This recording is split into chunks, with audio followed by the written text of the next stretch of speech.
Оноре де Бальзак, Шуани або Бретань 1799 року. Роман. Панові Теодору Даблену, негоціанту, першому другові, перший твір. Де Бальзак. Частина перша. Засідка. В перші дні 8-го року, на початку Вандем'єра, або за сучасним календарем наприкінці вересня 1799 року, близько сотні селян і чимало городян, які вранці вирушили з Фужера до Маєнни, сходили на гору Палеріну, десь на півдорозі між Фужером і Ерне, маленьким містом, де подорожні, звичайно, зупиняються на спочинок. Загін, поділений на великі й дрібні групи, являв собою таке дивовижне поєднання чудернацького одягу і різних за фахом і місцем проживання людей, що не буде зайвим змалювати їхні відмітні прикмети, надавши цій розповіді яскравих барв, що їх високо цінують у наш час, хоча, на думку певних критиків, вони шкодять зображенню почуттів. Більшість селян ішли босоніж, одягнені тільки в довгі козячі шкури, що укривали їх від шиї до колін, і штани з грубого білого полотна. Погано скручені нитки свідчили про відсталість місцевого ткацтва. Рівні пасма довгого волосся так природно перепліталися з козячою вовною і так щільно ховали похилені до землі обличчя, що легко можна було подумати, ніби ці шкури їхні власні, а самі бідолахи – це худоба, в чиє хутро вони були вдягнені. Та, придивившись пильніше, крізь волосся можна було розгледіти очі. Вони блищали, наче краплини роси в густому листі, але ці погляди, де блимав людський розум, безперечно викликали скоріше жах, ніж приязнь. На головах у селян були брудні шапки з рудої вовни, схожі на фрігійський ковпак, що його в ті часи республіка мала за емблему свободи. Кожен ніс на плечі сукуватий дубовий кийок, на кінці якого тиліпалась довга напівпорожня полотняна торбина. Дехто одягнув на ковпак ще й повстяного капелюха з широкими крисами, оздобленого навкруг наголовка різнокольоровим шерстяним шнурком. Їхній одяг був пошитий з такого самого полотна, як штани та торбини інших селян, і в ньому майже не були помітні ознаки сучасної цивілізації. Довге волосся спадало в них на комір куртки із заокругленими полами, що сягали до стегон, і з боковими чотирикутними кишеньками, звичайне вбрання селян із Західної Франції. Під розстебнутою курткою видніла полотняна жилетка з великими гудзиками. В одних на ногах були сабо, інші з ощадності несли черевики в руках. Їхній одяг, старий, брудний, почорнілий від поту чи пилюки і не такий своєрідний, як змальований вище, мав свою історичну цінність. Він був ніби перехідним щаблем до мало не розкішного вбрання кількох чоловіків, розпорошених у натовпі, де вони рябіли, наче квіти. І справді, їхні сині полотняні штани, червоні чи жовті жилетки, прикрашені подвійними рядами мідних гудзиків і схожі на квадратні кираси, яскраво вирізнялися серед білої одежі й козячих шкур їхніх супутників, наче волошки й маки на пшеничній ниві. Дехто з-поміж них був узутий в сабо, що їх бретонські селяни вміють самі робити. Та більшість мали грубі черевики з залізними підківками і одяг із цупкого сукна, пошитий за старовинним французьким кроєм. Його й досі свято додержуються наші селяни. Комір сорочки застібався на срібний гудзик, вирізблений у вигляді серця або якоря. Та й торбини їхні були щільніше напхані, ніж в інших селян. До того ж багато хто додав до свого дорожнього спорядження флягу, напевне, з горілкою, повісивши її собі на груди. Кілька городян у цій юрбі напівдикунів ніби визначали найвищий в тому краї ступінь цивілізації. В круглих капелюхах, циліндрах або кашкетах, в чоботях із закотами або черевиках і гетрах, вони так само, як і селяни, різнилися між собою своїм одягом. Щось із 10 були вдягнені в республіканські куртки, відомі під назвою карманьола. Інші, певно, заможних ремісників, одяглися від голови до ніг у сукно того самого синього кольору. Найчепурніші хизувалися в приношених фраках чи сюртуках з синього або зеленого сукна. Ці статечні особи були взуті в чоботи найрізноманітніших фасонів і йшли, вимахуючи товстими ціпками, з виглядом людей, що скорились своїй долі.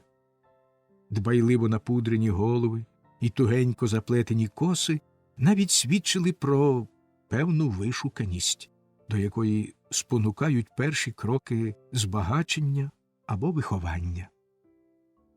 Всі ці люди, здавалося, здивовані, що їх наче випадково зібрали разом, скидалися на жителів якогось міста, вигнаних із своїх домівок пожежею. Але час і місце надавали цьому людському натовпу зовсім іншого характеру. Кожний спостерігач, утаємничений у громадянські чвари, які тоді збурювали Францію, легко розпізнав би небагатьох громадян, на чию відданість могла сподіватися республіка в цьому загоні, що майже цілком складався з тих, хто 4 роки тому підняв зброю проти неї. Одна досить визначна риса не залишала ніякого сумніву щодо переконань, які роз'єднували учасників цього зборища. Самі тільки республіканці йшли весело. Врешті цих людей, які так різнилися між собою одягом, на обличчі і в усій поставі зберігався той однаковий вираз, що його надає нещастя. І городяни, і селяни мали на собі печать глибокого смутку. В їхньому мовчанні було щось запекле, непримиренне. Здавалося, вони зігнулись під гнітом тої самої думки, напевне, страшної, але старанно прихованої, бо всі обличчя були непроникні. Тільки незвична повільність ходи могли зрадити їхні таємні заміри. У декого на шиї красувалися чотки, незважаючи на небезпеку зберігати ці ознаки релігії, скоріше скасованої, аніж знищеної. Час від часу вони струшували волоссям, обережно підводили голови й крадькома поглядали на ліс, на стежки та скелі обабіч дороги, неначе мисливські собаки, що нюшать дичину. Не чуючи нічого, крім одноманітного тупотіння ніг своїх мовчазних супутників, вони знову схиляли голови, і на їхнє обличчя знову лягав вираз безнадії, наче в злочинців, гнаних на каторгу, де вони житимуть, де вони й сконають. Похід загону в напрямку Маєнни, мішаний його склад, різні почуття його учасників досить природно пояснювала наявність у голові колони іншого загону. Щось із 150 солдатів зі зброєю і військовим спорядженням ішли попереду з командиром півбригади на чолі. Не буде зайвим звернути увагу тих, хто не був свідком драматичних подій революції, що така назва замінила звання полковника, скасоване патріотами як надто аристократичне.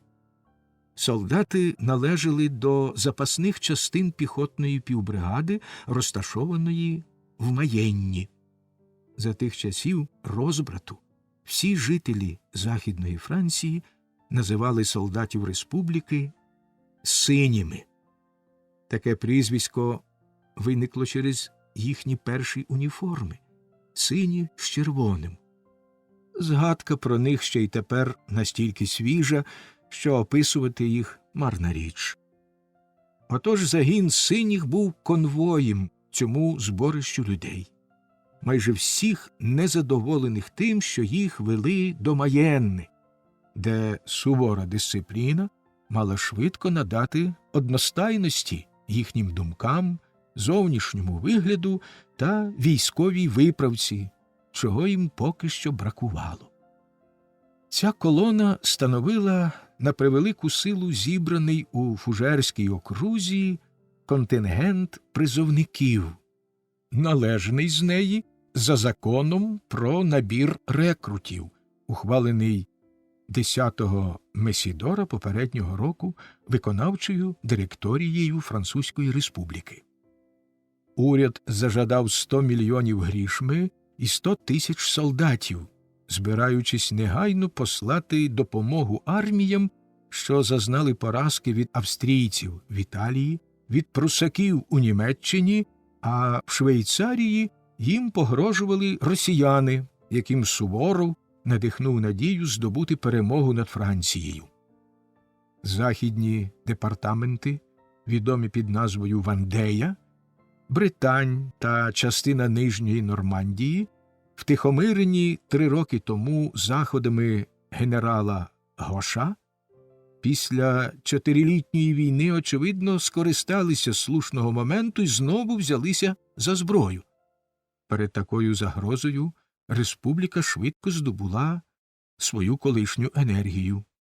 Насамперед вона подбала про захист департаментів, що зазнали нападу, і, спираючись на одну із статей закону від 10-го Месідора, доручила цю справу місцевим патріотам. А насправді уряд, не маючи ані війська, ані грошей для приборкання внутрішнього ворога, обминув труднощі шляхом законодавчого викруту. Неспроможний нічого послати у повсталі департаменти, він виявив до них довіру. Можливо, уряд сподівався, що такий захід, озброївши одних громадян проти інших, придушить заколот у самому зародку.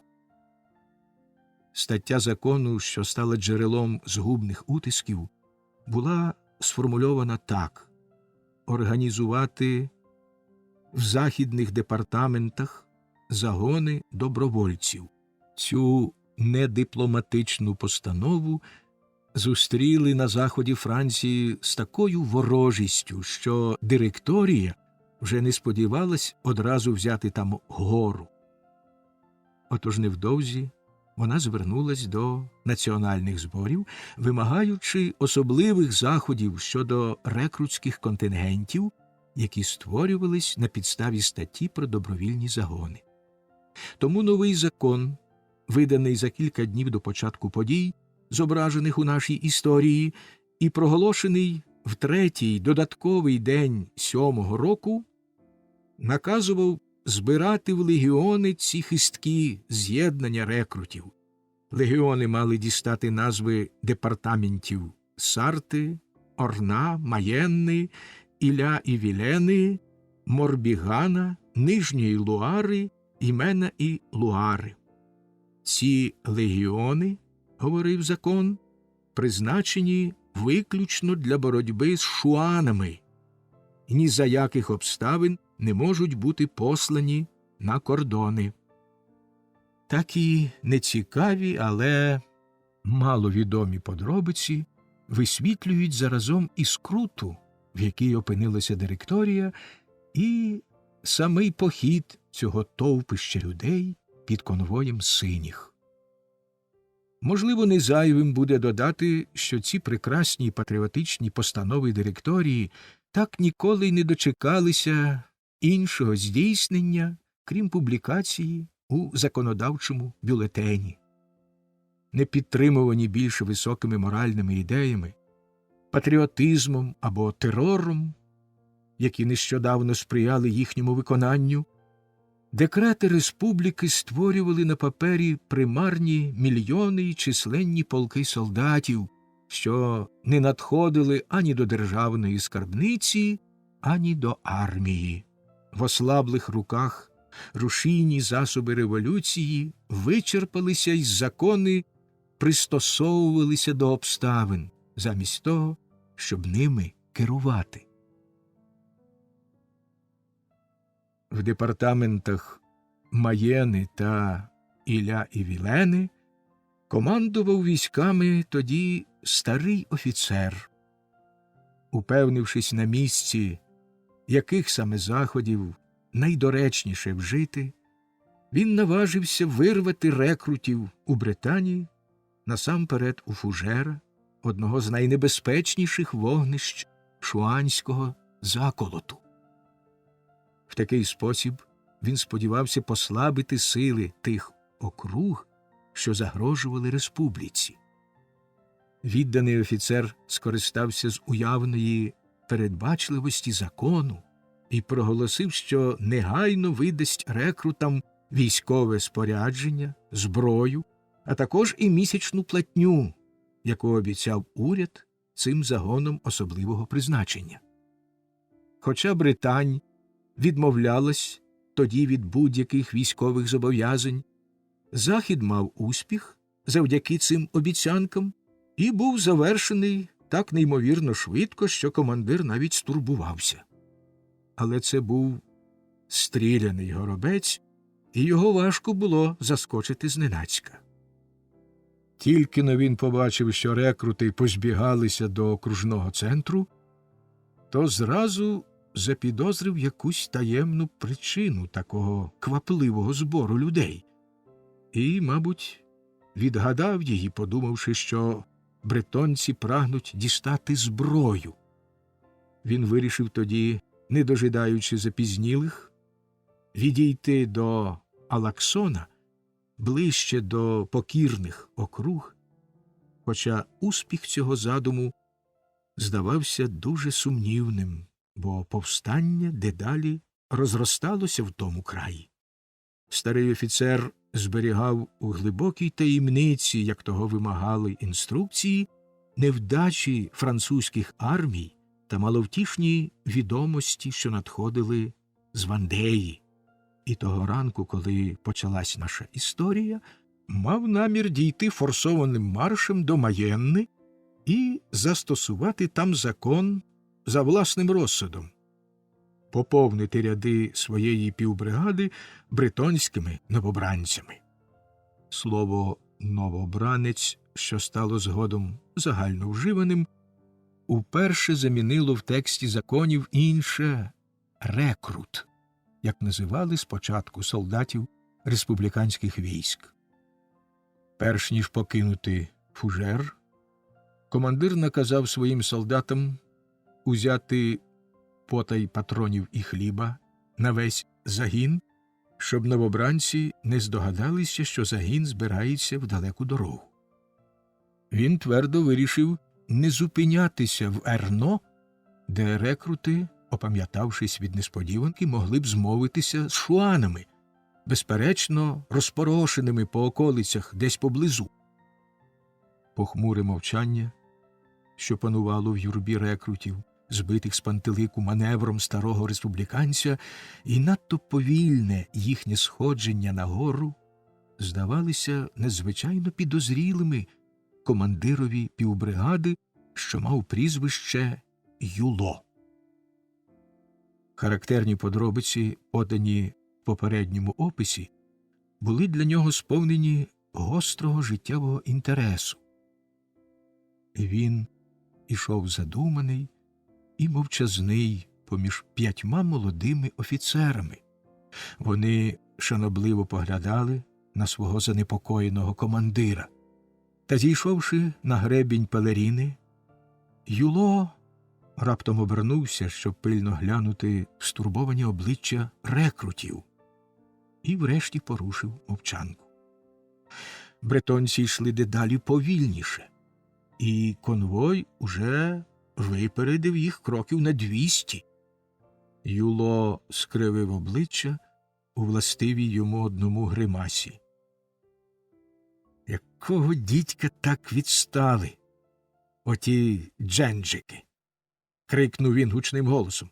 — Бачу я, наші новобранці замість розкривати закривають свої циркулі. Почувши ці слова, офіцери, що його супроводили, враз озирнулися, немов прокинувшись від раптового гуркоту. Сержанти й капрали зробили те саме, і рота зупинилася, не дожидаючи бажаної команди. «Стій!» Спочатку офіцери кинули погляд на колону. Схожа на довгу черепаху, вона п'ялася схилом пелеріни, але в наступну мить цих юнаків, яких необхідність захищати батьківщину, відірвала, як і багатьох інших, від високої науки, і в яких війна ще не згасила почуття прекрасного, так глибоко вразило видовище, яке постало перед їхніми очима, що вони залишили без відповіді зауваження Юло, не збагнувши його важливості. Хоч вони прибули з Фужера, звідки відкривався той самий краєвид, правда, трохи інший через зміну перспективи, вони не могли не помилуватися ним востаннє.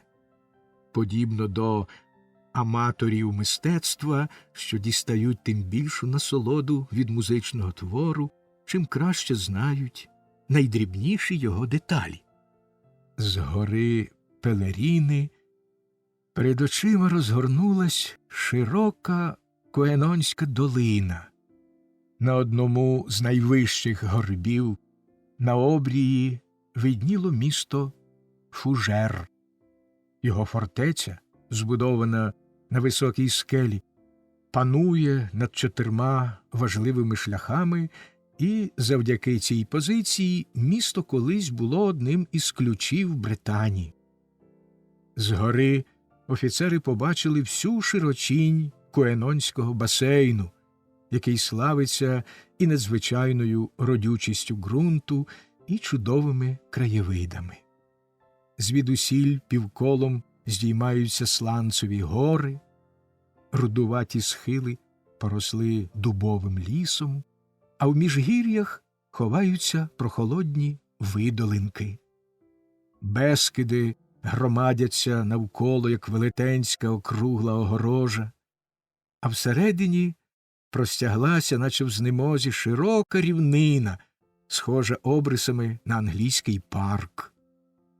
Безліч живоплотів оточує численні, неоднакові за розміром спадкові ділянки, густо засаджені деревами, надаючи цьому зеленому килимові незвичного для французьких краєвидів вигляду.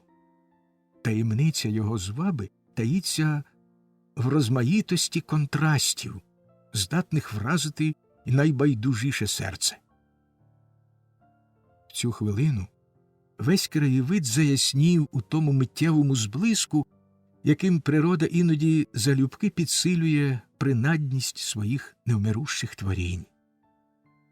Поки загін перетинав долину, сонце, поволі сходячи, розігнало легенький білий туман, що, звичайно, вересневими ранками клубочиться над луками, і в ту мить, коли офіцери обернулися, наче невидима рука зірвала з краєвиду останню запону, що його обгортала, ніжне марево, схоже на прозорий серпанок, крізь який, збуджуючи цікавість, поблискують вкриті ним коштовності. Вояки обіймали поглядом широкий обрій, без жодної хмаринки, яка переконала б своєю сріблястою ясністю, що ця неозора, блакитна баня справді небозвід. Скоріше це був опертий на нерівні гірські вершини шовковий намет, розіпнутий у небесній високості, щоб захистити це чарівне поєднання нив, луг, струмків і гаїв. Офіцери неспроможні були відвести очей від широкого простору, де буяло це розмаїття сільської краси. Одні, не знаючи, на чому зупинитись, довго блукали поглядом по різнобарвних гайках, плями пожовклого листя збагачували їх суворими тонами бронзи, ще яскравіше вирізняючи на тлі смарагдового килима нерівно скошених лук. Інші милувалися контрастом відтінків, утворених золотавими нивками вижитого жита і червонуватими смугами гречки, зібраної в гостроверхі копи, схожі на зброю, складену в козла солдатами на бівуаку. То тут, то там видніли потемнілі шиферні дахи й білі димки над ними, а ще далі бистрі, сріблисті змійки покручених приток Коенона вабили тим оптичним обманом, що хто зна чому сповнює душу якоюсь невиразною мрійливістю. Духмяна прохолода осіннього вітерця, пряні пахощі лісу линули, наче струминки фіміаму, і п'янили тих, хто милувався цим прекрасним краєм, споглядаючи його незнані квіти, могутню рослинність, зелені шати, гідні змагатися з пишним убранням Британії, своєї одноіменної сусідки. Невеликі отари пожвавлювали цю картину, вже й так хвилююче, виразну. Співали пташки, над долинами бреніли в повітрі неголосна чарівна мелодія. Якщо зосереджена уява зуміє відтворити чудову гру світла й тіні, обриси оповитих туманом гір, фантастичну далечінь, вона відкривалась там, де розступалися дерева, де прослалися озера або струміли примхливі закрути річок. Якщо пам'ять, так би мовити, одягне в барви цей ескіз, швидкоплинний, як і та мить, коли його схопило око, то люди небайдужі до краси природи і тоді дістануть тільки невиразне уявлення про казкове видовище, що глибоко вразило чутливі душі молодих офіцерів. Вони тоді подумали, з яким жалем, мабуть, покидають ці бідолахи-новобранці свій рідний край і милі їм звичаї, щоб померти, може, десь на чужині. І офіцери мимохідь пробачали їм зволікання, вони їх розуміли. І з властивою солдатам великодушністю вони маскували свою поблажливість удаваним бажанням ознайомитися з військовими позиціями цього чудового краю. Але Юло, називатимемо його командиром, щоб уникати менш милозвучного ім'я начальника півбригади, був одним із тих військових, хто не дозволяє собі в годину серйозної небезпеки піддатися чарам природи, хоча б це був справжній земний рай. Він сердито труснув головою і зсунув густі чорні брови, що надавали його обличчю суворого виразу.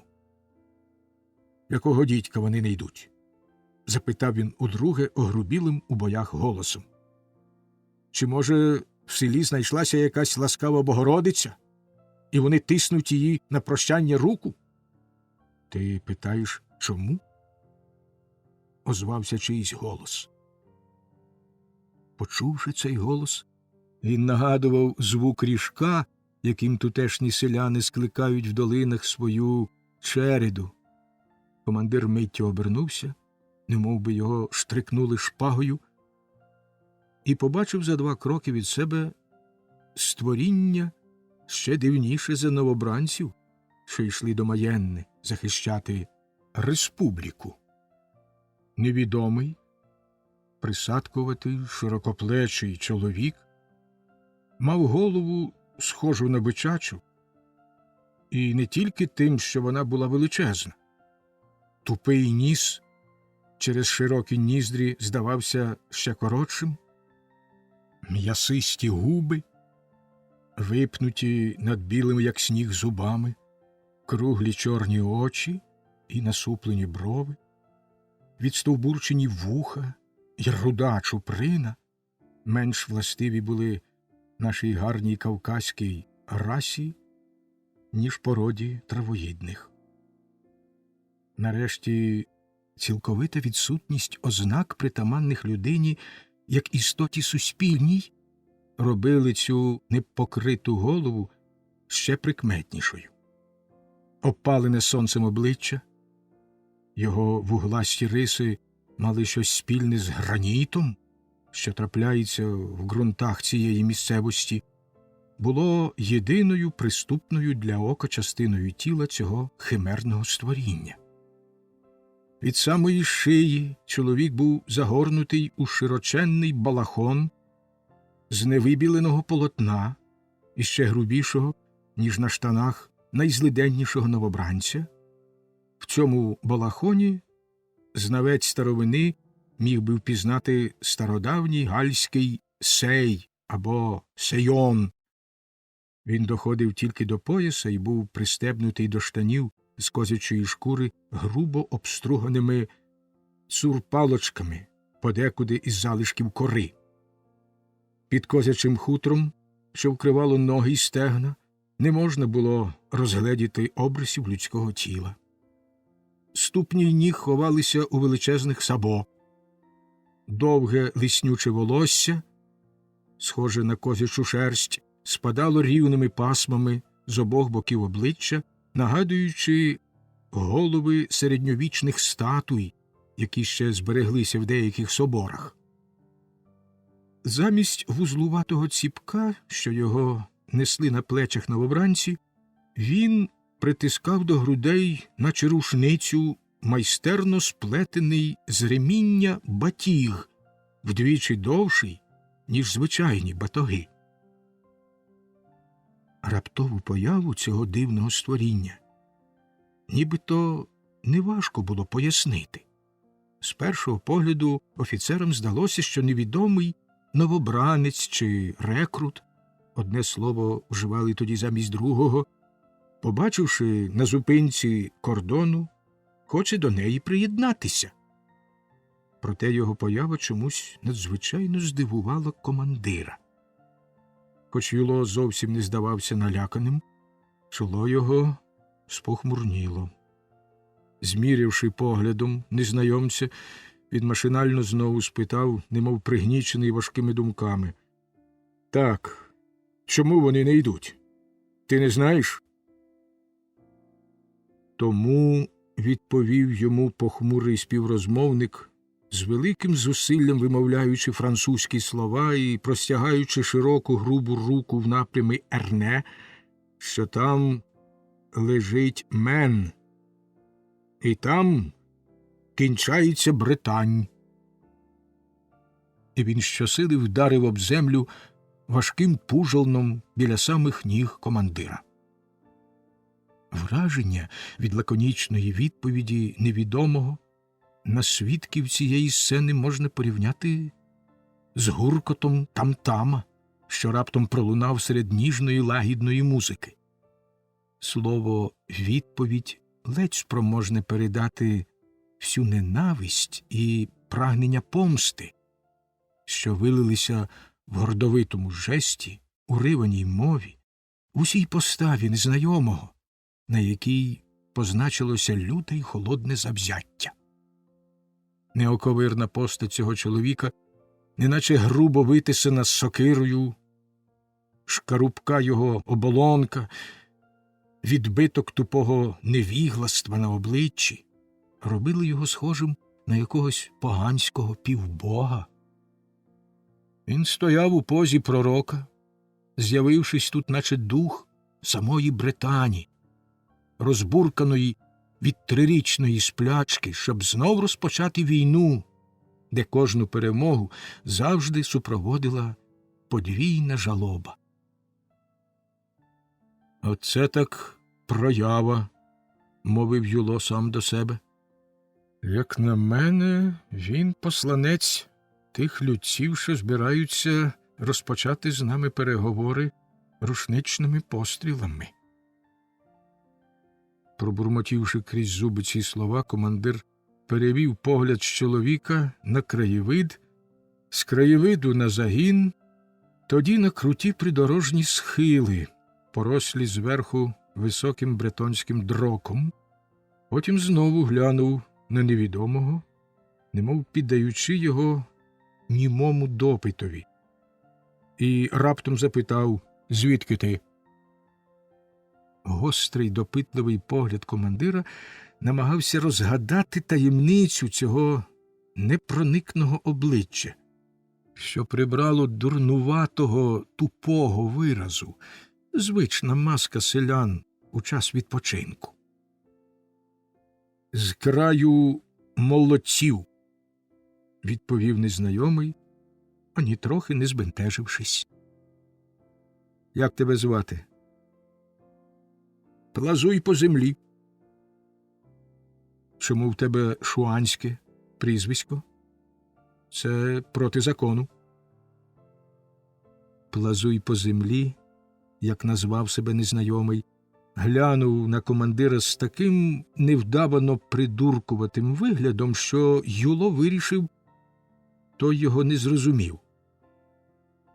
«Ти фужерський новобранець?» На це запитання Плазуй по землі відповів: «Я не знаю». З інтонацією, що може довести до розпачу і робить розмову неможливою. Він спокійно сів край дороги, витяг із-за пазухи кілька шматків тонкого темного гречаного коржа, вбога національна страва, здатна давати насолоду тільки бретонцям, і з тупою байдужістю взявся їсти. Тепер весь його вигляд так красномовно свідчив про цілковиту нездатність мислити, що офіцери порівнювали цього бретонця з худобиною на ситому пасовищі або з американським дикуном чи тубільцем мису Доброї Надії. Ошуканий цим виглядом, навіть сам командир відкинув свої підозри, та коли він востаннє з обережності глянув на людину, в якій вбачав провісника близької різанини, то помітив у її волоссі, на балахоній козячій шкурі колючки, клаптики листя, гілочки дерев і чагарів, немов би Шуан довго продирався крізь хащі. Юло кинув багатозначний погляд на свого ад'ютанта Жерара, що стояв поруч, і, міцно стиснувши його руку, мовив упівголоса: «Ми вирушили за вовною, а повернемося стрижені». Здивовані офіцери мовчки перезирнулись. Тут слід зробити відступ, щоб побоювання командира Юло зрозуміли деякі домосіди, звиклі все брати під сумнів, бо вони нічого в світі не бачили і схильні заперечувати існування Плазуй по землі і західного селянства, поведінка яких тоді була надзвичайною. Слово «гарс», що вимовляється «гарра», один із залишків кельтської мови. З нижньобретонської це слово потрапило до французької, і в нашій сучасній мові вона найповніше зберігає спогади старовини. Гайз було головною зброєю гаелів або галлів. Гадзе означало «озброєний», гайс – хоробрий, гас – сила. Ці зіставлення доводять спорідненість слова «гарс» з певними висловами в мові наших предків. Воно має аналогію з латинським словом «вір» – «муж», що походить від «віртус» – «сила», «хоробрість».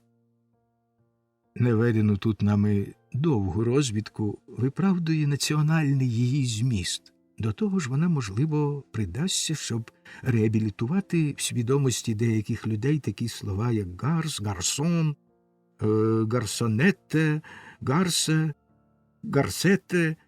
Їх, звичайно, викидають із нашої мови, нібито за непристойність, тим часом, як вони мають таке войовниче походження. Іноді траплятимуться ці слова і в нашій розповіді. Козир-молодиця – ось малозрозуміла похвала, що її дістала пані де Сталь у глухому закутку Вандеї, де вона провела кілька днів під час свого вигнання. З усієї Франції саме в Британії збереглися найглибші відбитки гальських звичаїв. Та частина цієї провінції, де ще й досі, так би мовити, не вивітрилися залишки первісного життя, забобонного світосприймання наших напівдиких предків, зветься край молодців.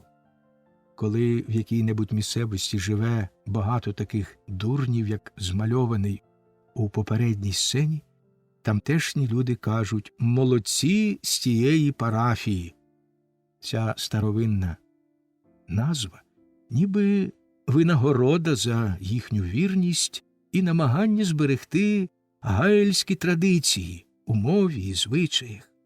Усе їхнє життя таїть глибокі залишки давніх вірувань і забобонних обрядів. Тут і досі шанують феодальні звичаї. Тут люди, що кохаються в старовині, знаходять непошкоджені пам'ятники друїдів.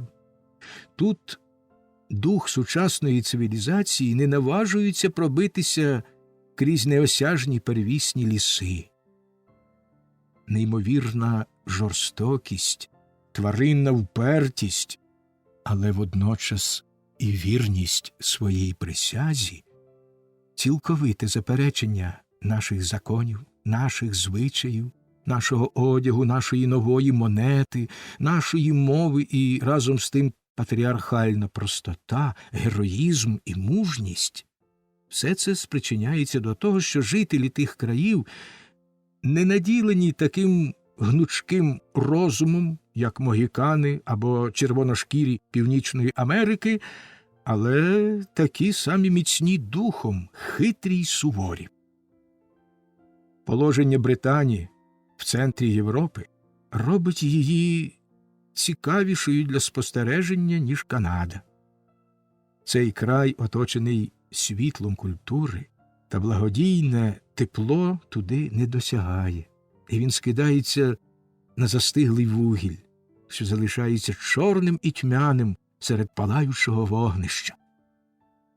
Зусилля деяких світлих голів прилучити до соціального життя і прогресу цю прекрасну французьку провінцію, таку багату на незвідані скарби, все, навіть заходи уряду, гинули, наражаючись на незрушність людності, відданої звичаям далекої давнини.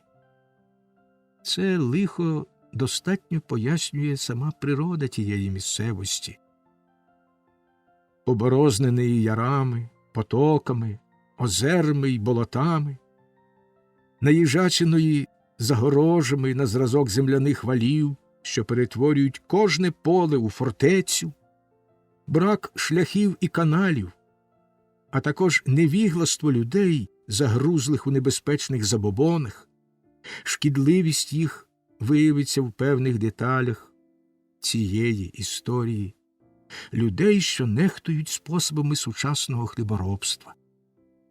Нерівний рельєф краю і марновірність його жителів заважали створенню великих поселень, а тому не було й доброго впливу спілкування й обміну думками. Тут немає селищ, не тривкі будівлі, що звуться тут дворами, розкидані то тут, то там. Кожна людина живе в своєму дворі, наче серед пустель. Єдині відомі тут зборища – це короткі сходини всієї парафії по неділях і в дні релігійних свят. Ці мовчазні зібрання, на яких головує ректор, єдиний наставник цих темних голів, тривають іноді кілька годин. Вислухавши грізну проповідь священника, селянин повертається на цілий тиждень до свого брудного житла. Він виходить звідти вранці на роботу і повертається на ніч. Коли його хто й відвідує, то тільки священник, душа цього краю. Ось чому на поклик цих проводирів тисячі людей кинулись у бій проти республіки.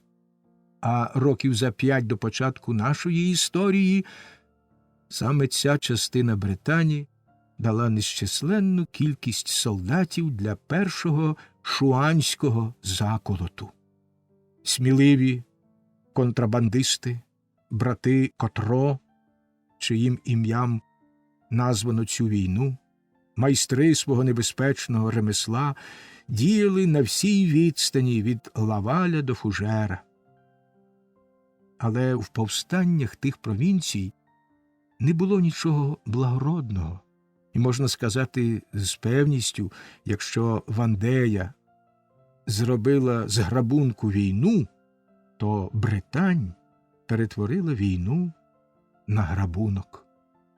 Вигнання королівської родини і скасування релігії були для шуанів тільки приводом до розбоїв, і події тієї міжусобної війни відзначалися лютою жорстокістю, властивою місцевим звичаям. Коли справжні захисники монархії вербували солдатів з-поміж цього темного й войовничого люду, вони марно намагалися, підносячи білий стяг, надати певної величі мерзенним злочинам шуанства. І шуани стали незабутнім прикладом того, як небезпечно підбурювати нецивілізоване населення країни. Змалювання першої долини, яка розкриває Британь перед очима мандрівника, опис людей із загону новобранців і чолов'яги, що з'явився на вершині Пелеріни, дають стисле й правдиве зображення цієї провінції та її жителів. Жвава уява зможе за цими деталями відтворити і театр, і засоби війни, тут наявні всі її елементи. В мальовничих долинах за квітучими живоплотами ховалися невидимі напасники. Кожна ділянка землі була тут фортецею, кожне дерево загрожувало пасткою, в кожному дуплистому стовбурі старої верби таїлися воєнні хитрощі. Поле бою було повсюди. За поворотом доріг на синіх чигали ворожі рушниці. Дівчата з веселим усміхом заманювали їх під вогонь гармат. Не вважаючи це за зраду, вони ходили на прощу з батьками і братами вимолювати у трухлявої дерев'яної Богородиці відпущення гріхів і напучення в нових хитрощах.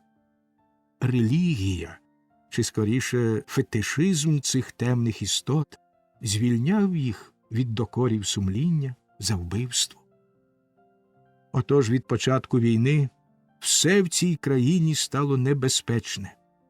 Шум і тиша, ласка і терор, затишна господа, широкий шлях. Тут зраджували за переконанням. Ці дикуни служили богові й королю в той самий спосіб, як воюють могікани. Та щоб дати цілком повне і правдиве зображення цієї війни, історик повинен додати, тільки-но був з ініціативи Гоша підписаний мир, по всій країні одразу запанували веселощі й дружба. Родини, які ще вчора ладні були розірвати одне одного, наступного дня любісінько вечеряли під одним дахом. В ту мить, коли Юло розгадав таємницю підступних замірів, які виказала йому козяча шкура Плазуй по землі, він переконався, що благодійний мир, який запанував у Франції завдяки Гошевій мудрості, порушено, і що зберегти цей мир неможливо. Отож війна, напевно, ще жахливіша, ніж минула, знов починалась після 3-річного спокою. Революції, злагіднілі після 9-го Термідора, тепер, мабуть, доведеться знову вдатися до терору, що зробив її ненависною для поміркованих людей. Англійське золото, як завжди, ще більш розпалювало внутрішні чвари у Франції. Республіка, покинута молодим Бонапартом, що здавався їй генієм-охоронцем, як видно, неспроможна була опиратися стільком ворогам, а останній серед них виявився найлютішим. Громадянська війна, початок якої провістили численні дрібні заворушення, набирала цілком нового серйозного характеру, якщо шуани наважилися атакувати такий сильний загін. Ось які думки, хоч і набагато глибші, вирували в голові Юло відтоді, як він побачив у появі Плазуй по землі ознаку вміло підготовленої засідки. Спочатку тільки він один збагнув таємницю небезпеки. Мовчанка, що запанувала після звернених до Жерара пророчих слів командира наприкінці попередньої сцени, допомогла Юло повернути собі рівновагу. Старий солдат мало не розгубився. Він був не в силі зігнати хмару зі свого чола, коли уявив себе в лещатах згубної війни, такої лютої, що вона вжахнула б і канібалів. Капітан Мерль і ад'ютант Жерар, його друзі, намагалися пояснити собі такий повний для них боязкий вираз на обличчі Юло і придивлялись до Плазуй на землі, що сидів край дороги, вминаючи свого коржа. Обидва офіцери марно шукали якогось зв'язку між цією подобою тварини і занепокоєнням їхнього відважного командира. Але невдовзі обличчя Юло проясніло. Він журився всіма злигоднями республіки та водночас радів, бо йому випало захищати її. І він весело дав собі слово не попастися на гачок шуанам та розгадати цю потайну й таку лукаву людину, що, посилаючи її на розвідку, ворог робив йому честь. Перш ніж зважитись на щось, він узявся розглядати позицію, де шуани мали намір захопити його зненацька. Побачивши, що дорога, де він стояв, пролягає через неглибокий, але оточений лісом ярок, і туди сходяться численні стежки, він насупив густі чорні брови і приглушеним голосом мовив схвильовано до своїх друзів: «Ми потрапили до гадючого кубла». «Чого ж ви боїтесь?» – запитав Жерар. «Боюся?» – перепитав командир. «Так, я боюся. Я завжди боюся, щоб мене не підстрелили з лісу, наче собаку, навіть не гукнувши, хто йде». «Он як?» – озвався Мерль, сміючись.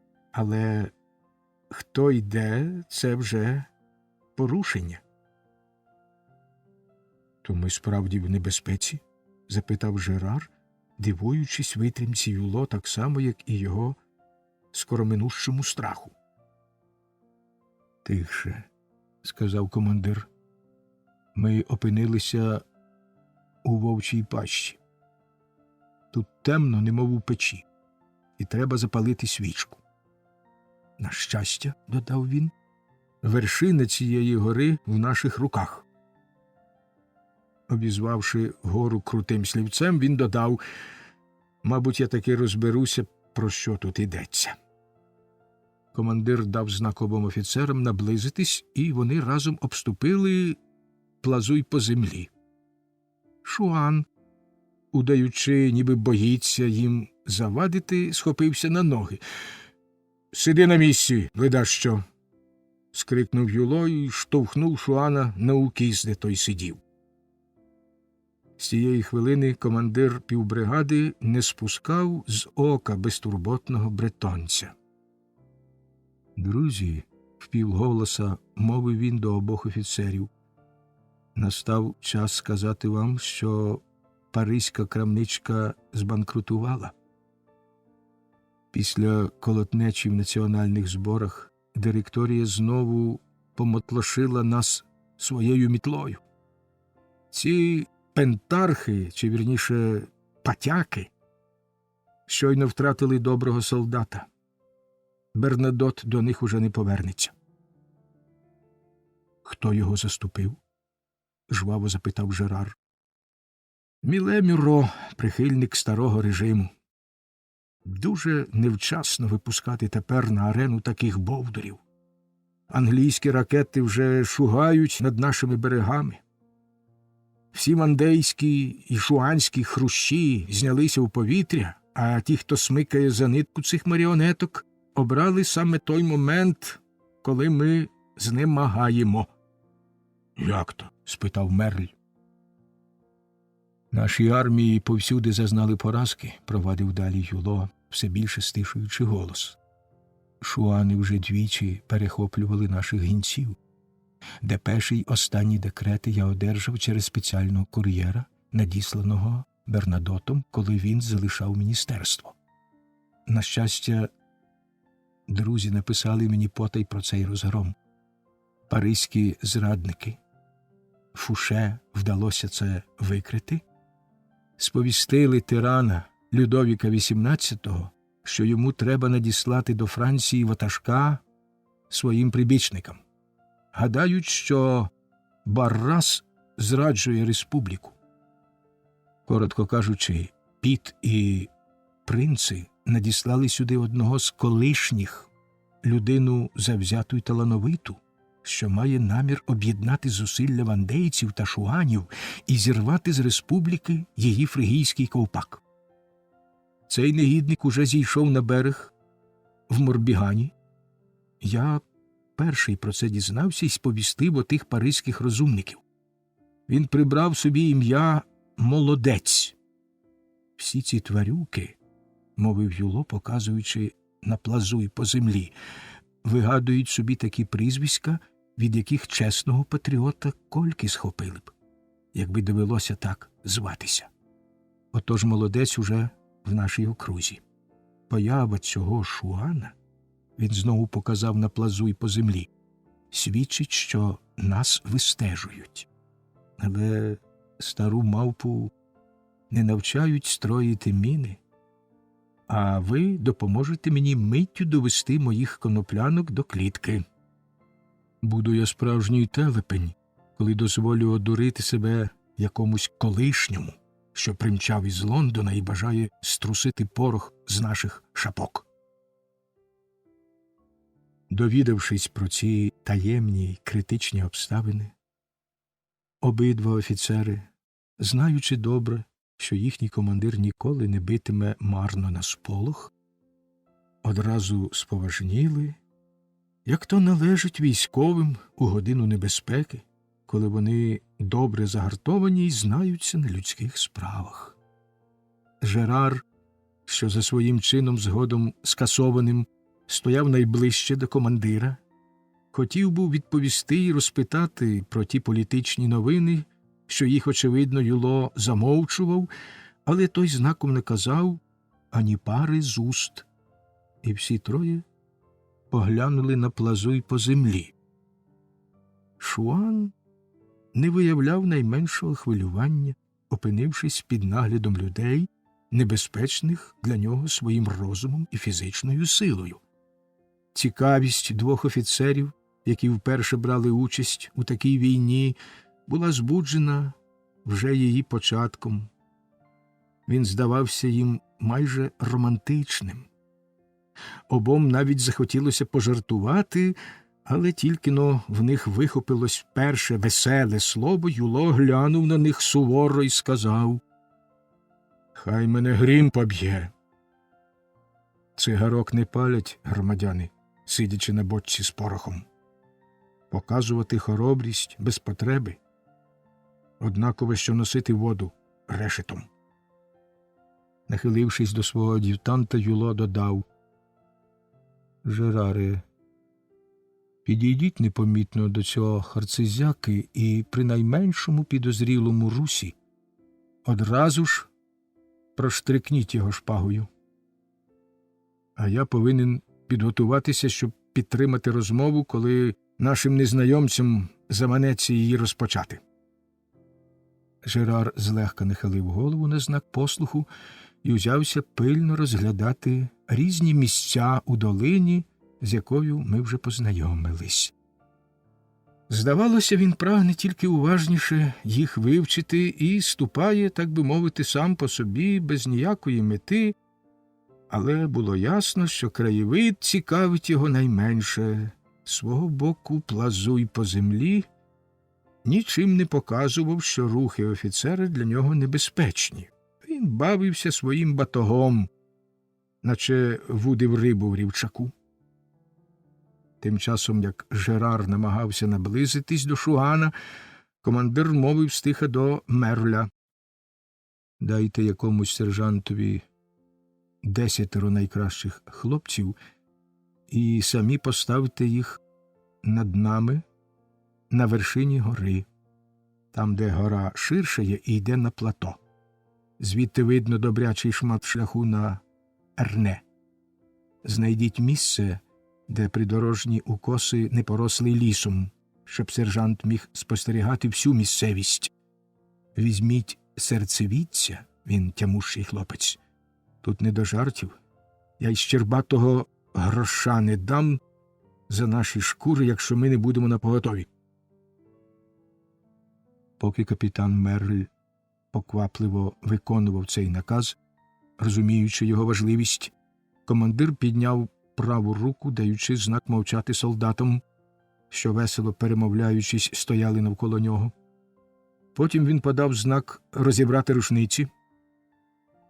Коли запала тиша, він пильно оглянув один схил дороги, тоді другий, тривожно прислухаючись, наче сподівався вловити приглушений шум, дзенькіт зброї або кроки, провісники очікуваної битви. Його гострі чорні очі, здавалося, пронизували до самої глибини лісові зарості. Не помітивши ніяких ознак небезпеки, він почав, як то роблять дикуни, розглядати пісок на дорозі, шукаючи слідів невідомих ворогів.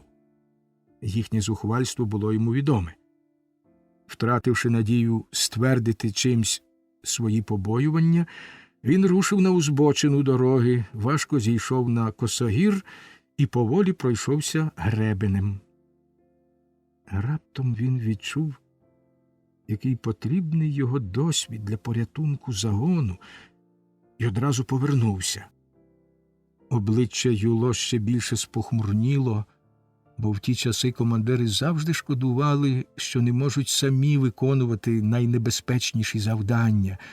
Офіцери і солдати, помітивши стурбований вигляд свого командира, якого вони любили за його мужність і щиру вдачу, вирішили, що його настороженість віщує небезпеку.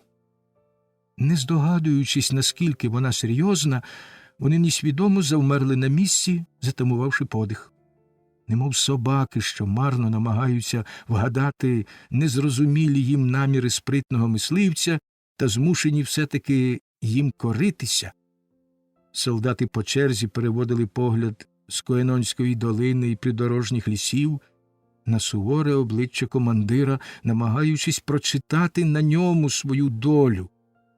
Вони перезирнулися між собою, і усмішка раз у раз перебігала по їхніх устах.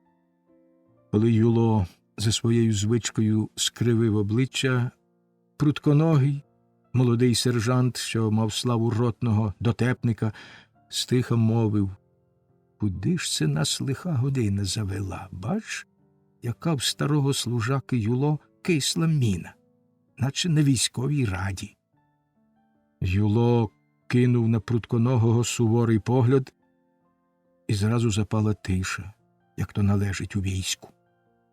В урочистій тиші чулися рівномірні кроки запізнілих рекрутів, приглушено рипів пісок під їхніми ногами, і ці звуки додавали якогось невиразного хвилювання до загальної тривоги.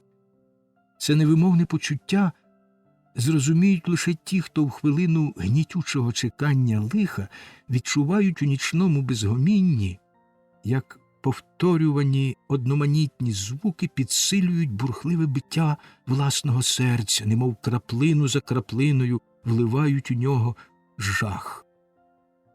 Вийшовши на середину шляху, командир запитав себе: невже я помилився? Стримуючи гнів, що вже миготів блискавками в його очах, він глянув у незворушне, недоумкувате обличчя плазуй по землі, але вловив дикунський глузливий посміх у каламутному погляді Шуана і переконався: припиняти захисні заходи не можна. В цю хвилину до Юло повернувся, виконавши його накази, капітан Мерль. Німі учасники цієї сцени, подібної до численних інших сцен, що обернули цю війну на найдраматичнішу з усіх воєн, нетерпляче очікували нових вражень, сповнені цікавості, сподіваючись побачити такі дії своїх командирів, які пояснили б їм загадкову воєнну ситуацію. «Ми добре зробили, капітане», – сказав Юло, поставивши в кінці загону кілька тих патріотів, що знайшлися серед новобранців. «Візьміть іще 10 хоробрих хлопців на чолі з лейтенантом Лебреном і негайно відведіть їх у самий хвіст колони на підкріплення тієї групки патріотів.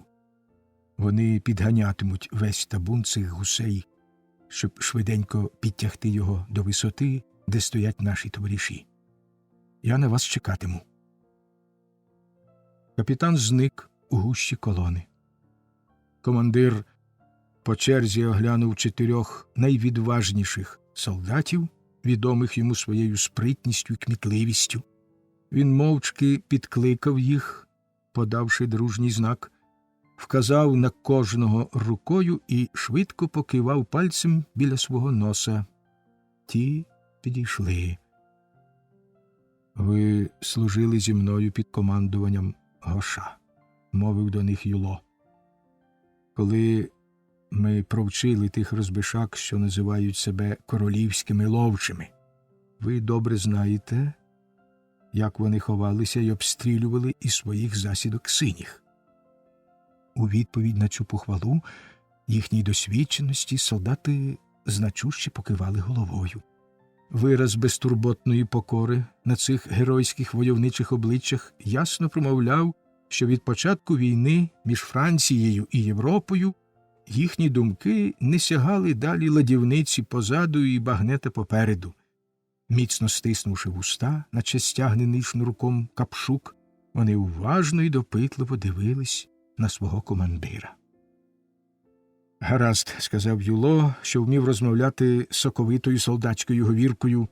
«Таким завзятим хлопцям, як ми, не личить ждати, поки шуани залють нам сала за шкуру, а вони тут є, або я не звуся Юло. Вирушайте в 4, прочешіть ліс обабіч дороги. Загін затримається, щоб затягти час. Гайда, хлопці, все розвідайте та глядіть. Вертайтеся цілі. І не боріться!» Він показав солдатам на небезпечні вершини край дороги. на знак вдячності за довіру, кожний з них доторкнувся рукою до старого трикутного капелюха, широкі криси якого, побиті дощем, обм'якли від довгого вжитку й заломилися аж до наголовка. Один серед них, капрал Лароз, добре відомий Юло, мовив до нього, дзенькнувши рушницею: «Ми просвищимо їм пісеньку на цій дуді, командире». Вони рушили. Двоє праворуч, двоє ліворуч. Загін з прихованим хвилюванням стежив, як вони зникли за укосами дороги. Цю тривогу поділяв і командир. Він гадав, що послав розвідників на певну смерть. Юло навіть здригнувся мимоволі, коли їхні трикутні капелюхи розтанули в темряві. З почуттям тим гострішим, чим глибше воно було приховане, офіцери й солдати прислухалися до шарудіння кроків по сухому листі, що завмирало вдалині. На війні трапляються випадки, коли доля 4 бійців, які ризикують життям, жахає більше, ніж 1000 полеглих біля Жемапа. Почуття, відбиті на обличчях їхніх товаришів, бувають тоді такі різноманітні й невловимі, що митцям доводиться вдаватися до спогадів учасників боїв і полишити мирним людям самим вивчати ці драматичні образи, бо ті бурхливі події, такі багаті на деталі, неможливо змалювати повністю без нескінченно довгих описів. Тільки но багнети 4 розвідників востаннє блиснули в темряві, повернувся капітан Мерри, неймовірно швидко виконавши наказ командира. Кількома словами команди Юло вишикував на шляху до бою решту свого загону. Потім він наказав солдатам зійти на вершину Пелеріни, де стояв його нечисленний авангард. Сам він ішов останній, спиною до загону, щоб примічати найменші можливі зміни в усіх точках місцевості, що її природа створила такою чудовою, а люди зробили такою страшною.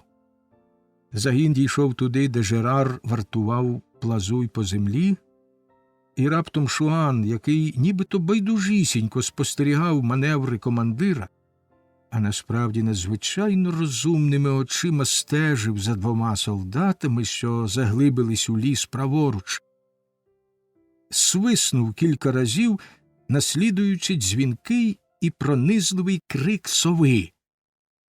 3 славнозвісних контрабандисти, їхні імена тут уже згадувались, надаючи цьому звуку різної інтонації, перегукувались між собою вночі, щоб попередити про засаду, відвернути небезпеку чи повідомити якусь важливу звістку. Звідси й виникло прізвисько Шуан, що означає говіркою того краю сова або сич. Цим спотвореним словом стали називати тих, хто брав участь у першому заколоті і наслідував звичаї та гасла 3 братів. Почувши підозрілий посвист, командир зупинився і пильно глянув на плазуй по землі. Він удав, ніби повірив дурнуватому вигляду Шуана, щоб тримати його біля себе як барометр, який показує дії ворога. Тому він зупинив руку Жерара, що вже хотів був убити шуанського розвідника. Юло поставив 2 солдатів за кілька кроків від шпигуна та голосно й чітко наказав їм стріляти в нього, коли він подасть хоч найнепомітніший знак. Незважаючи на очевидну небезпеку, плазуй по землі не виказав ніякого збентеження, і командирові, який стежив за ним, впала в око ця нечутливість. «Хитрюга перебрав міру», – мовив він до Жерара. Так, нелегко щось прочитати на Шуановому обличчі, але цей зрадив сам себе, прагнучи похизуватися своєю відвагою. Бачиш, Жераре, Якби він удав, ніби перелякався, то здався б мені дурним, і ми з ним були б тоді до пари. Я вже не знав, що й думати. Зараз на нас нападуть. Та хай-но спробують. Тепер я готовий. Проказавши це впівголоса, старий солдат з переможним виглядом, потираючи руки, глузливо глянув на Плазуй по землі, потім, схрестивши руки на грудях, застиг нерухомо посеред дороги між двома офіцерами, улюбленими друзями, чекаючи наслідків їх розпоряджень. Певний, що бій неминучий, він спокійно оглядав солдатів. «Еге, буде жарко», – сказав стиха прутконогий. Командир потирає руки. Юло і його загін опинилися в критичному становищі, коли загроза смерті настільки очевидна, що мужні люди вважають за честь виявити самовладання і розважливість. В такі хвилини людині виносять остаточний вирок. Тому для Юло, який краще за своїх офіцерів знав про близьку небезпеку, було навіть питанням самолюбства здаватися найспокійнішим з усіх. Затримуючи погляд по черзі, то на постаті Плазуй по землі, то на дорозі, то на лісових заростях, він тривожно очікував, коли гримнуть постріли шуанів, що причаїлись, гадав він, наче лісовики десь навколо. Проте обличчя його було незворушне. Очі солдатів прикипіли до нього, і Юло зробив гримасу, що її усі вважали за усмішку. Легенько зморщив засмагле, ледь віспувате обличчя, скривив правий кутик губи, примружив очі. Потім ляснув Жерара по плечу і сказав: «Тепер ми можемо бути спокійні. Про що ви хотіли мене запитати?» «Яке лихо спіткало нас знову, командире?» «Справа не нова», – відповів стиха Юло. «Проти нас уся Європа, і цього разу їй усе сприяє.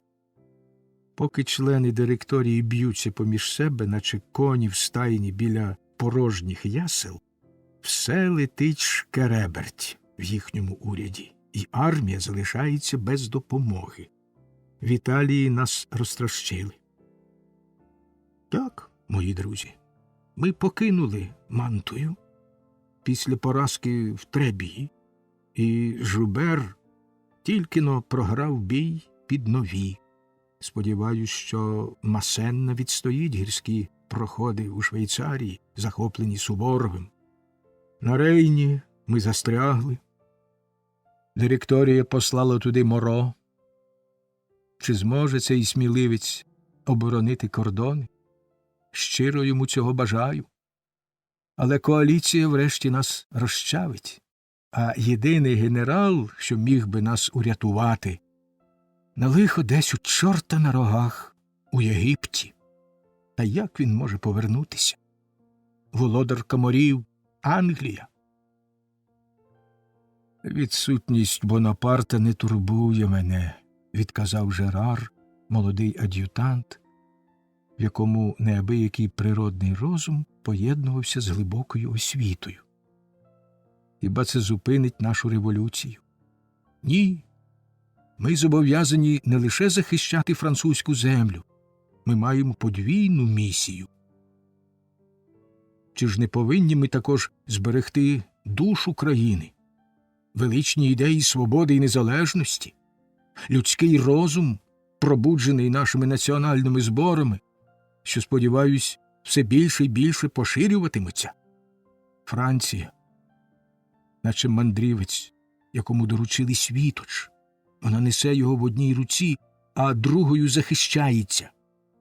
Коли ваші відомості правдиві, то ще ніколи за останні 10 років не оточувало нас стільки ворогів, що прагнуть це світло загасити. Ідеї і країна. Все ось-ось загине». «На жаль, так. зітхнувши, відповів Юло. Ці блазні з директорії примудрилися посваритися з усіма, хто був би здатний керувати державними справами. Бернадот, Карно, всі, навіть громадянин Талейран, покинули нас.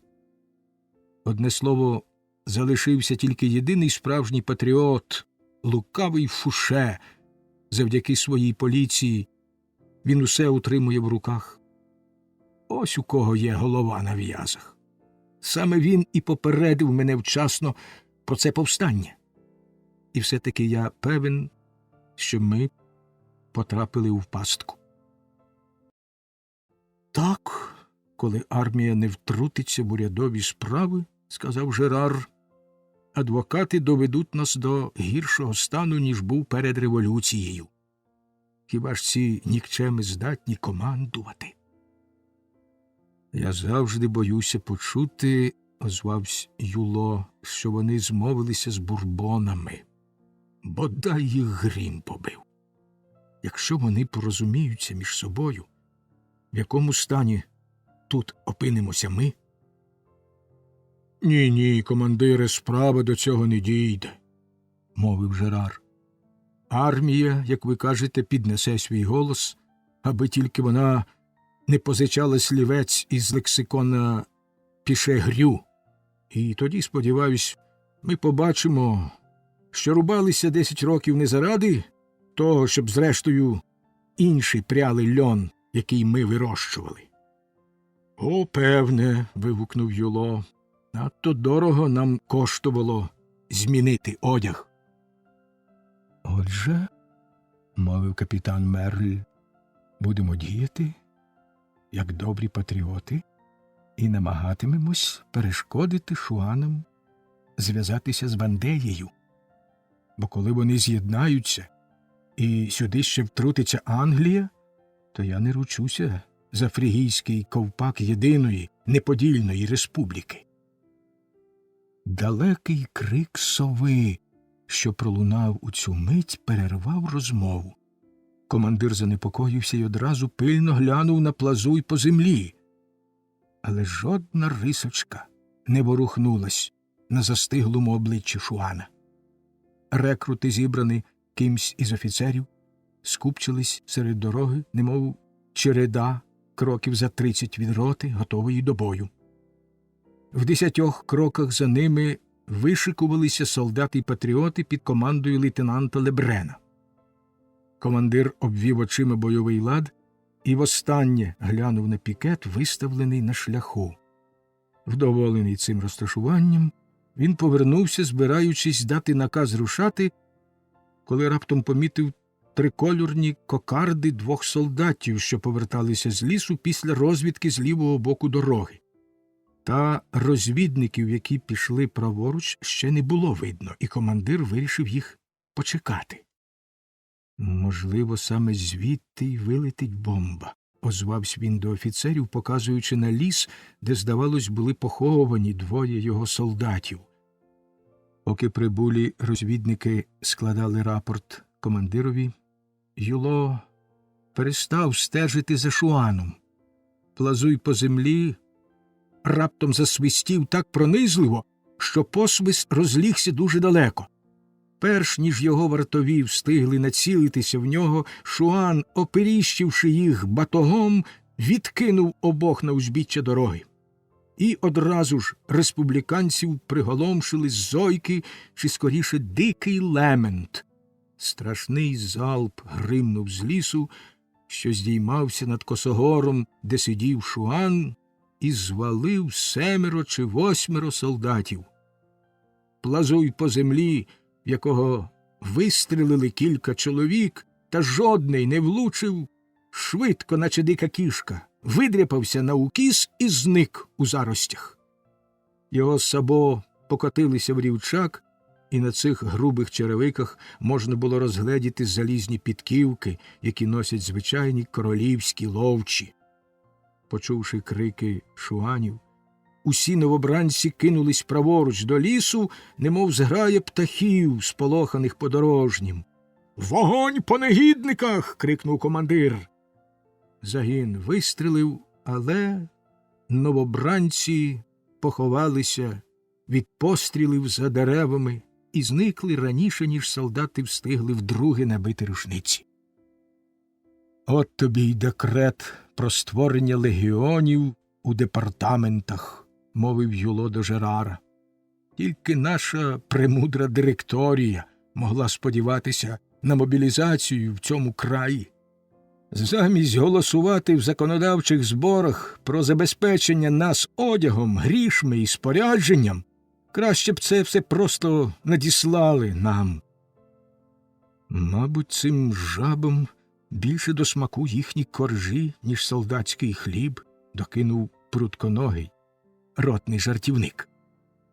Серед республіканців почувся свист і регіт, що ганьбили дезертирів, та раптом галас ущух. Солдати побачили двох стрільців, які через силу спускалися з узбіччя. То були розвідники, послані командиром оглянути ліс праворуч від дороги. Легше поранений підтримував товариша, що кропив землю своєю кров'ю. Бідолахи вже досягли були середини укосу, коли Плазуй по землі раптом виструмив свою огидну голову і так влучно поцілив, що одним пострілом порішив обох поранених. Вони важко скотились у рівчак. Тільки-но з'явилася величезна голова Шуана, 30 рушничних стволів піднялось угору, та неначе химерна почвара він зник у непроглядних хащах дроку. Ці події, для опису яких потрібно було стільки слів, сталися в одну мить.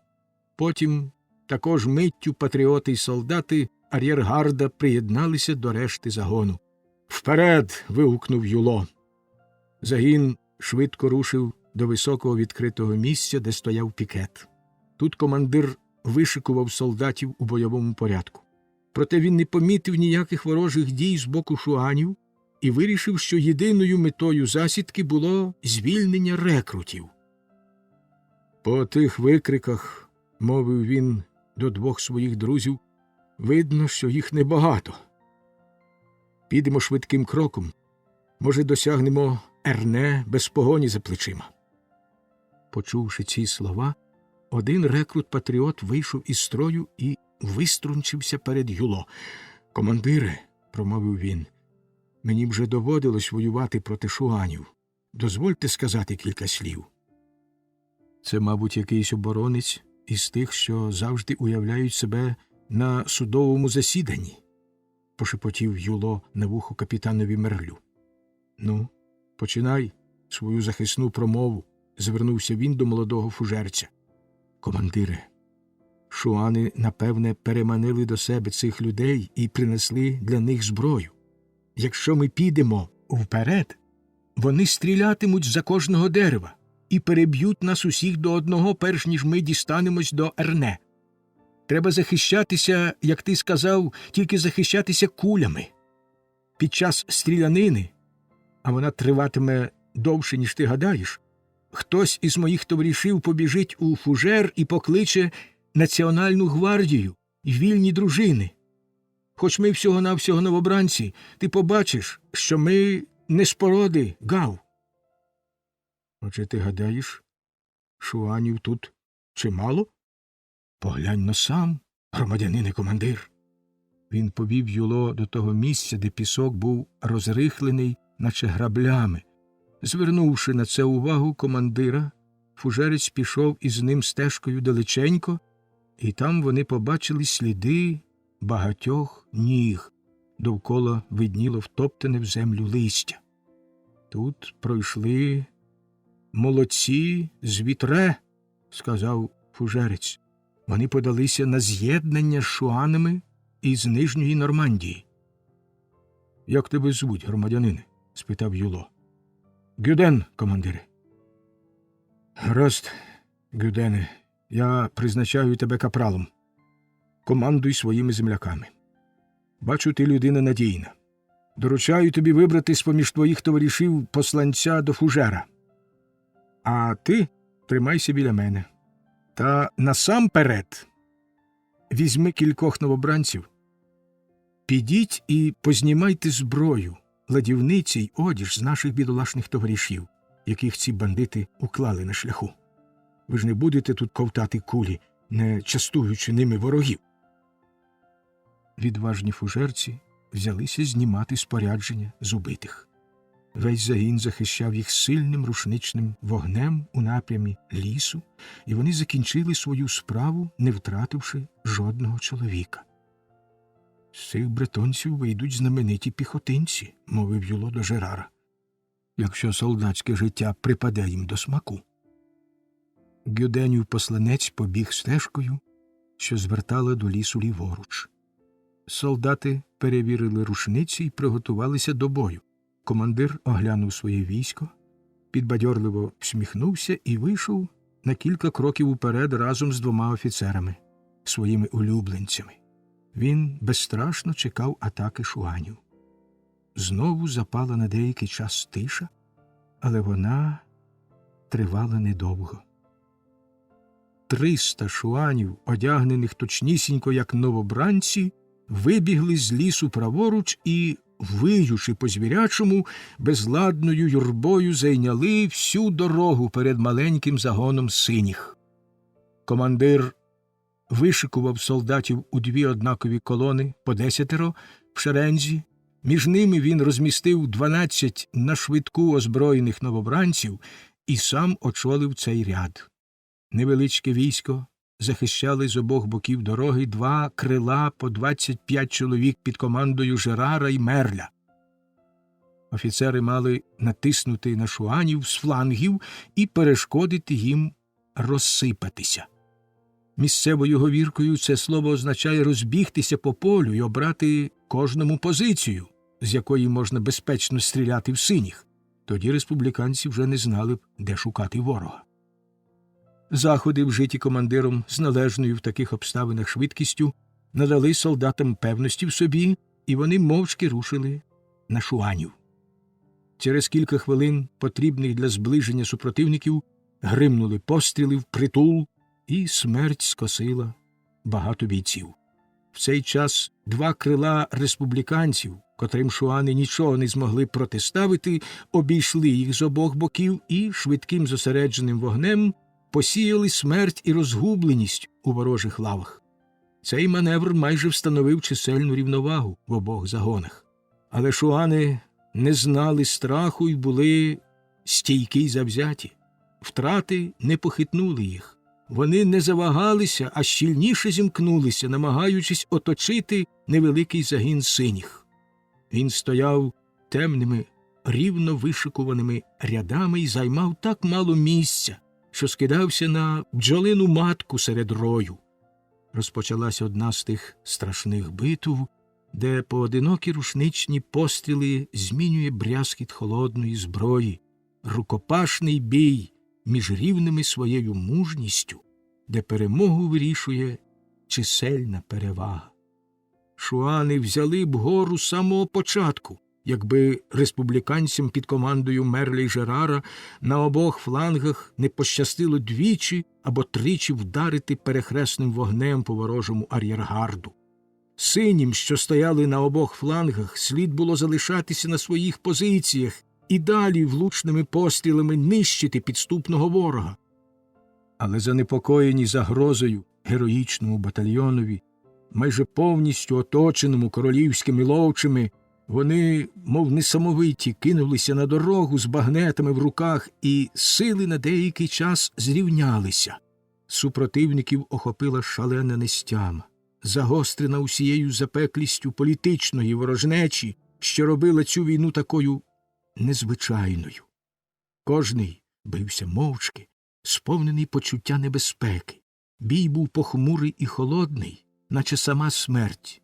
У дивній тиші, крізь брязкіт зброї й хрускіт піску під ногами, чути було тільки приглушені й болісні стогони тих, хто падав на землю, тяжко або смертельно поранений.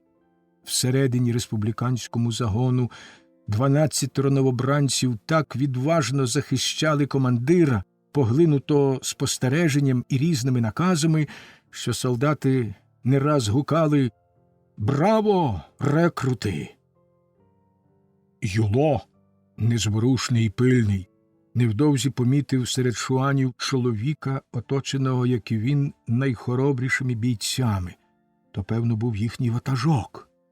Командир синіх вирішив роздивитися як слід цього офіцера, але кілька спроб розгледіти його обличчя виявилися марними, бо шуанського проводиря весь час затуляли червоні шапки і капелюхи з широкими крисами. Виразно він бачив тільки Плазуй по землі, що стояв поруч свого начальника, повторював хрипким голосом його накази і безперестанку набивав свій карабін. Нескінченні перешкоди урвали нарешті терпець командирові. З шаблею в руці, запаливши своїм прикладом новобранців, він кинувся в самісіньке стовпище шуанів так шалено, що прорвався крізь їхні ряди і на мить побачив ватажка. Та, на жаль, обличчя його було сховане під креслатим капелюхом з білою кокардою. Невідомий, вражений такою зухвалою атакою, відсахнувся й різким рухом збив назад капелюха. Тепер Юло зміг схопити на швидку його головні прикмети.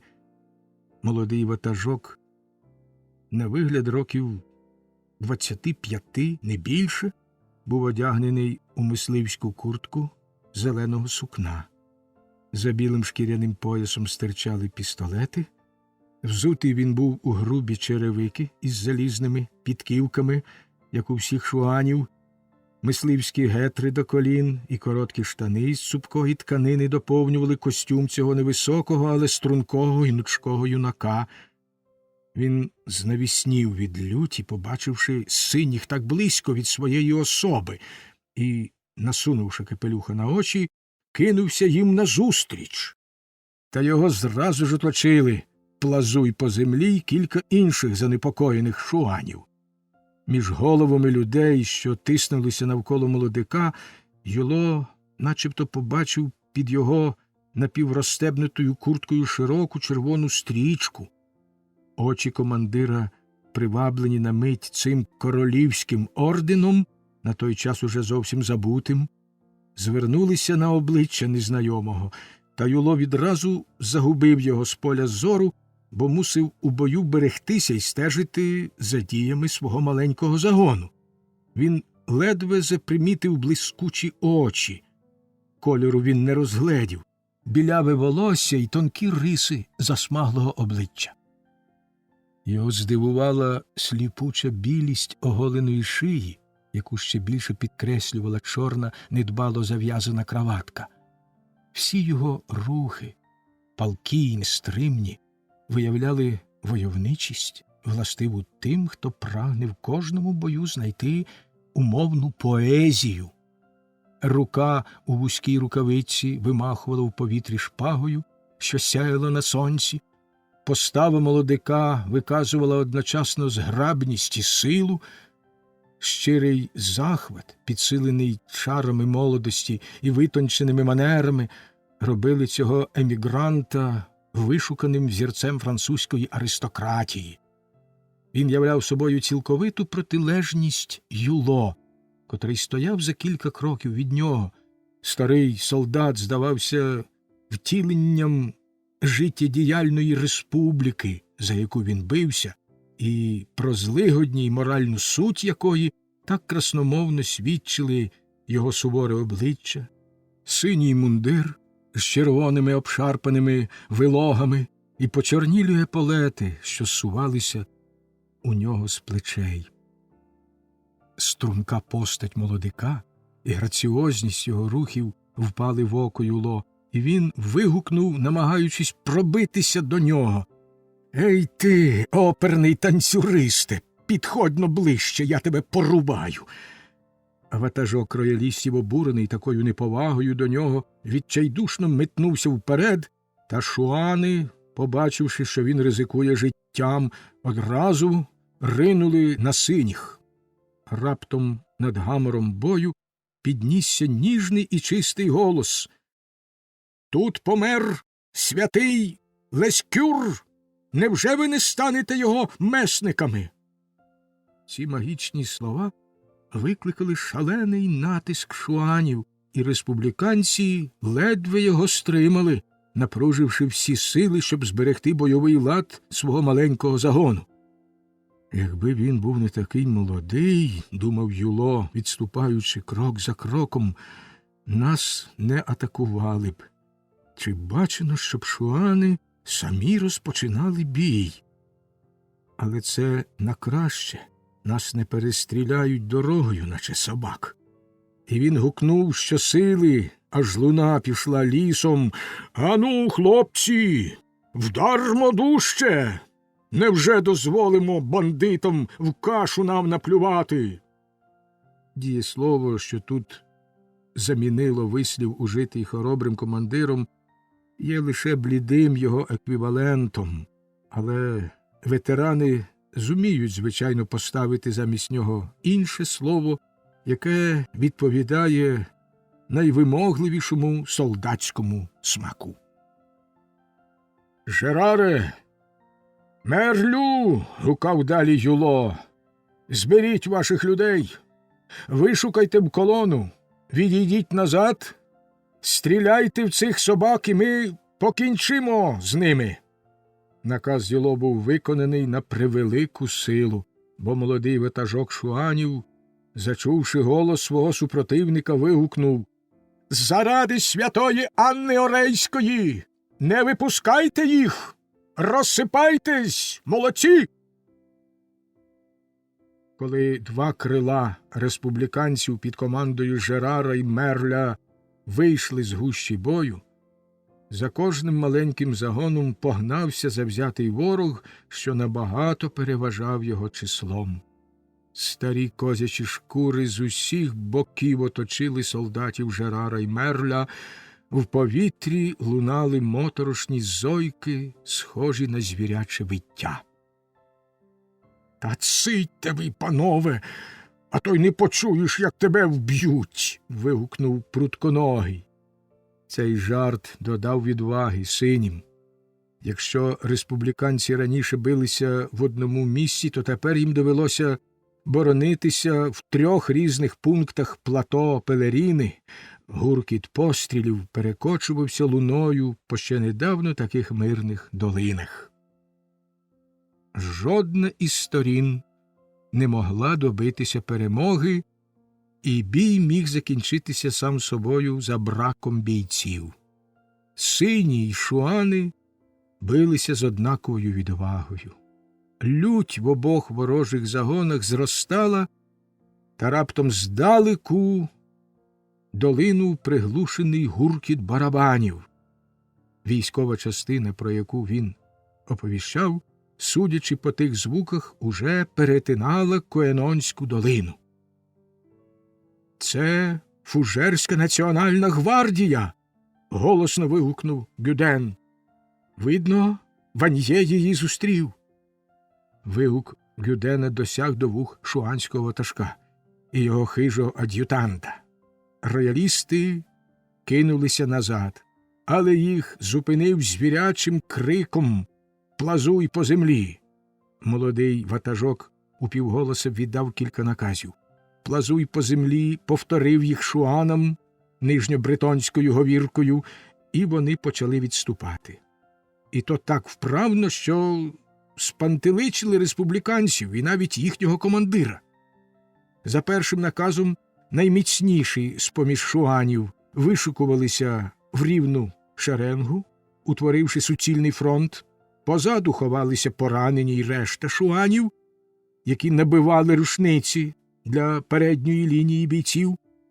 Раптом зі спритністю, зразок якої подав уже Плазуй по землі, поранені, а за ними й половина шуанського загону, видерлись на пагорок праворуч від дороги, і незабаром сині могли розгледіти над гребенем лише їхні енергійні обличчя.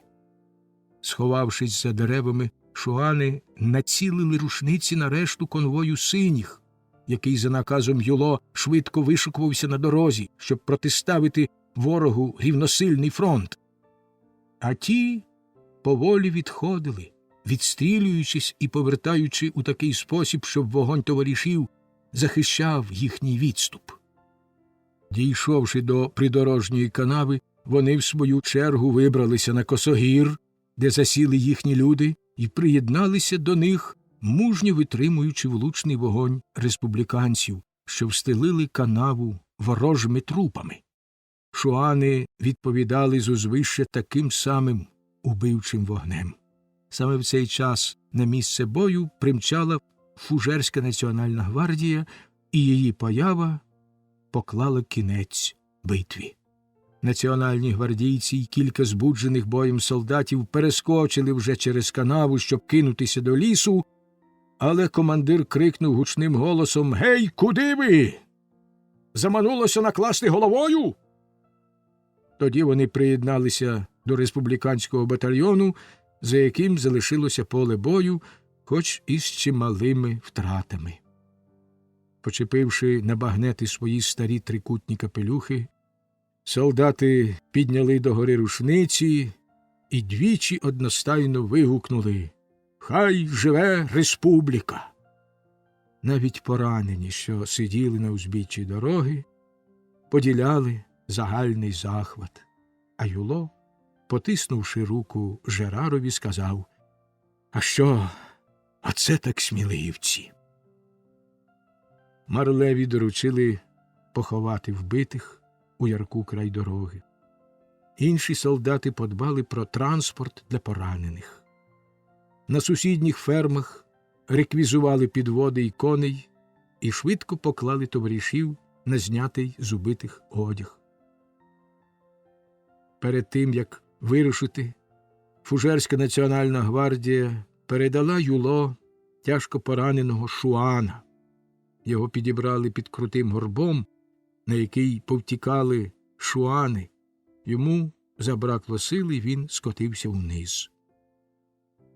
«Спасибі, громадяни, за вашу підтримку», – сказав командир. «Побий мене, Грім. Без вас нам було б не переливки. Бережіться й ви. Війна почалася. Прощавайте, сміливці». Потім Юло звернувся до полоненого.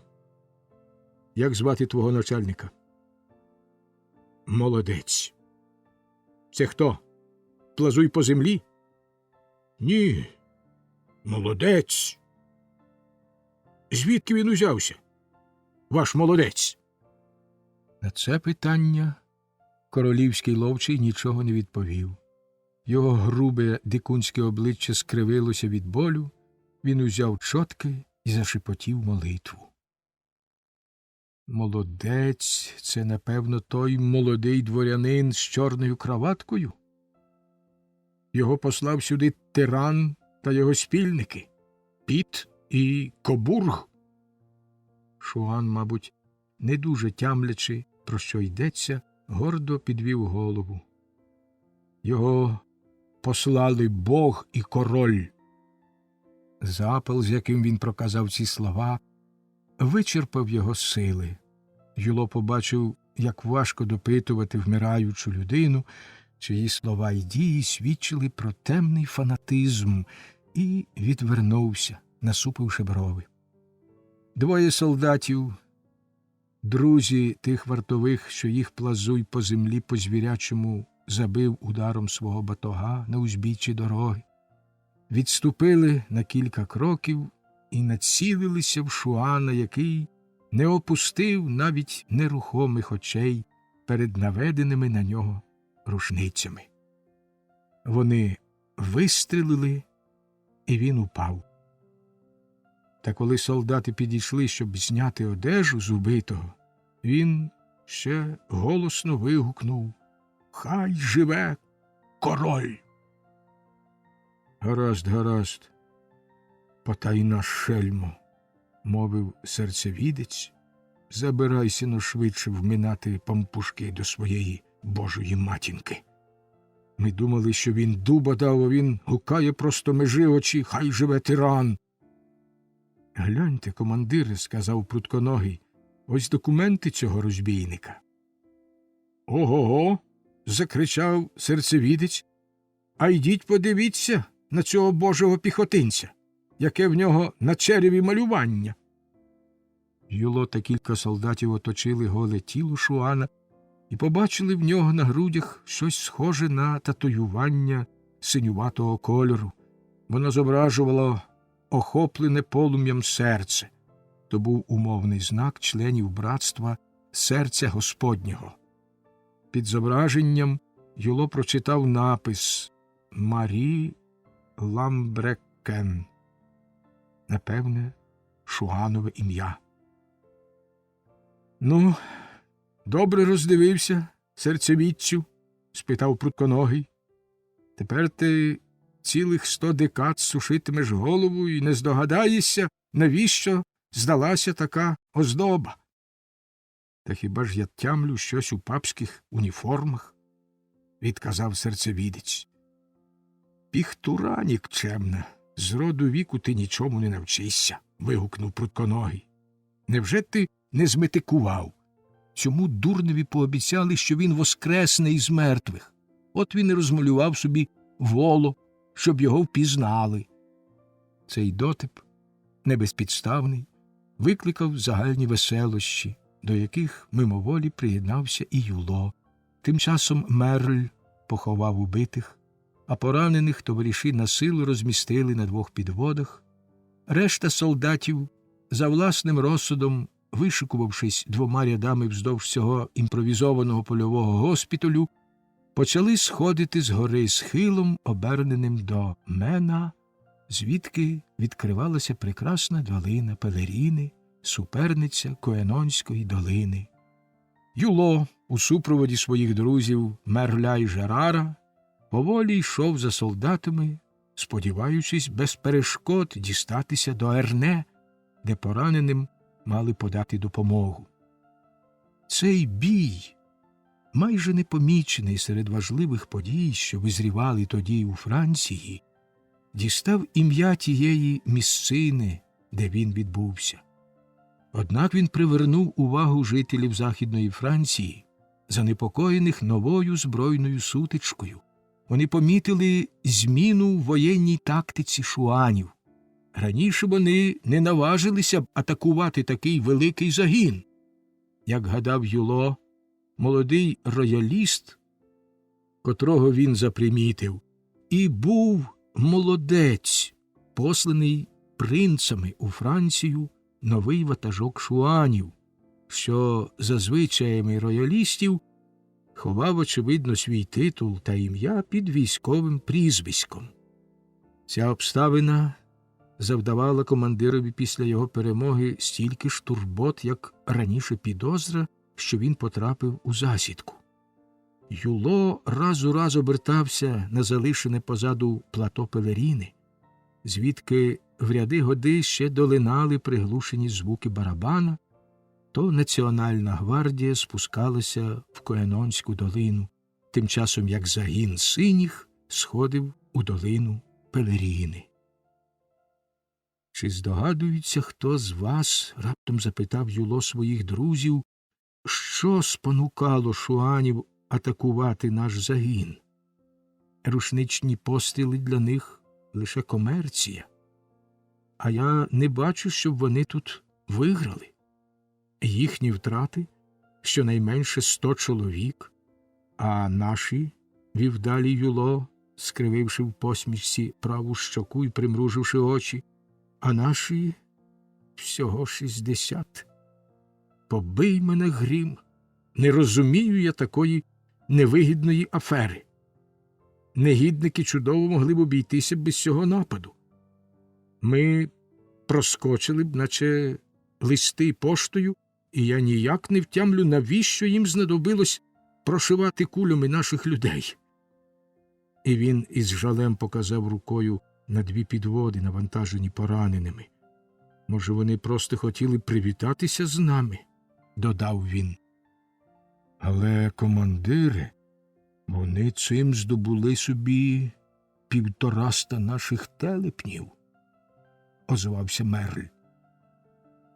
«Та якби рекрути й пострибали в ліс, наче жаби, ми не стали б їх там ловити, особливо після того, як нас обстріляли», – заперечив Юло. Ні, тут щось та є.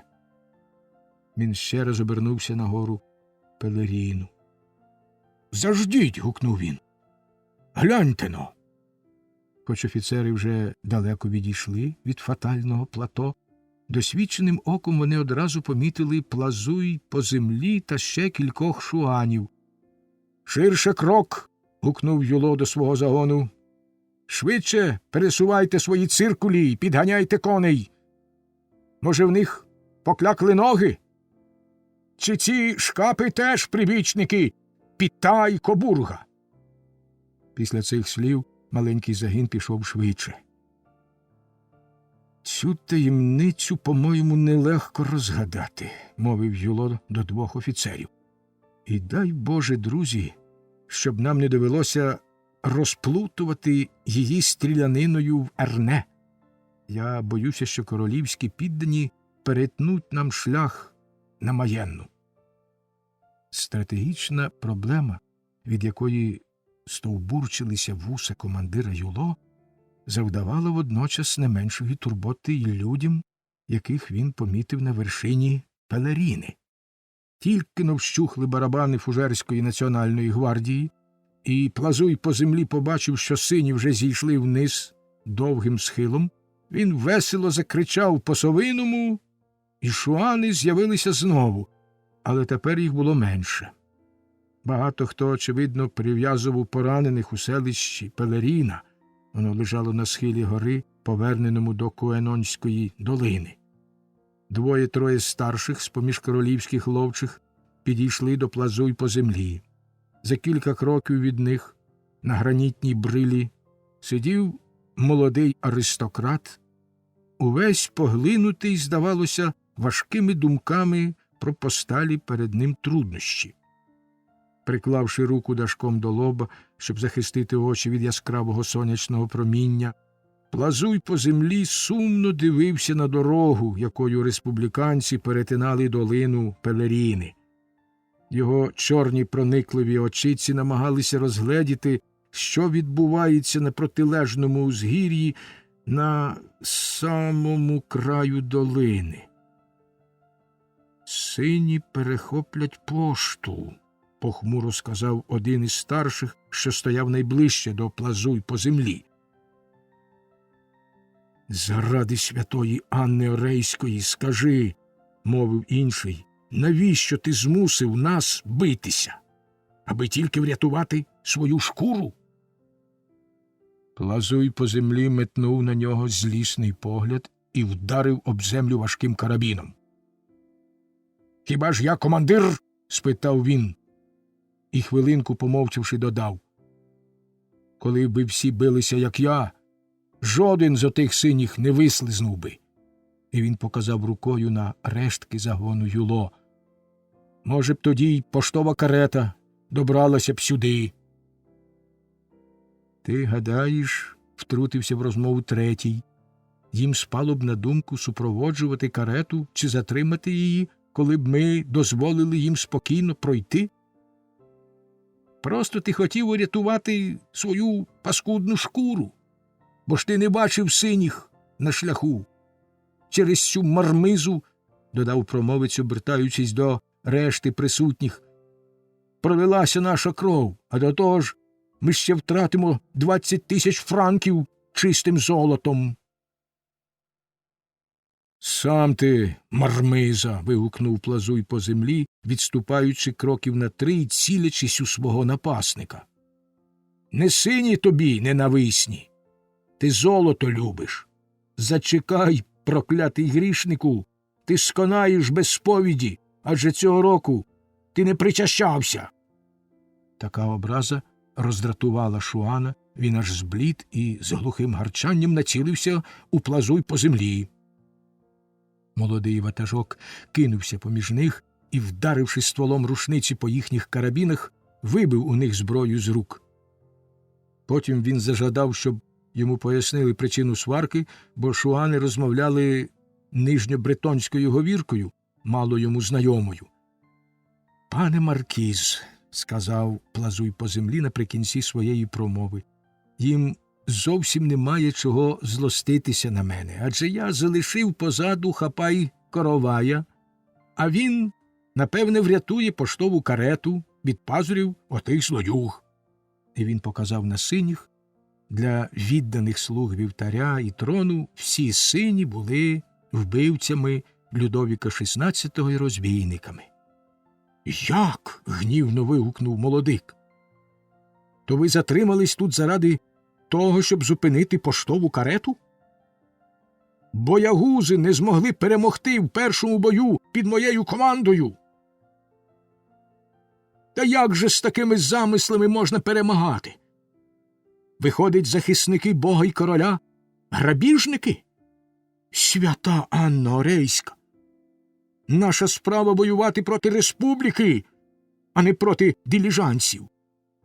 Віднині кожний, винний у таких ганебних нападах, не дістане відпущення гріхів і втратить милості, призначені хоробрим слугам короля». Юрба глухо й вороже загомоніла. Видно було, що авторитет нового ватажка, з такими труднощами, утверджений серед цієї дикої орди, сильно похитнувся. Це невдоволення не приховалось від молодика, і він уже шукав засобу врятувати свою гідність командира, коли раптом серед тиші почувся кінський тупіт. Усі голови повернулися в той бік, звідки наближався вершник. Це була молода жінка, верхи на маленькій бретонській конячці, яку вона погнала в чвал, помітивши в юрбі шуанів молодого ватажка. «Що тут діється?» – запитала вона, переводячи погляд з шуанів на їхнього верховоду. «Чи повірите, пані, вони чигають на поштовий диліжанс, який іде з Маєнни до Фужера, і хочуть його пограбувати. І це після бою за звільнення наших фужерців, коли ми втратили стільки людей і не змогли знищити синіх». «Ну, то в чому ж лихо?» – спитала молода пані. Природженим жіночим чуттям вона схопила суть цієї сцени. «Ви втратили своїх людей, але їх вам ніколи не бракуватиме. Пошта везе гроші, а вони нам завжди потрібні. Ми поховаємо наших покійників, вони попадуть на небо, а гроші візьмемо і розподілимо між цими хоробрими хлопцями. Що ж тут стоїть на заваді?» Шуани одностайно схвалили усмішками її промову. «Хіба в цьому немає нічого, що примусило б вас почервоніти?» Стишивши голос, запитав молодик. «І невже ви так потребуєте грошей, що ладні здобувати їх на дорогах?» «Я так зголодніла за ними, маркізе, що віддала б, мабуть, у заклад своє серце, коли б його в мене вже не одібрали», – мовила жінка, кокетливо до нього всміхаючись. «Але звідки ви взялися, що гадаєте, ніби можна користуватися шуанами, не дозволяючи їм коли-неколи пограбувати синіх? Хіба ви не знаєте прислів'я? Злодійкуватий, як сова. А що таке шуан? До того ж, додала вона, підвищуючи голос, це ж справедлива справа. Хіба сині не загарбали всього церковного і нашого майна?» Її слова зустрів схвальний гомін, зовсім не схожий на гарчання, яким шуани відповіли маркізові. Чоло молодика спохмурніло, він відвів даму набік і спитав її з очевидним невдоволенням, але стриманим тоном, як то належить добре вихованій людині. «Ті добродії прибудуть до Вівітьєра в призначений день?» «А вже ж», – відповіла вона, – «всі приїдуть. Відповідач – великий Жак і, можливо, Фердінанд. Дозвольте мені туди повернутися». Я не можу припустити грабунку в моїй присутності. Так, пані, я кажу грабунок. Коли тебе обкрадають, в цьому є щось благородне, але... Гаразд, перебила вона його. Мені припаде ваша частка. Дякую вам, що поступаєтесь нею. Цей додаток до моєї здобичі дуже до речі. Моя матуся так давно не присилала мені грошей, що я просто в розпачі. Прощавайте, вигукнув маркіз. І він пішов геть. Але молода жінка миттю його наздогнала. Чому б вам не залишитися зі мною? Запитала вона, кинувши на нього погляд деспотичний і водночас лагідний. Жінки, що мають право на повагу чоловіків, вміють ним дуже виразно виявити свої бажання. Хіба ж ви не збираєтесь грабувати поштовий диліжанс? Грабувати? Здивувалася вона. Який дивний вислів? Дозвольте пояснити вам. Ні-ні, мовив він, беручи її руки і підносячи до вуст із витонченою гречністю придворного. Послухайте мене, провадив він далі, трохи помовчавши. Якщо я залишуся тут під час нападу на диліжанс, наші хлопці мене вб'ють, бо ви їх не повбиваєте. Жваво заперечила жінка, бо вони з усією повагою до вашого рангу зв'яжуть вам руки, а коли вони стягнуть з республіканців данину, потрібну їм на військове спорядження, на харчування і купівлю пороху, то знову будуть беззаперечно вам коритися. І ви хочете, щоб я оце ними керував? Коли моє життя потрібно справі, яку я захищаю, то все ж дозвольте мені зберегти мою честь командира. Якщо я піду звідси, то можу й не знати про цю підлоту. Пізніше я вернуся і проведу вас. Він швидко пішов. Молода пані прислухалася з видимим незадоволенням до його ходи. Коли шелест сухого листя завмер, вона ще деякий час стояла непорушно, потім швидко повернулася до шуганів. В неї вихопився презирливий жест, і вона мовила до Плазуй по землі, що допоміг їй злізти з коня. Цей молодик хотів би у війні з республікою додержувати всіх правил. Ну що ж, мине ще кілька днів, і він змінить свою думку. Але як він повівся зі мною, сказала вона потім сама до себе. Вмостившись на гранітній брилі, на якій недавно сидів маркіз, вона стала чекати на прибуття диліжанса. Досить знаменним явищем тієї доби була ця молода аристократка, яку бурхливі пристрасті кинули у вир боротьби монархії проти духу часу, а палкі почуття штовхнули на вчинки, що не були, так би мовити, їй властиві. Цим вона була схожа на стількох інших екзальтованих жінок, яких запал поривав іноді до величних дій.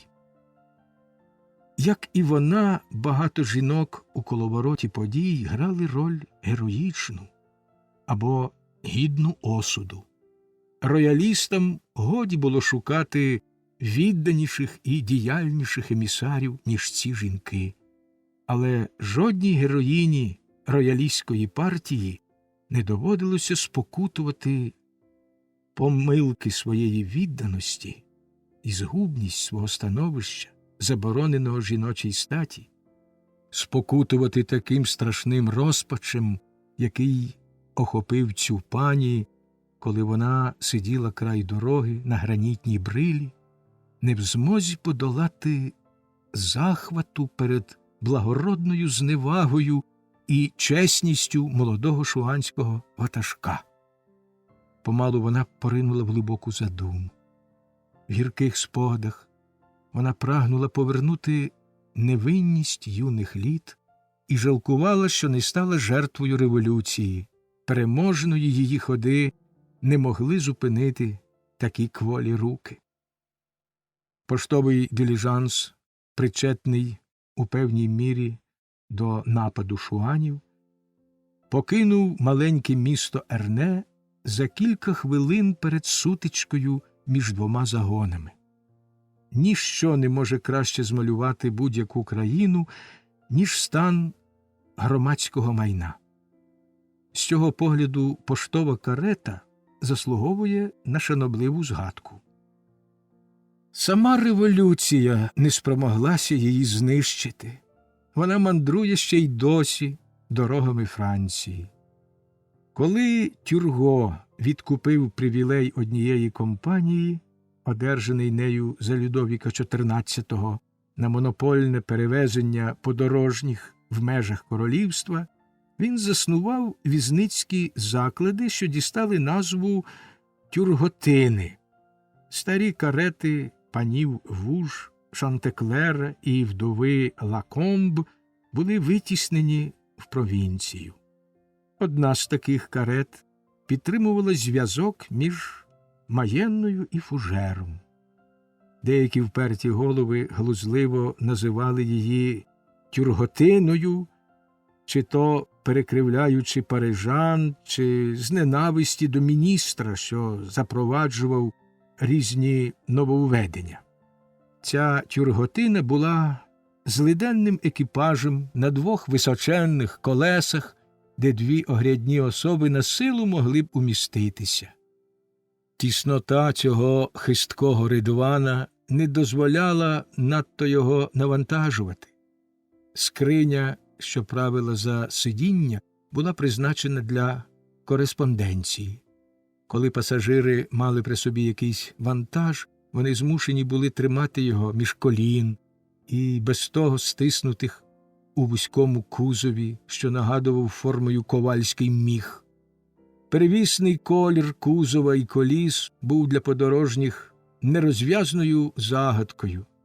Дві шкіряні запони, цупкі, незважаючи на тривалий ужиток, мали захищати страдників від холоду й дощу.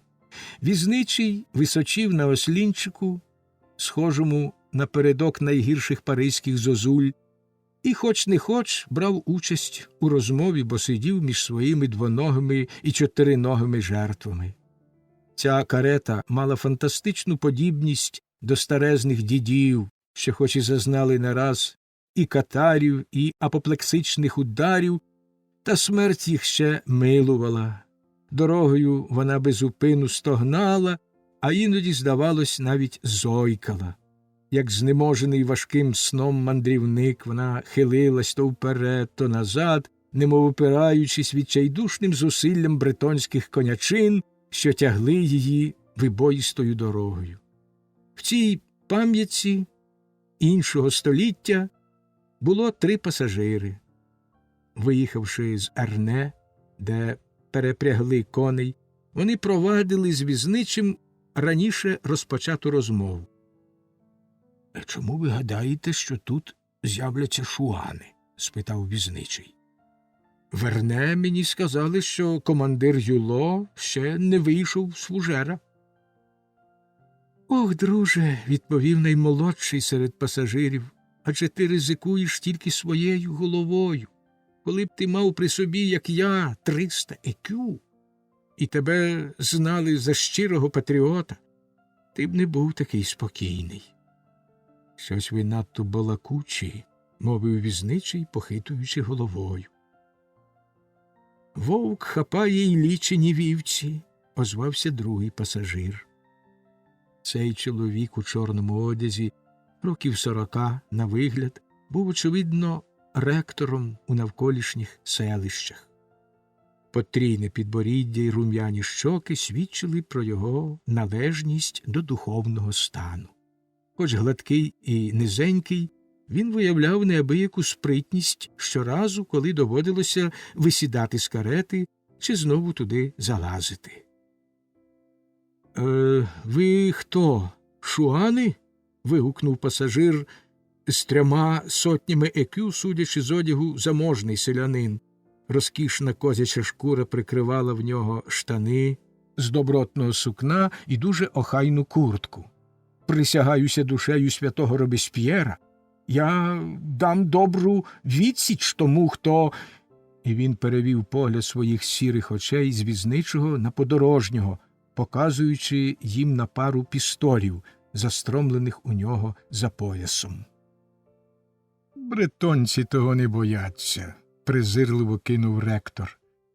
«Та невже в нас такий вигляд, ніби ми хочемо загарбати ваші гроші?» Щоразу, коли вимовлялося слово «гроші», візничий змовкав, і в священника вистачило глузду взяти під сумнів наявність у патріота 300 кю і припустити, що гроші у візничого. «Ти сьогодні з вантажем, Коп'йо?» – спитав він. Пане Гюден, немає майже нічого», – відповів візничий. Абат Гюден запитливо глянув по черзі на патріота і на візничого, обличчя в обох були незворушні. «Тим краще для тебе», – сказав патріот. «А коли трапиться яке лихо, я постараюся врятувати своє добро».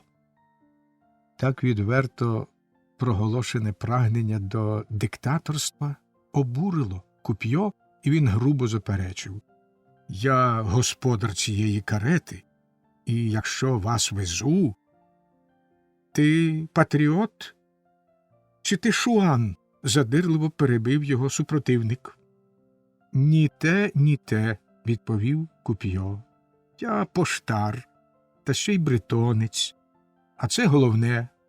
Отже, я не боюся ані синіх, ані аристократів». «Ти, мабуть, хочеш сказати аристокрадіїв?» – мовив глузливо патріот.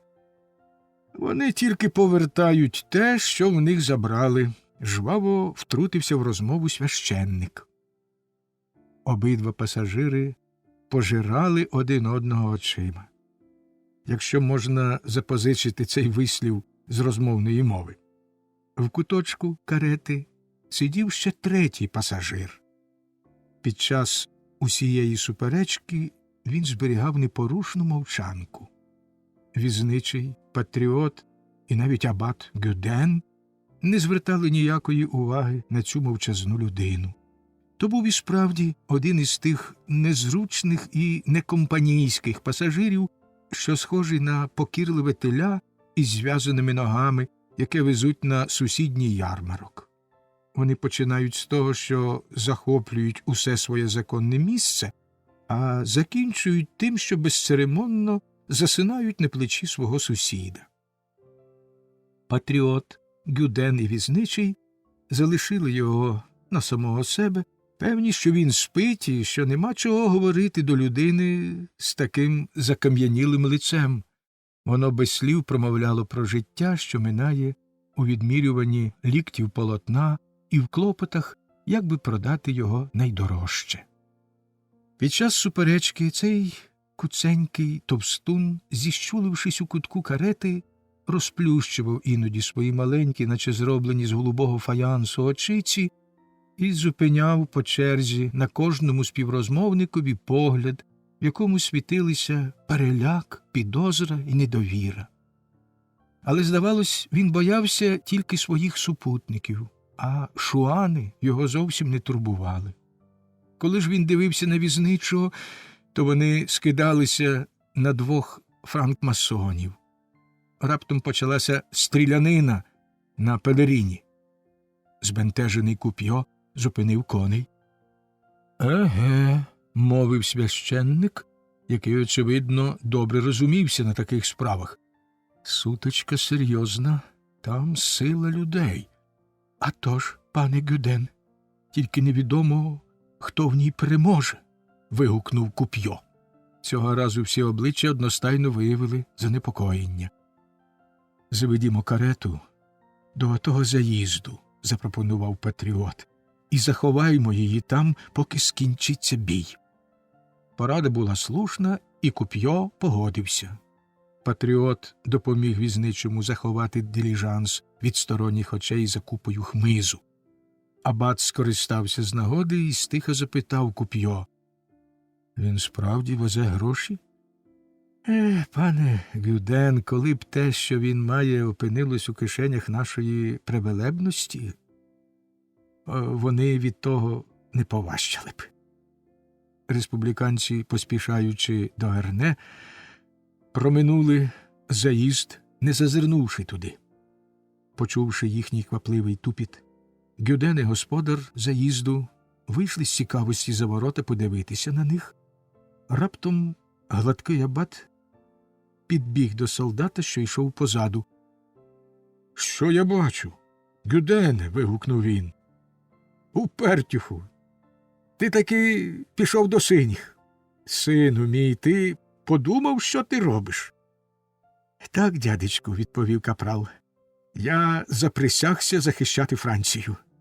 «Ох, нещасний, ти занапастиш свою душу», – скрикнув священник, намагаючись збудити в свого небожа релігійні почуття, такі сильні в серцях бретонців.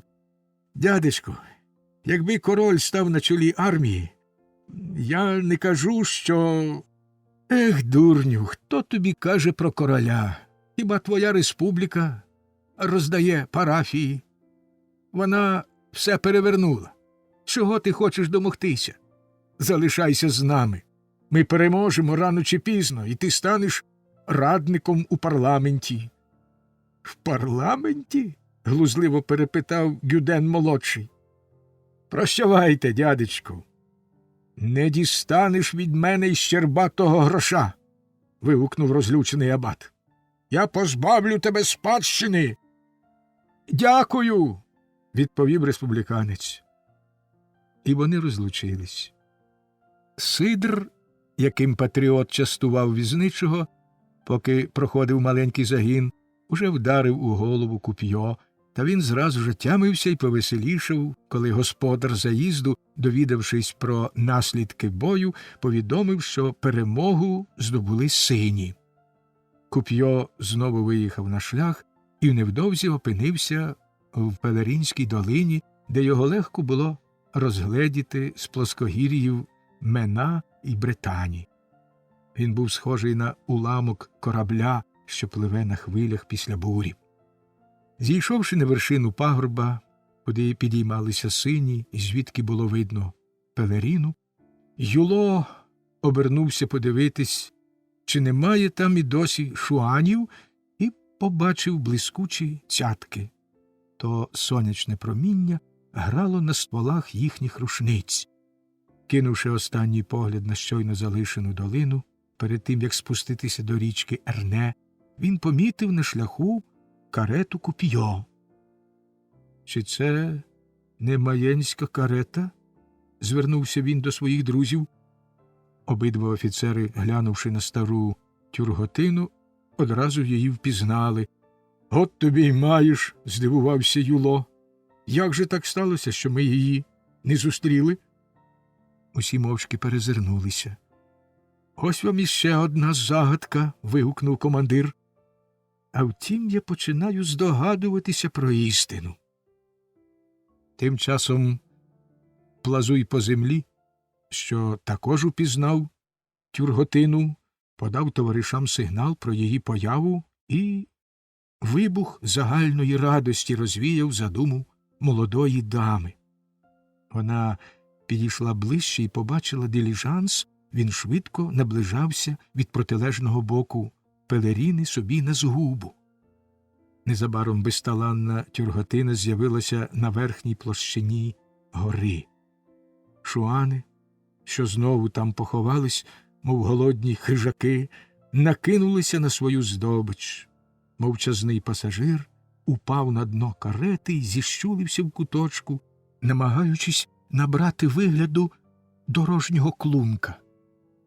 «Егей!» – вигукнув Куп'йо, показуючи з височини передка на селянина. «Ви, бачу, винюхали, що в цього патріота повна торбина золота». Шуани зустріли ці слова вибухом дружнього реготу і закричали: «Хапай коровай! Хапай коровай! Хапай коровай!» Серед цього сміху якому вторував на челуна і сам Хапай-Коровай, Куп'йо зліз, геть засоромлений, з передка, коли відомий Сібо, на прізвисько Хапай-Каравай, допоміг своєму сусідові вийти з карети, почувся шанобливий гомін. «Це абат Гюден!» – вигукнули кілька чоловік. Почувши шановне ім'я, всі шуани поскидали шапки і, ставши навколішки, попросили в священника благословення. Абат поважно їх благословив. Він обдурив би навіть святого Петра і вкрав би в нього ключі від раю, мовив ректор і ляснув Хапай-Короваю по плечу. Якби не він, сині нас перехопили б. Абат Гюден помітив молоду жінку і, відійшовши вбік, завів з нею розмову. Тим часом Плазуй по землі спритно відчинив у кареті скриню і з хижою радістю показав усім торбину.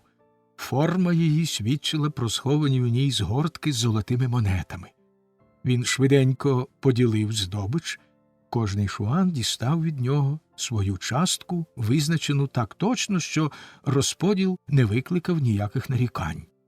Потім Плазуй по землі підійшов до молодої дами і абата і передав їм щось із 6000 франків. «Чи можу я прийняти ці гроші з чистим сумлінням, пане Гюден?» – запитала молода жінка, відчуваючи потребу в чийомусь дозволі. «А чому ж і ні, пані? Хіба ж у давнину церква не схвалила конфіскації майна в протестантів? Тим більше право маємо чинити так щодо революціонерів. Вони не визнають Бога, руйнують храми і переслідують релігію». Абат Гюден додав до своєї проповіді ще й особистий приклад, спокійнісінько прийнявши своєрідну десятину, запропоновану йому Плазуй по землі. «До того ж, – додав він, – я можу тепер віддати все своє майно на захист Бога й короля. Мій небіж пішов до синіх». Куп'йо лементував і бідкався, що він лишився без шматка хліба. «Йди до нас, – сказав йому Плазуй по землі, – і ти матимеш свою частку. Та коли не буде слідів нападу, подумають, що я зумисне дав себе пограбувати». «Ото й весь клопіт», – сказав Плазуй по землі. Він подав знак, і рушничний залп умить подірявив тюрготину.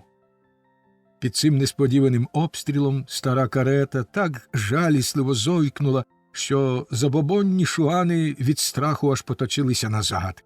Але Плазуй по землі примітив, як у куточку кузова виструмилось і знову сховалося бліде обличчя мовчазного пасажира.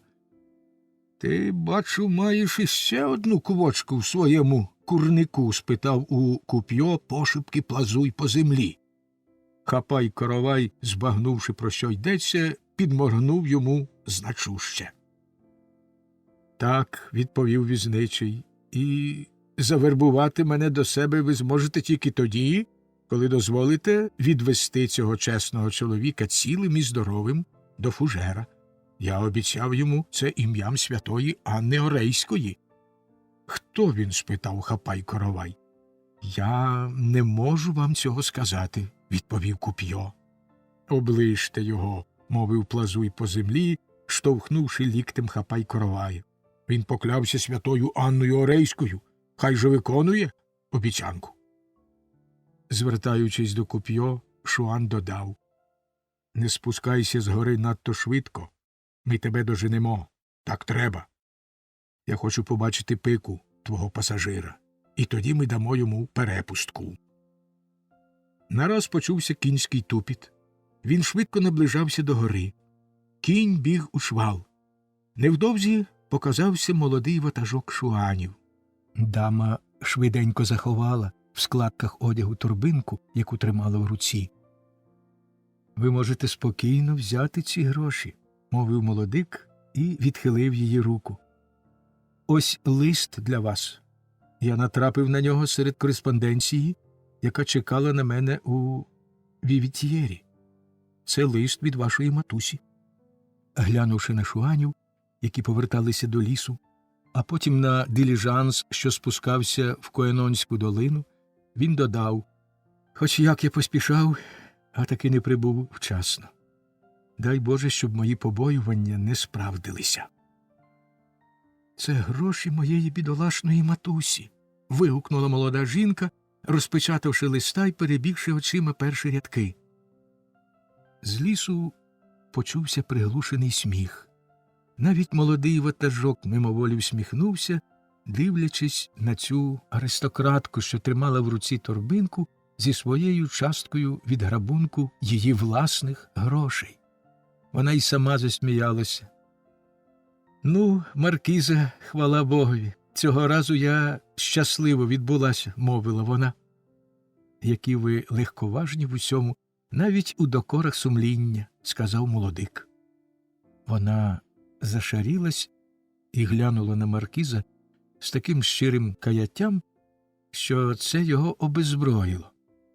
Священник чемно, але досить холодно повернув їй щойно одержану десятину і пішов слідом за молодим ватажком до бічної дороги, якою той сюди прибув.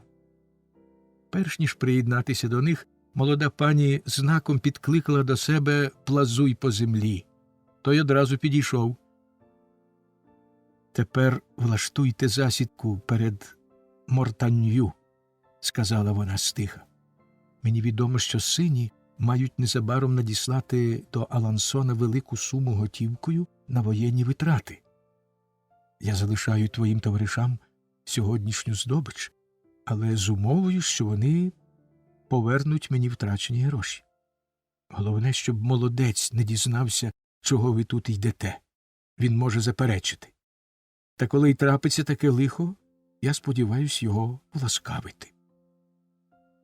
«Пані», – мовив маркіз, коли вона сіла позад нього на коня, віддавши свого абатові. «Наші друзі з Парижа пишуть, щоб ми були насторожі. Республіка вирішила боротися з нами хитрощами і підступністю».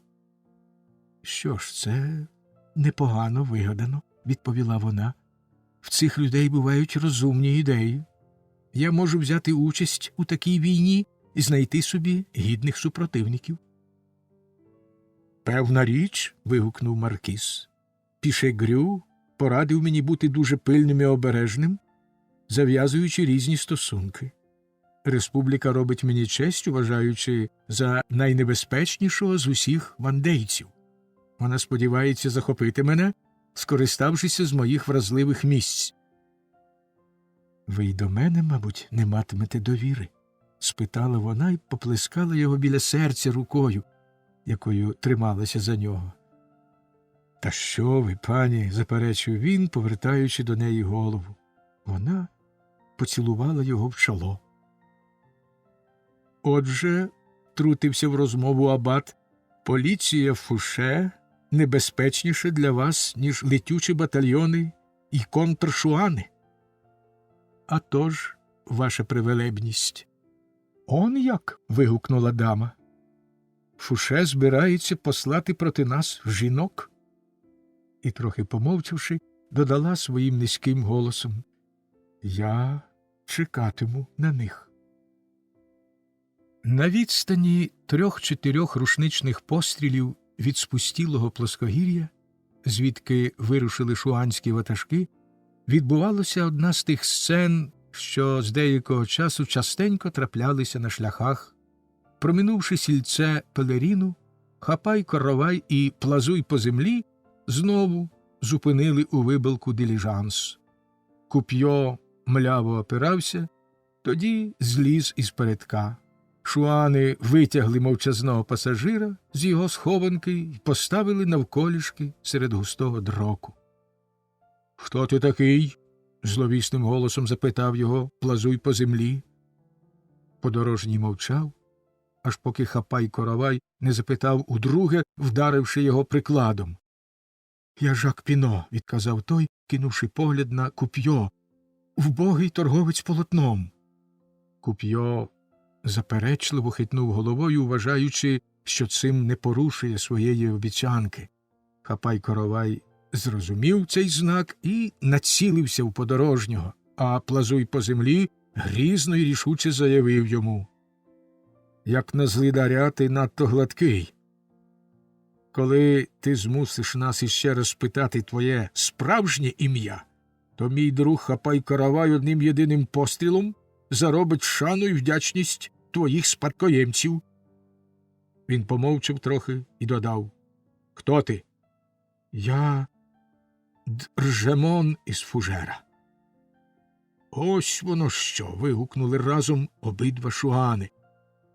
«Я вас не називав, пане Оржемон», – сказав Куп'йо. «Присягаюся святою дівою, я чесно вас захищав».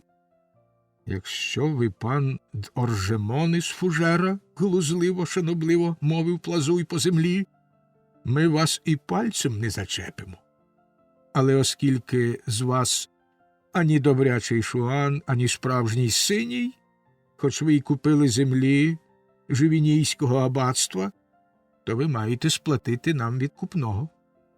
Вів далі шуан, удаючи, ніби перелічує своїх товаришів: 300 екю по 6 франків. Нейтралітет вартий таких грошей. 300 екю по 6 франків. Хором повторили бідолашний банкір, Хапай-Коровай і Куп'йо, але кожний з іншою інтонацією. «Ох, мій ласкавий пане, та я ж банкрут», – сказав Оржемон. «Ця клята республіка оголосила примусову позику в 100 мільйонів франків. З мене взяли величезний податок. Я сиджу на мілині». «Скільки ж узяла з тебе твоя республіка?» 1000 екю, мій любий», – жалісливо відповів банкір, сподіваючись на знижку. «Якщо твоя республіка здерла з тебе таку силу грошви на примусову позику, то ти тепер сам бачиш, що з нами тобі мати справу вигідніше. Наш уряд дешевший. 300 екю. Хіба ж це надто дорого за твою шкуру? Де ж мені їх узяти?» «В своїй скрині», – відповів Хапай-Коровай. «Та гляди, щоб монета була добра, а то добра не жди». «Де я маю вам її сплатити?» «Твій фужерський будинок за містом недалеко від ферми Жібарі. Там живе мій двоюрідний брат Налий Кухоль, або ж Великий Сібо. Передай йому гроші». «Але це не за правилами», – вигукнув Доржемон. «А що нам з того?» – відказав Плазуй по землі. «Пам'ятай, коли за 2 тижні не віднесеш грошей до Налий Кухля, ми відвідаємо тебе і швиденько вилікуємо від подагри, якщо в тебе хворі ноги. А ти, Куп'йо», – додав він, звертаючись до візничого, – «будеш тепер зватися Вези добро».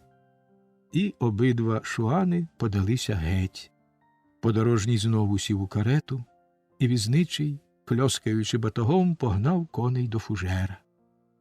«Якби у вас була зброя, – сказав Куп'йо, – ми змогли б себе краще оборонити». «А то йолоп! У мене тут 10 000 франків», – мовив Доржемон, показуючи на свої грубі черевики. «Хіба ж можна захищатися, маючи при собі такі гроші?» Вези добро почухав за вухом і обернувся назад, але його нові товариші вже зникли. Юло зі своїми солдатами зупинились в Ерне, щоб завести поранених до міського госпіталю. Потім республіканський загін без усякої халепи дістався до Маєнни.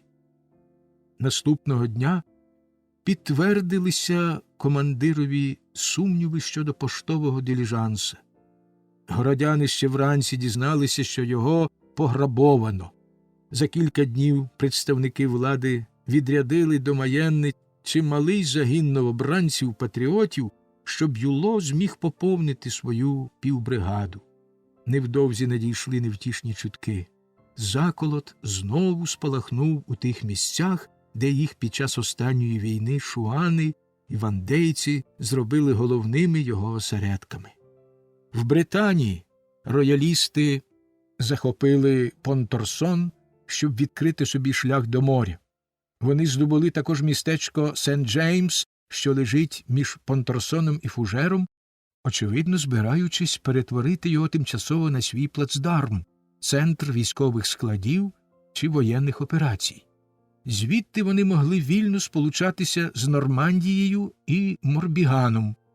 Дрібніші роялістські ватажки їздили по цих трьох провінціях, намагаючись підбурити прихильників монархії і домогтися об'єднаних дій.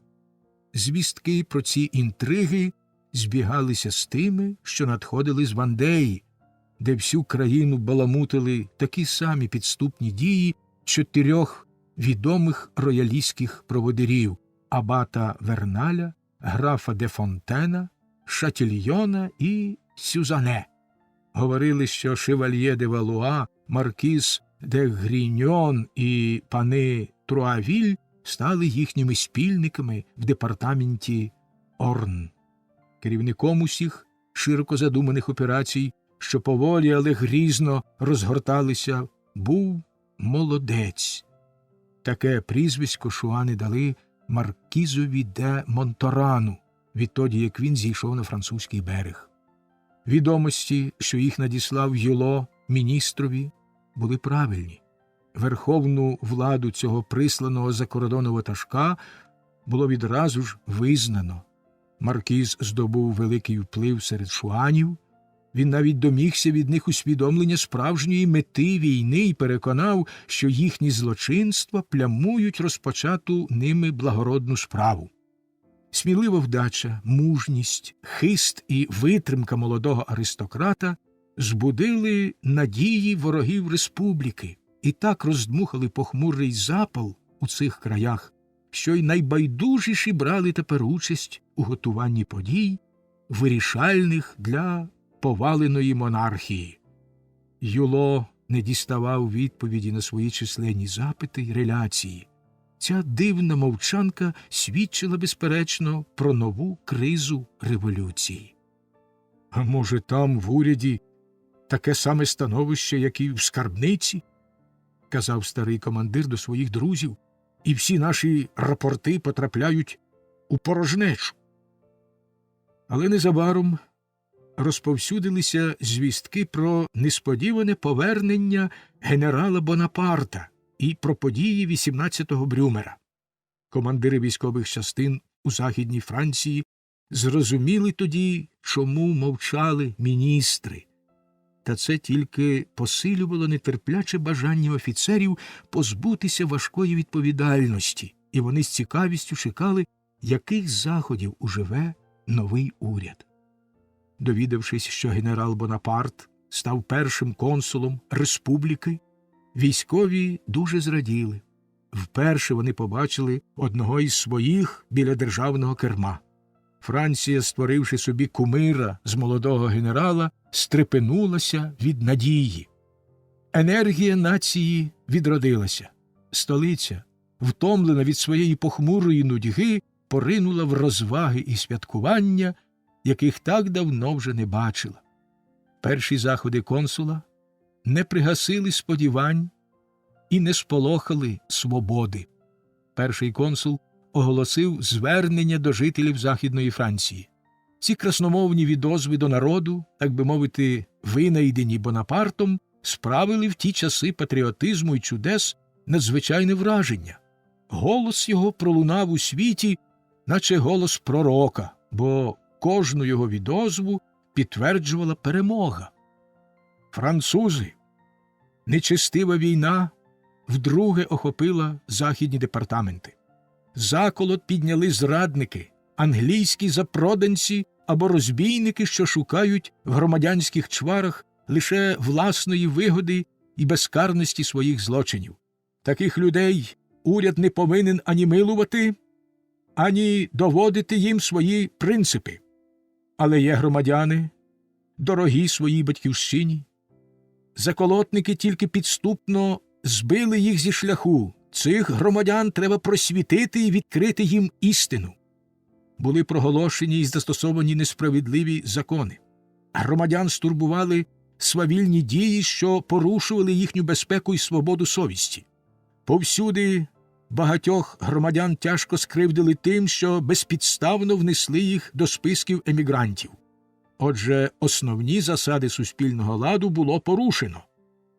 Консули оголошують, що свободу віровизнання, гарантовану Конституцією, забезпечить закон від 11-го преріаля 3-го року, за яким громадянам надається право користуватися будівлями, призначеними для відправляння релігійних культів.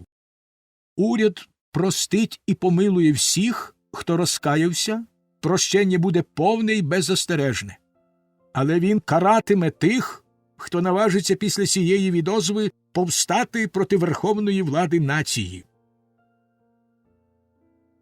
«Ну що ж», – казав Юло, коли було прилюдно прочитано консульську декларацію, «хіба це не по-батьківському? Однак ви побачите, жодний розбійник-рояліст не зречеться своїх переконань». Командир мав рацію. Відозва сприяла лише тому, що кожний утвердився в своїх поглядах. За кілька днів Юло і його офіцери дістали підкріплення. Новий воєнний міністр повідомляв, що до них прибуде генерал Брюн, призначений командувачем військами Західної Франції. Юло, який мав славу досвідченого офіцера, тимчасово доручили командувати військами в Орнському і Маєнському департаментах. Невдовзі незнана досі діяльність закрутила всі колеса урядової машини. Циркуляр військового міністра і міністра поліції сповіщав, військовим командирам наказано вжити надзвичайних заходів для придушення заколоту в самому його зародку. Але шуани і вандейці вже скористалися з тимчасової бездіяльності республіки, збурили села і цілком заволоділи ними. Тому з'явилася нова консульська відозва. Цього разу генерал Бонапарт звертався до армії. «Солдати, на заході Франції залишились самі розбійники, емігранти й англійські найманці. В нашій армії понад 60 тисяч сміливців. Сподіваюсь почути незабаром, що ватажки заколотників загинули. Славу здобути важко, якби можна було уславитися, не виходячи з штаб-квартири в великих містах, хто б не вкрив себе славою. Солдати, хоч би який ранг ви мали в армії, усіх вас чекає вдячність нації. Щоб бути її гідними, треба нехтувати негодою, морозом, снігом, лютим нічним холодом, захоплювати зненацька ворогів на світанку, знищувати негідників, що ганьблять ім'я француз. Провадьте війну швидко і рішуче, будьте невблаганні до злочинців, але додержуйте суворої дисципліни. Національні гвардійці, з'єднайте ваші зусилля з зусиллями лінійних військ. Якщо виявляться між вами прихильники заколотників, арештуйте їх. Хай ніде вони не сховаються від солдатів, що їх переслідують, а коли знайдуться зрадники, які наважаться дати їм притулок і захищати їх, то хай вони гинуть разом із заколотниками». «Бач, який розумник!» – вигукнув Юло. «Точнісінько, як в італійській армії. Сам дзвонить до обідні і сам її править. А говорить знаменито». «Так, але говорить він один і лише від свого імені», – зауважив Жерар. Його вже почали непокоїти наслідки 18-го Брюмера. «Ох, свята душа!» – вигукнув мер. «То що з того? Адже він людина військова». За кілька кроків від них, біля наліпленої на мурі відозви, юрмилися солдати. Та оскільки жоден із них не вмів читати, то вони тільки розглядали її. Хто безтурботно, хто зацікавлено, а двоє-троє шукали серед перехожих вченої на вигляд людини. «Глянь-но, серцевідцю, що воно там за папірець?» – насмішкувато мовив прутконогий до товариша. «Неважко здогадатися», – відповів серцевідець.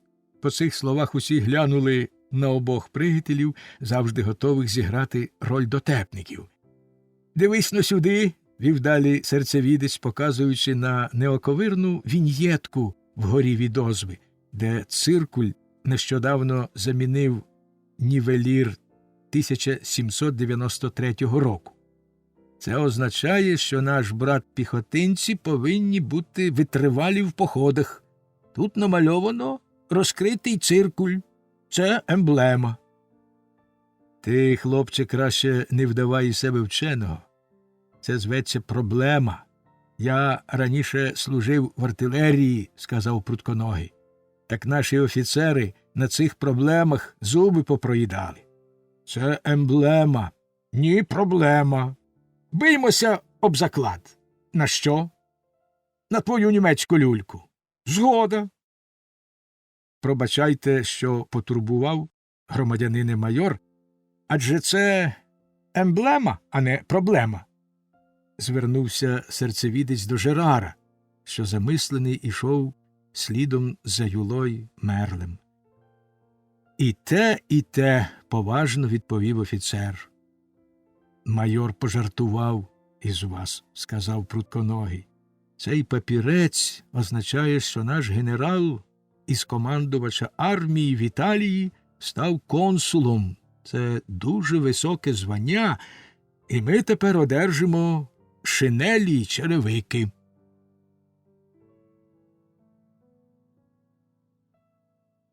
Частина 2. Ідея Фуше. Наприкінці Брюмера, коли Юло якось уранці провадив навчання в своїй півбригаді, розташованій за наказами згори в Маєнні, з Алансона прибув кур'єр і передав йому депеші. Командир одразу взявся їх читати, і велика досада відбилася на його обличчі. «В похід!» – вигукнув він із серцем, засовуючи депеші на денце капелюха. «2 роти виступають зі мною на Мортань. Там шуани. Ви мене супроводжуватимете», – звернувся він до Мерля й Жерара. «Якщо я хоч слово втямив у цих депешах, хай мене зроблять дворянином. Може, я просто безголовий. Та дарма, рушаймо. Не можна втрачати й хвилини». «А що за чортівня була в цій торбині, командире?» – спитав Мерль, показуючи носком чобота на конверт міністерської депеші. «Хай їх грім поб'є. Немає там нічого. Сама гидота». Коли в командира вихоплювалося круте солдатське слівце, передане тут натяком, воно завжди привіщало бурю. Різні його інтонації були для півбригади своєрідними градусами на термометрі терпіння їхнього командира. Завдяки щирій вдачі старого солдата розпізнати їх було так легко, що й найнікчемніший барабанщик знав їх на пам'ять. Так само, як і всі зміни його гримаси, коли в нього смикалась щока й примружувалися очі. Цього разу в тоні, яким він промовив ці слова, вчувався приглушений гнів, і обидва його друга принишкли й насторожилися. Навіть віспини на войовничому смаглявому обличчі командира немов поглибшили, і сам він ніби потемнішав на виду. Коли він натягав свого трикутного капелюха, пасмо густого, заплетеного на кінцях волосся впало на еполет, і Юло відкинув його назад з такою люттю, що дрібні кіски на скронях геть розкойовдилися. Він стояв нерухомо, стиснувши кулаки, міцно скрестивши руки на грудях, вуса його настовбурчились, однак Жерар насмілився запитати: «Виступаємо Зараз? Так, якщо ладівниці повні, буркнув командир. Вони повні. Рушниці на плече. Кроком руш, скомандував Жерар на знак Юло. Барабанщики стали попереду двох рот, призначених Жераром, залунали барабани, загін рушив. Командир, заглиблений у свої роздуми, наче прокинувся й вийшов з міста разом з двома своїми друзями, не озиваючись до них ані словом. Мерль і Жерар перезиралися мовчки, немов запитуючи один одного, чи ж довго він буде сердитись. Ідучи, вони потай спостерігали Юло, який весь час бурмотів крізь зуби щось невиразне. Кілька разів до солдатських вух долинали ніби прокляття, але ніхто не промовив ні слова, бо всі вміли у серйозних випадках додержувати суворої дисципліни, до якої були привчені солдати, що билися в Італії під командуванням Бонапарта. Більшість із них належали, як і Юло, до решток тих славетних батальйонів, що залишили Майнц під час капітуляції з умовою не брати участі у боях на кордонах. В армії їх називали майнцями. Важко було знайти солдатів і командирів, які краще розуміли б один одного, ніж вони. Наступного дня після виступу Юло і двоє його друзів рано вранці були вже на шляху до Алансона на відстані близько 1 льє від міста, поблизу Мортані, там, де дорога пролягає вздовж пасовищ, зрошуваних сартою. Ліворуч одна за одною розкинулися луки, а праворуч густі ліси, сягаючи аж до великих лісових масивів Менільбру, були, якщо можна запозичити цей вислів із живопису, контрастним тлом для чарівних річкових краєвидів. Обабіч дороги тягнулись глибокі рівчаки. Землю з них завжди викидали на поля, і вона утворила високі насипи, порослі шильником. Так у Західній Франції називають колючий дрік. Узимку ці густі чагарі – чудовий корм для коней і всякої худоби, та поки гілки дроку ще не обламали, за його темно-зеленими кущами ховалися шуани. Тому ці насипи й дрокові зарості, що свідчили про близькість Британії, робили тоді для мандрівника цю частину дороги такою самою небезпечною, як і мальовничою. Небезпекою, що загрожувала подорожнім на шляху від Мортані до Алансона та від Алансона до Маєни, і була викликана експедиція Юло. Тут виявилася нарешті потаємна причина його гніву. Загін Юло супроводжував стару поштову карету, запряжену парою коней, що поволі тюпали слідом за потомленими солдатами. 2 роти синіх з мортанського гарнізону, що охороняли цей потворний ридван до кінця визначеного етапу, де їх замінив Юло в тій самій місії. Солдати справедливо називали її патріотичною нудотою. Повернули назад до Мортанії і тепер видніли вдалині чорними цятками. Один загін старого республіканця йшов попереду, другий за кілька кроків позаду диліжанса. Юло простував між Мерлем і Жераром на однаковій відстані від карети й авангарду. Раптом він промовив: «Бодай мене грім побив. Подумати лишень, генерал послав нас із Маєнни тільки для того, щоб ми супроводили 2 вертихвісток, які сидять у цьому старому ридвані». «Однак, командире, – озвався Жерар, – коли ми заступали конвой, ви привіталися з цими громадянками, і то дуже люб'язно». «Ех, ось у чому наша ганьба. Хіба ж ці паризькі дженджики не наказували нам віддавати найвищу шану їхнім бісовим бабам? Чи ж можна так принизити нас, добрих хоробрих патріотів, змусити плентатись у почті якоїсь спідниці? Ні, я йду прямо своїм шляхом і не люблю, як збочують інші. Коли я побачив у Д'Антона коханки, у Барраса коханки, я їм сказав: громадяни, республіка поставила нас до керма не для того, щоб ви дозволяли собі старорежимні розваги. На це ви скажете мені, що жінки... Так, усі ми ласі до жіноцтва, це правда. Гарним хлопцям, звичайно, потрібні жінки, гарні молодиці.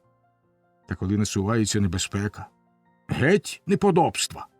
Навіщо ми повимітали паскудство минулих часів, коли патріотам заманулося його повертати? Гляньте на нашого консула. Оце людина, ніяких жінок, завжди при справі. Б'юсь об заклад на свій лівий вус, що він не знає, до якої дурної роботи тут нас змусили. Слово честі, командире, мовив, сміючись, Мерль, я помітив кінчик носика молодої вродливої дами, схованої в кареті, і признаюсь, що кожний без усякого сорому відчув би те саме, що я, непереборне бажання покрутитися біля цього ридвана, щоб зав'язати хоч коротеньку розмову з мандрівницями. «Бережися, Мерлю», – озвався Жерар, – «цих сорок в капелюшках супроводжує якийсь громадянин, як видно, досить хитрий, щоб заманити тебе в пастку». «Хто? Отой чепурун, що в нього вузенькі очиці безперестану перебігають з одного боку дороги на інший, наче він уже помітив шуанів? Отой куцоногий джигун.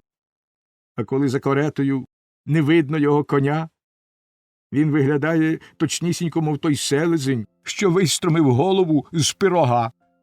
Якщо цей бевсь спробує перешкодити мені приголубити гарненьку горличку...» «Селезень, горличка, бідолашний Мерль, ти надміру захопився птахами, але не довіряй селезню. Його зелені очі підступні, як у гадюки, і лукаві, як у жінки, коли вона пробачає своєму чоловікові. Я не так боюся шуанів, як таких от захисників, у яких обличчя скидаються на графин з лимонадом». «Дарма», – вигукнув весело Мерль, – «коли командир дозволить, я ризикну. В цієї жінки очі, як зорі, можна все поставити на карту, щоб подивитися на них». «Наш товариш піймався на гачок», – мовив Жерар до командира, – «вже починає версти дурниці». Юло скривився, знизав плечима і відповів: «Перш ніж братися до юшки, раджу її понюхати». «Наш Мерль – добрий хлопець, такий веселий», – сказав Жерар, помітивши, що Мерль уповільнює ходу, щоб його наздогнала карета. Єдина людина, що може пожартувати із смерті товариша, і ніхто не звинуватить його у нечутливості. «Справжній французький солдат», – поважно мовив Юло. «Ого, він поправляє на плечах еполети, щоб було видно, що він капітан», – сказав, сміючись, Жерар. Ніби чин щось важить у таких справах. У кареті, біля якої крутився Мерль, справді їхали дві жінки. Одна з них, видно, була служниця, друга – її пані. «Такі от жіночки завжди тримаються в парі», – сказав Юло. Худорлявий чоловічок гарцював на коні то попереду, то позаду карети. Він, очевидно, супроводив цих привілейованих мандрівниць, але ніхто не помітив, щоб він промовив до них хоч одне слово.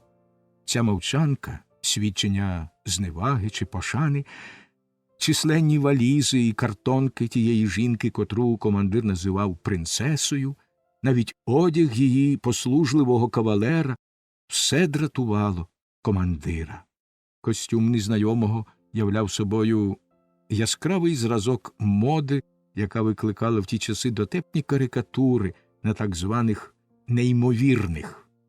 Уявіть собі чоловіка, одягненого у фрак, такий куценький спереду, що жилетка виглядала з-під нього на кілька дюймів, і такий довгополий ззаду, що його назва «риб'ячий хвіст» здавалася цілком слушною.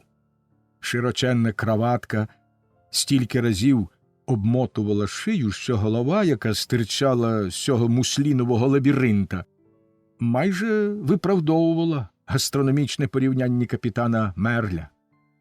На незнайомому були облипні штани і суворівські чоботи. Замість застібки на його сорочці красувалася велика біла з блакитним камея. З-під пояса звисали 2 годинникові ланцюжки, довге волосся облямовувало кучериками обличчя, майже цілком закриваючи лоба. Нарешті остання прикраса, комірці сорочки і фрака піднімалися так високо, що голова нагадувала букет у паперовій обгортці. Додайте до цих химерних вигадок, що не узгоджувалися між собою і не створювали гармонійної єдності, кумедні контрасти барв, жовті штани, червона жилетка, фрак кольору кориці, і ви дістанете повне уявлення про найвищу вишуканість тієї моди, якій корилися всі франти на початку доби консульства. Цей чудернацький одяг, здавалося, навмисне вигадано як випробування природної грації, щоб показати, що не існує нічого смішного, чого не освятила б мода. Вершникові на вигляд було років 30, хоч насправді йому недавно минуло 22. Можливо, на його зовнішності позначилася гульня або небезпеки тих часів. Незважаючи на недоладне убрання незнайомого, певна елегантність, манер виказувала в ньому добре виховану людину. Коли капітан опинився біля карети, Чепурун, здавалося, вгадав його намір і, наче бажаючи йому допомогти, притримав свого коня. Кинувши на нього ущіпливий погляд, Мерль побачив непроникне обличчя людини, що її злигодні революційних часів привчили приховувати всі свої почуття. Тільки-но дами помітили загнуті криси старого трикутного капелюха й еполет капітана, лагідний ангельський голосок запитав: «Пане офіцер, скажіть нам, будь ласка, де ми зараз приїжджаємо?» Запитання незнайомої мандрівниці, сповнене невимовного чару. В найнезначнішому її слові ніби таїться ціла романтична пригода, а коли вона у своїй жіночій слабості або життєвій недосвідченості просить якоїсь допомоги, хіба не схильний кожний молодик створити в уяві нездійсненну казку, де бачить себе ощасливленим? Отож чемна форма звертання «пане офіцер» збудила в капітановому серці якесь хвилювання. Він намагався роздивитись обличчя мандрівниці, але на його величезну досаду ревнивий серпанок ховав від нього її риси, і він ледь побачив тільки очі. Вони блищали крізь вуаль, наче 2 осяяні сонцем онікси. «Ви якраз на відстані 1 ліє від Алансона, пані». «О, вже Алансон!» Незнайома дама, нічого більше не додавши, відкинулася назад чи, скоріше, відсунулася у глиб карети. «Алансон», – проказала за нею інша жінка, очевидно, тільки-но прокинувшись. «Невдовзі ви побачите свій рідний край». Вона глянула на капітана і замовкла. Мерль, якому не пощастило помилуватися вродливою мандрівницею, почав розглядати її супутницю. Це була ставна блондинка років 26, Її свіже румяне лице пашіло здоров'ям, колір обличчя, властивий жінкам Валоньї, Бейє і околиць Алансона. Блакитні очі не світилися особливим розумом, але виявляли тверду вдачу, поєднану з ніжністю. Сукня на ній була з темної матерії, волосся за нормандським звичаєм високо підібране під маленький чепчик, і ця немудра зачіска надавала обличчю чару простоти. Її постава, якій бракувало салонної аристократичності, визначалася проте природною гідністю скромної молодої дівчини, що, оглядаючись на своє минуло, не знаходить ніякої причини для каяття. З першого погляду Мерель угадав у ній польову квітку, пересаджену в паризькій оранжереї з їхнім згубним промінням, де вона, проте, не втратила ані свіжих кольорів, ані сільської щирості. Наївний вигляд дівчини, лагідний вираз очей сказали Мерлеві, що вона не шукає співрозмовника. Та й справді, коли він від'їхав, жінки стиха загомоніли між собою, і їхні голоси ледве долинали до нього. Ви так квапливо зібрались, що не встигли навіть одягтися в дорогу, сказала молода селянка. Гарний же у вас вигляд. Якщо ми поїдемо далі Алансона, вам треба буде обов'язково переодягнутися. Ох, Франсіно, вигукнула незнайома. Що накажете? Це вже твоя третя спроба дізнатися, куди і на що ми їдемо. Хіба я сказала хоч слово, щоб ото заслужити такий докір? О, від мене не сховаєш своїх хитрощів. Ти проста і щира, але в моїй школі вже трохи навчилася хитрувати. Ти вже облишила розпитування і добре зробила, моя дитино. Як на мене, з усіх відомих засобів викрити таємницю – це найбезглуздіший. Хай буде так, мовила Франсіна. Однаково від вас нічого не сховаєш. Але погодьтеся, Марі, що ваша поведінка збудила б цікавість навіть у святого. Вчора вранці ви зовсім не мали грошей, а сьогодні у вас повні пригорщі золота. В Мортані вам дають поштову карету, яку пограбовано, а візничого вбито. Вас охороняє загін урядових військ і супроводить людина, яку я вважаю вашим злим генієм. Хто? Корантен? Перебила її молода жінка, показавши рукою на вершника, і ці два слова були сповнені такої глибокої зневаги, що вона виявилася навіть у її жесті.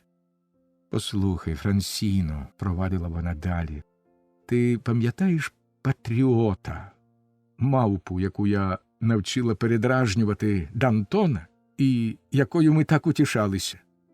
Звичайно, панночко. Ну і що ж? Ти боялася її? Вона була на ланцюгу, а Корантен у наморднику, моя дитино. Я пам'ятаю, ми бавилися з Патріотом годинами, мовила Франсіна, але наприкінці він щоразу утинав нам якусь гидку штуку. Франсіна швиденько пересіла вглиб карети до своєї господині і, узявши її руки в свої та пестливо погладжуючи їх, заговорила щирим голосом. Ви розгадали мої думки, Марі, але не відповіли мені. Чому після глибокого смутку, що завдавав мені такого болю, за одну добу вас охопила безтямна веселість, як тоді, коли ви хотіли себе вбити? Чому ви так змінилися? Я маю право спитати вас, дізнатися, що у вас на серці. Передусім, воно належить мені, а потім уже комусь іншому, бо ніхто ніколи не любитиме вас дужче за мене. Кажіть же, панночко. Гаразд, Франсіно, хіба ти сама не бачиш навколо себе розгадки моїх веселощів? Поглянь на пожовтілі крони отих дерев у долині. Жодне з них не схоже на інше. Коли дивишся на них здалеку, на думку спадають старовинні гобелени в якомусь замку. Поглянь на оті живоплоти. З-за них щохвилини можуть вискочити шуани. Коли я дивлюся на оці дрокові зарості, мені ввижаються стволи рушниць. Я люблю відчуття небезпеки, що безперестану виникає навколо мене. Щоразу, коли дорога стає похмурою, я чекаю. Ось-ось гримнуть постріли, і серце починає гучно битися. Мене збуджують незвідані почуття. Це не страх, не п'янка радість, ні, це щось незрівнянно краще. Це буяння всього, що живе в мені, це саме життя. Як же мені не радіти, коли сколихнулося трохи моє життя? Ох, ви жорстоко, ви нічого не хочете мені сказати. Пречиста діво, додала Франсіна, скрушно зводячи очі вгору. Кому ж відкриє вона свою душу, коли таїться від мене? Франсіно, мовила молода жінка серйозним тоном, я не можу звірити тобі своїх замірів. Цього разу вони жахливі. Навіщо ж свідомо чинити зло? Що вдієш? Я часом помічаю за собою, що думаю так, наче мені 50 років, а дію, ніби мені 15. Ти завжди була мені за тверезу розважливість, моя сердешна Франсіно, але в цій справі я повинна заглушити голос сумління. А цього, додала вона, помовчавши трохи і зітхнувши, я не можу. А ти хочеш, щоб я до того ж узяла собі такого суворого сповідника, як ти? І вона лагідно поплескала Франсісу по руці. Та коли це я дорікала вам за ваші вчинки? Вигукнула Франсіна. У вас навіть зло якесь миле. Я щодня молюся за вас святій Анні Орейській. Вона простить вам усе. І хіба ж я не поруч із вами в цій мандрівці, хоч і не знаю навіть, куди ви їдете? І в пориві ніжності дівчина поцілувала їй руки. Ти можеш, озвалася Марія, залишити мене, якщо твоє сумління... Та годі вам, мовчіть уже, пані, перебила її Франсіна, злегка скрививши з досади губи. То ви мені так нічого й не скажете? Нічогісінько, твердо відповіла Марія. Тільки знай, що я ненавиджу це діло ще дужче, ніж того чоловіка, який пояснив його мені своїми медоточивими устами. Признаюсь тобі по щирості, я не дала б себе умовити, коли б не побачила в цьому гидкому фарсі поєднання жаху й кохання. Воно мене й спокусило. До того ж я не хочу піти з цього ницого світу, не спробувавши нарвати в ньому квітів. Я сподіваюся, що так і буде, хоч би й довелося мені загинути. Але не забувай з пошани до моєї пам'яті, що якби я була щаслива, навіть грізний ніж гільйотини, готовий упасти на мою голову, не примусив би грати роль у цій трагедії, бо це справжня трагедія. А тепер, додала вона з жестом відрази, якби її відмінили, я б кинулась у Сарту, і це не було б самогубством. Я ж бо ще не жила. О, свята Діво Орейська, прости їй. Чого ти злякалась? Ти знаєш, вбоге на зміни домашнє життя не збуджує в мене пристрастей. Це недобре для жінки, але моя душа створена для вищих почуттів, вона здатна витримати тяжкі випробування. Можливо, що і з мене вийшло б таке лагідне створіння, як ти. Навіщо я піднялася вище чи спустилася нижче середнього рівня моєї статі? О, яка щаслива дружина генерала Бонапарта! Певне, я помру молодою, коли вже дійшла до того, що мене не лякає весела прогулянка, де доведеться скуштувати крові, як казав бідолашний Дантон. Але забудь усе, що я тобі наговорила. З тобою розмовляла 50-річна жінка. Дякувати Богу, незабаром з'явиться 15-літня дівчинка. Молода селянка затремтіла. Вона єдина знала нестримну запальну вдачу своєї господині. Тільки Франсіна була втаємничена в багатство її екзальтованої душі, в найглибші почуття цієї істоти, повз яку життя досі проходило, наче невловна тінь, котру вона марно намагалась схопити. Щедро сіявши повними руками та не зібравши врожаю, ця жінка залишалась незаймана серцем, але роздратована безліччю нездійсненних бажань. Втомлена даремною боротьбою, вона дійшла у своєму відчаї до того, що стала віддавати перевагу добру над злом, коли добро давало їй утіху, і злу над добром, коли зло здавалося їй поетичним, злидням над сірим животінням, як чомусь величнішому, а похмурому, невідомому майбутньому і смерті над життям, де було мало надій і навіть страждання. Ніколи ще не було зібрано стільки пороху, готового спалахнути від одної єдиної іскри. Ніколи ще кохання не мало поглинути стільки скарбів. Одне слово, ніколи ще Євина дочка не була створена із глини, де таїлося стільки золота. Франсіна, наче земний ангел, оберігала це створіння, обожнюючи його, вбачаючи в ньому найвищу довершеність, і вірила, що виконає божественну волю, коли збереже цю душу для хору серафимів, звідки її, здавалось, було вигнано, щоб спокутувати гріх гордині. «Ось Алансонська дзвіниця», – сказав, під'їхавши до карети вершник. «Я бачу», – байдужим голосом відповіла молода дама. «О, гаразд», – промовив він і від'їхав, приховуючи розчарування під маскою догідливої покори. «Поганяйте, поганяйте!» – гукнула дама до візничого. «Тепер уже немає чого боятися. Женіть клусом або чвалом, коли можете, адже ми вже на Алансонському бруку». Проїжджаючи повз командира, вона гукнула до нього лагідним голосом. «Ми зустрінемось у заїзді, пане командир.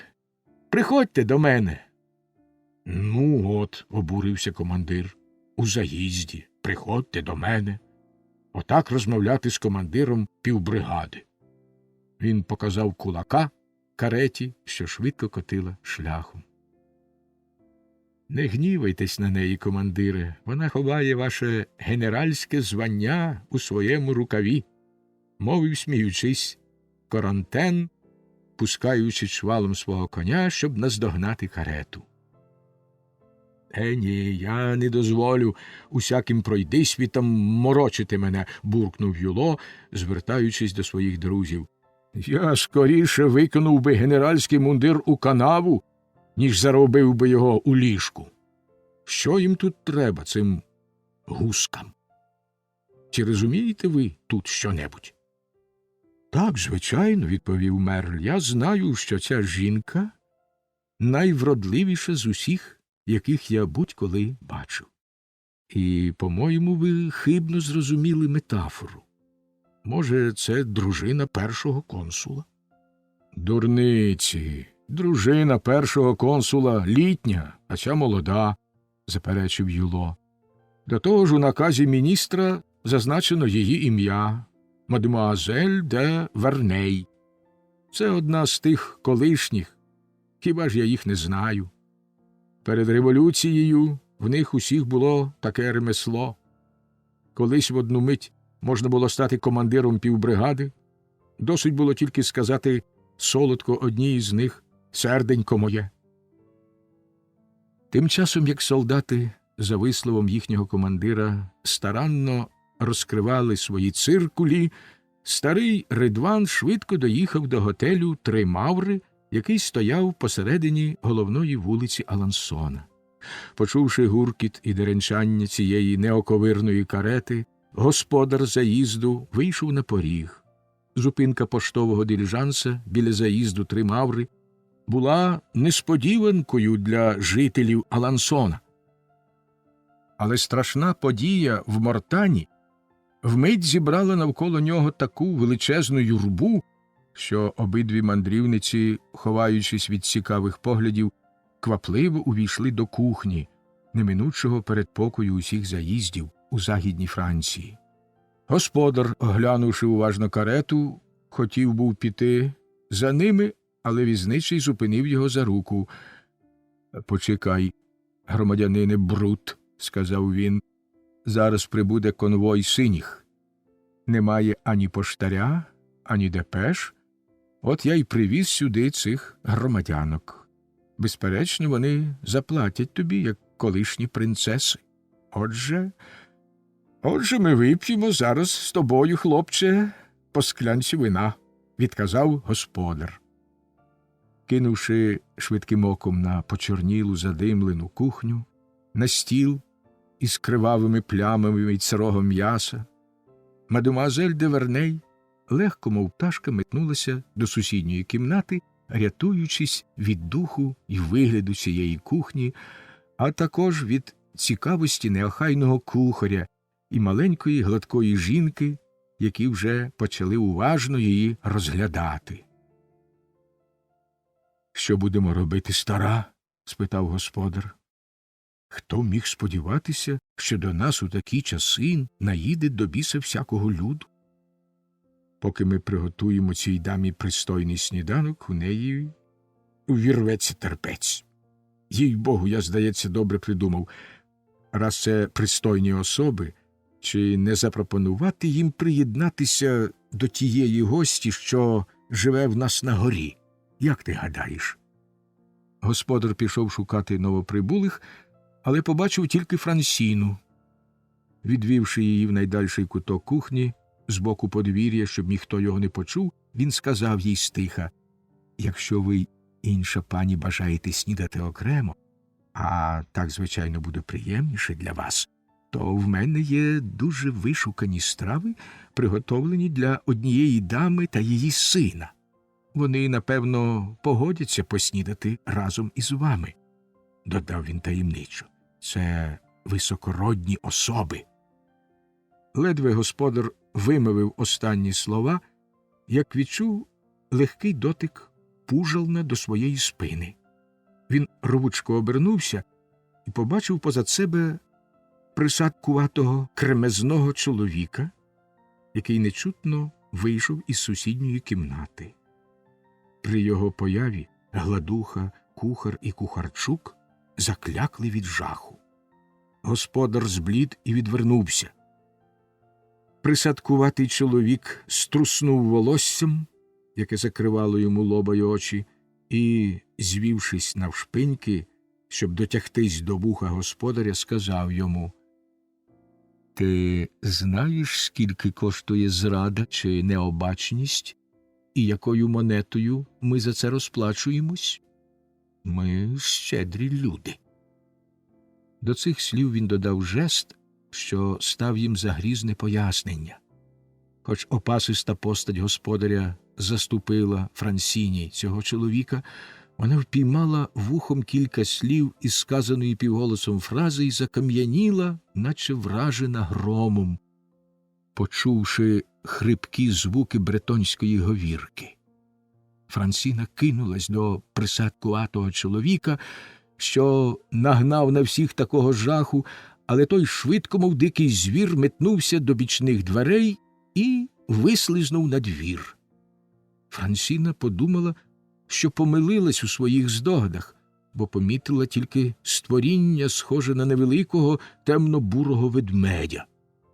Здивована, вона підбігла до вікна і крізь пожовтілі від диму шибки побачила незнайомого, що поволі чвалав до стайні. Перед тим, як туди увійти, він окинув своїми чорними очима другий поверх готелю а потім поштову карету, наче хотів поділитися із своїм другом якимись важливими спостереженнями щодо диліжанса. Коли незнайомець підвів голову, Франсіна змогла розгледіти його обличчя і, хоч він був закутаний у козячі шкури, впізнала в ньому Шуана на прізвисько Плазуй по землі. Вона впізнала його також по здоровенному батогу і по його скрадливій ході, яка, однак, при потребі ставала дуже швидкою. Франсіна пильно придивлялась та не змогла його як слід розгледіти через темряву в стайні, де Шуан умостився на соломі в такому місці, звідки міг бачити все, що відбувається в заїзді. Плазуй по землі так зіщулився, що здалеку і навіть зблизька він здавався б найдосвідченішому шпигунові великим псом, який згорнувся клубком і спить, поклавши голову на лапи. З поведінки Шуана Франсіна зрозуміла, що він її не впізнав. Через дражливе становище своєї господині дівчина не знала, радіти їй із цього чи журитися. Але її цікавість розпалив таємний зв'язок між погрозою Шуана і пропозицією господаря заїзду, досить звичайною в трактирників, які завжди прагнуть з усього здобути подвійний зиск. Вона відійшла від брудного вікна, крізь яке бачила безформний чорний клубок на тому місці, де причаївся Плазуй по землі, і повернулась до господаря. Весь його погляд красномовно свідчив, що він зробив непоправну помилку і тепер не знає, як викрутитися з халепи. Погроза Шуана приголомшила бідолаху.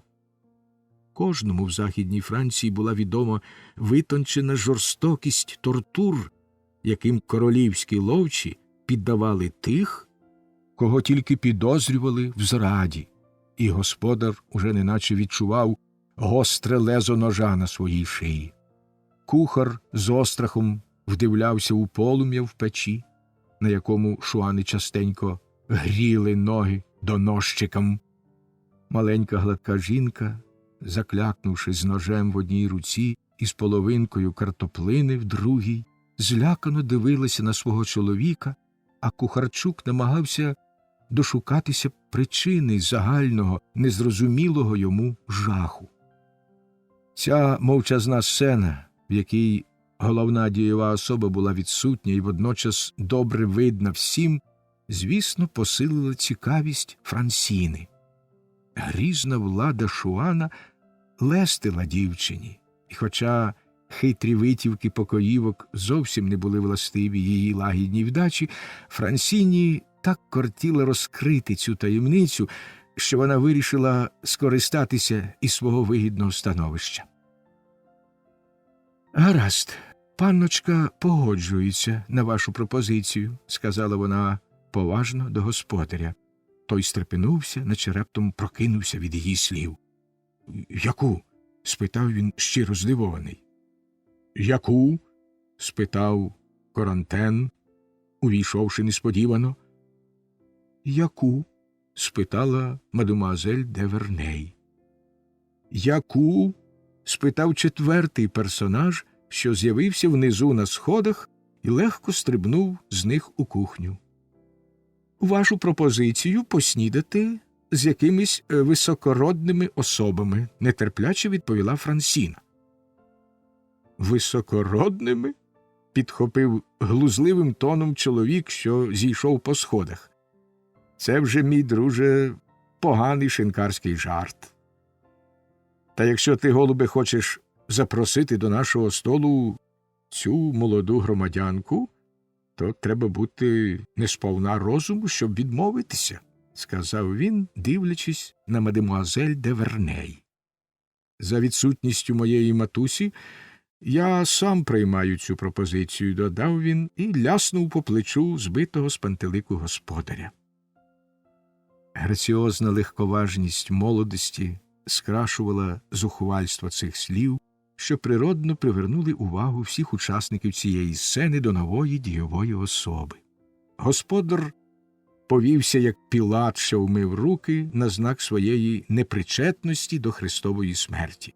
Він відступив на 2 кроки і сказав на вухо своїй гладкій жінці: «Коли скоїться якась біда, то не з моєї вини, ти свідок. Зрештою, – додав він, стишивши голос, – біжи попередь про все, пана плазуй по землі». Подорожній, середнього зросту молодик був одягнений у синій сюртук, короткі сукняні штани того самого кольору і довгі вище колін чорні гетри. Цю скромну уніформу без еполетів носили тоді вихованці політехнічної школи. Мадемуазель де Верней з першого погляду розпізнала під цим простим убранням струнку постать і щось таке, що свідчить про природжене благородство. Здавалося б, звичайне обличчя молодика вабило до себе поєднанням рис, що виявляли вдачу, здатну на героїчні вчинки. У нього була смаглява шкіра, хвилясте біляве волосся, блискучі блакитні очі, тонкий ніс, невимушені рухи. Все в ньому промовляло про життя, кероване високими почуттями, і про звичку панувати. Та найхарактернішими ознаками обдарованої натури були його бонапартівське підборіддя і нижня губа. Поєднуючись із верхньою, вона створювала гарну вигнуту лінію, схожу на півмісяць окантованого листя на капітелях корінфських колон. Природа вклала в ці 2 риси якийсь невідпорний чар. Для республіканця цей молодик надто витончений, подумала мадемуазель де Верней. Миттю схопити все це одним єдиним поглядом, запалитись бажанням подобатись, млосно схилити набік голівку, кокетливо всміхнутись, кинути один із тих оксамитних поглядів, що оживлюють навіть мертві для кохання серця, прикрити довгасті чорні очі важкими повіками, так, щоб на щоки лягли темні тіні від густих вигнутих вій, знайти в своєму голосі наймелодійніші інтонації, щоб надати хвилюючої чарівності звичайнісінькій фразі. «Ми вам дуже вдячні, пане». На всі ці хитрощі пішло менше часу, ніж на їхній опис. Потім мадемуазель де Верней, звертаючись до господаря, спитала, де її кімната. Побачила сходи і зникла разом із Франсіною, полишивши незнайомому розгадати, що означала її відповідь – згоду чи відмову. «Хто ця жінка?» – швидко спитав вихованець політехнічної школи постовпілого господаря. «Це громадянка Верней, одна з колишніх», – угідливо відповів Корантен, ревниво оглядаючи молодика з голови до ніг. «А що тобі з того?» Незнайомий, наспівуючи республіканську пісеньку, гордо підвів голову, глянувши в бік Корантена. Обидва молодики на одну мить схрестили свої погляди, немов 2 півні, ладні розпочати бійку, і в цю хвилину між ними спалахнула ненависть на все життя. Наскільки голубі очі незнайомого випромінювали щирість, настільки зелені Корантенові виказували хитрість і двоєдушність. Один виявляв у поводженні природжене благородство, другий – улесливість. Один поривався вперед, другий гнув спину. Один викликав до себе пошану, другий її домагався. Один немов би казав «завоюємо», а другий «поділимо». «Чи є тут громадянин Дюга Сен-Сір?» Входячи до кімнати, спитав якийсь селянин. «Нащо він тобі?» Озвався вихованець політехнічної школи і ступив наперед. Селянин низько вклонився і простяг йому листа. Молодик швидко пробіг його очима і кинув у вогонь. Замість відповіді він схилив голову, і селянин пішов. — Ти, мабуть, прибув з Парижа, громадянине? — заговорив Корантен, наближаючись до молодика з якоюсь зухвалою невимушеністю і водночас підлесливо компанійським виглядом, що, напевне, видався громадянинові Дюга нестерпним. — «А вже ж», – відповів він неприязно. — І ти, мабуть, одержав якийсь чин в артилерії? — Ні, громадянине, в морському флоті. — А, то ти їдеш до Бреста? – безтурботним тоном спитав Корантен. Але молодий моряк, не бажаючи відповідати, швидко повернувся до нього спиною і невдовзі розвіяв приємне враження, яке справила його зовнішність на мадемуазель де Верней. З дитячою легковажністю він зацікавився сніданком, розпитував кухаря й господиню про способи приготування різних страв, дивувався з провінційних звичаїв, як справжній парижанин, вихоплений із своєї чарівної шкаралупки, виявляв гидливість пещеної модниці. Одне слово, не показав жодної з тих рис своєї вдачі, про які промовляли його обличчя й манери. Корантен жалісливо посміхнувся, коли молодик скривився, покуштувавши найкращого нормандського сидру. «Фе!» – вигукнув він. «Як ви можете це ковтати? Ви його п'єте чи їсте?» Республіка справді має рацію, не довіряючи провінції, де виноград збивають жердинами і крадькома підстрелюють на шляхах подорожніх. Глядіть, щоб нам до столу подали не каравку з цим зіллям, а добрячого бордоського вина, білого і червоного. Та підіть подивіться, чи добре натоплено на горі. Тутешні люди, як на мене, дуже відстали від цивілізації. «О, Париж!» – провадив він далі, зітхаючи. «У всьому світі немає кращого міста. Який жаль, що його не можна узяти з собою в море!» «Ех ти, партачу!» – гукнув він до кухаря. «Навіщо ти лєш оцет у куряче фрікасе, коли маєш для цього лимони? А ви, хазяєчко, дали мені такі грубезні простирала, що я за цілу ніч і очей не стулив». Потім він почав бавитися товстим ціпком, по хлопчачому старанно виконуючи вправи, бо ж ступінь майстерності і спритності в цьому мистецтві визначала більш чи менш почесне становище серед неймовірних. Оце за допомогою таких жевжиків республіка сподівається відновити свій морський флот, стиха мовив Корантен до господаря, пильно вдивляючись у його лице. «Цей чоловічок», – прошепотів моряк на вухо господині, один із шпигунів Фуше. На його обличчі написано, що він з поліції. Ручуся, що пляма на його підборідді – паризька грязюка. Але наскочила коса на камінь. У цю хвилину до кухні ввійшла якась дама. Молодий моряк кинувся до неї, усім своїм виглядом виявляючи глибоку пошану. «Ідіть сюди, люба матусю. За вашої відсутності я тут завербував гостей». «Гостей?» – перепитала вона. «Яка легковажність!»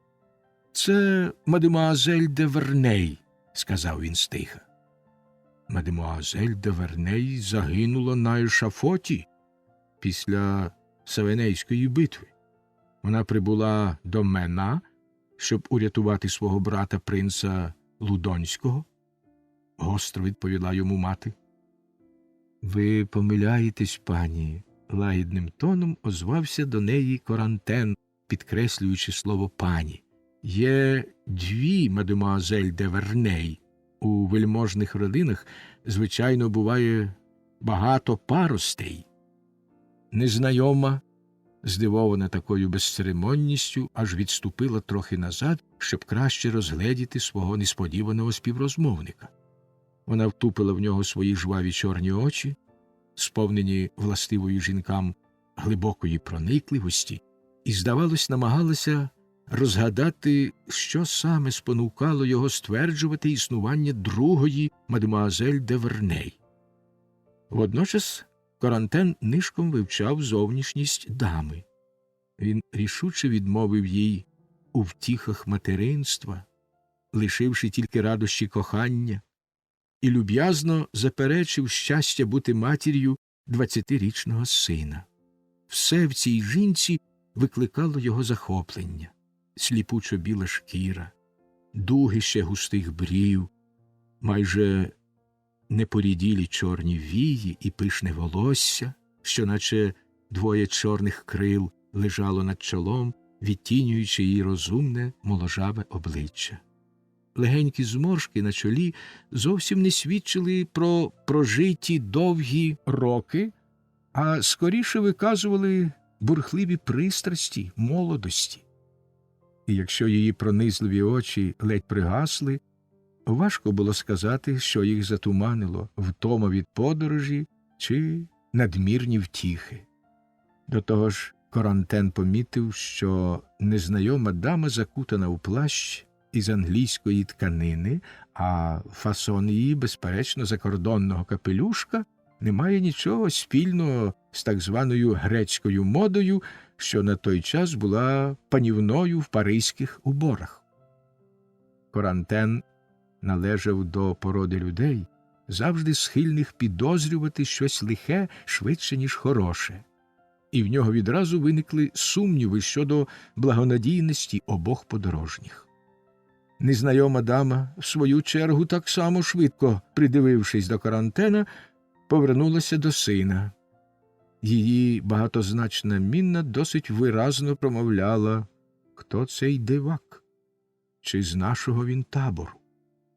На ці мовчазні питання молодий моряк відповів своєю позою, поглядом і жестом руки: «Клянуся, я нічогісінько не знаю, і він здається мені ще підозрілішим, ніж вам». Потім, полишивши матері самій розгадувати цю таємницю, він повернувся до господині і шепнув їй на ухо: «Спробуйте дізнатися, що це за тип, чи справді він супроводжує ту панну і чому». «Отже, громадянине», – сказала пані Дюга, дивлячись на Корантена, – «ти певен, що мадемуазель де Верней існує?» «Вона існує у плоті й крові, пані, так само, як і громадянин Дюга Сен-Сір». Незнайома дама чудово збагнула глибоку іронію, що таїлася в цій відповіді, і будь-яка інша жінка на її місці неабияк збентежилася б. Її син пильно глянув на Корантена, але той з байдужим виглядом витяг свого годинника, наче й не підозрюючи, яке замішання викликала його відповідь. Занепокоєна пані Дюга, прагнучи негайно дізнатися, чи мала ця фраза якийсь підступний зміст, чи її кинули випадково, невимушеним тоном звернулася до Корантена: «Боже мій, які ненадійні ці дороги! Поблизу Мортані на нас напали шуани. Мій син, ризикуючи життям, кинувся захищати мене, 2 кулі пробили йому капелюха». «Як, пані, ви були в тій поштовій кареті, що її пограбували розбійники, хоч вона й мала охорону? Карета, в якій ми щойно приїхали сюди? Ви, напевне, її впізнаєте. Коли ми проїжджали через Мортань, нам сказали, що на діліжанс напали 2000 шуанів і що геть усі загинули, навіть подорожні. Ось як пишеться історія». Безтурботним тоном і дурнуватим виглядом Корантен у цю хвилину скидався на завсідника маленького Прованса, коли той із сумом дізнається про брехливість важливої політичної новини. Гай, пані, провадив він, якщо подорожніх убивають так близько від Парижа, зміркуйте, наскільки небезпечні дороги в Британії. Сказати по правді, у мене немає бажання їхати далі, я краще повернуся до Парижа. Скажіть, мадемуазель де Верней молода й вродлива?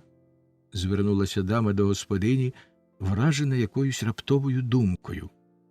Але саме в цю хвилину хазяїн оголосив, що сніданок на столі, перервавши цим розмову таку прикру для всіх трьох співбесідників. Молодий моряк запропонував руку матері з удаваною невимушеністю, що підтвердила підозріння Корантена, і, прямуючи до сходів, голосно сказав: «Громадянине, якщо ти супроводиш громадянку Верней, і вона погодилась на пропозицію господаря, то ти не церемонься». Хоч він промовив ці слова недбалим і не вельми люб'язним тоном, Корантен і собі рушив до сходів. Моряк стиснув лікоть дами й прошепотів, коли вже 7-8 сходинок відділяли їх від парижанина: «Ви бачите, на які безславні небезпеки наражають нас ваші необачні вчинки. Коли нас викриють, як ми зможемо вислизнути?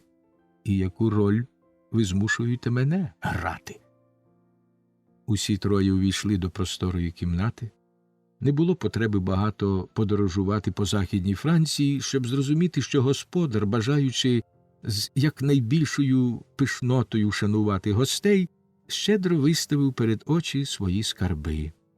Стіл був накритий надзвичайно дбайливо, жар добре натопленого каміна вигнав з кімнати вогкість, скатертина, серветки, стільці й посуд були не дуже брудні.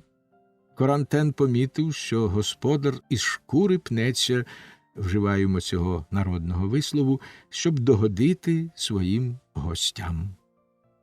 Отже, подумав він, ці люди насправді не ті, кого вони вдають із себе. Юнак дуже спритно прикинувся дурником, але тепер я бачу, що в хитрощах він і переді мною не поступиться. Молодий моряк із матір'ю і Корантен чекали на мадемуазель де Верней. Господар пішов її запросити. Але гарненька мандрівниця не з'являлася. Вихованець політехнічної школи подумав, що вона маніриться, і, наспівуючи «Порятуємо нашу державу», попрямував до кімнати мадемуазель де Верней, охоплений бажанням подолати її сумніви і повернутися разом із нею. Можливо, він хотів розвіяти свою підозру або випробувати на цій незнайомій, свою владу над жінками, якої прагне кожний чоловік, зустрівшись із красунею. «Якщо це республіканець, – сказав сам до себе Корантен, дивлячись услід молодикові, – то хай мене повісять. Так поводити плечима може тільки придворний. І якщо це його мати, – подумав він, глянувши на пані Дюга, – то я папа римський. До моїх рук потрапили шуани. Треба дізнатися, чи високого це льоту птахи». Невдовзі двері відчинились, і з'явився молодий моряк під руку з мадемуазель де Верней. Він підвів її до столу із самозадоволеною галантністю. Минула година не була втрачена даремно для диявола. За допомогою Франсіни мадемуазель де Верней добре озброїлася. Її дорожній костюм був, мабуть, небезпечніший за бальну сукню. Його простота мала ту привабливість, яка походить від хисту жінки, гарної настільки, щоб зневажати прикраси, відвести одягу лиш другорядну роль. Елегантна зелена сукня і спенсер з брандебурами щільно облягала її постать, що не дуже пасувало молодій дівчині, але підкреслювала тонку талію, високі груди і зграбність рухів. Вона війшла усміхнена й привітна, що було природно для жінки, яка може показати між рожевими устами щільні рядочки прозорих, наче порцеляна, зубів і дві ямки на свіжих, мов у дитини, щічках. Тепер, без капелюшка, що ховав її обличчя від поглядів молодого моряка, вона вільно могла вдатися до безлічі дрібних і начебто невинних способів, за допомогою яких жінка вміє показати свою зграбну голівку і гарний вигін шиї і викликати захоплення глядачів. Якась гармонія між манерами і вбранням дівчини надавали їй такого юного вигляду, що пані Дюга могла дати їй на силу 20 років. Її чепурне вбрання свідчило про бажання подобатися, і це збудило надії в молодика, але мадемуазель де Верней подякувала йому, ледь кивнувши головою і, навіть не глянувши на нього, відійшла вбік у своїй грайливій безтурботності, залишивши його ні в тих, ні в сих. Таку стриманість сторонні люди не могли вважати ані за обережність, ані за кокетування, вона здавалася байдужістю, справжньою чи удаваною. Вираз наївної щирості, якого молода мандрівниця надала своєму обличчі, зробив його непроникним. Вона не виявляла надміру когось полонити, здавалось, сама природа обдарувала її милими, чарівними манерами, і вони вже вразили самолюбство молодого моряка. Трохи роздратований, він сів на своє місце за столом. Мадемуазель де Верней узяла Франсіну за руку і приязно звернулась до пані Дюга. «Шановна пані, чи буде ваша ласка дозволити цій дівчині, скоріше моїй подрузі, ніж служниці, пообідати разом з нами? У наші бурхливі часи можна платити за відданість тільки своїм серцем, адже це єдине, що в нас іще залишилось». На цю останню фразу, сказану впівголоса, пані Дюга відповіла легким церемонним реверансом, що показував, наскільки прикра була до неї зустріч з такою гарною жінкою. Нахилившись до сина, вона зашепотіла йому на вухо. «Оце так! Бурхливі часи, відданість, пані і служниця. Це не мадемуазель де Верней, це дівка, яку послав Фуше». Всі вже посідали до столу, коли мадемуазель де Верней помітила Корантена. Він і далі уважно розглядав обох незнайомих, уже стурбованих його настирливими поглядами. «Громадянине», – звернулась вона до Корантена, – «ти, без сумніву, надто добре вихований, щоб стежити отак за кожним моїм кроком. Пославши моїх батьків на ешафот, республіка не дала мені великодушного опікуна. Коли з нечуваної рицарської люб'язності ти супроводиш мене всупереч моїй волі, тут вона зітхнула, я все ж таки не можу припустити, щоб твоє щедре піклування завдавало тобі стільки турбот. Я тут у безпеці, можеш спокійно мене залишити». Вона кинула на нього пильний і презирливий погляд. Корантен, усе зрозумівши, стримав посмішку, що кривила кутики його лукавих уст, і шанобливо вклонився. «Громадянко», – мовив він, – «я завжди радо тобі скоряюся. Краса – єдина королева, який справжній республіканець охоче служить». Мадемуазель де Верней побачила, що він виходить, і очі її спалахнули такою простодушною радістю. Вона глянула на Франсіну з такою красномовною і щасливою усмішкою, що пані Дюга, хоч і стала обережною від ревнощів, вже ладна була відкинути підозру, викликану красою мадемуазель де Верней. «Можливо, це справді мадемуазель де Верней?» – прошепотіла вона на вухо синові. «А конвой?» – відповів їй молодик. Досада зробила його розважливим. Вона в полоні чи під захистом? Друг чи ворог уряду. Пані Дюга кліпнула очима, немов на знак того, що вона обов'язково з'ясує цю таємницю.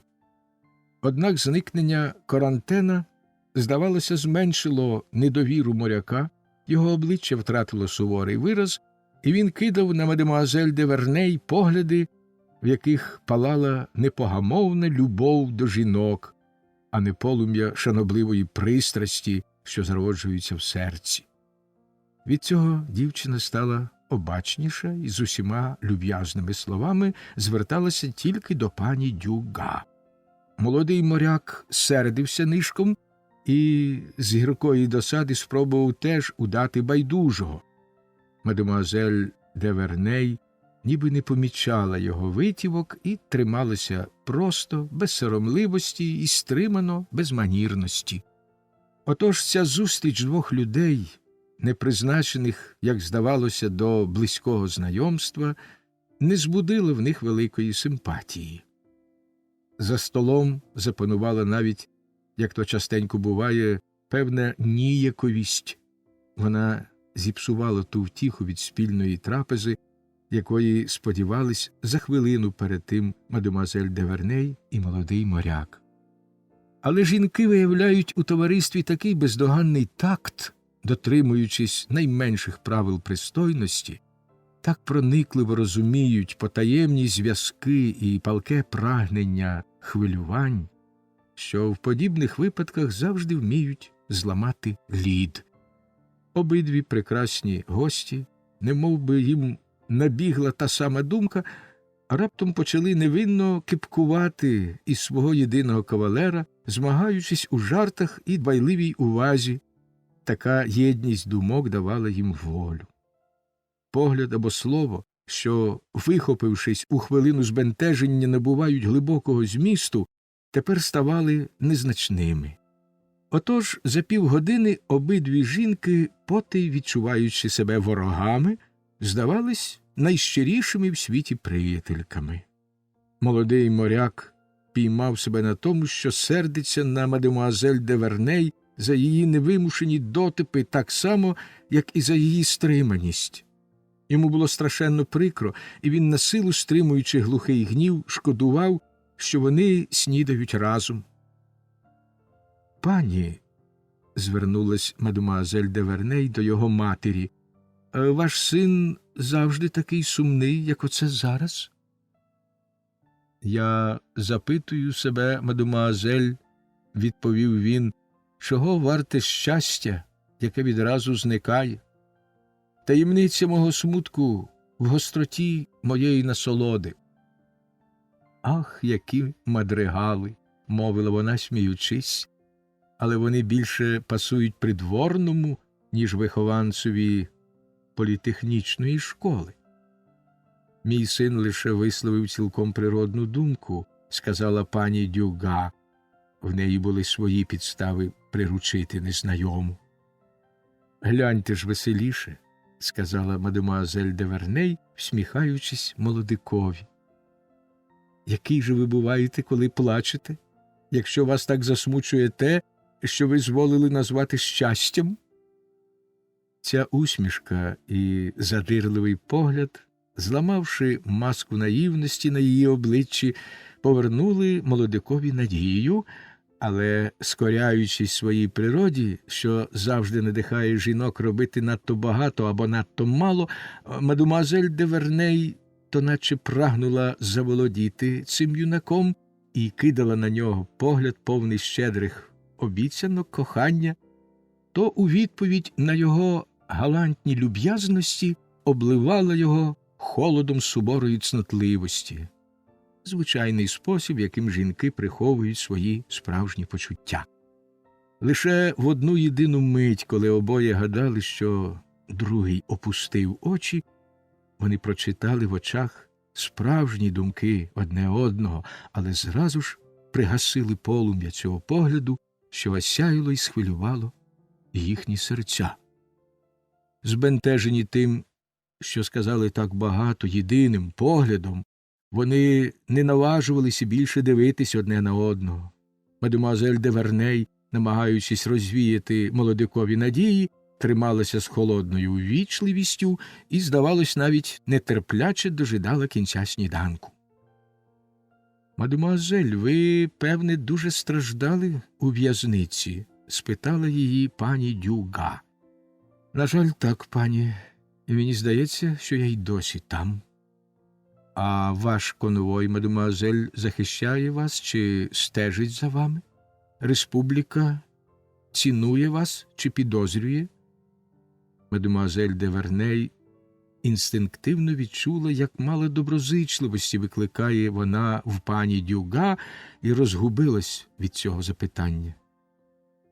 «Пані», – відповіла вона, – «я сама не знаю, які в мене тепер стосунки з республікою». «Може, ви змушуєте її тремтіти?» – мовив моряк ледь іронічно. «До таємниць мадемуазель де Верней слід ставитись з пошаною», – зауважила пані Дюга. «О, пані, таємниці молодої дівчини, що знали в житті самі тільки нещастя, не вельми цікаві. А перший консул має, здається, чудові наміри», – провадила пані Дюга далі розмову, у якій сподівалась вивідати те, що їй хотілося б знати.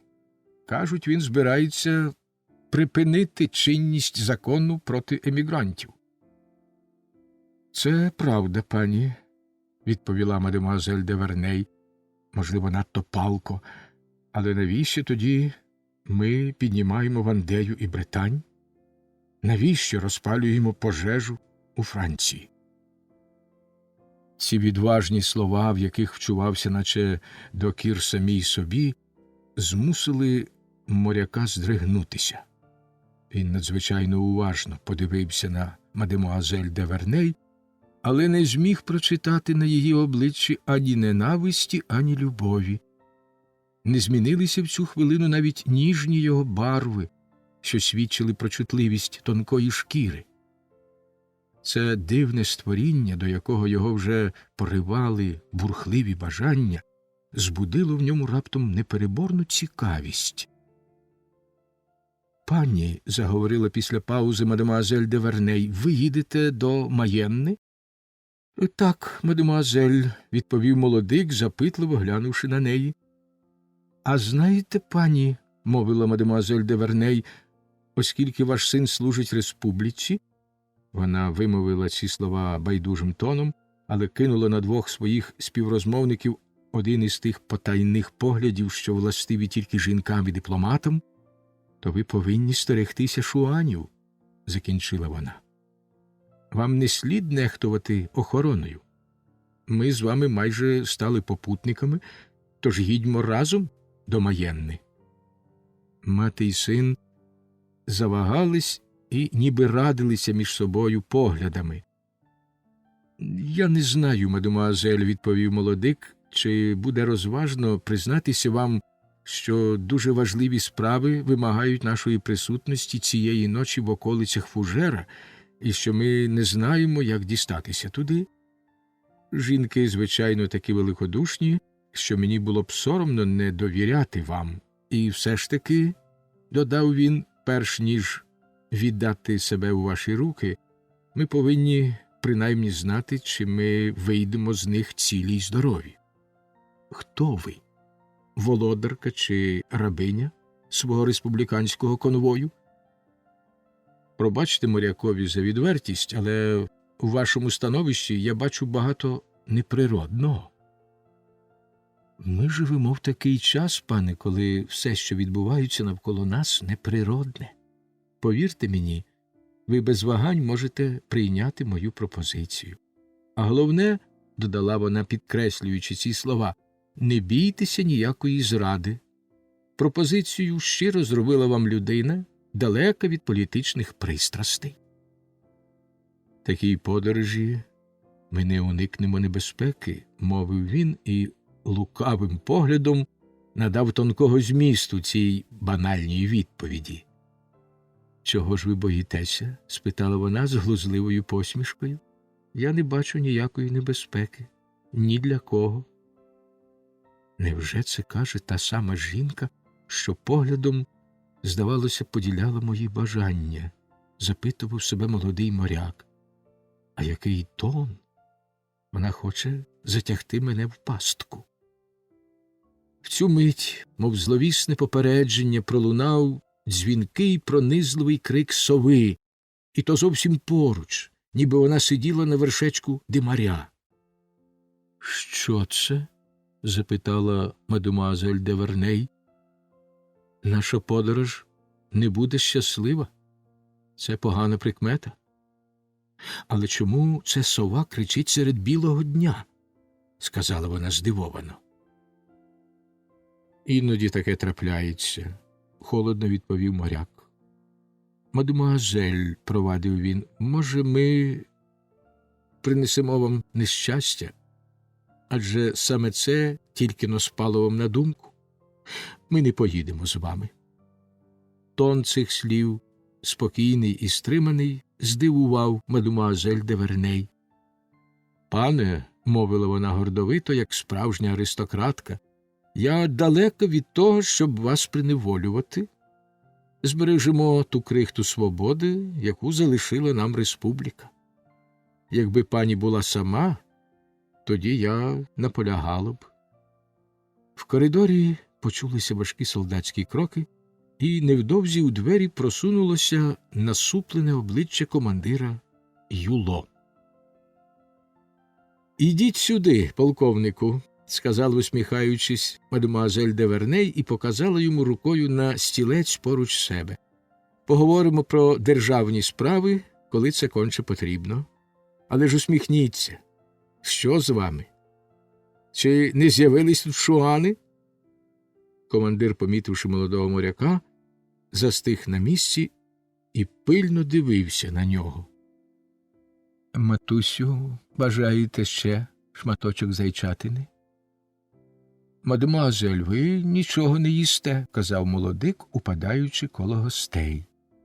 Але подив Юло й настороженість мадемуазель де Верней мали в собі щось настільки серйозне, що було небезпечно нехтувати цим. «А що, командире, хіба ти мене знаєш?» – різко спитав молодик. «Можливо», – відповів республіканець. «Справді, я бачив тебе, здається, коли ти приходив до школи». «Я зроду не ходив по школах», – гостро відказав командир. «А ти з якої школи? З політехнічної?»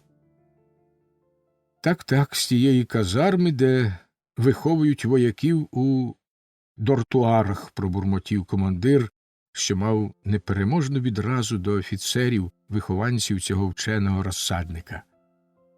«А в яких військах ти служиш?» «У флоті». «Он як», – мовив Юло із глузливим сміхом. «Чи багато знаєш ти учнів цієї школи, що служать у флоті?» «З політехнічної школи», – мовив він значущо, – «виходять тільки артилерійські офіцери та офіцери інженерних військ». Молодик нітрохи не збентежився. «Для мене зробили виняток, зважаючи на моє ім'я», – відповів він. «У нашій родині геть усі були моряками». «Ага», – мовив Юло. «Яке ж твоє прізвище, громадянине?» «Дюга Сен-Сір». «То, виходить, тебе не вбито в Мортані?» «О, він мало не загинув», – квапливо заговорила пані Дюга. «Мій син дістав 2 кулі». «А документи в тебе є?» – спитав Юло, не слухаючи пані Дюга. «Ви що, хочете їх перевірити?» – зухвало запитав моряк. Насмішкуватий погляд його голубих очей зупинявся по черзі то на похмурому обличчі командира, то на личку мадемуазель де Верней. «А ти, сосунець, часом не збираєшся мені перечити? Давай сюди документи. А ні, то ходімо». Ну, чоловіче, добрий. Я не якийсь там дурень. З якої речі я маю тобі відповідати?» Хто ти такий? Командувач військ департаменту, відповів Юло. О, тоді я можу попасти в халепу. Мене схоплять зі зброєю в руках. І він простяг командирові склянку бордо. Я не хочу пити, мовив Юло. Швидше давай папери свої. В цю мить на вулиці забрящала зброя і загупотіли кроки кількох солдатів. Юло підійшов до вікна.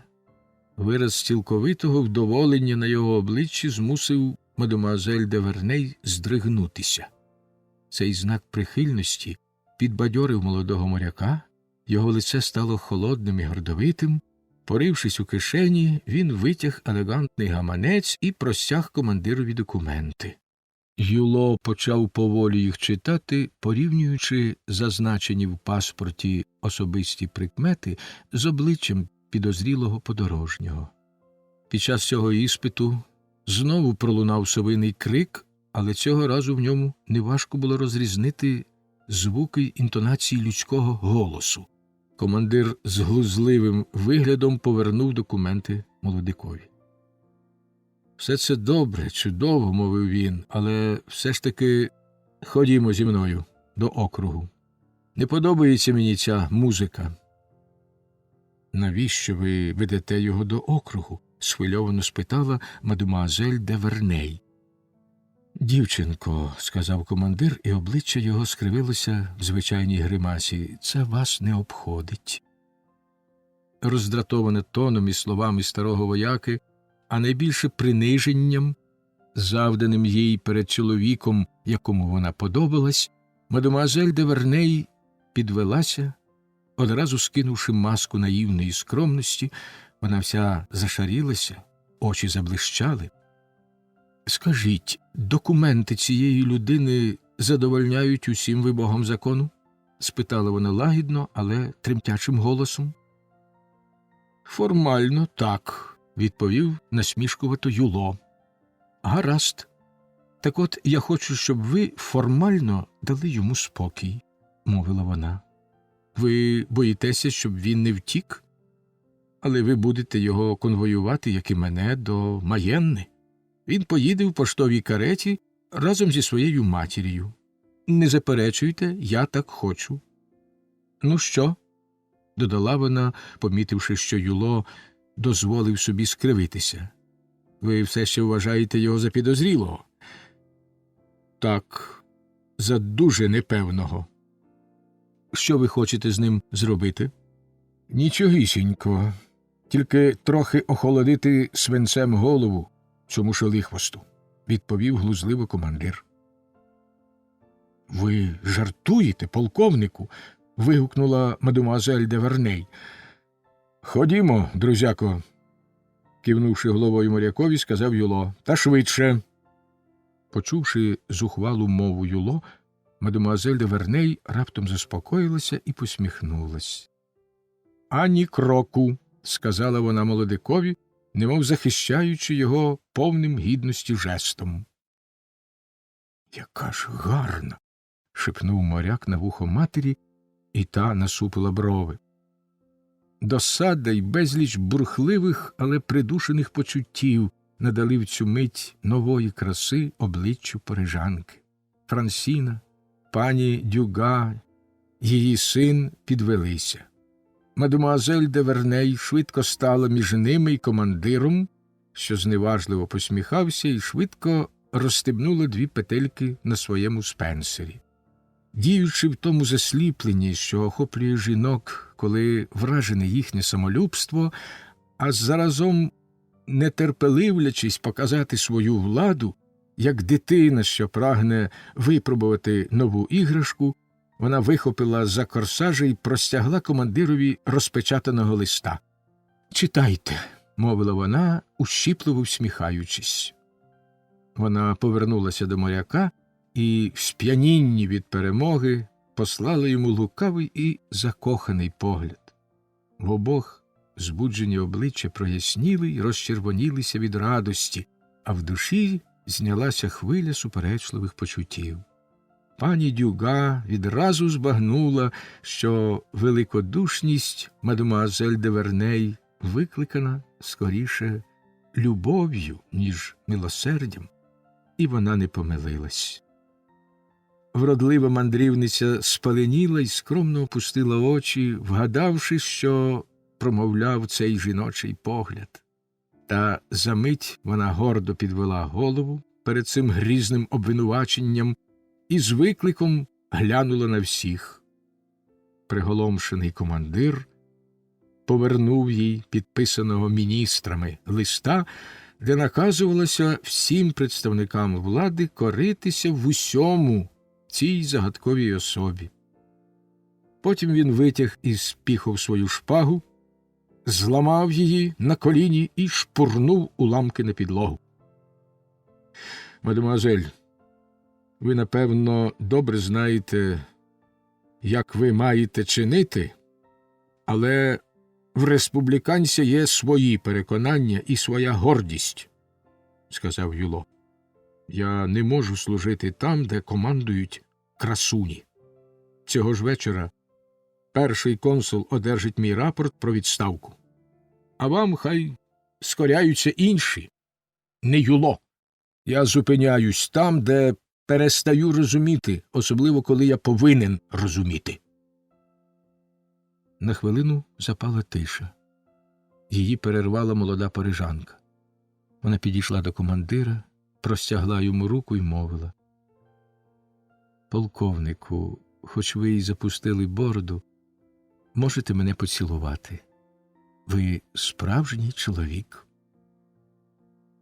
«Я пишаюсь цим, мадемуазель», – відповів він, дещо незграбно цілуючи руку цієї дивної дівчини.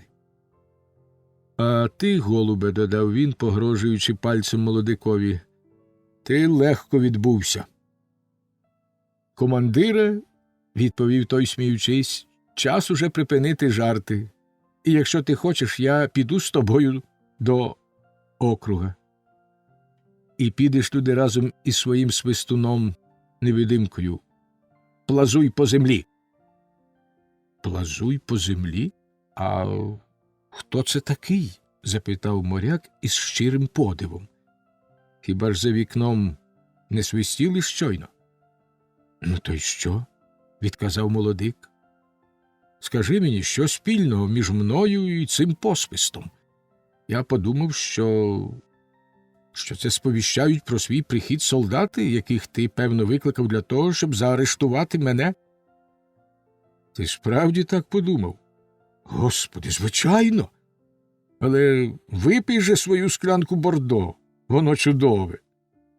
Щирий подив моряка, надзвичайна невимушеність його поводження, молоде його обличчя, яке старанно завите біляве волосся робило таким юним, збивали командира з пантелику і викликали безліч підозрінь. Помітивши, що пані Дюга ніби намагається розгадати таємницю поглядів, які її син кидає на мадемуазель де Верней, він раптом спитав її: «Скільки вам років, громадянко?» «Ой, Леле, закони нашої республіки робляться такі жорстокі, пане офіцер. Мені вже 38. «Хай мене розстріляють, коли я цьому вірю. Плазуй по землі тут. Це він свистів. Ви переодягнені шуани. Побий мене грім. Я накажу оточити заїзд і все обшукати». В цю мить на дворі почувся уриваний посвист, подібний до того, що вони чули раніше. Командир замовк і кинувся до дверей. На щастя присутніх, бо не помітив, як зблідла пані Дюга, почувши його загрозу. Юло побачив, що то свистить візничий, запрягаючи коней в карету, і відкинув свою підозру. Настільки неймовірним здалося йому, щоб шуани опинились у центрі Алансона. Він повернувся зніяковілий. «Я йому вибачаю, але прийде час, і він дорого заплатить за ту хвилину, яку він змусив нас тут пережити», – суворо сказала пані Дюга на вухо синові в ту мить, коли Юло входив до кімнати. Збентежене обличчя мужнього офіцера виказувало боротьбу, що точилася в його серці між суворим обов'язком і природженою добрістю. Вигляд у нього був і досі похмурий. Можливо, він відчував, що припустився помилки. Та все-таки він узяв склянку бордо і сказав: «Пробач мені, товаришу, але твоя школа посилає до армії таких молодих офіцерів, а в розбійників є, певно, ще молодші», – сміючись, додав удаваний моряк. «За кого ж ви вважали мого сина?» – спитала пані Дюга. «За молодця, ватажка шуанів і вандейців, посланого лондонським урядом. Насправді його звати Маркіз де Монторан». Командир знову пильно глянув на своїх підозрілих співрозмовників, які перезирнулись між собою з тим особливим виразом, що його не бирають обличчя пихатих невігласів. Його влучно передав би такий діалог: «Ти розумієш, в чому річ?» «Ні, а ти?» «Нічогісінько не розумію». «Що ж він там базікає?» «Він марить». Потім образливий, глузливий сміх дурнів, що вважають себе переможцями. Тільки одна Франсіна, що до найневловніших відтінків вивчила юне обличчя своєї господині, помітила, як вона змінилася на виду і неначе закам'яніла, почувши ім'я роялійського ватажка. Зовсім спантеличений, Юло підібрав з підлоги уламки своєї шпаги і глянув на мадемуазель де Верней. Її нестримний запал зворушив його. «Щодо вас, мадемуазель, – мовив він, – я не зрікаюся своїх слів, і завтра уламки моєї шпаги будуть у Бонапарта, коли тільки…» «Ах, яке мені діло до Бонапарта, до вашої республіки, до шуанів, короля і молодця!» – вигукнула вона, невдало маскуючи гарячковість поганого тону. Чи то від якоїсь невідомої примхи, чи пристрасті, на обличчі її грали яскраві кольори, і було видно, що для цієї дівчини весь світ нічого не вартий з тієї хвилини, коли її погляд у ньому привабило одне єдине створіння. Та раптом до неї знову повернувся вимушений спокій. Вона відчула, наче натхненний актор, скеровані на неї звідусіль погляди. Командир рвучко підвівся і вийшов. Схвильована й стривожена, мадемуазель де Верней вибігла услід за ним, зупинила його в коридорі і спитала урочисто: «Ви справді мали серйозні підстави підозрювати, що цей моряк молодець?» «Побий мене грім, мадемуазель. Той пішак, що вас супроводить верхи, прийшов до мене попередити, що подорожніх і поштаря вбили шуани. Це я вже знав, але я не знав прізвищ цих подорожніх. Виявляється, їх звали Дюга Сен-Сір». О, якщо сюди вплутався Корантен, то мене вже ніщо не дивує, – вигукнула вона з огидою. Командир пішов, не наважившись глянути на мадемуазель де Верней. Небезпечна її краса вже бентежила його серце. Якби я залишився на 2 хвилини довше, то зробив би дурницю.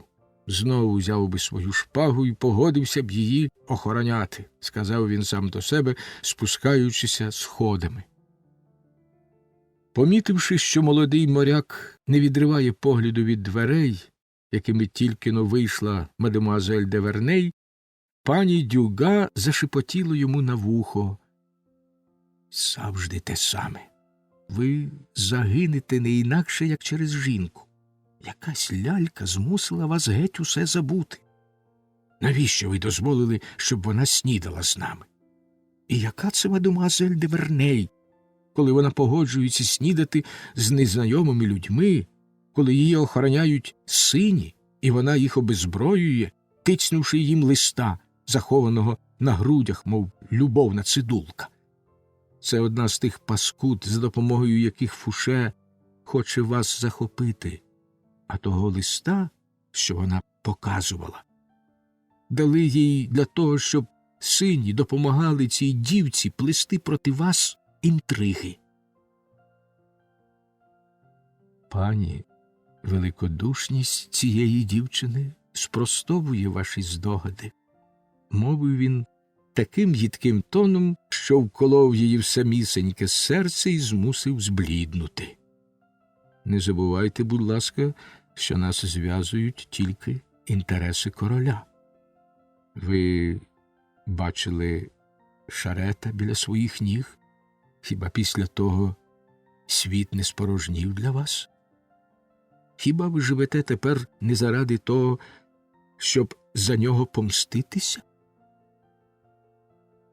Дама стояла в задумі, наче людина, що бачить з берега, як тонуть у морі всі її скарби, і від цього ще палкіше жадає повернути собі втрачені багатства. Увійшла мадемуазель де Верней. Моряк обмінявся з нею усмішкою і ніжно-насмішкуватим поглядом. Хоч яким непевним здавалось їм майбутнє, хоч яке скороминуще було їхнє єднання, тим більше тішили їх пророцтва надії. Цей швидкий погляд перехопила проникливим оком пані Дюга, і вона його зрозуміла.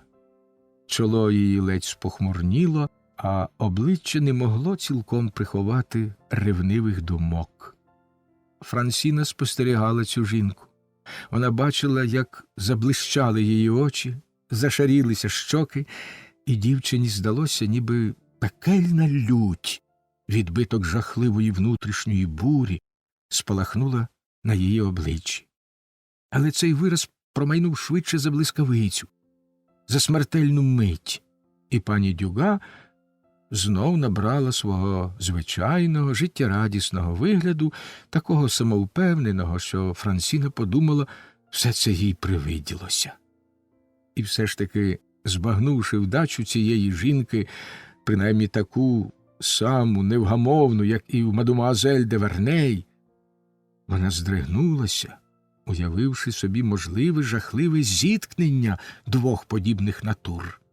Вона аж стрепенулася, побачивши, що мадемуазель де Верней підійшла до молодого офіцера і, кинувши на нього палкий, сп'янілий погляд, узяла за обидві руки і кокетливо лукавим жестом повернула його лице до світла.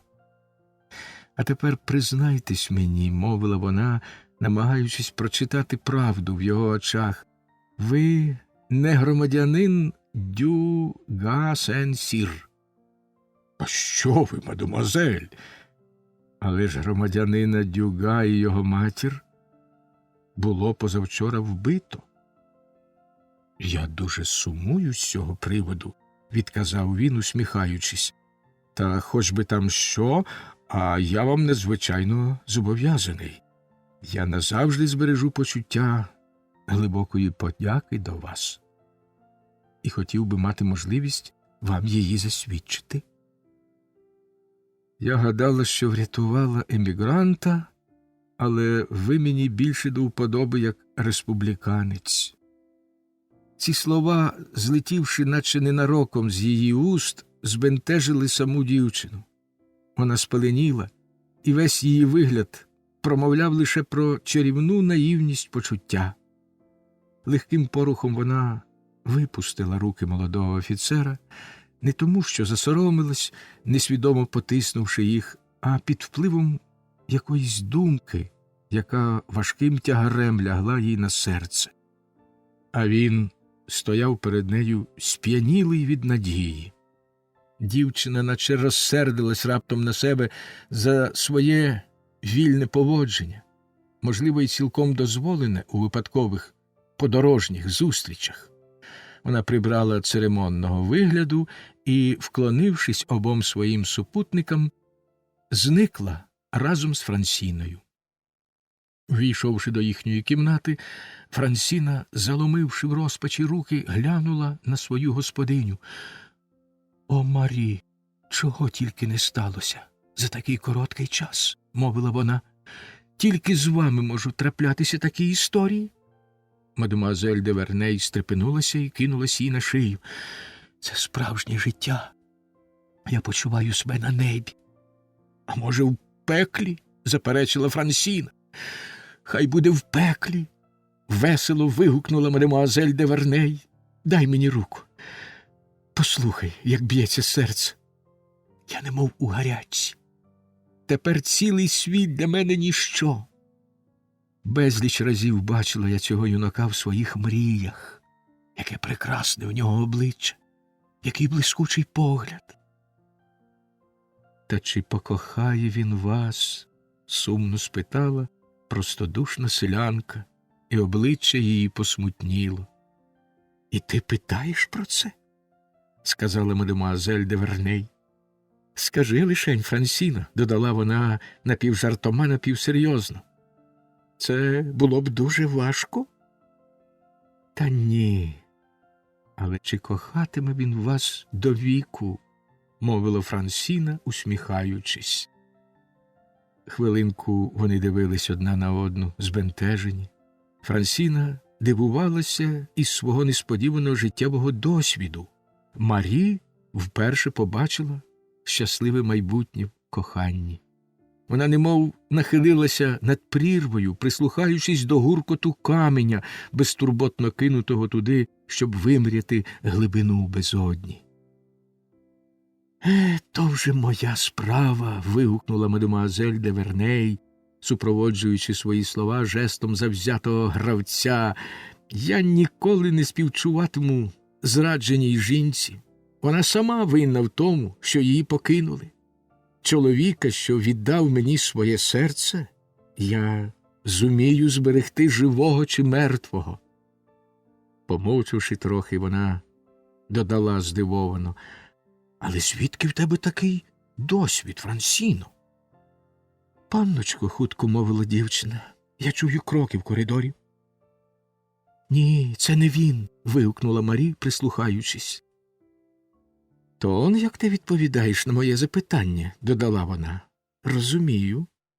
Ну що ж, я почекаю щирої відповіді або розгадаю тебе».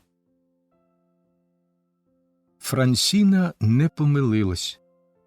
У двері тричі постукали, перервавши їхню розмову. Почувши запрошення Марі, до кімнати увійшов капітан Мерль.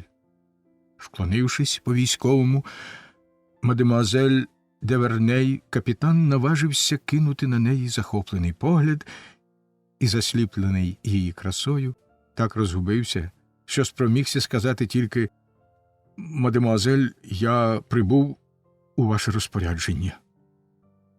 «Отже, тепер ви стали моїм захисником, бо ж командир півбригади подав у відставку. Адже так зветься ваша частина?» «Мене послав мій безпосередній начальник, майор Жерар». «Видно, ваш командир дуже боїться мене?» – спитала вона. «Прошу пробачення, мадемуазель, Юло не боїться, але, бачте, жінки для нього ніщо, і йому прикро коритися генералові у чепчику». «Проте», – заперечила мадемуазель де Верней, – «його обов'язок виконувати накази своїх начальників. Я шаную субординацію, попереджаю вас, і не люблю, коли мені чинять опір». «О, це було б нелегко». «Розпочнімо нараду», – провадила далі мадемуазель де Верней. «У вас тут свіжі загони. Вони супроводжуватимуть мене до Маєнни. Я повинна туди прибути сьогодні ввечері. Чи знайдемо ми там нових солдатів, щоб їхати далі, не зупиняючись? Шуани не знають про нашу маленьку експедицію. Подорожуючи вночі, ми наражаємось, звичайно, на небезпеку. коли нам зустрінуться шуани в такій кількості, що наважаться нас атакувати. Як, на вашу думку, це можливо? Так, мадемуазель. А яка дорога між Маєнною і Фужером? Важка. Без перестанку то піднімаєшся нагору, то спускаєшся. Цей край створений тільки для білок. Рушаймо, рушаймо, сказала вона. А що, виїжджаючи за лансоном, ми нічим не ризикуємо, то ви йдіть вперед, ми вас доженемо. Можна подумати, що вона вже 10 років має звання командира, подумав Мерль, виходячи. Юло помиляється, ця дівчина не з тих, що заробляють собі ренту на перині. 100 чортів. Якщо капітан Мерль хоче стати майором, я не раджу йому вважати святого Михаїла за диявола. Поки мадемуазель де Верней радилась із капітаном, Франсіна вийшла з кімнати подивитись крізь вікно в коридорі на те місце у дворі, куди від самого прибуття до заїзду її поривала непереборна цікавість. Вона вдивлялась у купу соломи в стайні так пильно, наче молилася перед образом Божої Матері. Раптом вона помітила пані Дюга. Обережно, як кішка, що боїться забруднити свої лапки, вона пробиралась туди, де ховався Плазуй по землі. Побачивши пані Дюга, Шуан підвівся, вся його постать виказувала найглибшу пошану. Ця дивна зустріч розпалила цікавість Франсіни. Вона вибігла на двір, прослизнула уздовж стіни непомітно для пані Дюга і сховалася за дверима стайні. Вона йшла навшпиньках, затамувавши дух, ступаючи зовсім нечутно, і їй вдалося наблизитися до Плазуй по землі, не привернувши його уваги. Якщо ти про все розвідаєш, і виявиться, що вона привласнила чуже ім'я, то вбий її без жалю, як скаженого собаку. Гаразд, відповів Плазуй по землі. Жінка пішла. Шуан знову натягнув на голову свій червоний шерстяний ковпак і стояв спантеличений, шкрябаючи за вухом, коли раптом, мов якимись чарами, перед ним стала Франсіна. «Свята Анно Рейська!» – вигукнув він, упустив свій батіг і застиг у захваті, склавши руки, як на молитву. Блідий рум'янець забарвив його неоковирне обличчя, очі заблищали, немов діаманти, загублені в багні. «Невже це справді Котенова дівка?» – спитав він глухим голосом, чутним лише їй самій. «Яка ви ловкенька!» – додав він після короткої мовчанки. Трохи дивне слово «ловкий», «ловка» вживається в місцевих говірках як найвищий ступінь прикметника, закохані визначають ним поєднання краси й багатого вбрання. «Я не наважусь і торкнутися до вас», – провадив Плазуй по землі, простягаючи, однак, до Франсіни свою величезну руку, наче наміряючись зважити на долоні товстий золотий ланцюжок, що повивав її шию і спускався до пояса. «І ви вчините добре, П'єре», – відповіла Франсіна, керуючись інстинктом, що обертає жінку на деспота, коли її не пригнічують. Дівчина гордовито відступила на крок, втішаючись подивом Шуана, проте різкість своїх слів пом'якшила ніжним поглядом. Знову наблизившись до нього, вона спитала: «П'єре, ця дама казала тобі про молоду панну, котрій я служу, правда?» Плазуй по землі мовчав, на обличчі його немов боролись ясний світанок із похмурим присмерком. Він поглядав то на Франсіну, то на здоровенний батіг, якого він випустив з рук, то на золотий ланцюжок, що, здавалось, вабив Шуана не менше, ніж гарненьке личко бретонки. Потім, наче прагнучи покласти край своїй розгубленості, він підняв із землі батіг і завмер на місці. «Ох, неважко здогадатися, що ця жінка наказала тобі вбити мою господиню», – сказала Франсіна. Вона знала мовчазну відданість Шуана і хотіла подолати його вагання. Плазуй по землі значуще кивнув головою. Котенова дівка зрозуміла цю відповідь.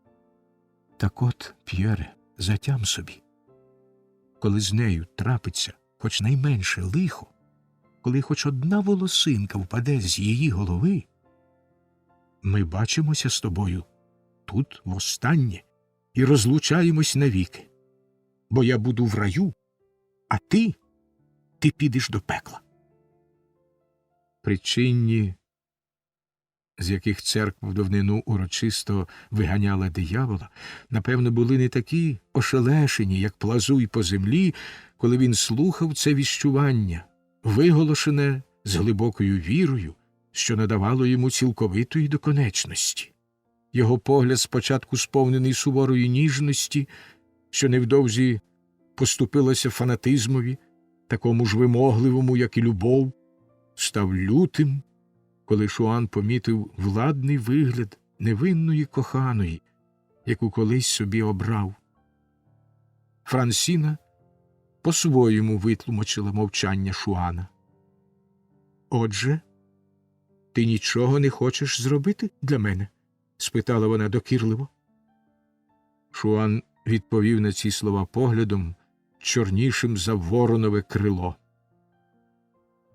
«А ти вільна?» – буркнув він. «Хіба ж інакше була б я тут?» – відповіла вона обурено. «А от ти, що ти тут робиш? Ти знову злигався з Шуанами? Ти гасаєш по дорогах, мов скажений звір, шукаючи кого б покусати? О, П'єре, якби ти мав розум, ти пішов би зі мною. Ця гарна панночка, не буду перед тобою критися, колись виховувалася в нашій родині, і тепер вона дбає про мене. Я маю 200 ліврів на рік певного прибутку. Та ще панночка купила для мене за 500 екю будинок у мого дядька Тома, і я сама назбирала 2000 ліврів. Та ні Франсісина усмішка, ні перелік її скарбів не вплинули на Плазуй по землі. Його лице залишалось непроникним. «Ректори наказали братися до зброї», – нарешті відповів він. «За кожного вбитого синього дістаєш відпущення гріхів. Але сині можуть тебе вбити». У відповідь він махнув рукою, наче шкодуючи з мізерності такої жертви богові й королю. «А що ж я тоді робитиму?» – скрушно мовила дівчина. Плазуй по землі отетеріло глянув на Франсіну. Очі його немов ширше розплющилися.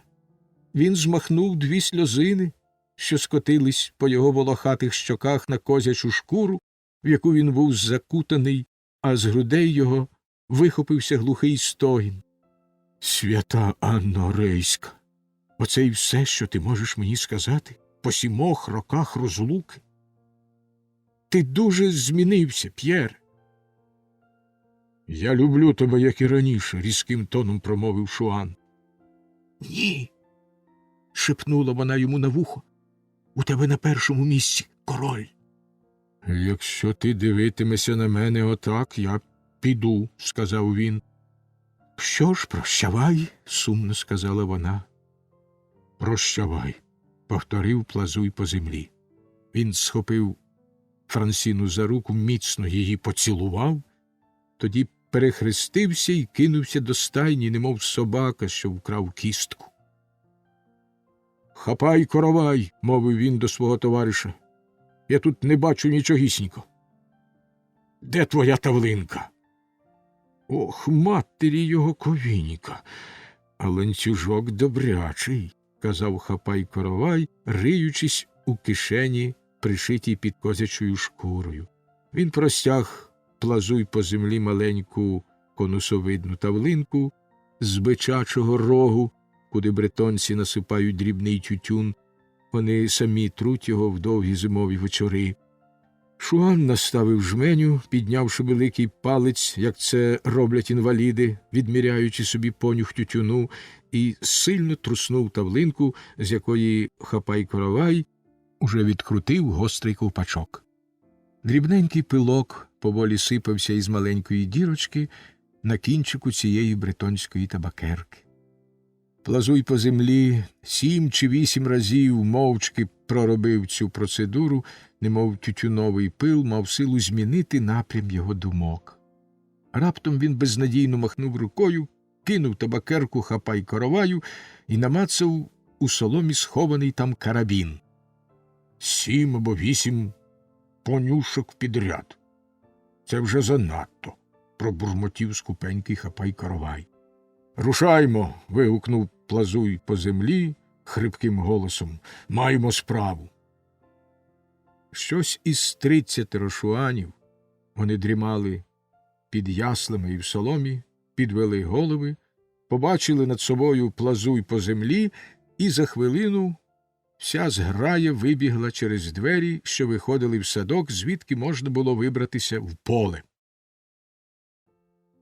Коли Франсіна вийшла зі стайні, перед ганком стояла поштова карета.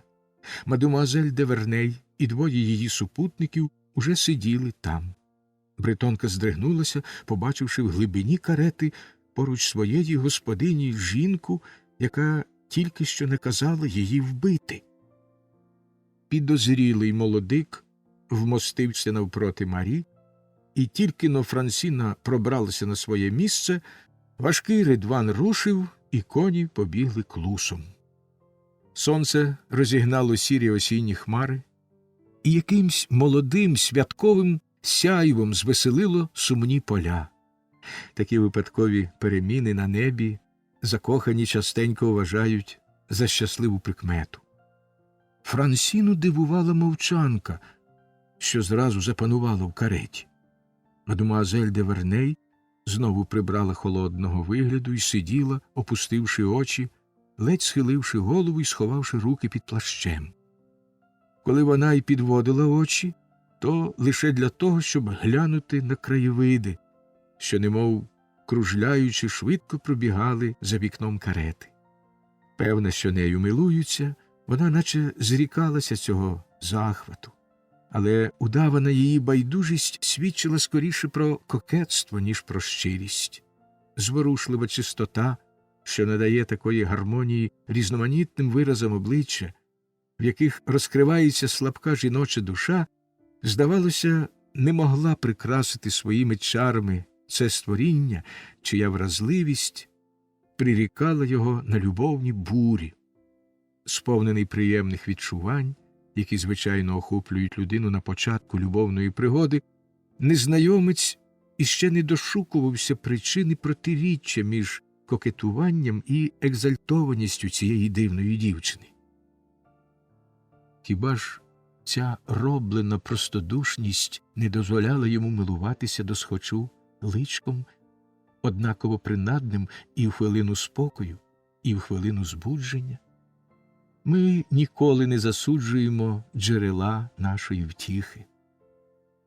Їдучи в кареті, гарній жінці нелегко уникнути поглядів своїх супутників. Їхні очі раз у раз зупиняються на ній, немов шукаючи розваги в нудній подорожі. Отож, щасливий з можливості задовольнити жадобу нової пристрасті, і з того, що дівчина не ухиляється від його поглядів і не ображається на їхню настирливість, молодий офіцер втішався, вивчаючи чисті, чарівні риси її обличчя. Воно було для нього наче картина. Інколи мінливе світло відтінювало рожеву прозорість ніздрів і дві тонкі лінії, що з'єднували ніс із верхньою губою. Іноді бліде сонячне проміння підкреслювало всі відтінки шкіри, перламутровий під очима й навколо уст, рожевий на щоках, матово-білий на скронях і на шиї. Він милувався грою світла й тіні від чорних кучерів, що облямовували чоло, не даючи обличчю якоїсь швидкоплинної чарівності. Адже в жінки все таке мінливе. Її краса сьогодні частенько вже не та, що була вчора, можливо, на щастя для неї. Удаваний моряк, перебуваючи ще в тому віці, коли чоловік знаходить насолоду в дрібничках, таких важливих у коханні, спостерігав, сп'янілий від щастя, як тріпочуть її повіки, як від дихання спокусливо здіймаються під корсажем груди. Іноді, послухавшись примхливої думки, він стежив, як зі зміною виразу її очей відповідно міняється ледь вловима гримаска губів. Кожний жест, кожний порух відкривали йому душу цієї дівчини, нову рису її вдачі. Коли від якоїсь думки жвавішали рухливі риси її обличчя, коли раптом на щоках спалахував рум'янець або все лице світилося усмішкою, він відчував невимовну насолоду, намагаючись розгадати таємницю цієї загадкової жінки. Все в ній було пасткою для душі, пасткою для почуттів. Одне слово, мовчанка, аж ніяк, не ставши на заваді взаєморозумінню сердець, ще більше єднала думки. Зустрівшись кілька разів очима з поглядом молодого моряка, Марі відчула, що мовчати далі небезпечно, і тоді вона звернулась до пані Дюга з незначним питанням, щоб зав'язати розмову, але не змогла обминути в ній її сина. «Пані», – мовила вона, – «як це ви наважились віддати свого сина у флот? Адже цим ви прирекли себе на повсякчасні турботи». «Така доля всіх жінок, мадемуазель, всіх матерів, хочу я сказати, завжди тремтіти за життя тих, хто їм найдорожчий. Ваш син дуже схожий на вас». «Ви так гадаєте, мадемуазель?»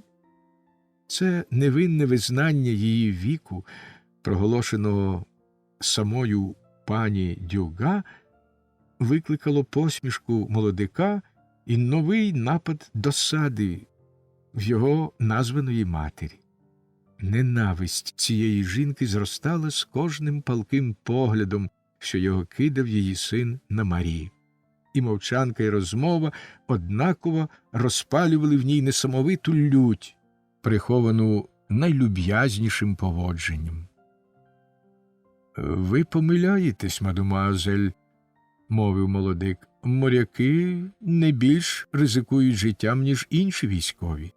А жінкам не слід ненавидіти флот. Хіба ми, моряки, не маємо величезної переваги перед наземними військами?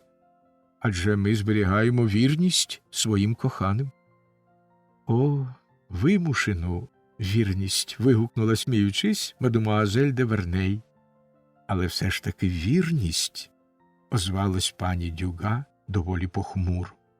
Розмова пожвавішала, зійшовши на теми, цікаві тільки трьом нашим подорожнім. Бо в подібних обставинах розумні люди надають навіть банальним фразам нового змісту. Але зовні легковажна розмова, де кожний із чужих між собою людей намагався якомога більше дізнатися про іншого, приховувала справжні бажання, наміри й пристрасті, що хвилювали співрозмовників. Проникливість та дотепність Марі, яка весь час була насторожі, упевнила пані Дюга, що тільки наклеп і зрада дадуть їй перемогу над суперницею, небезпечною як своїм розумом, так і красою. Подорожні наздогнали конвой, і карета поїхала повільніше. Побачивши, що попереду шлях здіймається довгим узвозом, молодий моряк запропонував мадемуазель де Верней пройтися пішки. Привітна гречність, гарні манери молодика спонукали парижанку дати згоду, і це йому полестило. «А ви, пані, не приєднаєтесь до нас?» – звернулася дівчина до пані Дюга. «Не хочете також прогулятись?» «Ото кокетка», буркнула пані, виходячи з карети. Марій й молодик пішли поруч, але не під руку. Моряк, охоплений палкими бажаннями, прагнув подолати стриманість, яку їм протиставляли, бо вважав її за нещиру. Він сподівався домогтися свого жартівливою розмовою і вдався до чисто французької люб'язності, дотипів, іноді легковажних, іноді серйозних або глузливих, але завжди рицарських, що відзначали видатних представників вигнаної аристократії. Та лукава парижанка так дотепно висміяла молодого республіканця, так зневажливо дорікнула його за фривольність, віддаючи перевагу високим благородним думкам, які мимоволі вихоплювалися в незнайомця, що він легко знайшов спосіб їй сподобатись. Тоді характер їхньої розмови змінився. Молодик справдив ті надії, які викликало його виразне обличчя. Та раз у раз він наражався на нові труднощі, намагаючись збагнути вдачу цієї сирени. Він закохувався в неї все дужче і змушений був відмовитись від будь-яких суджень про цю дівчину, бо вона спростовувала їх жартома. Спершу він був знаджений її красою, тепер його вабила до таємничої дівочої душі цікавість, яку Марі подобалося збуджувати. Непомітно їхня розмова набула інтимності, дуже далекою від того байдужого тону, що його мадемуазель де Верней марно силкувалась їй надати. Пані Дюга йшла слідом за парою закоханих, та вони непомітно для себе пішли швидше і невдовзі віддалилися від неї на якусь сотню кроків. Ці два чарівні створіння простували піщаною дорогою, щасливі, по-дитячому радіючи з того, що легке шарудіння їхніх кроків зливається в один звук, що на них падає те саме проміння, неначе весняного сонця, що вони разом вдихають осінні пахощі зів'ялого листя, яке приносив вітерець, немовби навіваючи світлий смуток юного кохання. Хоч обоє вони вважали своє короткочасне зближення за звичайну пригоду, проте небо, краєвид, прекрасна пора року надавали їхнім почуттям поважності, подоби справжньої пристрасті. Спершу вони захоплювалися чудовою дниною, потім почали говорити про їхню дивну зустріч, про те, що невдовзі розірветься таке приємне знайомство, про легкість, з якою в дорозі виливаєш душу перед тими, кого більше ніколи не побачиш. Скориставшися з цього останнього зауваження, що здалося йому прихованим дозволом на ніжну відвертість, молодик, як людина, звична до таких ситуацій, ризикнув зробити туманні признання. «Чи помітили ви, мадемуазель, — сказав він, — як далеко в нашу жахливу добу людські почуття ухиляються від звичного шляху? Усе навколо нас вражає якоюсь незбагненною раптовістю. В наш час ми любимо й ненавидимо з першого погляду. Люди з'єднуються на все життя або розлучаються так само швидко, як тоді, коли йдуть на смерть. Вони поспішають у всьому, як і сама нація в своїх чварах. Серед небезпек обійми повинні бути палкіші, ніж у звичайній течії життя. В Парижі тепер кожен, немов на полі бою, зрозумів, як багато може означати потиск руки. Люди відчувають потребу в житті квапливому і насиченому подіями, — відповіла вона, — бо в них залишилося мало часу жити. Кинувши на свого молодого співрозмовника погляд, що наче показував йому швидкий кінець їхньої спільної подорожі, вона лукаво додала: «Для молодого випускника школи у вас завеликий життєвий досвід». Що ви думаєте про мене? Запитав він, трохи помовчавши. Скажіть мені вашу думку відверто. Ви хочете, звичайно, здобути собі в такий спосіб право говорити про мене, відказала вона, сміючись. Ви не відповідаєте мені, промовив він після короткої паузи. Стережіться, мовчання часто витлумачується як відповідь. Хіба ж я не розгадала всього, що ви хотіли б мені сказати? Боже милий, ви вже і так сказали надто багато. О, якщо ми зрозуміли одне одного, відповів він, сміючись, то я дістав більше, ніж сподівався. Вона усміхалась так мило, наче погоджувалася на змагання в люб'язності, у яке кожний чоловік охоче вступає з жінкою, і тоді вони напівжартома, напівсерйозно стали запевняти одне одного, що ніколи між ними не може бути стосунків інших, ніж у цю хвилину. Молодик може палати безнадійною пристрастю, а Марі може сміятися з нього. Коли ж вони звели між собою цю уявну перепону, то обом неначе закортіло скористатися з небезпечної свободи, яку вони собі дозволили. Марі раптом спіткнулася об камінь. «Зіпріться на мою руку», – запропонував молодик. «Мабуть, таки доведеться, легковажний юначе. Ви б надто запишалися, якби я відмовилась. Адже вам здалося б, ніби я вас боюся?» «О, мадемуазель», – відповів він, притискаючи її руку до своїх грудей, щоб вона відчула биття його серця. «Я й справді гордий з цієї ласки. А втім, я зробила це так легко, що ви позбудетесь усіх ваших ілюзій. Ви вже хочете захистити мене від небезпеки тих хвилювань, що їх самі викликаєте?» «Годі вже вам», – мовила вона. «Я вас прошу, не оплутайте мене цими заяложеними будуарними люб'язностями, цими салонними логогрифами.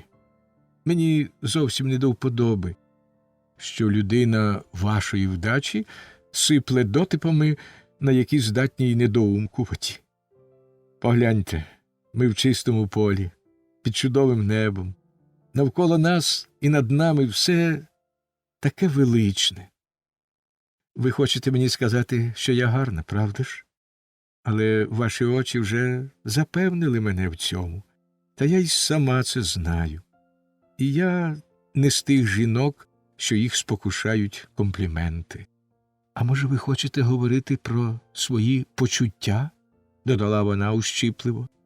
«Невже ви вважаєте мене за таку дурненьку дівчинку, що може повірити в сильну раптову прихильність, яка на все життя збереже в людини спогад про один однісінький ранок?» «Не про один ранок», – відповів він, «а про одну прекрасну і великодушну жінку».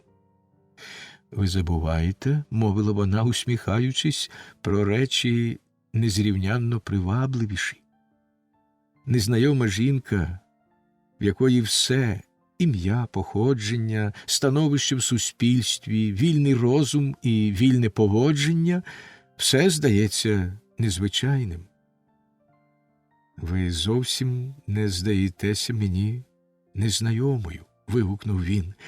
«Я розгадав вас і нічого не хотів би додати до ваших чар, хіба що трохи більше віри в кохання, яке ви викликаєте з першого погляду».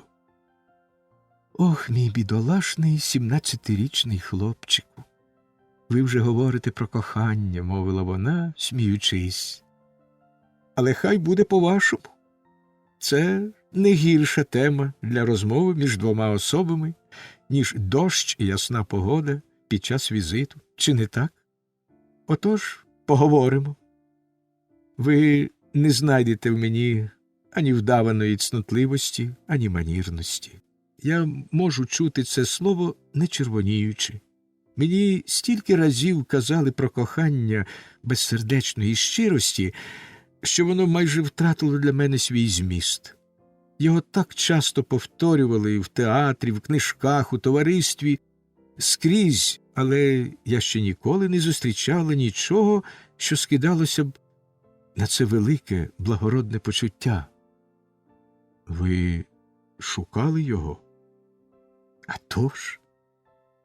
Це слово вона вимовила так невимушено, що молодик не стримався від здивованого жесту і так пильно глянув на Марі, наче він раптом змінив думку про її вдачу і її становище в суспільстві.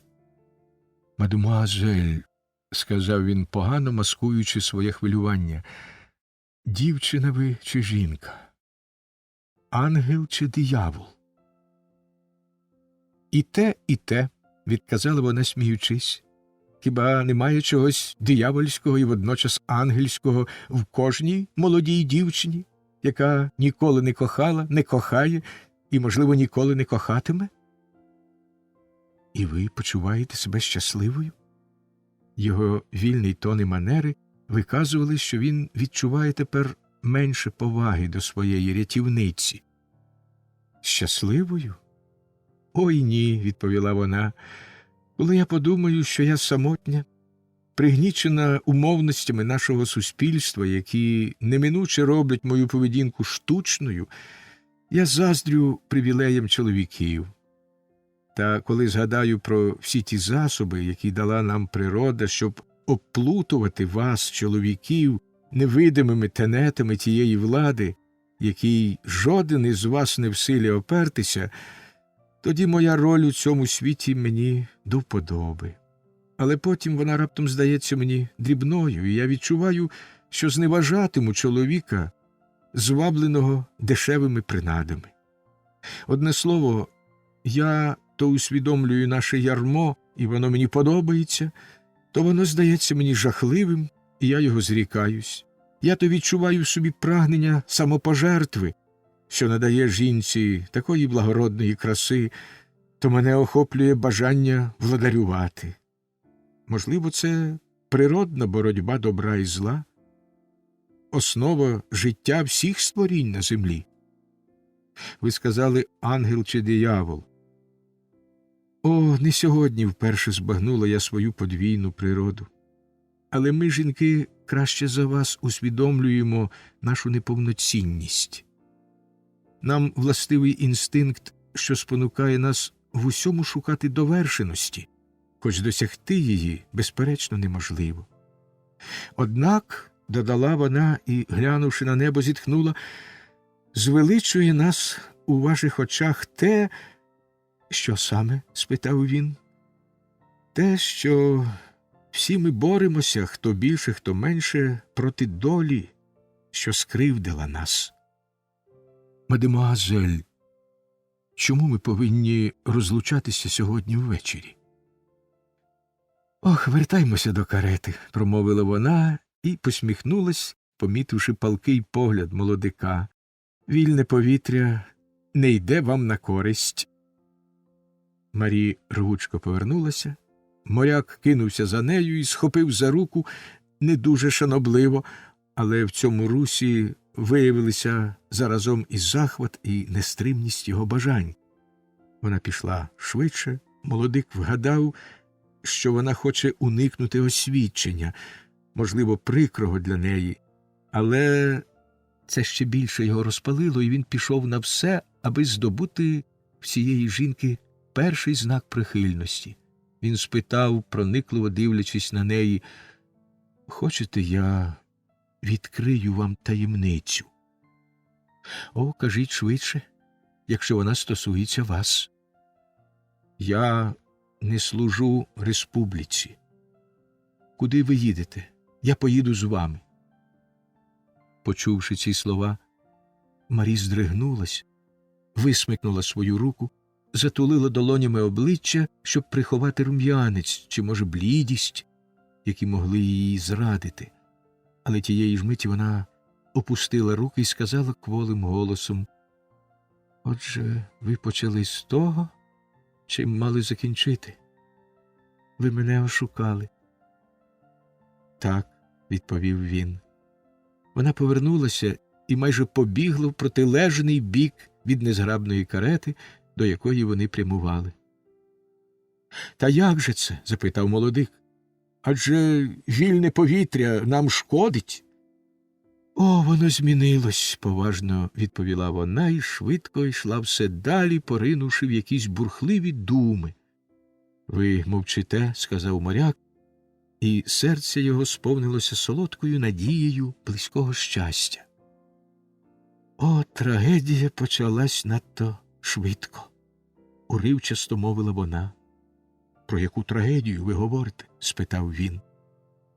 Вона зупинилася і зміряла його поглядом, в якому світилися страх і цікавість, але одразу приховала свої почуття під маскою непроникного спокою, показавши цим, що і в неї чималий, як на її вік, життєвий досвід. «Хто ви?» – спитала вона і додала: «Але ж я знаю це, знаю. Коли я побачила вас уперше, в мене виникла підозра, що ви ватажок роялістів на прізвисько Молодець. Правду казав нам єпископ Отенський, що завжди треба вірити лихим перечуттям. А навіщо вам знатися з цим чоловіком? А навіщо йому критися від мене, якщо я врятувала йому життя?»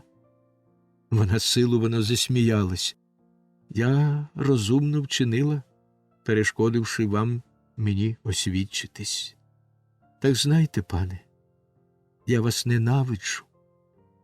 Я республіканка, а ви рояліст, і я виказала б вас, якби не дала вам слова, якби не врятувала вас один раз, якби не…» Вона зупинилась. Ця раптова зміна, ця бурхлива внутрішня боротьба, якої вона вже й не думала приховувати, занепокоїли молодого моряка. Він намагався зрозуміти її, але марно. «Розлучимось зараз же», – сказала вона. «Так треба. Прощайте».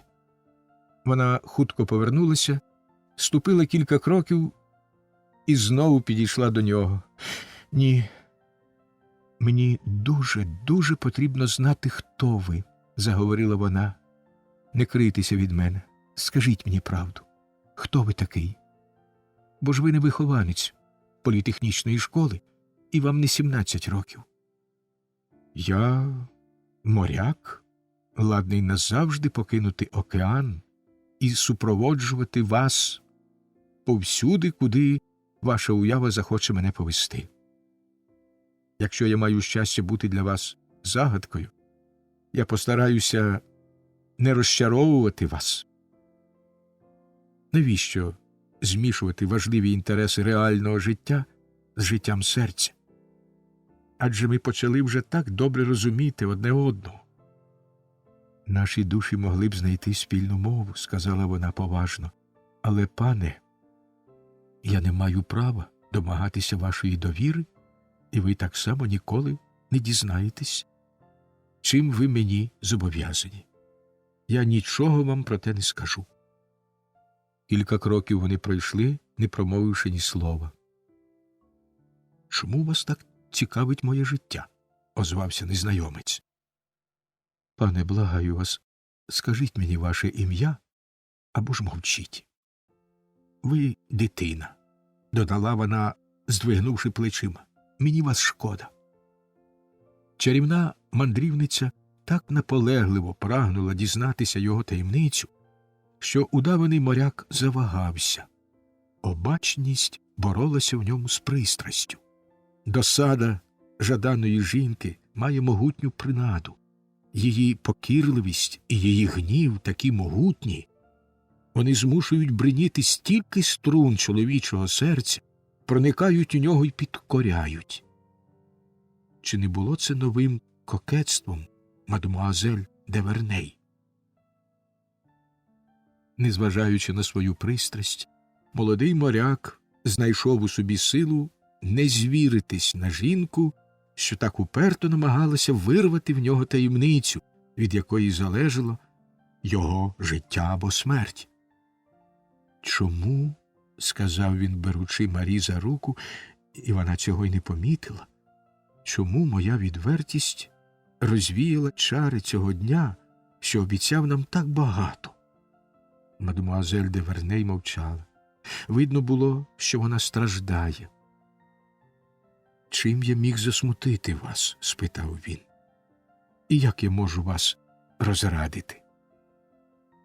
«Скажіть мені ваше ім'я». Тепер замовк він, і так вони йшли далі. Раптом мадемуазель де Верней зупинилася, наче в неї визріло важливе рішення. «Маркізе де Монторан», – почала вона з гідністю, хоч і не могла приховати свого хвилювання, від якого її обличчя нервово посіпувалось. «Чого б це мені не коштувало, я рада зробити вам послугу. Тут ми розлучимося. Конвой і карета потрібні для вашої безпеки, і ви не повинні від них відмовлятись. Не бійтеся республіканців. Бачте, всі ці солдати – люди честі. Я дам розпорядження майорові Жерару, і він виконає їх неухильно. Я зможу дійти до Алансона пішки з моєю служницею. Нас супроводитимуть кілька солдатів. Слухайте мене уважно, бо йдеться про вашу голову. Якщо ви зустрінете, перш ніж опинитесь у безпечному місці, того відворотного чепуруна, якого ви бачили в готелі, тікайте, бо він вас негайно видасть. А я...» Вона хвилинку помовчала. «Я знову гордо порину в нікчемність нашого життя», – мовила вона стиха, стримуючи сльози. «Прощавайте, пане. Бажаю вам щастя. Прощавайте». І вона подала знак капітанові Мерлю, що вибрався вже на вершину пагорба. Молодик не сподівався такого кінця. «Зачекайте!» – вигукнув він із добре вдаваним розпачем.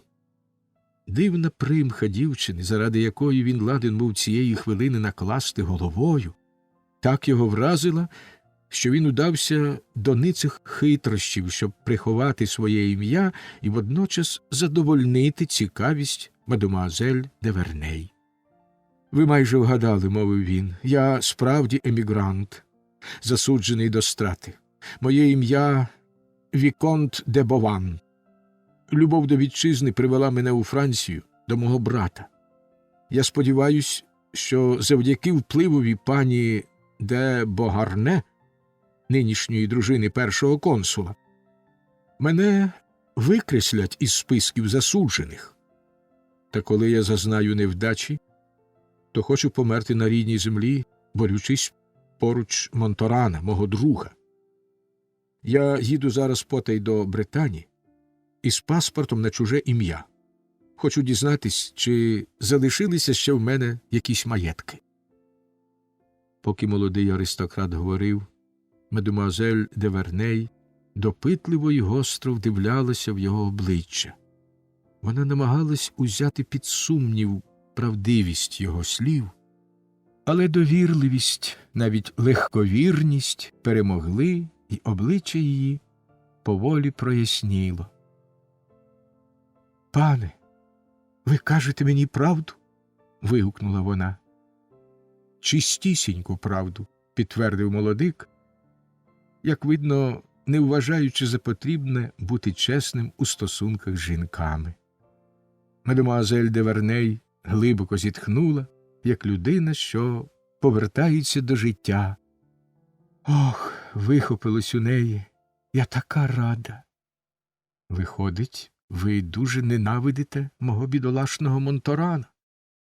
«Ні», – відповіла вона, – «ви мене не зрозумієте. Я не хотіла б, щоб вам загрожувала небезпека, від якої я намагатимусь його врятувати, бо ж він ваш друг. Хто вам сказав, що Монторанові загрожує небезпека?» «Ох, пане, якби я й не їхала оце з Парижа, де тільки й розмов, що про його появу, то ми, я гадаю, вже досить почули про це від командира з Алансоні. Тоді я вас запитаю, яким чином ви змогли б врятувати його від небезпеки? А що, коли я не схочу відповідати? Мовила вона тим зневажливим тоном, яким жінки так спритно вміють маскувати свої почуття. За яким правом ви домагаєтесь узнати мої таємниці? За правом людини, що вас кохає. Так скоро? Сказала вона. Ні, ви не кохаєте мене, пане. Я для вас лише об'єкт скороминущого захоплення, от і все. Хіба ж я не розгадала вас одразу? Чи могла б жінка, якій не зовсім чуже добре товариство і яка знає сучасні звичаї, чи могла б вона помилитися, спостерігаючи вихованця політехнічної школи, що вживає вишукані вирази і так невдало, як ви це робите, ховає аристократичні манери під маскою республіканця? На вашому волоссі залишки пудри, від вас віє високим дворянством, і це відразу повинна відчути жінка з вищого кола. Мені було страшно за вас. Мій наглядач, лукавий, наче жінка, міг вас викрити, і я його відрядила якнайшвидше. Справжній офіцер-республіканець, що закінчив політехнічну школу, не покладав би надії на легкий успіх, упадаючи коло мене, і не вважав би мене за гарненьку інтриганку. Дозвольте мені, пане Бован, викласти перед вами мою легковажну жіночу думку з цього приводу. Вам, напевно, через молодість невідомо, що з усіх осіб жіночої статі найважче завоювати ту цінність, якої виражається в цифрах і якій набридли розваги. Такі жінки, як я чула, поступаються лише перед величезною спокусою, скоряються тільки своїм примхам, і претензія їм подобатись з боку будь-якого чоловіка – страшна зарозумілість. Але облишмо жінок цієї категорії, до якої ви люб'язно зарахували мене, бо ж усі вони завжди бувають гарні. Ви повинні збагнути, що молода жінка шляхетна, вродлива, розумна, а ви погоджуєтесь, що мені властиві ці якості? Не продаються, і здобути її можна тільки одним способом – покохати її. Зрозумійте мене, якщо вона покохає і схоче вчинити якесь божевілля, то воно повинно бути виправдане чимсь справді величним. Даруйте мені цей надмір логіки. В осіб моєї статі він трапляється зрідка, але заради вашої честі й заради моєї честі, вона ледь вклонилася, я не хотіла б, щоб ви були занадто самовпевнені і гадали, ніби мадемуазель де Верней, ангела чи диявола, дівчину чи жінку можна піймати на гачок банальних люб'язностей. Мадемуазель, мовив удаваний віконт, намагаючись приховати свій надзвичайний подив і відразу перетворившись знову на людину з вищого товариства, благаю вас повірити, що я готовий уважати вас за вельми шляхетну особу, сповнену високих почуттів і поривань, або за милу дівчину. Полишаю це на ваш вибір. Я не прошу з вас так багато, пане, мовила вона, усміхаючись. Залишіть мені моє інкогніто. А втім, моя маска тримається міцніше, ніж ваша. І я не скидатиму її, щоб дізнатись, наскільки щирі ті люди, які освічуються мені в коханні. Отож остерігайтеся поводитись зі мною занадто легковажно. Послухайте, пане, мовила вона, стиснувши його руку, якби ви могли довести, що справді мене кохаєте, ніяка сила в світі не розлучила б нас. Так, я хотіла б поєднати свою долю з життям видатної людини, взяти участь у її широких чистолюбних намірах, високих задумах. Благородні серця не бувають зрадливі, бо сильним натурам властива вірність. і я завжди була б коханою, завжди була б щасливою. Та хіба я не була б ладна щохвилини стати сходинкою, якою зійшов би вище той, кому я віддала свою любов, заради нього пожертвувати собою, усе витерпіти заради нього і любити його до віку, навіть коли б він розлюбив мене. Я ніколи нікому не наважувалася звірити прагнення мого серця, тих пристрасних поривань екзальтованої натури, що буяють у мені повсякчас. Але вам я можу дещо сказати, бо тільки-но ви опинитесь у безпечному місці, ми розлучимось. Розлучимось? Ніколи! Вигукнув він, наелектризований словами, в яких бриніла сила цієї душі, що, здавалося, боролась проти якоїсь неосяжної думки. А ви вільний? Запитала вона, кивнувши на нього презирливий погляд, під яким він знітився. Чи я вільний? Так, якщо не зважати на смертний вирок. Тоді вона промовила голосом, повним гіркоти. Коли б усе це не було тільки сном, яке прекрасне могло б бути ваше життя. Та хоч я й наговорила багато нерозважних слів, не будемо чинити нерозсудливо. Коли я думаю, яким ви повинні бути, щоб оцінити мене справедливо, я сумніваюсь у всьому. А я не буду сумніватися ні в чому, якщо ви захочете мені Годі! Вигукнула вона, почувши ці пройняті справжньою пристрастю слова. Вільне повітря таки справді нам не йде на користь. Повернемось до наших охоронців. Карета невдовзі догнала обох мандрівників. Вони посідали на свої місця і проїхали кілька ліє, не промовивши ні слова. Обоє мали багату поживу для роздумів, але очі їхні вже не боялися зустрічатись. Вони, здавалося, з однаковою цікавістю стежили одне за одним, приховуючи важливу таємницю, але обоє знали, що їх пориває одне до одного почуття, яке після їхньої розмови переросло у пристрасть, бо кожне побачило в співрозмовника риси, котрі поглиблювали в їхніх очах ту насолоду, що їм обіцяли їхня боротьба чи єднання.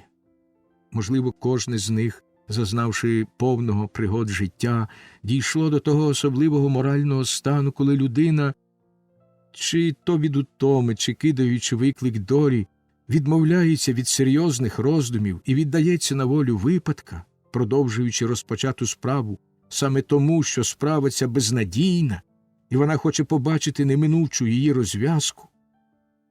Але моральна природа людини, як і природа фізична, має свої коловороти й безодні, і сильні натури залюбки в них поринають, ризикуючи власним життям, як гравець, що залюбки ставить на карту весь свій статок. Молодий аристократ і мадемуазель де Верней немов зробили для себе це відкриття. Воно виникло в обох внаслідок недавньої розмови і стало за величезний поштовх до зближення, бо за симпатією почуттів іде симпатія душ. І все ж таки, чим дужче вони відчували фатальний взаємний потяг, тим пильніше вивчали одне одного, можливо, для того, щоб під свідомим розрахунком збільшити свої майбутні втіхи. Молодик, усе ще дивуючись глибині думок цієї химерної дівчини, запитав себе раптом, як могло в ній поєднатися стільки знань із такою свіжістю і молодістю. І тоді він відкрив у Марі прагнення здаватися доброчесною. В тій надмірній цнотливості, якої вона намагалася надати всім своїм позам і жестам, він помітив щось роблене, став дорікати собі за своє захоплення і вже волів уважати цю незнайому жінку лише за спритну комедіантку. І він мав рацію. як усі дівчата з вищого кола, мадемуазель де Верней набирала тим скромнішого вигляду, чим палкіше буяли в ній почуття. Цілком природно вона одягала маску невинності, під якою жінки так добре вміють ховати свої бурхливі бажання. Всі жінки хотіли б зустріти пристрасть незайманими, і коли не завжди так буває, то саме їхнє прикидання є почесною даниною їхній любові. Ці міркування швидко перебігли в голові молодого аристократа і потішили його. Бо ж взаємне вивчення ще більше розпалювало почуття в закоханих, і наш герой досяг невдовзі тієї фази пристрасті, коли чоловік у вадах своєї милої вбачає підстави ще більше її любити. Мадемуазель де Верней залишилася в задумі довше, ніж молодий емігрант. Можливо, палка уява перенесла її ще далі в майбутнє. Молодик скорився почуттю, що його, напевне, зазнавав уже безліч разів, а дівчина бачила перед собою ціле життя і тішилася, малюючи його прекрасним, сповненим щастя і високих благородних почуттів. Поринувши в солодкі мрії, однаково сп'яніла від химер і від дійсності, від майбутнього і від теперішнього. Марі намагалась відступити назад, щоб зміцнити свою владу над цим юним серцем, діючи, як усі жінки, за велінням інстинкту. Наважившись віддатися коханню всім своїм єством, вона бажала йти на поступки поволі. Їй хотілося б мати силу виправити свої вчинки, слова й погляди в минулому, щоб зробити їх відповідними до гідності жінки, яку кохають. Іноді, коли вона згадувала недавню розмову і свою войовничу зухвалість, в очах її з'являвся страх. Але, вдивляючись у сповнене внутрішньої сили обличчя молодого аристократа, вона казала собі, що така дужа людина повинна бути й великодушна, і пишалася тим, що їй судилася щасливіша доля, ніж багатьом жінкам, бо вона знайшла в своєму коханому людину мужньої і твердої вдачі. Приречений на страту, він, важачи головою, самохідь повернувся на батьківщину боротися проти республіки. Думка, що вона може неподільно володіти такою душею, невдовзі надала всьому нового забарвлення. Лише 5 годин тому вона намагалася грою свого обличчя й голосу розпалити молодого аристократа, а тепер один її погляд міг збурити всю його душу. Різниця така сама, як між природою мертвою і природою живою. Дзвінкий сміх і кокетлива веселість приховали могутню пристрасть, вона повстала, як лихо, усміхнена. В тому душевному настрої, в якому перебувала мадемуазель де Верней, усе навколишнє життя видавалося їй химерним. Карета минала села, долини, гори, і жодної картини не залишалося в її пам'яті. Прибули до Маєнни, охорона змінилась. Мерль щось казав Марі, вона щось відповідала. Проїхали через усе місто, і карета знов покотила шляхом, але вулиці, будинки, краєвиди, люди й обличчя пролітали, мов розпливчасті обриси в вісні. Настала ніч. Марі їхала фужерським шляхом під діамантовим небом, огорнута ніжним світлом, не помічаючи, що небо змінило свій вигляд, забувши, що таке Маєнна й фужер, і куди вона їде. Вона не припускала й думки, що їй невдовзі доведеться покинути того, кого вона собі обрала і за чию обраницю вважала себе. Любов – єдина пристрасть, що не зважає ні на минуле, ні на майбутнє.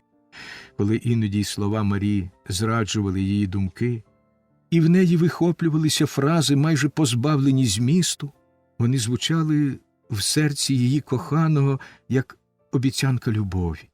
На очах двох свідків цієї новозродженої пристрасті вона зростала з страхітливою швидкістю. Франсіна знала Марі так само добре, як пані Дюга молодика, і з досвіду минулого вони мовчки чекали жахливої розв'язки. Справді, вони невдовзі побачили кінець цієї драми, що її мадемуазель де Верней з таким смутком, можливо, сама цього не усвідомлюючи, назвала трагедією. Коли четверо подорожніх були вже на відстані одного льє від Маєнни, вони почули, як за ними щосили женеться вершник. Наздогнавши карету, він нахилився, щоб глянути на мадемуазель де Верней, і вона впізнала Корантена. Цей лиховісний чоловік дозволив собі подати їй якийсь змовницький знак, після чого блискавично зник. В його жесті було стільки фамільярно зухвалого, принизливого для неї, що мадемуазель де Верней уся похолола. Молодий емігрант був неприємно вражений, і це не уникло пильного ока його удаваної матері. Але Марі ледь доторкнулась до нього і немов прихистилася своїм поглядом у його серці, наче в єдиному для неї притулку на цілому світі. І чоло молодика проясніло. Йому було любе хвилювання, викликане дотиком його коханої, що розкрив глибину її почуття. Незбагненний страх прогнав усе кокетство, і на мить любов постала без серпанку. Вони замовкли, наче хотіли продовжити солодку хвилину. На лихо разом з ними була пані Дюга. Вона бачила все, і мов той скнара, що відраховує гостям шматки на бенкеті, відміряла години їхнього життя. Впиваючись своїм щастям, закохані й не помітили, що дорога вже стелиться в глибині Ернейської долини, першої з 3 річкових долин, де відбулися події, які стали за вступ до цієї історії. Але Франсіна помітила в темряві й показала своїм супутникам на химерні постаті, що наче тіні рухалися поміж деревами в заростях, які обступили поля. Коли карета наблизилася до цих примар, гримнув залп, і кулі, пролетівши зі свистом над головами подорожніх, довели їм, що привиддя було дійсністю. Конвой попав у засідку. Під тим обстрілом капітан Мерль дуже пошкодував, що, приставши на хибну думку мадемуазель де Верней, упевненої в безпеці швидкої нічної подорожі, взяв із собою тільки 60 солдатів. За командою Жерара він зразу ж поділив маленький загін на 2 колони, щоб захищати обидва боки дороги. Потім офіцери побігли через поле, заросле дроком і терниною, наміряючись відкинути напасників раніше, ніж узнають, скільки їх. Сині з відчайдушною відвагою кинулися в кущі праворуч і ліворуч від дороги і відповіли на атаку шуанів дружним вогнем по дрокових заростях, звідки пролунали рушничні постріли. Мадемуазель де Верней, тільки-но почалася стрілянина, вистрибнула з карети і відбігла якнайдалі від місця сутички. Але, засоромившись свого переляку і скоряючись бажанню піднестися в очах коханого чоловіка, вона зупинилася і примусила себе спокійно спостерігати бій. Емігрант підійшов до неї, узяв її за руку і притулив до свого серця. «Мені стало страшно», – мовила вона, усміхаючись, – «але тепер…» В цю хвилину її покоївка злякано вигукнула: «Марі, начувайтеся!» Франсіна метнулася з карети, але її зупинила чиясь дужа рука. Відчувши вагу цієї величезної руки, вона голосно скрикнула, обернулась і замовкла, впізнавши плазуй по землі. «Отже, тільки завдяки вашому страху, – сказав емігрант, – мадемуазель де Верней, розкрилася наймиліша моєму серцю таємниця. Спасибі Франсіні, я знаю тепер, що вас звати чарівним ім'ям Марі. До Марії звертався я завжди в гіркі години. Віднині я проказуватиму це ім'я і в хвилини радості. І я неминуче чинитиму блюзнірство, сполучаючи релігію і любов. А втім, хіба це злочин? Молитися і кохати заразом. Вони міцно потиснули одне одному руки і мовчки глянули в очі, бо надмір почуттів позбавив закоханих сили їх висловити. «Кому, а вам тут нічого не загрожує», – брутально мовив до Франсіни Плазуй по землі з таким лихим докором у хрипкому голосі і так підкреслюючи кожне слово, що простосерда селяночка аж стовпіла. Вперше бідолашна дівчина помітила люту жорстокість в погляді Плазуй по землі. Місячне світло, здавалось, єдине пасувало до його обличчя. З ковпаком в одній руці і важким карабіном у другій, цей приземкуватий, наче гном бретонський дикун, осяяний блідим промінням, що надавало всім обрисам фантастичного вигляду, здавався істотою скоріше казкового, ніж реального світу. В його несподіваній появі, в його докорі була якась раптовість примари. Він круто повернувся до пані Дюга і швидко перекинувся з нею кількома словами. Франсіна, котра вже трохи призабула нижньобретонську говірку, нічого не зрозуміла з їхньої розмови. Пані Дюга, видно, давала Шуанові якісь накази. Коротка нарада закінчилася владним жестом жінки, яким вона показала Шуанові на двох закоханих. Перш ніж скоритися їй, Плазуй по землі кинув останній погляд на Франсіну, в його очах блиснув немов би жаль, здавалося, він хоче до неї заговорити, але бретонка знала, що її коханий змушений мовчати. Зашкарубла, обвітрена шкіра на чолі Шуана взялася зморшками, брови грізно насупились. Може, він повстав проти другого наказу вбити мадемуазель де Верней? Його скривлене обличчя, напевне, здалося пані Дюга бридким, але Франсіна побачила в його блискучих очах майже ніжність і збагнула, що змогла б підкорити цього дикуна своїй жіночій волі, і в неї з'явилася надія, що вона колись пануватиме над цією грубою душею, поступившись в ній місцем тільки Богові. Ніжну розмову Марі перервала пані Дюга. Вона підбігла й, голосно вигукуючи, ніби дівчині загрожувала небезпека, потягла її кудись у бік. Насправді ж, пані Дюга хотіла дати можливість вільно поговорити з емігрантом якомусь вершникові.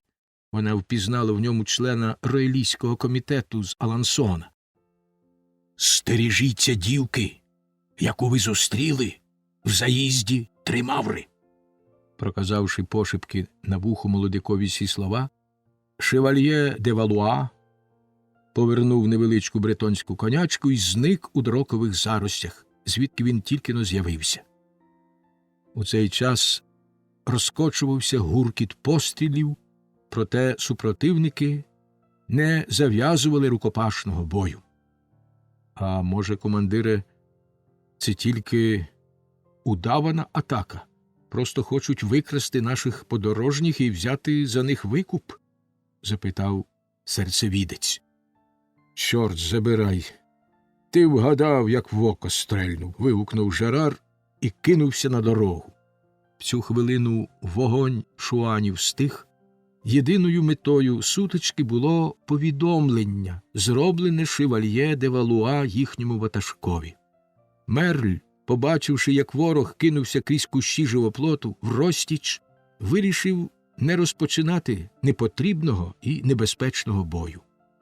Жерар коротко наказав солдатам вишукуватися на дорозі, і загін рушив уперед, не зазнавши ніяких втрат. Капітанові випала тепер нагода запропонувати свою руку мадемуазель де Верней, щоб допомогти їй сісти в карету, бо молодий аристократ стояв, наче вражений громом. Здивована парижанка сіла в карету, відмовившись від послуг республіканця. Вона повернула голову до свого коханого, що й досі стояв непорушно, і її вразила раптова зміна в його вигляді, спричинена таємничими словами вершника. Нарешті молодий емігрант поволі попрямував до карети. Вся його постать виявляла почуття глибокої відрази. «Чи ж я не казала вам?» – зашепотіла йому на вухо пані Дюга, підводячи його до дверцят. «Ми тепер у руках цієї падлюки, що разом з вашими ворогами продала вашу голову. Та коли вона з дурного розуму закохалася у вас, замість робити своє діло, то не поводьтеся ж і ви по-дитячому. Вдавайте, що й собі закохалися в неї, поки не дістанемося до Вівітьєра. А там раз і по всьому». Та чи не закохався він уже в неї насправді, спитала вона саму себе, дивлячись на емігранта, що сидів заціпенілий, наче у вісні. Карета котилася по піщаній дорозі, колеса глухо стукотіли. Мадемуазель де Верней озирнулась довкола, і їй здалося, що все раптом змінилося. В її кохання вже закралася смерть. Можливо, різниця була тільки у відтінках, але в очах закоханої жінки вони такі самі виразні, як і яскраві кольори. Франсіна, бліда, засмучена, не могла стримати сліз, коли мадемуазель де Верней звертала на неї очі, бо дівчина зрозуміла з погляду плазуй по землі, якому вона наказала оберігати мадемуазель де Верней, що доля її господині уже не в його руках. Пані Дюга невдало приховувала під фальшивою усмішкою зловтіху жіночої помсти, і раптова зміна в її ставленні до мадемуазель де Верней, запобіглива облесність в голосі, в обличчі, в усьому поводженні не могли не викликати побоювань у проникливої людини. Мадемуазель де Верней злякано здригнулася і запитала себе, чому я здригнулася? Адже це його мати. Та раптом Марі подумала, чи ж справді вона його мати? І затремтіла всім тілом. Перед нею відкрилася безодня, і глибину її показав погляд, який Марі кинула на незнайомого. «Ця жінка кохає його», – подумала Марі, «але чому вона стала така люб'язна зі мною? Адже недавно вона була така холодна. Невже я загину? А може, вона боїться мене?» Тим часом молодий аристократ то бліднув, то червонів і, намагаючись зберігати спокій, сидів, опустивши очі, щоб приховати дивні почуття, що кипіли в ньому. Суворий вираз спотворив йому витончений малюнок уст, лице пожовкло від неспокійних думок. Мадемуазель де Верней не могла збагнути, чи є в його люті хоч краплина любові.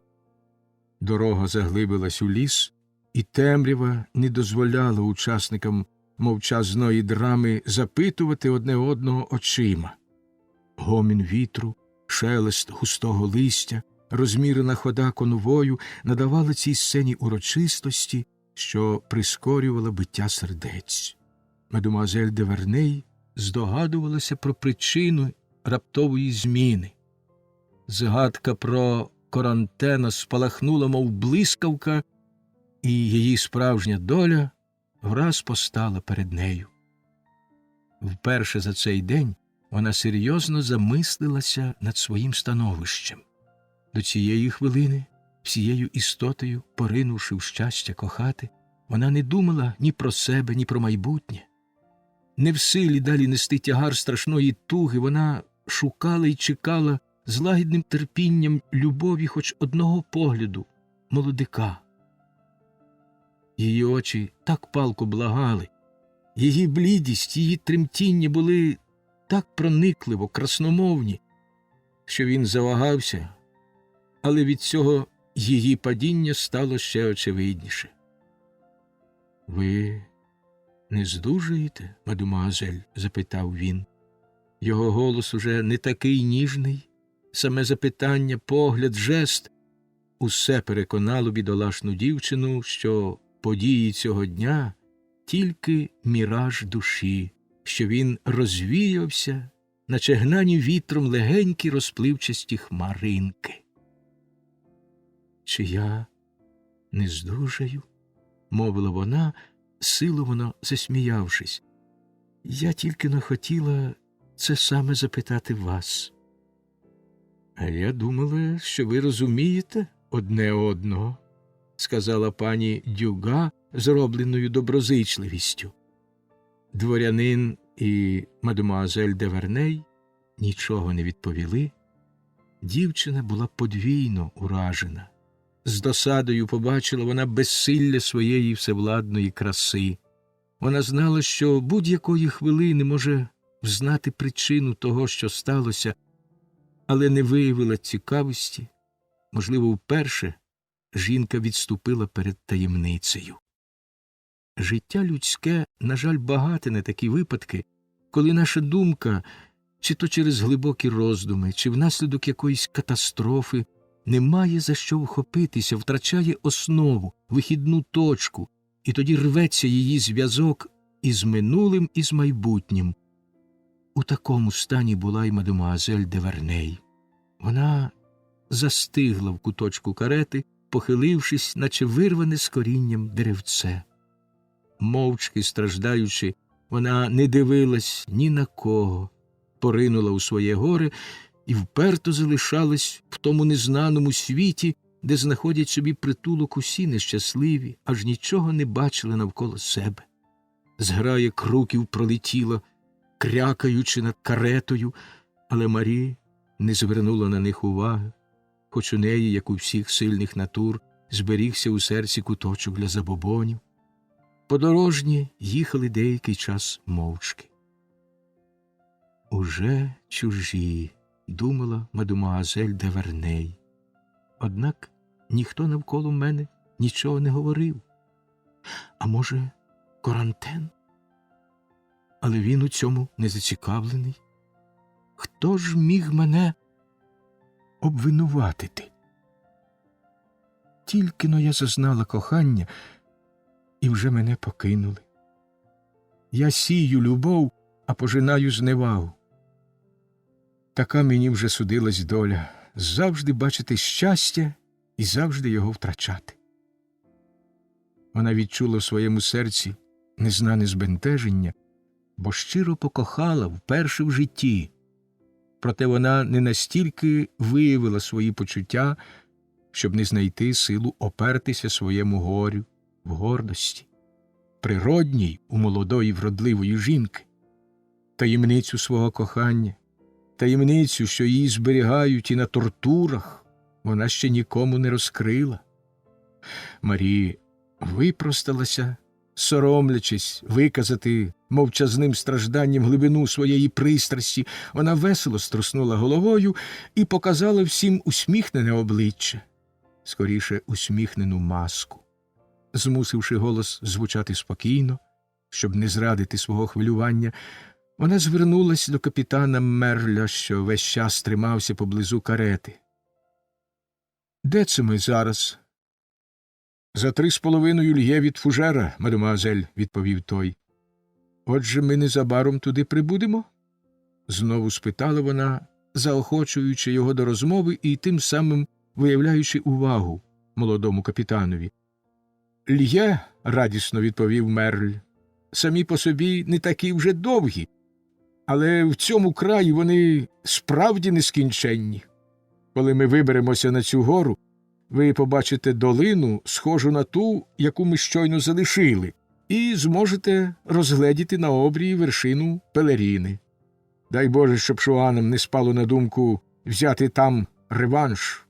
Мабуть, ви самі розумієте, що не надто швидко доберешся, коли весь час доводиться їхати то вгору, то згори. А з Пелеріни ви побачите ще...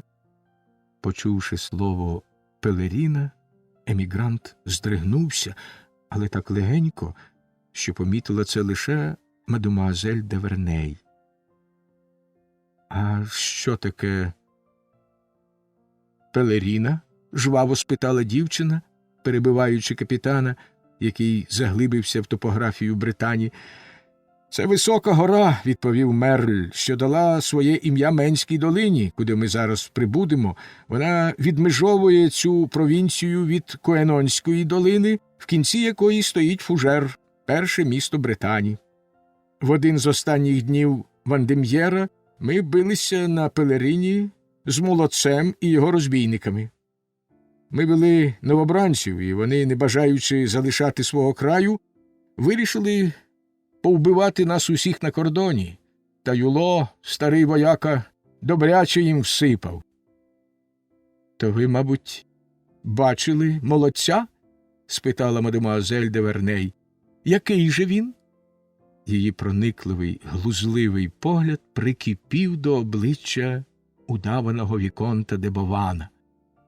«О, Боже мій, мадемуазель», – відповів Мерль, якого вона весь час перебивала, «громадянин Дюга достоту схожий на нього.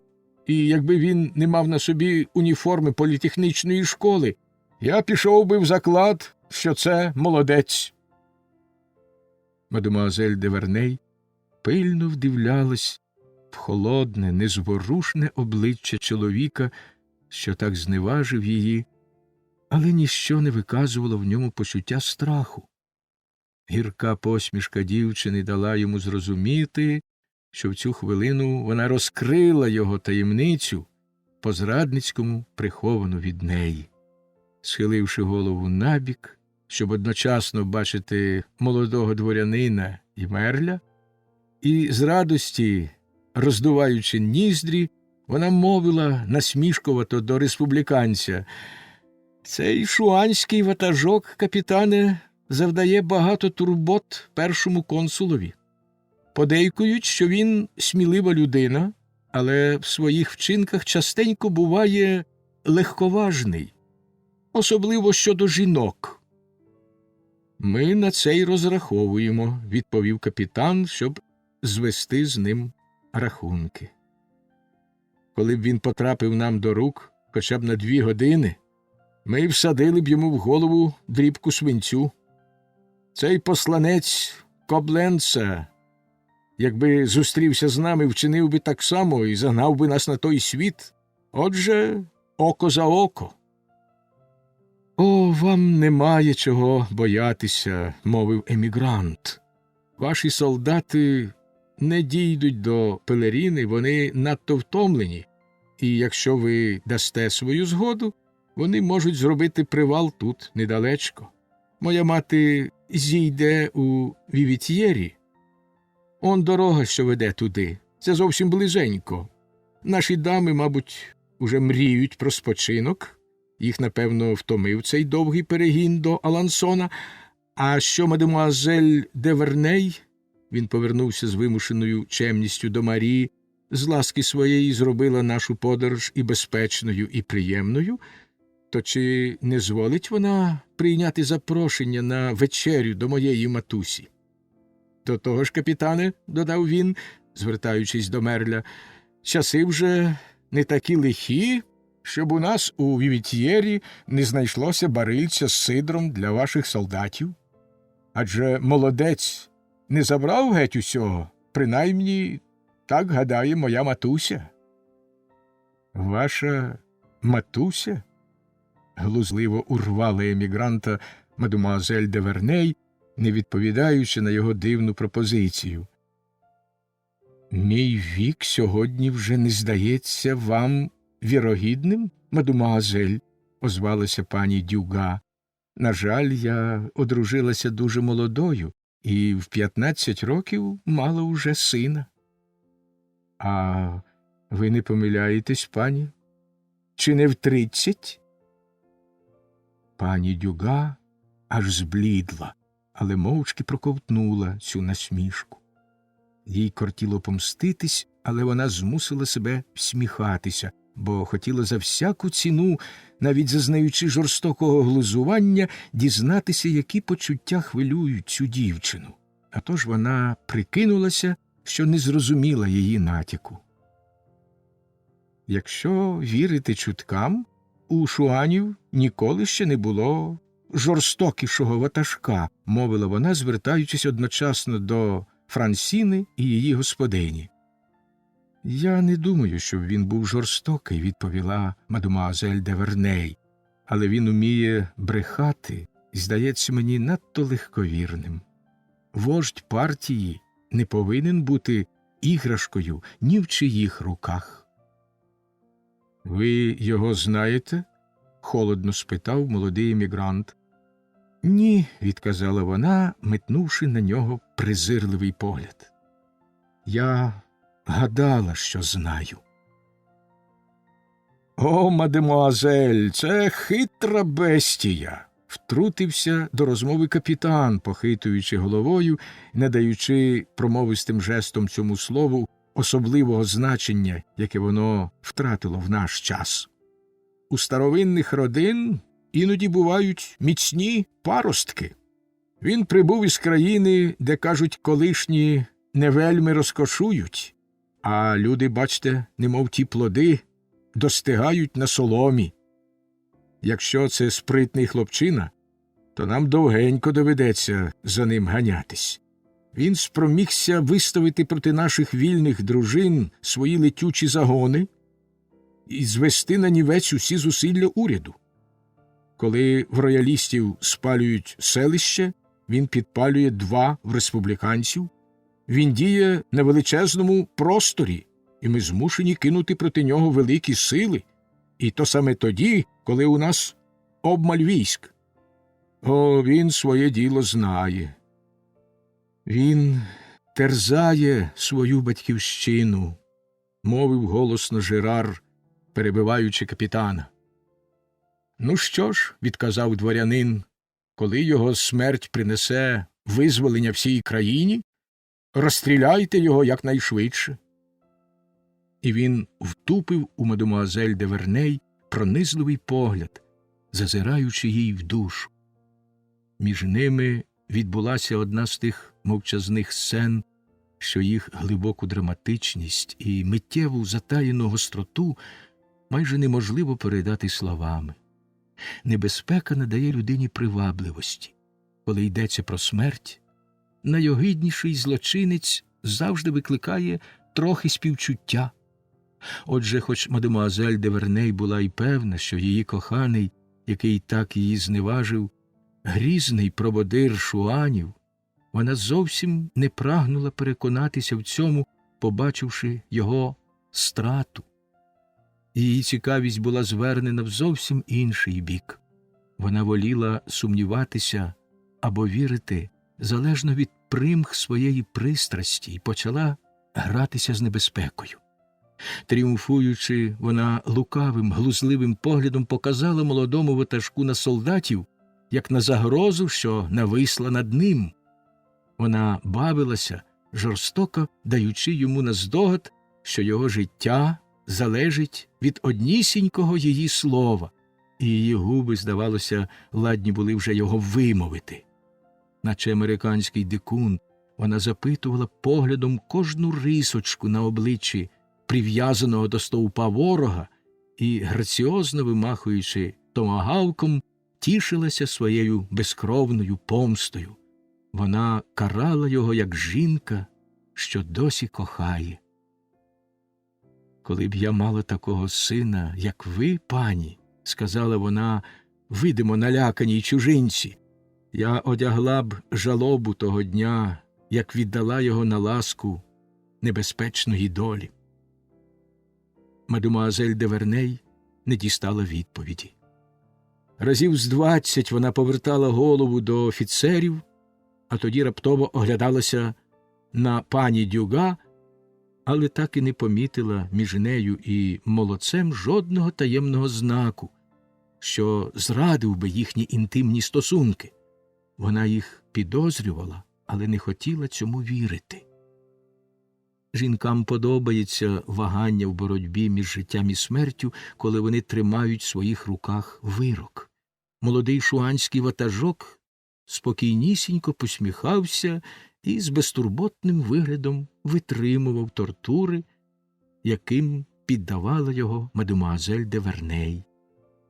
Поза його й вираз обличчя свідчили, що він нехтує всіма небезпеками, які йому загрожують, і часом його погляд, здавалося, промовляв: «Ось нагода помститися за ваш уражений гонор, не пропустіть же її. Я буду в розпачі, якщо доведеться зректися презирства до вас». З висоти свого вигідного становища мадемуазель де Верней почала зневажливо, з удаваною гордовитістю розглядати шуанського ватажка. В глибині душі вона була в захваті від його мужності і самовладання. Вона зраділа, дізнавшись, що її коханий має старовинний титул. Цей привілей завжди жінкам до вподоби, і відчувала якусь утіху від того, що, ставши на захист справи, облагородженої нещастям, в боротьбі проти переможної республіки, він напружує всі здібності сильної душі і перед лицем небезпеки виявляє відважність, таку невідпорно принадну для жіночого серця. Разів із 20 вона випробовувала його, можливо, скаряючись тому інстинкту, що спонукає жінку гратися зі своєю жертвою, як кішка грається з впійманою мишею. «На підставі якого закону ви засуджуєте шуанів до страти?» – запитала вона в Мерля. «На підставі декрета від 14-го фруктидора цього року, що оголосив заколотницькі департаменти поза законом і запровадив у них військові суди», – відповів республіканець. «Чому я завдячую, що мені випала честь привертати до себе ваші погляди?» – мовила вона до молодого ватажка шуанів, який пильно на неї дивився. «Почуттям, які кожний порядний чоловік не спроможеться висловити жінці, хоч би хто вона була», – відповів маркіз де Монторан стиха, нахилившись до неї.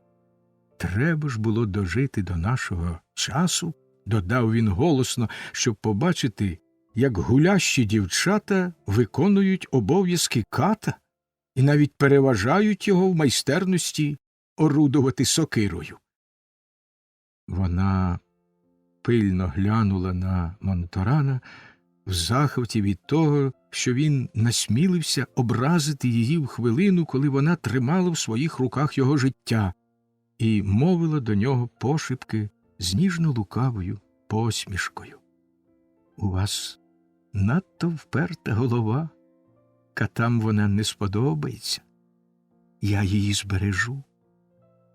Вражений маркіз хвилину дивився на цю чудну дівчину, в якій любов перемагала все, навіть найгіркішу зневагу, що мстилася прощенням за образу, якої жінки ніколи не прощають. Очі його полагідніли, потепліли, на обличчі промайнув вираз смутку. Його пристрасть була вже сильніша, ніж він гадав.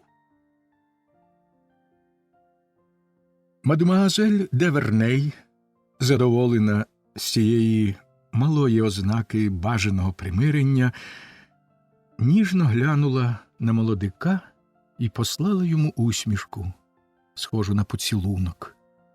Потім вона забилася в куточок карети, не наважуючись далі ризикувати щасливою розв'язкою цієї драми, впевнена, що поновила її течію своєю усмішкою. Адже вона була така гарна так легко вміла долати всі перепони в коханні, так звикла грати геть усім, сміливо йти вперед навмання. Вона так любила в житті несподіванки й бурі. Невдовзі, за наказом маркіза, карета звернула з битого шляху і попрямувала до Вівітьєра, затиснутим високими засадженими яблунями укосом і путівцем, що скидався більше на байрак, ніж на дорогу. Мандрівники перегнали синіх, і конвой поволі простував слідом за ними до старовинного замку. Його сіруватий дах то з'являвся, то зникав між деревами край дороги, на якій кілька відсталих солдатів насилу витягали з грузької багнюки обважнілі черевики. «Оце справжнісінька дорога до раю!» – вигукнув прутконогий. Завдяки досвідченості візничого мадемуазель де Верней незабаром побачила замок Вівітьєр. Цю будівлю, зведену на вершині гірського виступу, оточували два глибоких ставки, і добутися до неї можна було лише через вузьку загату. Частина півострова позад замку, де розкинулись садки і хатини, була на певній відстані від нього відгороджена глибоким ровом, куди збігала зайва вода з обох ставків, з'єднуючи їх і створюючи в такий спосіб майже неприступний острівець, неоціненний захисток для будь-якого ватажка, де схопити його могли тільки зрадою.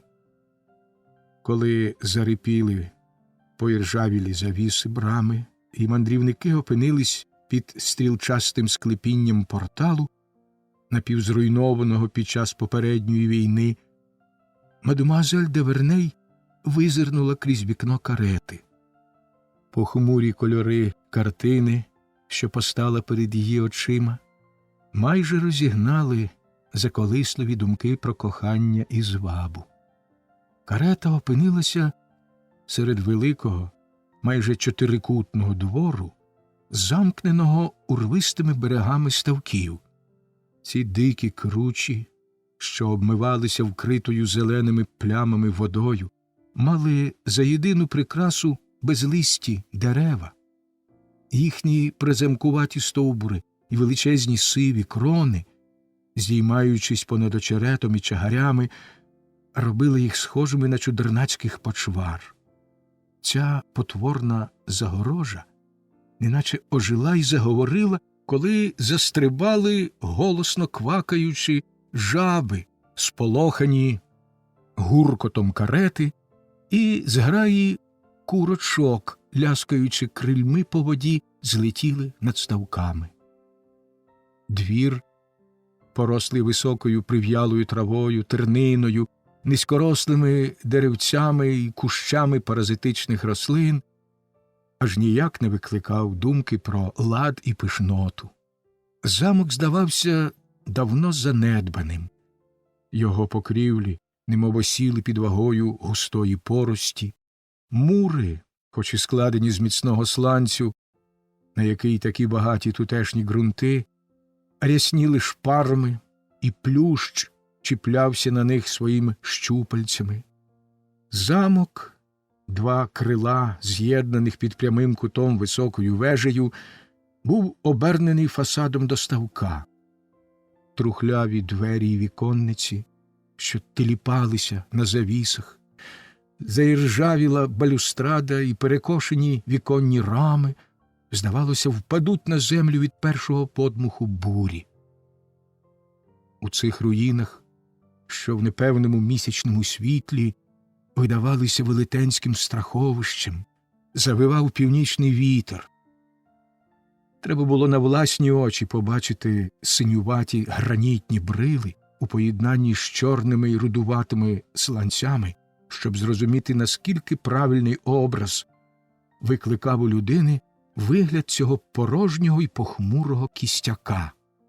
Каміння, помережене глибокими розколинами, чорні провали вікон, зубчаста вежа, діряві дахи і справді надавали споруді подоби скелета, а хижі птахи, що з галасом знялися вгору, додали ще одну рису до цієї невиразної схожості. Високі ялини, що росли за будинком, похитували над дахом своїм гіллям, а посаджені для прикраси на ріжках будинку підрізані тисові деревця облямовували його жалобними гірляндами, схожими на торочки похоронного покривала.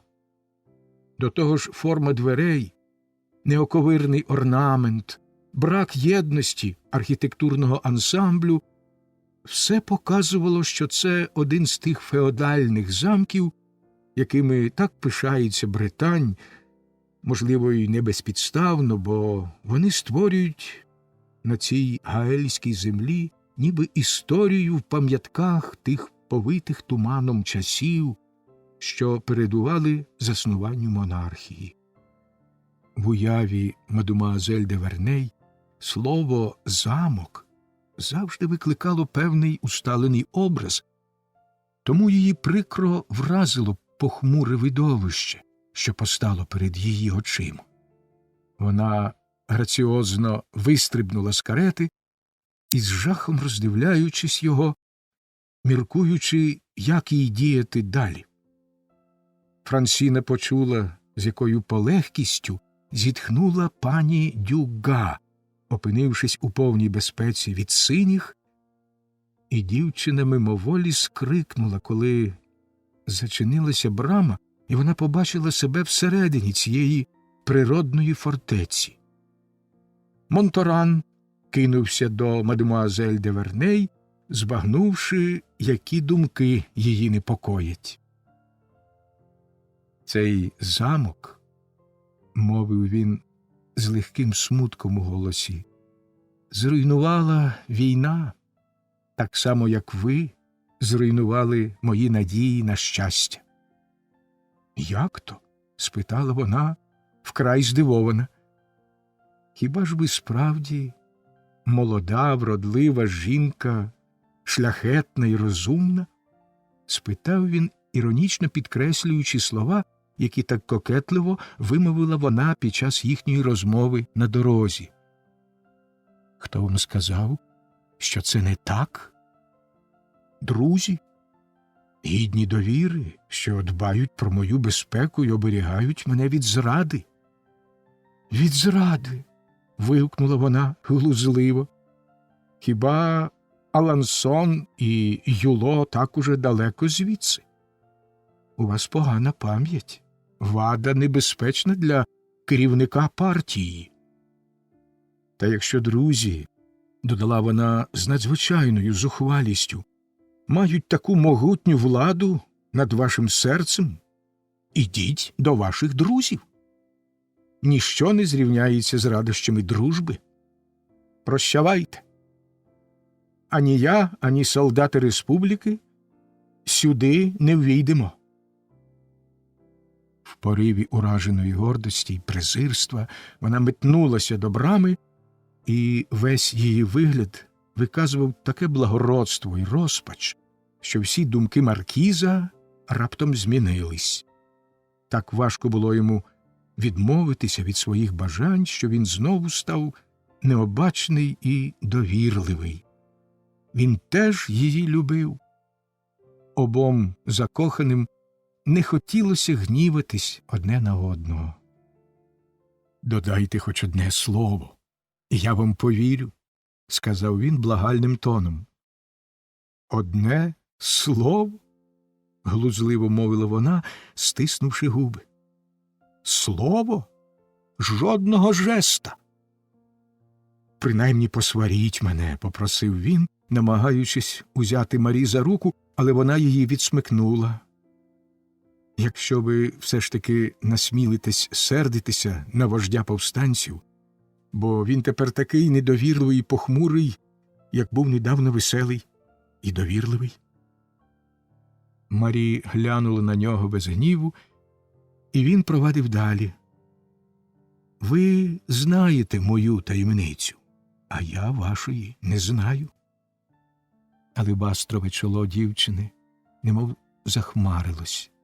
Вона кинула на нього докірливий погляд і відповіла: «Мою таємницю? Ніколи в світі». В коханні кожне слово, кожний погляд набувають особливої промовистості, але мадемуазель де Верней не виявила нічого такого, щоб Монторан, попри всю свою проникливість, зміг розгадати її слова, хоч глибоке хвилювання, яке забриніло в голосі дівчини, розпалило його цікавість. «Ви вдаєтесь до дивного способу розвіювати підозру», – сказав він. «А вона у вас іще лишилася?» – спитала мадемуазель де Верней, змірявши його очима з голови до ніг, немов кажучи: «А які ви права маєте на мене?» «Мадемуазель», – мовив він покірно, але твердо, – «ваша влада над республіканським військом, конвой, що вас супроводить. О, ви мені вчасно нагадали. Скажіть, мій конвой і я сама, одне слово, ваші захисники?» – спитала вона іронічно.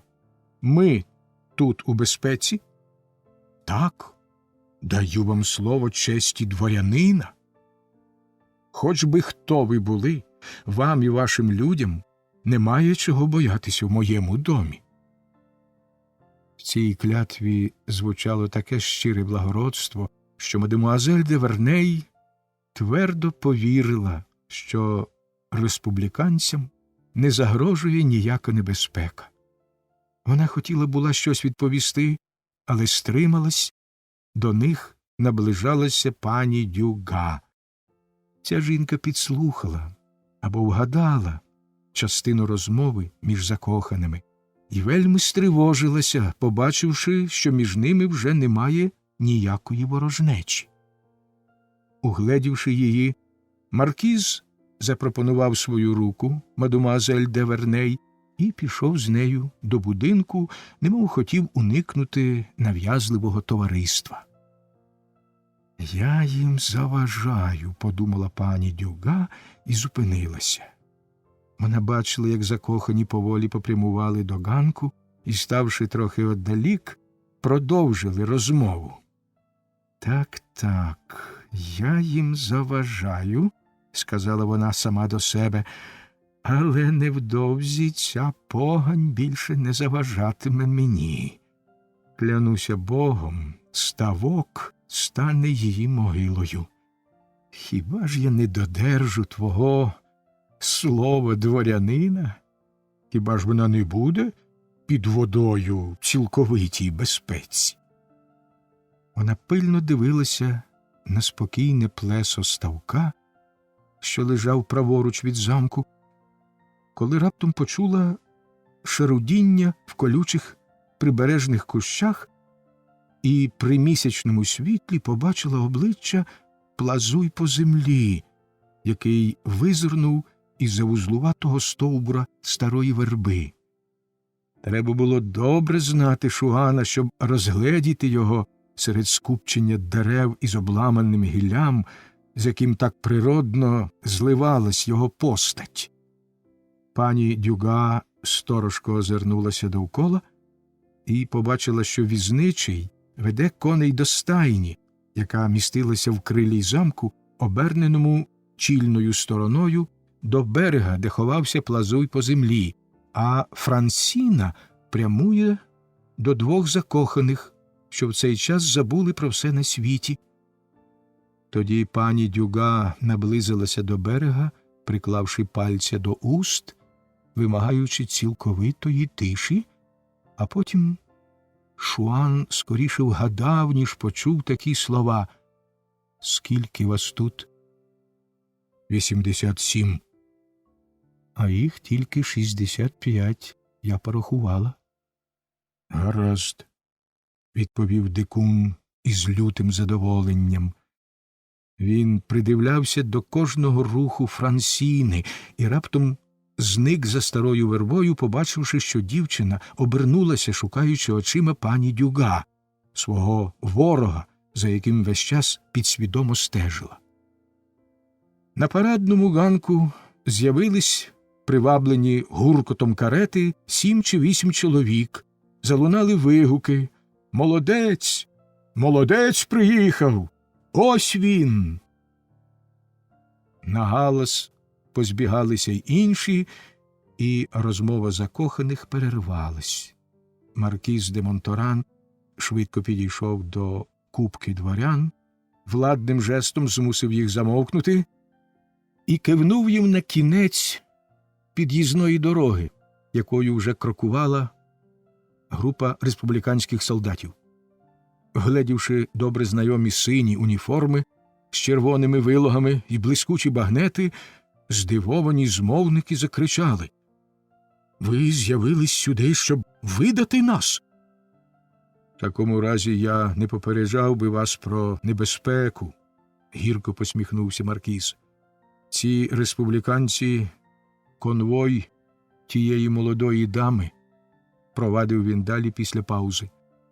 «Її великодушність врятувала нас від страшної небезпеки, що загрожувала нам в Алансонському заїзді. Ми вам розкажемо пізніше про цю пригоду. Я пообіцяв, що дама та її конвой будуть тут у цілковитій безпеці, і ми повинні прийняти їх як друзів». Пані Дюга і Франсіна підійшли до ганку. Маркіз галантно запропонував руку мадемуазель де Верней. Дворяни розступилися, щоб їх пропустити. Кожен намагався розгледіти обличчя незнайомої дівчини, бо пані Дюга, подавши їм потай кілька знаків, вже розпалила в них цікавість. Мадемуазель де Верней побачила в першій залі розкішно накритий стіл, чоловік на 20 гостей. Їдальня сполучалася з просторою вітальнею, де невдовзі зібрався весь гурт. Обстановка цих кімнат цілком відповідала зовнішньому вигляду напівзруйнованого замку. Панелі з полірованого горіхового дерева, але грубої, неоковирної роботи повідставали й розсунулися в багатьох місцях і, здавалось, ось-ось повідпадають від стін. Їхній темний колір робив іще похмурішими ці зали без дзеркал і завіс із старезними меблями, що так пасували до загального видовища глибокого занепаду. Марі помітила географічні карти й плани, розгорнуті на великому столі, а по кутках зали купи карабінів та іншої зброї. Все свідчило про те, що тут відбувається якась важлива нарада між проводирями вандейців і шуанів. Маркіз підвів мадемуазель де Верней до величезного, поточеного шашелем крісла, що стояла біля каміна, а Франсіна стала позаду своєї господині, зіпершись на його спинку. «Ви дозволите мені відійти на хвилину, щоб виконати свої обов'язки господаря», – мовив маркіз, залишаючи обох жінок, і приєднався до юрби своїх гостей. Франсіна побачила, як після кількох слів Монторана роялісти почали поквапливо ховати зброю, карти, все, що могло збудити підозру республіканських офіцерів. Деякі познімали свої широкі шкіряні пояси з пістолетами і мисливськими ножами. Маркіз порадив усім поводитися дуже обережно і, перепросивши, вийшов, щоб прийняти неприємних гостей, посланих йому волею випадку. Мадемуазель де Верней спокійно грілася біля каміна, простягши ноги до вогню, і коли Монторан виходив, вона навіть не повернула голови, розчарувавши всіх присутніх, яким хотілося подивитися на неї. Лише одна Франсіна помітила, як змінилася поведінка гостей після того, як молодий ватажок залишив кімнату. Дворяни оточили пані Дюга, вона приглушеним голосом їм щось розповідала і раз у раз оглядалася на обох незнайомих жінок. «Ви знаєте, Монторана, — говорила вона, — закохався миттю у цю дівку, і ви, звичайно, розумієте, що в моїх устах найрозумніші поради здавалися йому підозрілими. І наші паризькі друзі, і пани де Валуа, і пан д'Ергріньйон із Алансона, всі попереджали його, що йому готують пастку, що на нього хочуть нацькувати якусь негідницю. А він захопився першою зустріччю оцією дівкою, яка, я напевне дізналася, привласнила собі вельможне ім'я, аби тільки знеславити його і так далі. Ця особа, котрій легко пізнати жінку, що спонукала до нападу на Тюрготину, зберігатиме й надалі в нашій історії те ім'я, що допомогло їй уникнути небезпеки, коли вона проїздила через Алансон. Назвавши її справжнє ім'я, ми б тільки зганьбили шляхетну родину, уже і без того тяжко засмучену поведінкою цієї молодої жінки. А втім, доля її стала за сюжет одної з наших сцен. Незабаром цікавість присутніх змінилася зухвальством, майже ворожнечею. Кілька досить гострих вигуків долинули і до вух Франсіни. Вона шепнула кілька слів своїй господині і, відійшовши від крісла, сховалася у віконній ніші. Марі встала, повернулась до купки зухвальців і кинула на них погляд, сповнений гідності, навіть презирства. Її краса, граціозність, горда постава зразу змінили поведінку її ворогів і викликали захоплений гомін. 2-3 чоловіки, чия зовнішність свідчила про звичку до гречності, набуту у придворних колах, підійшли до Марі з люб'язним виглядом.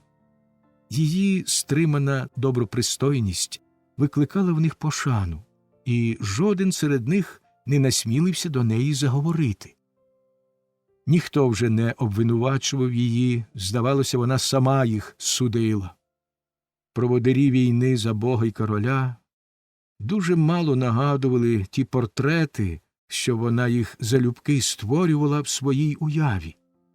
Ця справді велика боротьба звузилася в її очах до мізерних розмірів, коли вона побачила обличчя цих провінційних дворян, позбавлені життя й будь-якого виразу, за винятком 2 чи 3 мужніх облич. З поетичного надхмар'я вона впала раптом у реальний світ. Ці обличчя, здавалося, промовляли скорше про потяг до інтриг, ніж про любов до слави, і насправді лише корисливість вклала зброю в руки всіх цих дворян.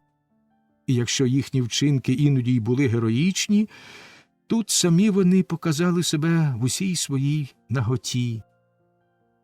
Втрата ілюзій зробила мадемуазель де Верней несправедливою і не дала їй розпізнати щиру відданість тих кількох людей, що стали справді видатними. Більшість дворян мали вульгарні манери. Кілька осіб вирізнялися з-поміж інших певною своєрідністю, та вона зглажувалася умовностями аристократичного етикету. Хоч Марі й віддавала належне тонкому розуму й елегантності цих людей, проте побачила в них цілковиту відсутність тієї простоти, тієї величі, до яких призвичаїли її республіканці та їхні перемоги. Це нічне збіговисько в старезному, напівзруйнованому замку з обдертими прикрасами, що так пасували до постатей гостей, викликало посмішку Марі. Вона побачила в ньому символічну картину монархії. І вона з радістю подумала, що принаймні маркіз грає першу роль серед тих людей, єдиною заслугою яких в її очах була відданість справі, приреченій на поразку. На цьому тлі вона намалювала образ коханого, з утіхою вирізняючи його з-поміж інших дворян, а в отих жалюгідних, убогих постатях уже вбачала лише знаряддя його благородних замірів. Тим часом у сусідній залі почулися кроки маркіза. Миттю змовники розділилися на купки. Балачки й шепотіння стихли, наче школярів, що замислили якусь каверзу за відсутності вчителя, вони зразу ж удали, що в них панують лад і тиша. Увійшов Монторан, і Марі замилувалася ним. Серед цих людей він був наймолодший, найвродливіший, найперший. Ніби король серед свого двору, він підходив то до одної купки дворян, то до іншої, одним злегка киваючи головою, іншим потискаючи руки, розподіляючи погляди, слова згоди або докору, виконуючи свої обов'язки керівника партії з такою грацією і впевненістю, яких важко було сподіватися від молодика, котрого вона нещодавно звинувачувала в легковажності. Присутність маркіза поклала край надмірній цікавості присутніх щодо мадемуазель де Верней, але незабаром злостивість пані Дюга зробила своє діло. Барон Дю Генік, на прізвисько «Відповідач», з-поміж усіх цих людей, що зібралися заради важливих справ, за своїм ім'ям і становищем єдиний користувався правом запросто звертатися до Монторана. Він узяв його під руку і відвів у бік. «Послухай, дорогий маркізе», – мовив він, – «нам усім дуже прикро бачити, що ти ось-ось вчиниш нечувану дурницю». Що означають ці слова? Чи ж знаєш ти, звідки взялася ця дівчина? Хто вона насправді? Які в неї наміри щодо тебе? Мій любий відповідачу, між нами кажучи, завтра вранці моя примха вже мине. А що, коли ця негідниця видасть тебе ще до ранку? Я тобі відповім, коли ти мені скажеш, чому вона досі цього не зробила, відказав йому Монторан, набираючи жартома бунтючного вигляду. Можливо, ти їй подобаєшся, і вона не хоче видавати тебе, поки не минула її власна примха. Любий друже, поглянь уважно на цю чарівну дівчину, придивися до її манер, і ти не наважишся заперечувати, що вона належить до вищих кіл. Якби вона кинула на тебе прихильний погляд, хіба ти не відчув би себе в глибині свого серця втішеним? Певна особа вже не цькувала вас проти цієї дівчини. Проте, якщо після нашої розмови виявиться, що вона – одне з тих пропащих створінь, про яких казали наші друзі, я її вб'ю. Невже ви вважаєте Фуше таким великим дурнем? Втрутилася в розмову пані Дюга, що він може підіслати до вас повію. Він розуміє, що спокуса повинна відповідати вашим якостям. Та якщо ви засліплений, то у ваших друзів очі відкриті, щоб оберігати вас. Пані, – сказав маркіз, пронизуючи її гнівним поглядом, – якщо ви наважитесь заподіяти зло цій дамі або її конвою, вас ніщо не врятує від моєї помсти. Я хочу, щоб до цієї дівчини ставилися з глибокою повагою, як до близької мені особи. адже між нами йде Верней, здається, існують давні родинні зв'язки.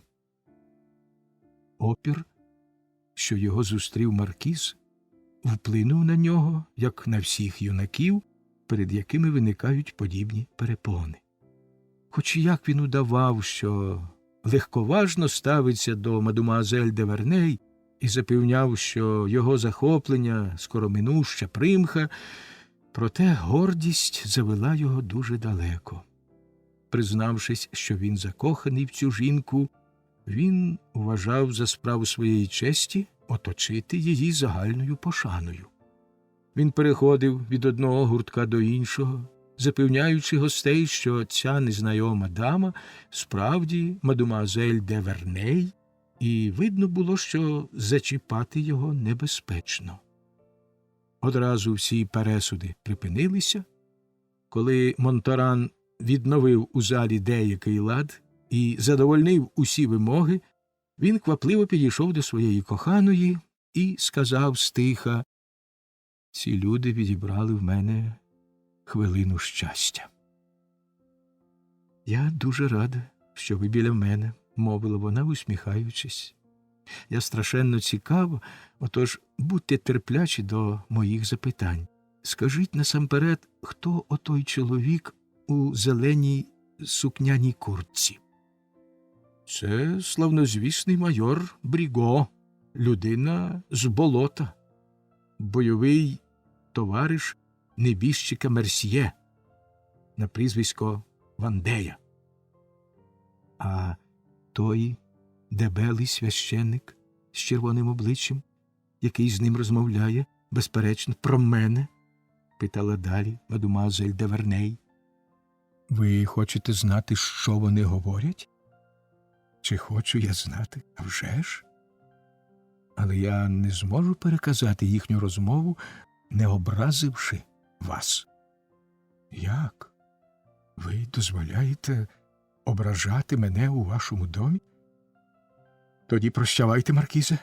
Я не залишусь тут більше жодної хвилини. Мене і так гризе сумління, що я обдурюю бідолашних республіканців, таких чесних і довірливих». Вона ступила кілька кроків, маркіз пішов за нею. «Дорога Марі, вислухайте мене. Присягаюся чесно, я змусив припинити всі злісні пересуди, сам не знаючи, правдиві вони чи брехливі. Але обставини склалися так, що я повинен стерегтися кожної вродливої жінки, яка трапиться на моєму шляху. Наші прихильники в паризьких міністерствах попередили нас, що Фуше хоче підіслати до мене якусь вуличну, Юдіф.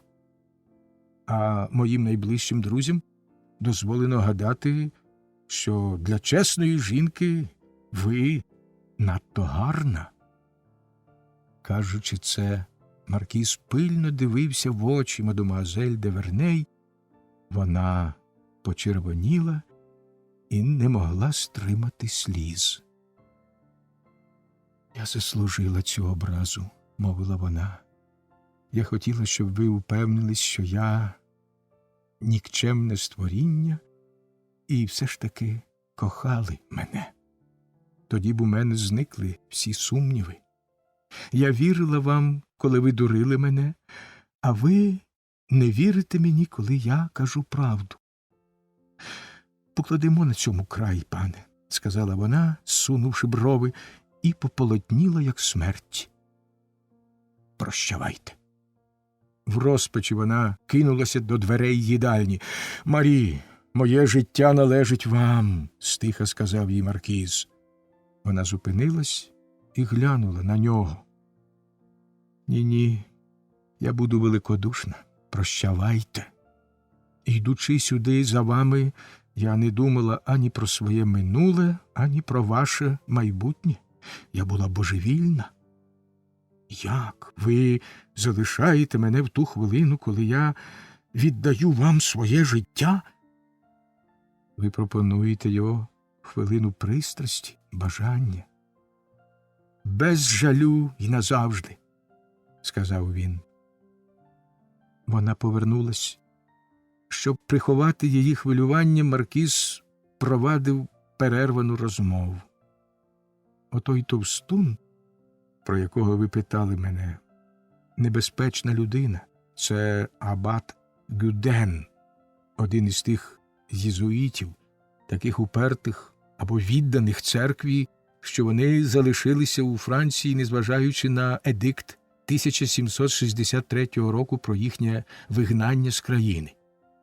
Він підбурювач війни в цій місцевості і проповідник релігійного братства, серця Господнього. Він звик використовувати релігію як знаряддя боротьби і переконує своїх прихильників, що вони воскреснуть, і своїми проповідями спритно підігріває їхній фанатизм. Отже, ви бачите, доводиться використовувати інтереси окремих осіб, щоб досягти великої мети. В цьому весь секрет політики. А хто оцей старий, ще міцний, м'язистий, з таким бридким обличчям?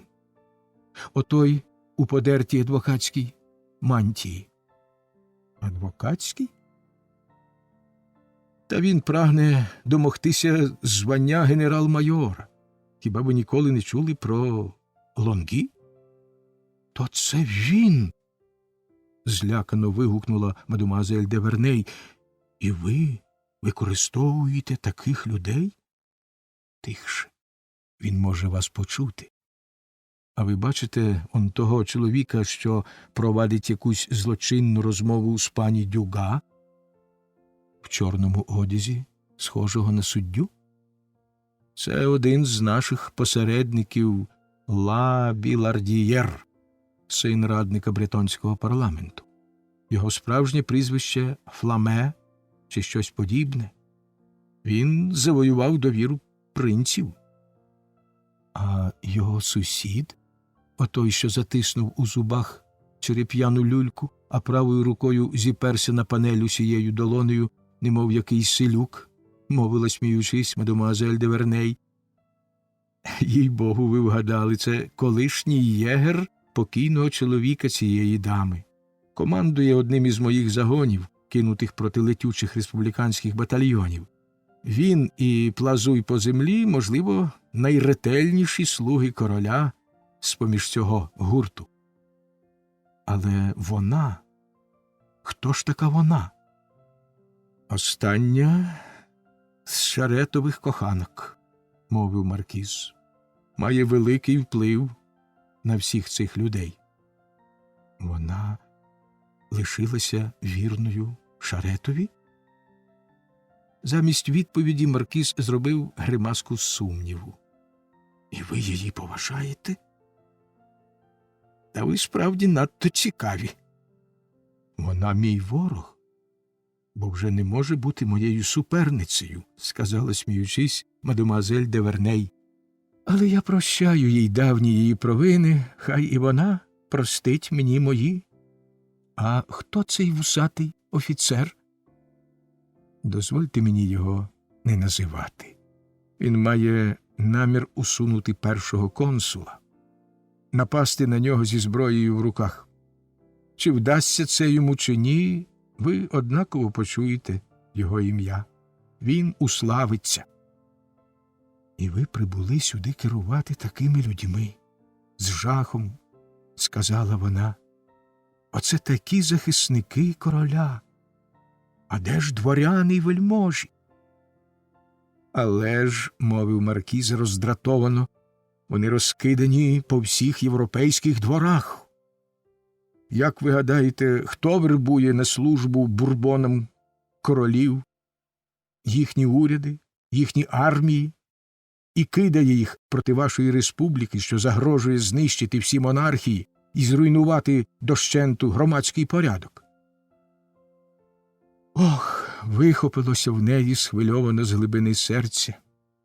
Будьте віднині тим чистим джерелом, звідки я черпатиму ідеї, які ще маю засвоїти. Я ладна піти на це. Але дозвольте мені думати, що ви єдиний дворянин, який, виконуючи свій обов'язок, вчинив напад на Францію силами самих французів а не чужоземців. Я жінка і відчуваю, що коли б моя дитина, розгнівавшись, вдарила мене, я могла б їй простити, та коли б вона байдужісінько дивилася, як наді мною знущається чужинець, то здалася б мені потворною. «Ви завжди залишитесь республіканкою», – мовив маркіз в солодкому сп'янінні від цих благородних слів, що стверджували його самолюбні думки. «Республіканкою? Ні, я більше не республіканка. Я не поважала б вас, якби ви скорились першому консулові», – додала вона. «Але я б не хотіла бачити вас на чолі цих людей, що грабують куточок Франції, замість боротися проти всієї республіки. Заради кого ви воюєте? Чого сподіваєтесь від короля, якого ви знов посадите на трон вашими руками?» Колись одна жінка вчинила такий подвиг, але врятований нею король допустив, щоб її спалили живцем. Ці люди – помазанники Божі, а торкатися святині небезпечно. Полишіть Господу Богу садити їх на пурпурові престоли, скидати й знову на них садити.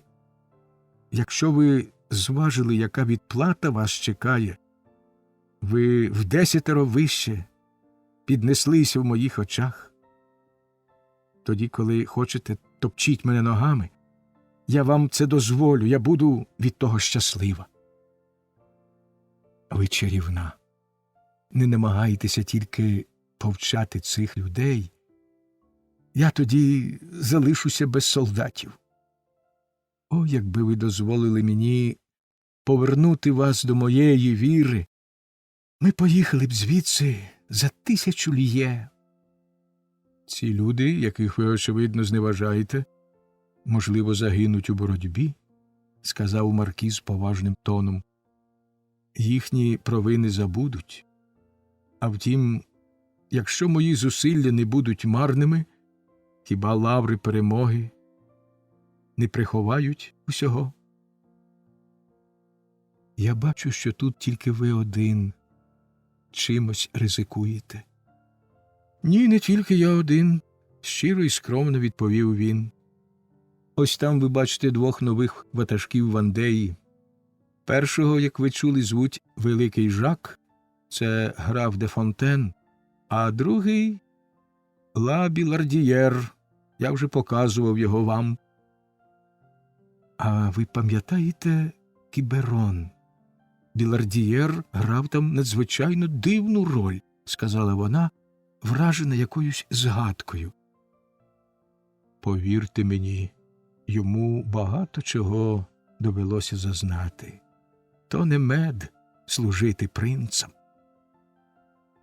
Я вся тремчу, слухаючи вас, вигукнула Марі Маркізе, заговорила вона таким тоном, наче замовчувала якусь таємницю, відому їй одній. Часом досить хвилини, щоб розвіяти ілюзію і відкрити секрети, від яких залежить життя і щастя багатьох людей. Вона зупинилася, немов злякавшись, що сказала надто багато, і, помовчавши, додала: «Я хотіла б знати, напевно, чи в цілковитій безпеці тут республіканські солдати». «Я буду обачний», – сказав маркіз, посмішкою приховуючи своє хвилювання. «Але не кажіть мені більше про ваших солдатів. Я відповідаю за них честю дворянина».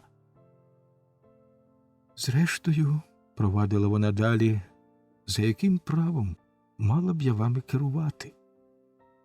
Хай між нами обома вам завжди належить зверхність. Хіба я не казала вам, що була б у розпачі, коли б владарювала над рабом?»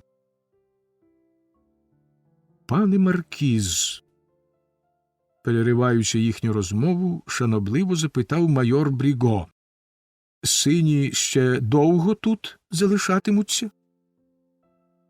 «Вони вирушать негайно, як тільки відпочинуть. Маркіз кинув навколо пильний погляд, помітив якесь пожвавлення і відійшов від мадемуазель де Верней. Його місце зразу ж зайняла пані Дюга. Підступної усміхненої маски на обличчі цієї жінки не зігнала й гірка посмішка молодого ватажка. Саме в цю мить у Франсіни вихопився приглушений зойк, і Марі з подивом побачила, що вірна її товаришка прожогом кинулася до їдальні. Вона здивувалася ще більше, коли, глянувши на пані Дюга, помітила смертельну блідість, що вкрила обличчя її ворога. Бажаючи дізнатися, чим викликана дивна поведінка Франсіни, мадемуазель де Верней підійшла до вікна. За нею поспішила пані Дюга, щоб розвіяти підозру, яку могла викликати в дівчини чиясь необачність. Обидві жінки поглянули на озеро і відійшли від віконної ніші до каміна. Марі, не помітивши нічого, що пояснило б їй втечу Франсіни, пані Дюга, посміхаючись, загадково підступною посмішкою задоволена, що її накази виконані. Озеро, біля якого плазуй по землі з'явився у подвір'ї замку, на заклик цієї жінки, з'єднувалось із захисним ровом, що загороджував садки, охоплюючи їх своїми повитими сірою млою закрутами, то широкими, як ставки, то вузькими, немов штучні річечки в парках. Високий урвистий берег, що зіймався над прозорою водою, був за кілька саженів од вікна. Франсіна пильно вдивлялась у чорні лінії тіней, що їх відкидали на поверхню води верхів'я старих верб, неуважно спостерігаючи, як рівномірно погойдується їхнє гілля від повіву нічного вітерця. Та раптом їй здалося, що одна тінь на гладіні озера рухається поривчастими безладними стрибками, наче жива істота. Ця темна пляма, хоч і дуже невиразна, ніби нагадувала людську голову. Франсіна спочатку подумала, що це мерехтить на воді хистке місячне світло, яке падало крізь листя. Та невдовзі показалася друга голова, а вдалині з'явилося ще декілька. Прибережні чагарі пригнулись і стрімко випростались, і тоді Франсіна побачила, що весь довгий живопліт ледь помітно ворушиться, звиваючись, наче казкова велетенська індійська змія. Потім у дрокових і тернових кущах замихтіли, забігали світляні цятки. Напруживши зір, кохана плазуй по землі, наче впізнала першу з чорних постатей, що скрадалася у розворушених прибережних заростях. Хоч обриси її були дуже розпливчасті, Франсіна упевнилась, що то був плазуй по землі, бо серце її гучно забилося. Вловивши знайомий його жест, який підтвердив її здогади, та поспішаючи дізнатися, чи не криється зрада в цьому загадковому зборищі, Франсіна кинулася на подвір'я. Опинившись посеред зеленого майданчика, вона оглянула по черзі обидва замкових крила і обидва береги, але не помітила ніяких ознак потаємного руху на тому боці, що лежав проти незаселеної частини замку.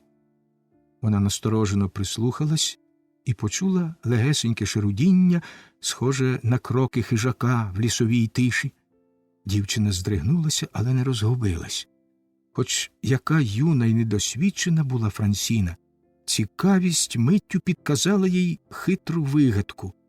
Вона помітила в глибині двору карету, швиденько забралася туди й обережно підвела голову, неначе заєць, що дослухається до гомону далекого полювання. Дівчина побачила, як із стайні вийшов Хапай-Коровай в супроводі двох селян. Усі троє несли оберемки соломи. Вони розіслали її перед незаселеною частиною будинку вздовж берега, порослого низенькими деревцями, де шуани сновигали в цілковитій тиші, що свідчила про готування якоїсь жахливої воєнної хитрості. Ти так стелиш солому, наче вони справді тут спатимуть. Годі, хапай, коровай, годі, почула Франсіна хрипкий приглушений голос, який вона зразу пізнала. Не спатимуть тут, кажеш? Перепитав хапай, коровай і вибухнув дурнуватим сміхом. А ти не боїшся, що молодець розгнівається? Додав він так тихо, що Франсіна цих слів не почула. Ну, і нехай гнівується, відповів упівголоса Плазуй по землі. Але ми все одно повбиваємо синіх. А оцю карету, додав він трохи згодом, нам з тобою слід було б затягти до возовні. Хапай, коровай потяг карету за дишло, Плазуй по землі підштовхнув її, ухопившись за колесо, і Франсіна не щулася, як опинилася у возовні, де її мало не зачинили. Хапай, коровай вийшов допомогти іншим шуанам прикотити барило з сидром, що ним маркіз наказав пригостити солдат конвоїрів. Плазуй по землі рушив повз карету до дверей, не міряючись вийти й зачинити возовню. Раптом він відчув, що його зупинила чиясь рука, міцно вхопившись за волохату козячу шкуру. Він упізнав лагідні очі, що мали над ним незбагненну могутню владу, і на мить застиг, немов зачарований. Франсіна хутко вистрибнула з карети і мовила задирливим голосом, що так чудово пасує розгніваній жінці. «П'єре, про що сповістив ти на дорозі ту даму і її сина? Що тут коїться? Чому ти ховаєшся? Я хочу знати все». Від цих слів обличчя Плазуй по землі набрало виразу ще невідомого Франсіні. Бретонець підвів до дверей свою невинну кохану і, повернувши її обличчям до білуватого місячного світла, заговорив, дивлячись на неї страшними очима. «Гаразд, хай я буду проклятий, я тобі все скажу, Франсіно. Але ти повинна мені присягтися на оцих чотках». І він витяг з-під козячої шкури старі чотки. «Ти знаєш цю святиню», – провадив він. «Перед нею ти відповіси мені правду на однісіньке питання». Франсіна спалахнула, глянувши на старезні чотки. Це була запорука їхнього кохання. «На цих чотках, – сказав Шуан, до краю схвильований, – ти присягалася». Він не закінчив. Молода селянка притиснула руку до уст свого вовкуватого коханця, щоб примусити його замовкнути. «А навіщо я маю присягатися?» – спитала вона. Він обережно взяв дівчину за руку, дивився на неї з хвилину і спитав: «Панночка, в якої ти служиш, насправді мадемуазель де Верней?» Франсіна стояла перед ним, опустивши руки, потупивши очі і похиливши голову, бліда і непорушна. «Вона повія!» – жахливим голосом вигукнув Плазуй по землі. По цьому слові гарна дівоча рука знову лягла на його вуста, але цього разу він рвучко відсахнувся. Перед молодою бретонкою був уже не її коханий, а дикий звір в усій шаленій люті своєї хижої натури. Брови Шуана грізно зсунулись, губи скривилися, зуби він вищирив, наче пес, що захищає свого хазяїна. «Раніше ти була квітка, а тепер ти стала Гній! Ох, навіщо я тебе залишив? Ви приїхали, щоб викрити нас, видати молодця. Ці слова скоріше скидалися на гарчання, ніж на людську мову. Почувши такий докір, Франсіна, хоч яка була злякана, наважилася піднести свої ангельські очі. Вона глянула в його розлючене обличчя і відповіла спокійно: «Присягаюся спасінням моєї душі, що це неправда. Це все твоя пані вигадала». Тоді він похилив голову. Дівчина граціозним рухом повернулася до нього, взяла за руку й мовила: «П'єре, навіщо нам у все це встрявати? Послухай, я просто не знаю, як ти можеш тут хоч що зрозуміти, бо я ж не збагну нічого. Але пам'ятай, що ця вродлива, благородна панна – моя добродійниця, а також і твоя. Вона і я, мов рідні сестри. З нею не повинно скоїтися нічого лихого, коли ми біля неї, принаймні, поки ще ми живі. Поклянися мені в цьому. Тут я тільки тобі одному вірю». «Не я тут верховода», – сердито буркнув Шуан. Його обличчя спохмурніло. Вона взяла його за великі відстовбурчені вуха і посмикала, немов пестила кошеня. «Гаразд», – мовила вона, помітивши, що обличчя його полагідніло, «обіцяй мені зробити все, що зможеш для безпеки нашої благодійниці». Він похитав головою, наче його охопив сумнів, і бретонка затремтіла. Саме в цю критичну хвилину на греблю вийшов республіканський конвой. Тупіт солдатських черевиків, брязкіт зброї збудив луну в подвір'ї замку і немов поклав край ваганням плазуй по землі. «Може, я і врятую її, якщо ти зможеш втримати її у будинку», – сказав він своїй милій. «І хоч би що сталося», – додав він, – «залишайся з нею і нікому ні слова. Чуєш? Інакше нічого не вийде». «Обіцяю тобі», – відповіла вона, вжахнувшись. «А тепер біжи. Вертайся зараз же і заховай свій страх від усіх, навіть від своєї господині». «Гаразд». Вона потиснула йому руку і полинула легко, мов пташка, до ганку. Шуан провів її батьківським поглядом і пірнув у живопліт, немов актор, що зникає за кулісами в ту хвилину, коли піднімається завіса, відслоняючи трагедію. «Чи не здається тобі, Марле, що це місце справжнісінька пастка?» – спитав Жерар, наближаючись до замку. «Я це сам добре бачу», – стурбовано відповів капітан. Обидва офіцери поспішили поставити вартових, щоб убезпечити себе з боку греблі та брами, потім недовірливим поглядом оглянули береги і весь замковий окіл.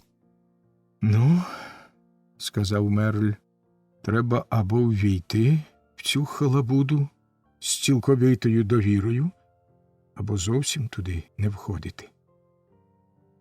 «Увійдімо», – відповів Жерар. Як тільки офіцер подав команду «вільно», солдати швидко поставили рушниці в козла, з'юрмилися перед солом'яною постилкою. Посередині красувалося барильце з сидром. Вони поділилися на групи, і двоє селян почали роздавати їм житній хліб і масло. Маркіз вийшов назустріч офіцерам і запросив їх у дім. Коли Жерар зайшов на ганок, він оглянув обидва замкових крила, де старі модрини розіслали своє чорне віття, і підкликав до себе прутконогого і серцевідця. «Ідіть обидва в розвідку, понишпоріть гарненько в саду і в цьому живоплоті, зрозуміли? Та поставте вартового перед вашим строєм». «Чи дозволите, командире, перш ніж іти на полювання, розігріти трохи горлянку?» – запитав серцевідець. Жерар кивнув головою. «Ти добре бачиш, серцевідцю, – сказав прутконогий, – що командирові не треба було лізти в це осине гніздо.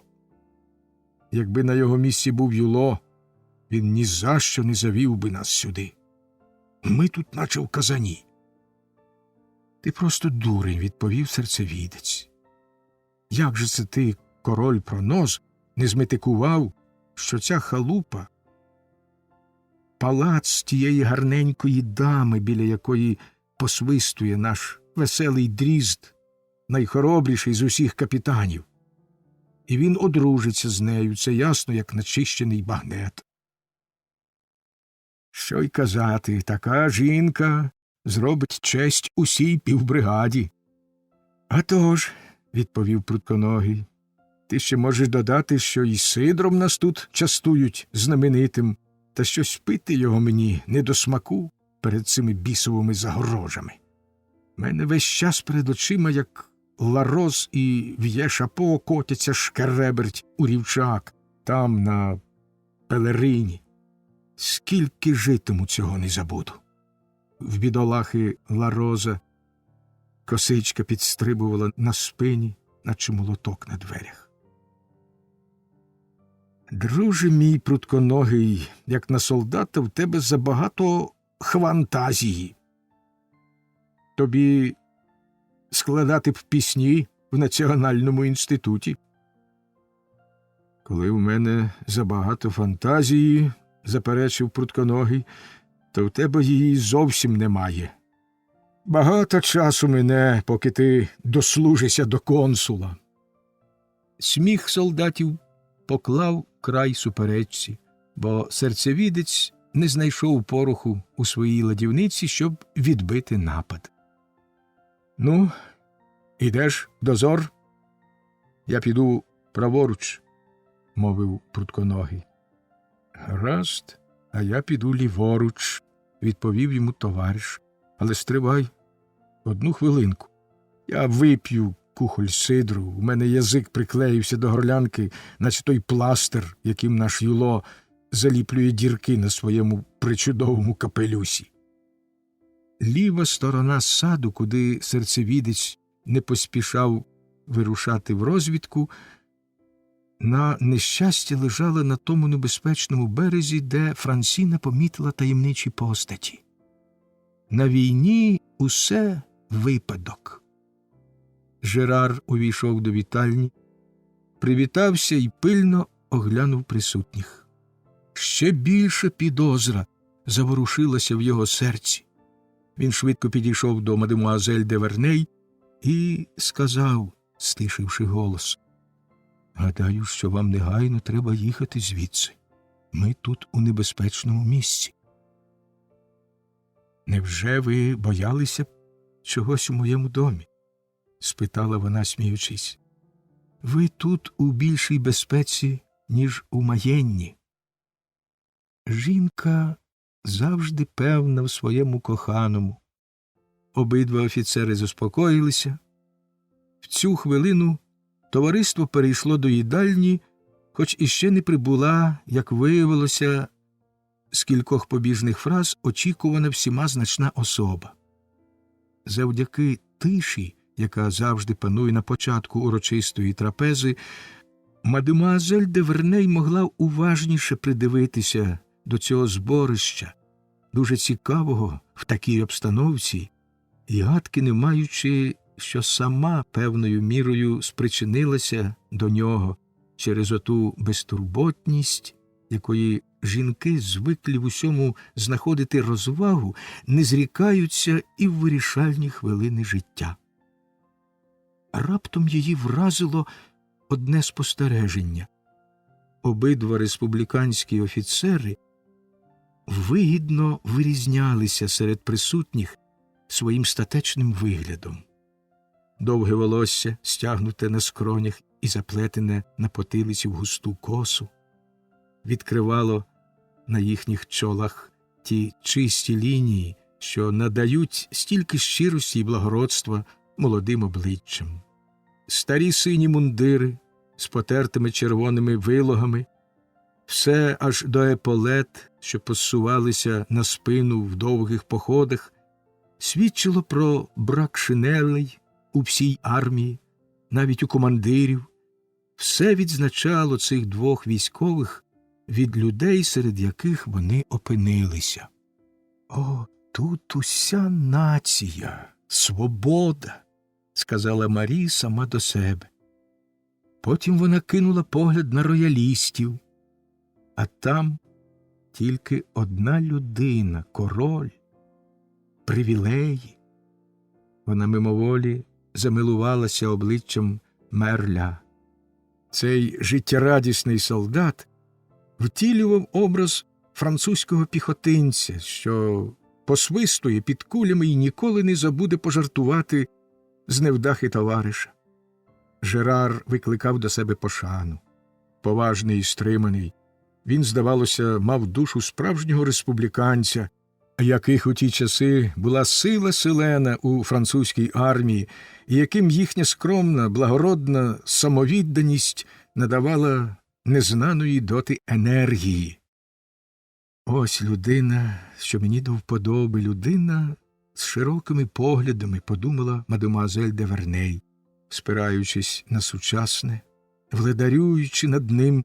Ці люди руйнують минуле, але заради процвітання майбутнього. Ця думка засмутила Марі, бо не стосувалася її коханого, і вона обернулася до нього, щоб зовсім іншим захопленням помститися ненависній віднині республіці. Вона бачила, що маркіза оточують люди досить сміливі, досить фанатичні й досить впевнені в майбутньому, щоб наважитись напасти на переможну республіку, сподіваючись відновити мертву монархію, заборонену релігію, повернути вигнаних принців, скасовані привілеї. Маркіз, подумала вона, вартий аж ніяк не менше за тих інших, бо, схилившись над уламками минулого, він прагне побудувати з нього майбутнє. Думка її, живлячись образами, вагалася між руїнами минулого і руїнами теперішнього. Свідомість голосно говорила їй, що один бореться за окрему людину, другий – за всю країну. Але почуття привело її до висновку, до якого можна було прийти і міркуванням, що король – це країна. Почувши у вітальні чиїсь кроки, маркіз підвівся і пішов назустріч новоприбулому. Це був очікуваний гість. Побачивши велике товариство, він здивувався і хотів щось сказати, але молодець, потай від республіканців, подав йому знак мовчати і запросив до столу. В міру того, як республіканські офіцери придивлялись до присутніх за столом, до них поверталася попередня підозра. Сутана абата Гюдена і чудернацький одяг шуанів насторожили їх. Вони подвоїли увагу і помітили дивовижний контраст між манерами гостей і їхніми словами. Якщо одні проголошували надмірний республіканізм, то інші вирізнялися дивною аристократичністю манер. Кілька випадково перехоплених поглядів між маркізом і кимось із його гостей, кілька необережно кинутих двозначних слів і особливо вузькі смужки бороди в декого з присутніх, погано сховані високими краватками, одночасно відкрили обом офіцерам правду. Думку що набігла їм обом у голову, вони передали один одному поглядом, бо пані Дюга спритно їх розсадила, і їм залишилося тільки перемовлятися очима. Становище вимагало обачності.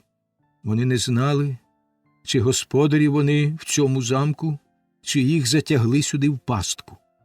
Чи була мадемуазель де Верней жертва, чи спільниця в цій незбагненній пригоді. Але непередбачені обставини прискорили розв'язку, перш ніж вони зрозуміли всю серйозність становища. Новий гість належав до рум'янолицих товстунів, круглих, як бочка, що ходять, відхиляючись назад, наче витискують повітря навколо себе і гадають, що геть усі дивляться тільки на них. Хоч і високородний дворянин, він вважав життя за розвагу, що повинна давати якнайбільшу втіху.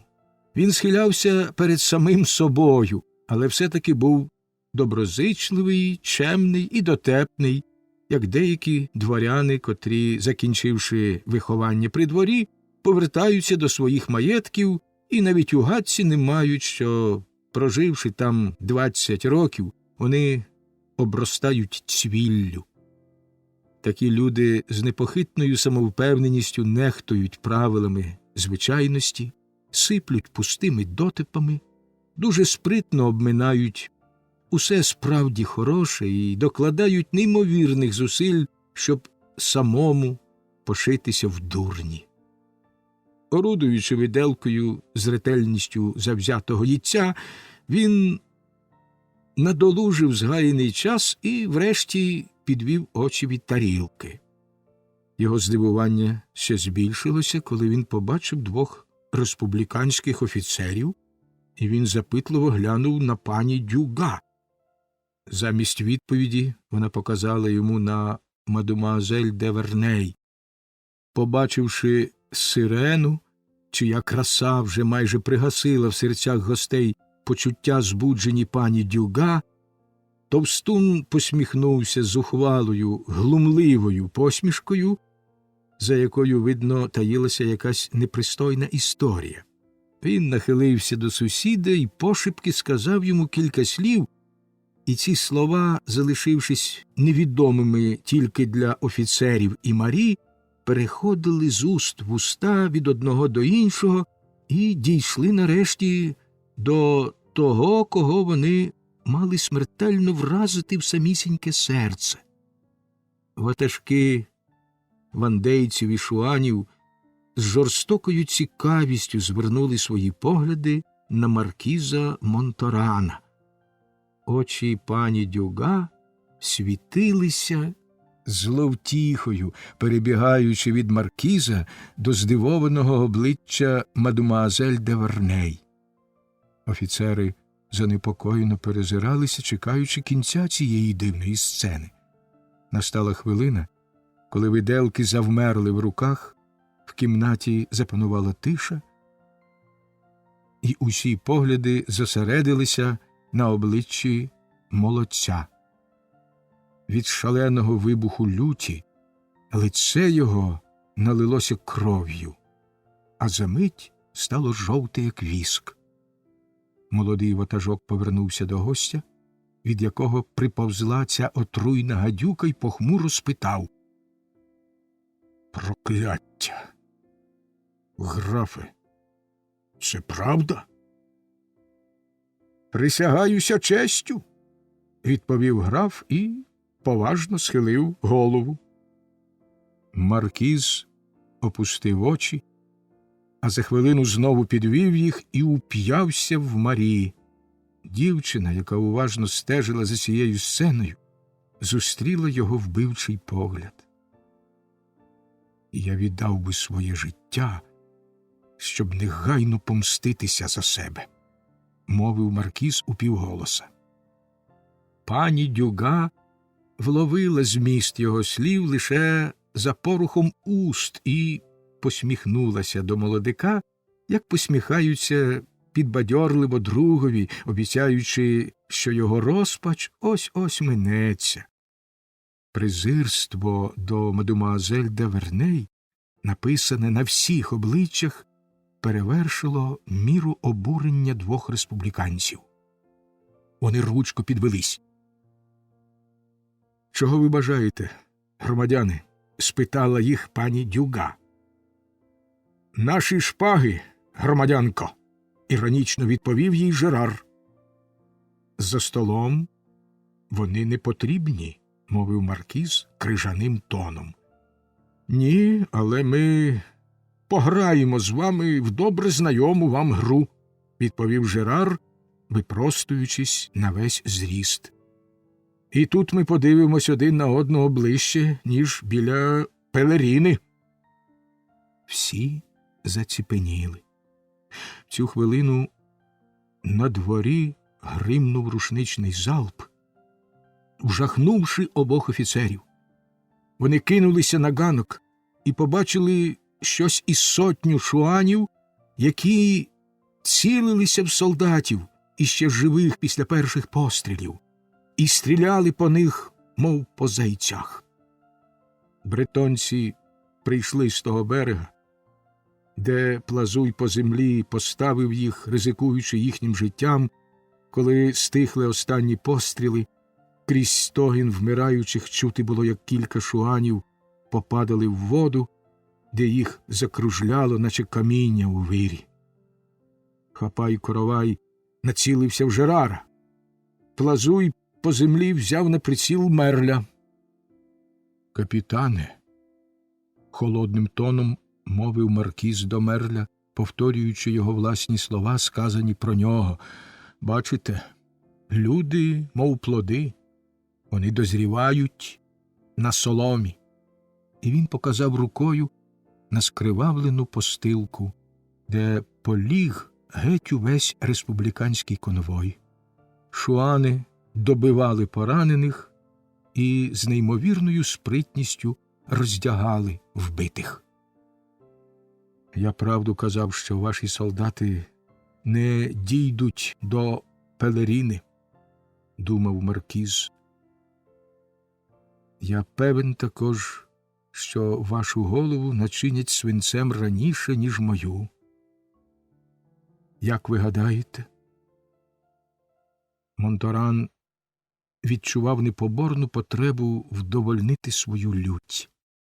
Знущання із переможеного ворога, жорстокість, навіть підступність цього вбивства, що сталося без його наказу, а тепер схвалювалося ним, відповідали таємним бажанням його серця.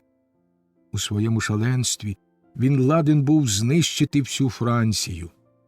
Зарізані сині і двоє живих офіцерів, невинних у злочині, за який він прагнув помститися, були в його руках картами, що їх шматує у розпачі гравець, спустивши все до нитки. «Краще загинути, ніж перемагати отак, як ви», – мовив Жерар. Потім, дивлячись на голі, закривавлені трупи солдатів, він вигукнув: «Як підло!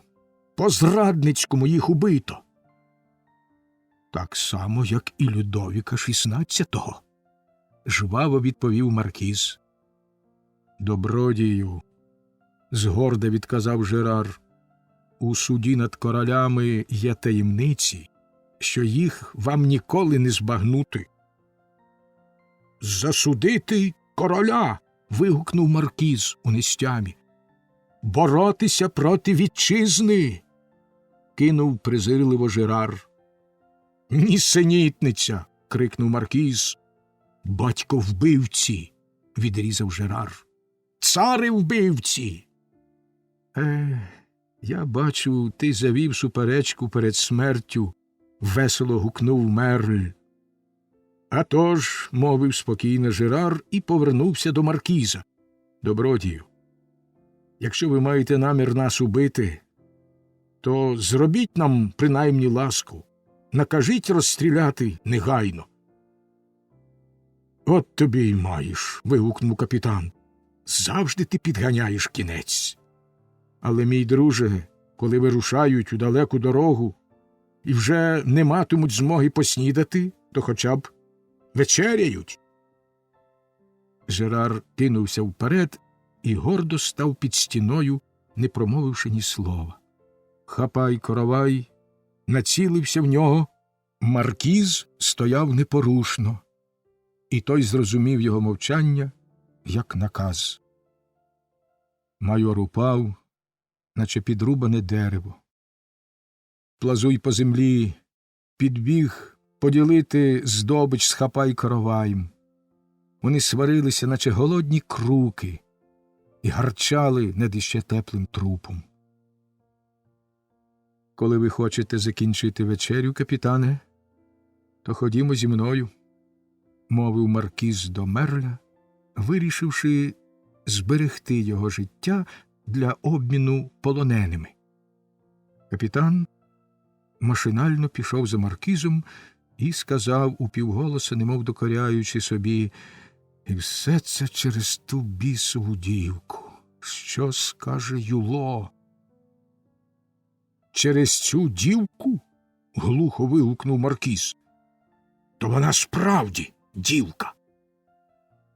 Слова капітана Мерля, здавалося, тяжко вразили Монторана. Він ішов, хитаючись, блідий, похмурий, насуплений. В цей час у їдальні відбувалася інша сцена. Через відсутність маркіза вона набула такого загрозливого характеру, що Марі, опинившись без захисника, вже читала смертний вирок в очах своєї суперниці. Коли пролунали постріли, всі присутні повставали з-за столу, крім пані Дюга. «Не турбуйтесь», – сказала вона, – «то дрібниця. Наші люди вбивають синіх». Коли маркіз вийшов з кімнати, вона підвелась. «Оця панночка», – мовила вона голосно, насилу стримуючи лють, – «прибула сюди, щоб занапастити молодця. Вона хоче видати його республіці». «За сьогоднішній день я могла видати його 20 разів, а я врятувала йому життя», – заперечила мадемуазель де Верней. Пані Дюга кинулася, як блискавка, до своєї суперниці. У нестямі вона позривала благенькі застіпки на її спенсері, роздерла на дівчині, приголомшеній цим раптовим нападом, сукню, мережива, корсет, сорочку і порушила грубою рукою недоторканність священної схованки, де лежав лист. Шукаючи його, вона спритно задовольняла свої ревнощі і так несамовито терзала трепетні груди своєї суперниці, що залишила на тілі криваві сліди нігтів, відчуваючи люту втіху від мерзенної наруги, яку чинила над дівчиною. У кволій боротьбі Марії проти розлюченої жінки стрічки її капелюшка розв'язались, він упав, і нічим не стримуване волосся густою хвилею кучерів розсипалося по плечах. Обличчя засяяло цнотливістю. Дві сльозинки, від яких іще яскравіше заблищали її вогненні очі, покотилися по щоках, залишаючи на них пекучий слід. Здригаючись від образи, вона завмерла під поглядами гостей. Навіть найжорстокіші судді, побачивши її горе, повірили б, що вона невинна. Ненависть погано розраховує. Пані Дюга не помітила, що її ніхто не слухає, коли вона, тріумфуючи, вигукнула: «Ви тепер бачите, панове, хіба ж я обмовила? Це жахливе створіння». «Не таке вже воно жахливе», – озвався тихим голосом товстун, винуватець усього нещастя. «Щодо мене, то такі жахи мені вельми до вподоби». «Ось тут», – заговорила спільниця вандейців, – «наказ, підписаний Лапласом і скріплений підписом Дюбуа». Почувши ці імена, кілька гостей підвели голови. А ось його зміст, провадила далі пані Дюга. Громадяни, військові коменданти всіх чинів, начальники округ, прокурори, синдики і інші представники влади в повсталих департаментах, особливо в тих місцевостях, де з'явиться колишній маркіз де Монторан, ватажок розбійників на прізвисько Молодець, зобов'язані по змозі сприяти і подавати допомогу громадянці Марі Верней та виконувати її розпорядження, коли вона матиме в цьому потребу. І так далі. Повія привласнила собі славнозвісне ім'я, щоб зганьбити його такою мерзотою, додала вона. Серед гостей знявся гомін подиву. Партії у грі нерівні, якщо республіка посилає проти нас таких гарнесеньких жінок, весело зауважив барон дю Генік. Особливо жіночок, яким нічого втрачати в цій грі, докинула пані Дюга. Нічого? Перепитав шевальє дю Вісар, однак панночка посідає скарб, що, напевне, дає їй чималий прибуток. Республіка, мабуть, любить жартувати, коли шле нам веселих дівчат замість послів, вигукнув абат Дюден. Та панночка, на жаль, шукає розваг, які вбивають, знову озвалася пані Дюга, і страшна зловтіха заграла на її обличчі, передвіщаючи трагічний кінець таких жартів. А як же тоді ви ще живете, пані? Мовила Марі й випросталась, поправивши на собі одежу. Ця їдка насмішка викликала деяку повагу до такої гордої жертви і змусила усіх замовкнути. Іронічна посмішка, що промайнула на устах гостей, розлютила пані Дюга. Не помічаючи маркіза і капітана, що увійшли до їдальні, вона гукнула, показуючи рукою на мадемуазель де Верней. «Хапай, коровай, забери її звідси. Це моя частка здобичі. Я віддаю її тобі. Роби з нею все, що захочеш». Від слів «все, що захочеш», вимовлених цією жінкою, присутні здригнулись, бо за маркізом показалися бридкі обличчя «Плазуй по землі й хапай коровая», і жахливі тортури постали в кожного перед очима. Франсіна стояла, наче громом уражена, заломивши руки, з повними сліз очима. Свідомість небезпеки повернула мадемуазель де Верней цілковите самовладання. Вона гордовито підвела голову, кинувши на присутніх зневажливий погляд своїх сухих, палаючих очей. Вона вихопила листа з рук пані Дюга і метнулась до дверей, де Мерль залишив свою шпагу. Тут вона зіткнулася з маркізом, холодним і незворушним, наче статуя. На його застиглому невблаганному обличчі жодна риса не виявляла найменшого співчуття до неї. Це вразило її в самісіньке серце, і життя їй раптом стало осоружне.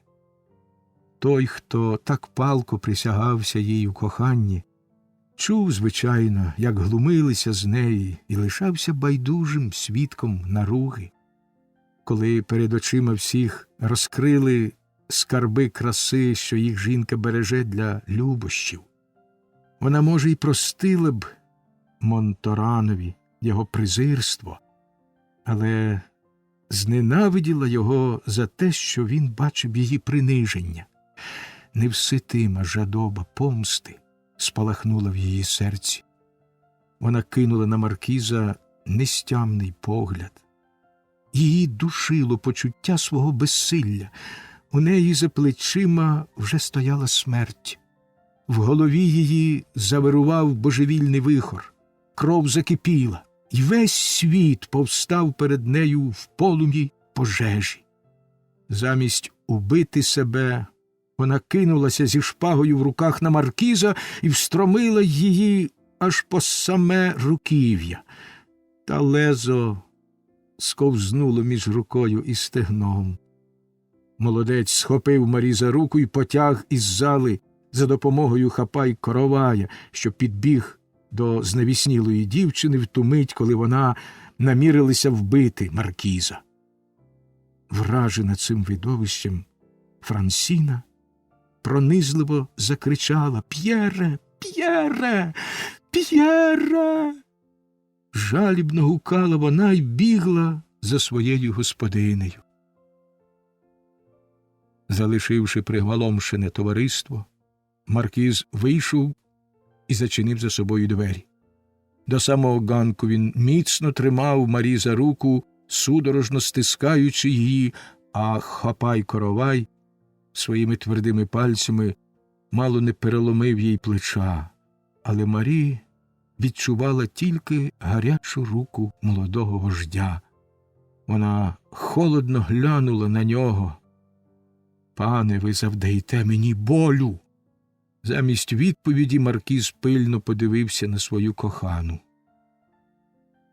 «Скажіть, за що ви хочете помститись на мені так само підло, як та жінка?» – спитала вона, та раптом в око їй впали простягнені на соломі мертві солдати. Вона вся затремтіла й вигукнула: «Слово честі дворянина!» І засміялася. Сміх її був страшний. «Чудовий день!» «Так, чудовий», – повторив він. «День безприйдешнього». Останнім довгим поглядом він подивився на це чарівне створіння, якого майже не в силі був зректися. Потім випустив руку мадемуазель де Верней. Жодне з цих гордих сердець не хотіло скоритися.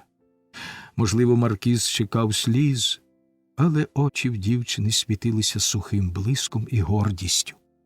Він рвучко відвернувся, залишаючи Хапай-Короваю його жертву.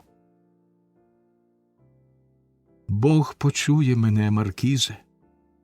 Я благатиму його й вам послати чудовий день безприйдешнього». Хапай-Коровай, збентежений такою гарною здобиччю, обережно потяг її за собою, поглядаючи на неї з іронічною пошаною. Маркіз зітхнув і повернувся до будинку.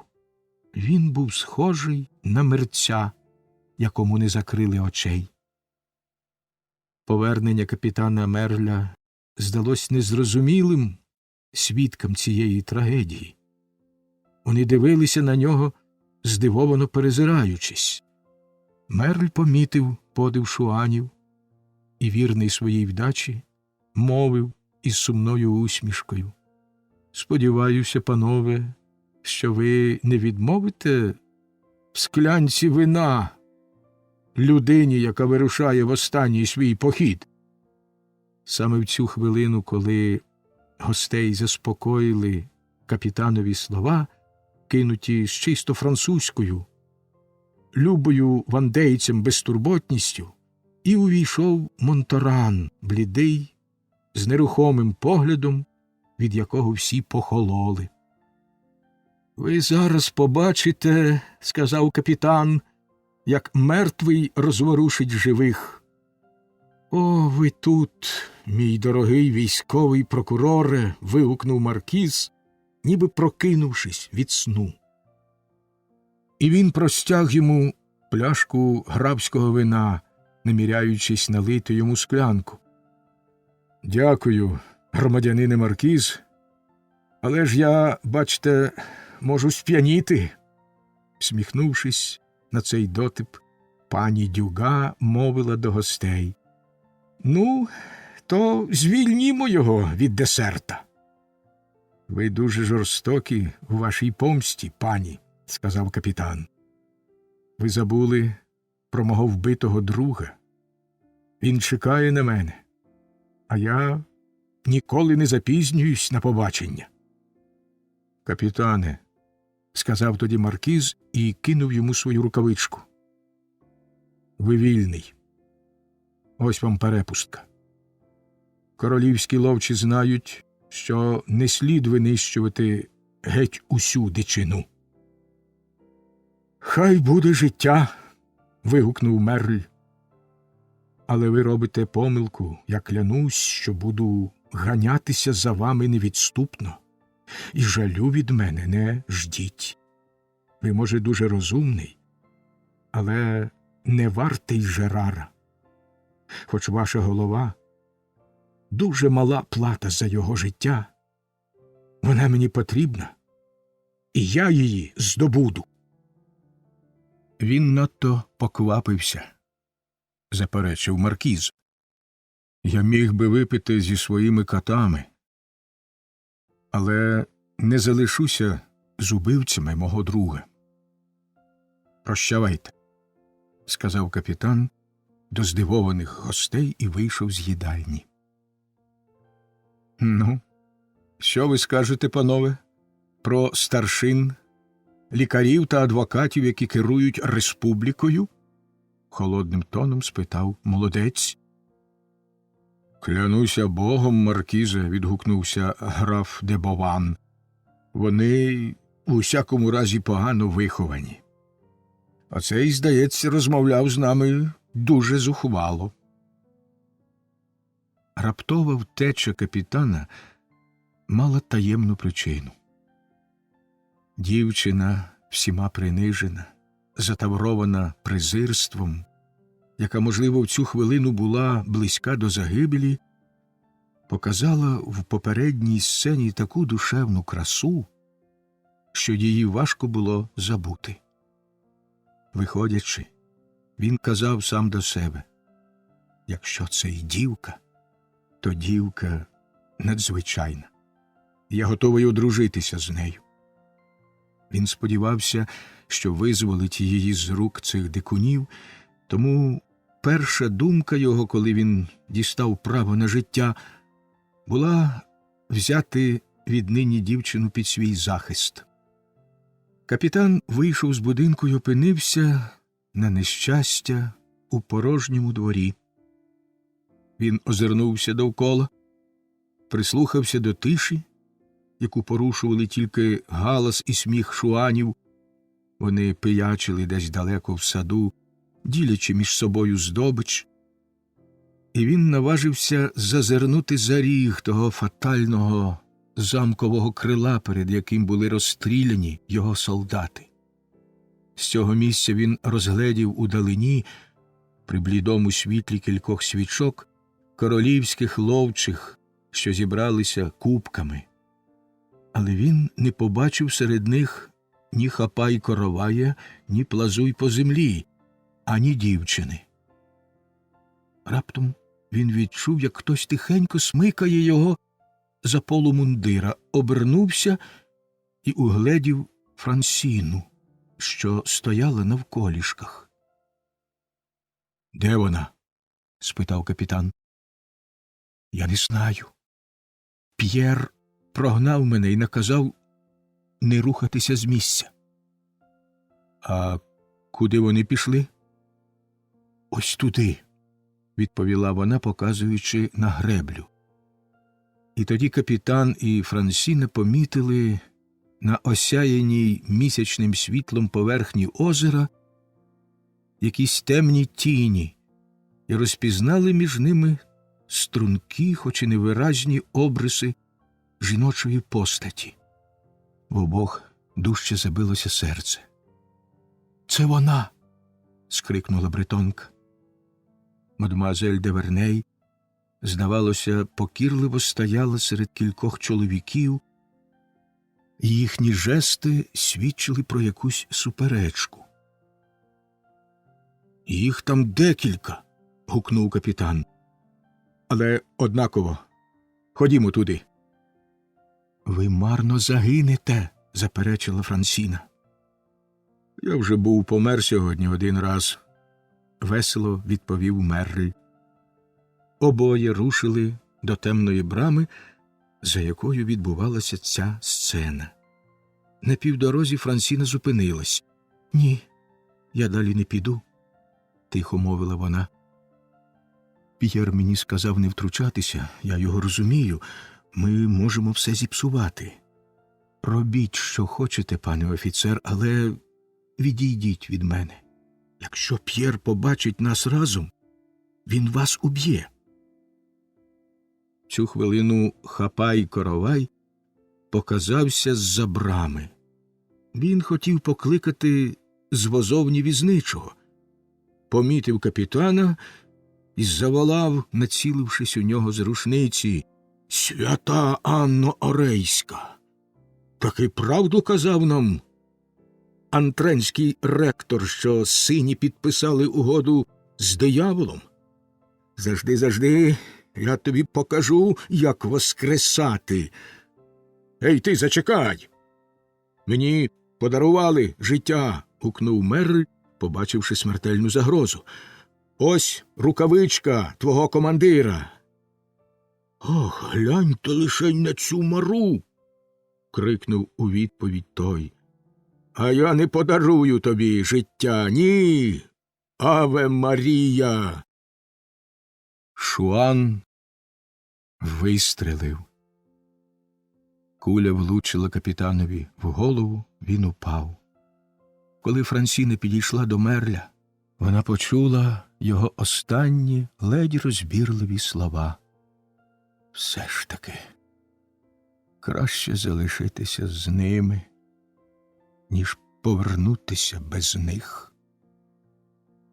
Шуан кинувся до синього і почав роздягати його, примовляючи: «Цих привидів добре те, що вони воскресають у всій своїй одежі».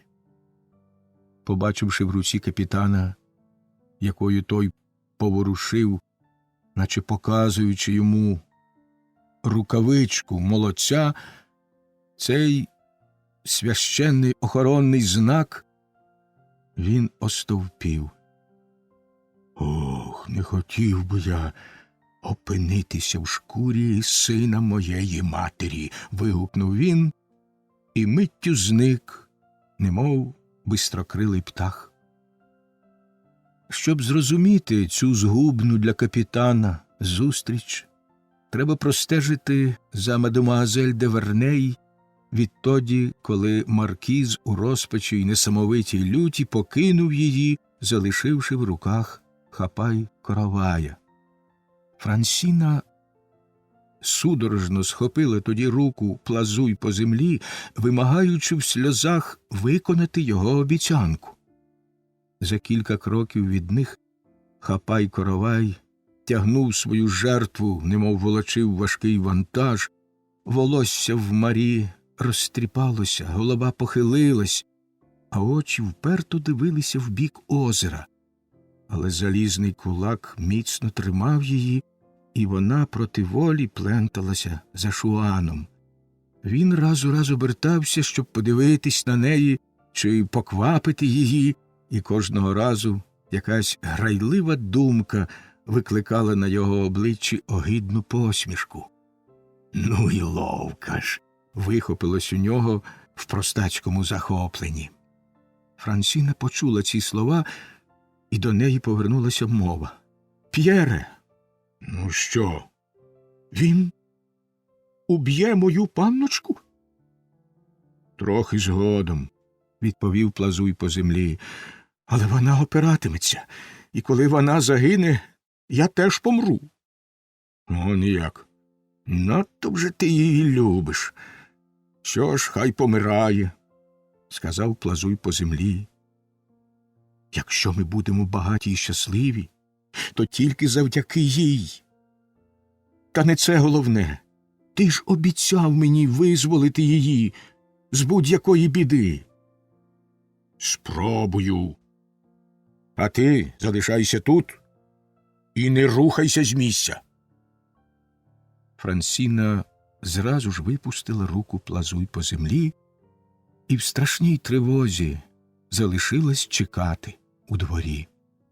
Плазуй по землі підійшов до товариша саме тоді, коли той, завівши свою жертву до возовні, змусив її сісти в карету. Хапай-Коровай попросив товариша, щоб той допоміг йому викотити карету в двір. — Що ти хочеш з усім цим робити? — спитав у нього Плазуй по землі. — Отакої. Старша молодиця віддала мені цю дівку, і все її добро тепер моє. — Карета нехай. Ти вторгуєш за неї гроші, а навіщо тобі жінка? Вона ж очі тобі повидряпує, мов та кицька. Хапай-Коровай вибухнув голосним реготом і відказав: — То пусте. Я одвезу її до себе додому і гарненько прив'яжу. — Ну, гаразд, давай запрягати коні, — мовив Плазуй по землі. За хвилину, лишивши товариша стерегти свою здобич, Плазуй по землі витяг карету за браму на греблю, і Хапай-Коровай вмостився поруч мадемуазель де Верней, не помічаючи, що вона приготувалася вистрибнути і кинутись у ставок. — Агов, Хапай-Коровай! — загукав Плазуй по землі. — Чого тобі? — Я купую в тебе всю твою здобич. — Ти що, кепкуєш з мене? — спитав Хапай-Коровай, ухопивши свою бранку за сукню, немов різник, від якого тікає теля. — Дай мені глянути на неї. Я скажу тобі свою ціну. Бідолашна дівчина мусила вийти з карети і стати між двома шуанами. Кожний тримав її за руку і розглядав так, як, мабуть, двоє біблійних старих розглядали Сусанну в купелі. — Хочеш, — мовив, зітхнувши Плазуй по землі, — хочеш мати 30 ліврів певної ренти? — А ти не жартуєш? — Згода! — вигукнув Плазуй по землі, простягаючи йому руку. — А вже ж згода! З такими грішми можна знайти скільки хочеш бретонок, та ще й яких ловких. — Ну, а карета чия буде? — спохватився раптом Хапай-Коровай. — Моя! — гаркнув Плазуй по землі страшним голосом, що свідчив про своєрідну перевагу шуана над товаришами, яку він здобув завдяки своїй лютій вдачі. — А коли в кареті сховане золото? — Ти руки перебив? — Еге ж, перебив. — Ну, то йди приведи візничого. Він лежить зв'язаний у стайні. — Але якщо в кареті є Є там золото? — брутально спитав Плазуй по землі Марі, струснувши її за плече. — Я маю щось із 100 екю, — відповіла мадемуазель де Верней. Шуани перезирнулися. — Друже, навіщо нам сваритися через якусь синю? — зашепотів Хапай-Коровай на вухо Плазуй по землі. — Кинемо її в ставок із каменем на шиї та й по всьому, а 100 екю поділимо. — Я дам тобі 100 екю з моєї частки викупу d'Оржемона, — вигукнув Плазуй по землі, стримуючи гарчання досади, що її викликала така жертва. Хапай-Коровай хрипло крекнув і подався шукати візничого. Радість його обернулася лихом для капітана при їхній зустрічі. Почувши постріл, Плазуй по землі прожогом кинувся туди і побачив тяжко вражену жахливим видовищем убивства Франсіну, що молилась навколішках, склавши руки біля бідолашного капітана. «Біжи до своєї хазяйки», – грубо сказав їй Шуан. «Вона врятована». Він сам кинувся за візничим, зразу ж повернувся назад і, проходячи повз труп мерля, помітив затиснуту в мертвій руці рукавичку молодця. «Ого!» – вигукнув Шуан. Хапай-Коровай стрельнув по зрадницькому. Хто зна, чи доведеться йому пожити на свою ренту. Він схопив рукавичку і підійшов з нею до мадемуазель де Верней, яка сиділа вже в кареті поруч із Франсіною. «Візьміть цю рукавичку», – мовив він. «Якщо дорогою наші хлопці нападуть на вас, гукніть «молодець» і покажіть її, наче перепустку, і ніякого лиха з вами не скоїться». «Франсіно», – провадив він далі, повертаючись до дівчини і міцно схопивши її за руку. «Тепер ми сквиталися з цією жінкою. Ходімо зі мною, і хай вона забирається під 3 чорти». «Ти хочеш, щоб я покинула її в таку годину?» – скрушно мовила Франсіна. Плазуй по землі почухав за вухом, потер чоло, потім підвів голову, в очах його світилась лють. «Твоя правда», – сказав він. «Я залишаю тебе в неї на тиждень, коли він мене, а ти не прийдеш до мене». Шуан не договорив, але сильно вдарив долонею по дулу карабіна. Жестом показавши, ніби цілиться в свою любку, він зник, не чекаючи її відповіді. Тільки-но Шуан віддалився, якийсь голос приглушено заволав, немов з глибини ставка: «Пані! Пані!» Візничий і обидві жінки затремтіли, бо до берега прибило кілька трупів. З-за дерева показався якийсь синій. «Дозвольте мені забратися на зап'ятки вашої карети, або я пропав». Серцевідцеві захотілося випити склянку сидру, і цей проклятий сидр коштував нам не одну пінту крові. Якби він вчинив, як я, і пішов у дозір, наші бідолашні товариші не плавали б тут, ніби човники.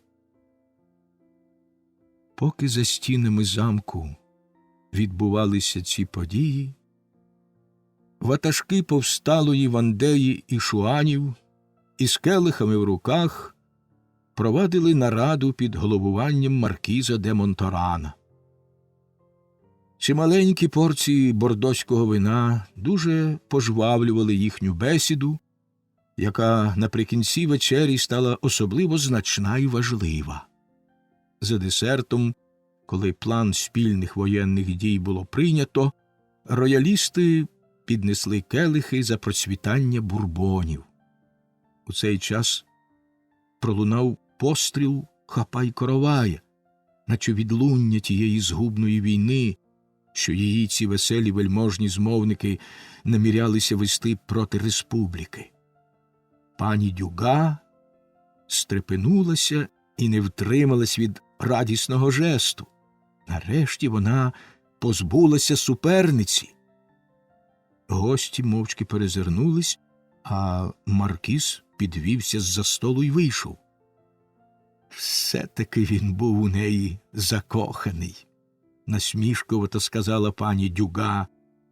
Підіть, пане де Фонтен, розважте його. Він буде нудний, як осіння муха, якщо не розвіяти його похмурих думок. Вона підійшла до вікна, що виходило у двір, і пошукала очима труп Марі. При світлі останніх променів місяця на обсадженій яблунями дорозі вона розгледіла карету, що мчала геть із шаленою швидкістю. За нею на вітрі маяв довгий серпанок мадемуазель де Верней. Побачивши це, пані Дюга, охоплена люттю, вибігла з кімнати. Маркіз, спершись на поруччя ганку і поринувши в похмурі роздуми, спостерігав, як щось із 150 шуанів, поділивши в садку між собою здобич, поверталися до замкового двору, щоб доїсти хліб і допити барильце сидру, обіцяні синім. Ці солдати нового типу, надія монархії, пиячили, посідавши кубками, а на березі, що лежав проти ганку, 7 чи 8 шуанів розважалися, кидаючи в воду трупи синіх, до яких прив'язували камені. Різноманітний чудернацький одяг і дикий вираз обличчя цих людей, безтурботних і жорстоких водночас, являли собою таке незвичайне і нове видовище для пана де Фонтена, котрий вбачав у вандейському війську певний зразок благородства і дисципліни, що він скористався з нагоди і сказав Монторанові: «Чого ви сподіваєтесь досягти з отаким от бидлом?» «Небагато. Хіба не правда, дорогий графе? Чи зуміють вони коли-небудь маневрувати при зустрічі з республіканцями? Ніколи. Чи зможуть принаймні зрозуміти і виконати ваші накази? Ніколи. На що ж вони тоді зможуть вам придатися? На те, щоб разом із ними встромити шпагу в черево республіки, громовим голосом відповів маркіз. За 3 дні захопити Фужер, за 10 – всю Британь. Вирушайте, пане, додав він трохи лагідніше. Повертайтеся до Вандеї, хай Д'Отішан, Сюзане, абат Верньє виступають так само швидко, як і я. І хай не йдуть ні на яку угоду з першим консулом, чого я вже починаю боятися. Маркіз міцно потис руку вандейцеві. І тоді через 3 тижні ми будемо за 30 льє від Парижа. Але республіка посилає проти нас 60 000 солдатів і генерала Брюна. 60 000? Справді? Мовив маркіз, глузливо засміявшись. А з ким же Бонапарт вестиме італійську кампанію? Що ж до генерала Брюна, він не приїде до Франції. Бонапарт послав його в Голландію битися проти англійців, і тут його замінить генерал Едувіль, друг нашого друга Барраса. Ви мене розумієте? Почувши таке, пан де Фонтен подивився на маркіза де Монторана проникливим і розумним поглядом, немов дорікаючи, що той сам не до кінця збагнув зміст своїх загадкових слів. Обидва дворянини чудово зрозуміли один одного. Молодий ватажок із загадковою усмішкою відповів на думки, що світилися в їхніх очах. «Пане де Фонтен, чи знаєте ви мій герб, мій девіз «Завзяття до загину»?» Граф де Фонтен потиснув Монторанові руку і промовив: «Мене залишили колись на полі бою біля Катршмен, подумавши, що я вбитий. Отже, в мені ви можете бути певні, але повірте моєму досвіду, часи змінилися, а тож, – сказав, підходячи до них, Ла Білардієр. Ви молодий, маркізе, послухайте мене, адже ваші маєтки ще не всі продані. О, ви визнаєте відданість без жертв, мовив Монторан. Ви добре знаєте короля? Спитав Ла Білардієр. Так. Я у захваті від вас. Король первосвященник, відповів молодий ватажок. А я борюся за віру. Вони розлучилися. Вандеєць, переконаний в необхідності скоритися обставинам і зберігати віру в своєму серці, Ла Білардієр з наміром повернутися до Англії, Монторан, щоб кинутись у запеклий бій і вимріяними перемогами змусити вандейців допомагати здійсненню його планів. Край знеможена подіями, які їй довелось пережити. Мадемуазель де Верней, наказавши вести її до фужера, похилилась напівмертва в куточку карети. Франсіна мовчала, як і її господиня. Візничий, побоюючись нових пригод, поспішав виїхати на битий шлях, і невдовзі вони опинилися на вершині Пелеріни. Марі де Верней перетнула в густому білуватому вранішньому тумані прекрасну широку Коенонську долину, де почалися події нашої історії, і ледь розгледіла з висоти Пелеріни сланцеву скелю, на якій стоїть місто Фужер. До нього 3 подорожнім залишалося ще близько 2 льє. Почуваючи, що клякне від холоду, мадемуазель де Верней згадала про бідолашного піхотинця, який примостився на зап'ятках карети, і, незважаючи на його відмовляння, наказала йому сісти поруч із Франсіною.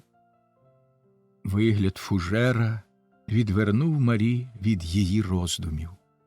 До того ж варта біля брами святого Леонарда не впускала до міста невідомих осіб, і їй довелось показати листа з міністерства. Опинившись за брамою міста, вона відчула себе нарешті в безпеці від будь-яких ворожих нападів, дарма що єдиними захисниками Фужера були на той час самі жителі. Візничий не знайшов для неї іншого притулку, крім поштового заїзду. «Пані», – мовив синій, якого врятувала Марі, – «якщо вам будь-коли знадобиться рубанути шаблею якогось негідника, то моє життя до ваших послуг. У цьому я мастак. Мене звуть Жан Фалькон, на прізвисько Прутконогий, сержант 1-ї роти Соколів Юло, 72-ї півбригади, так званої Майнської.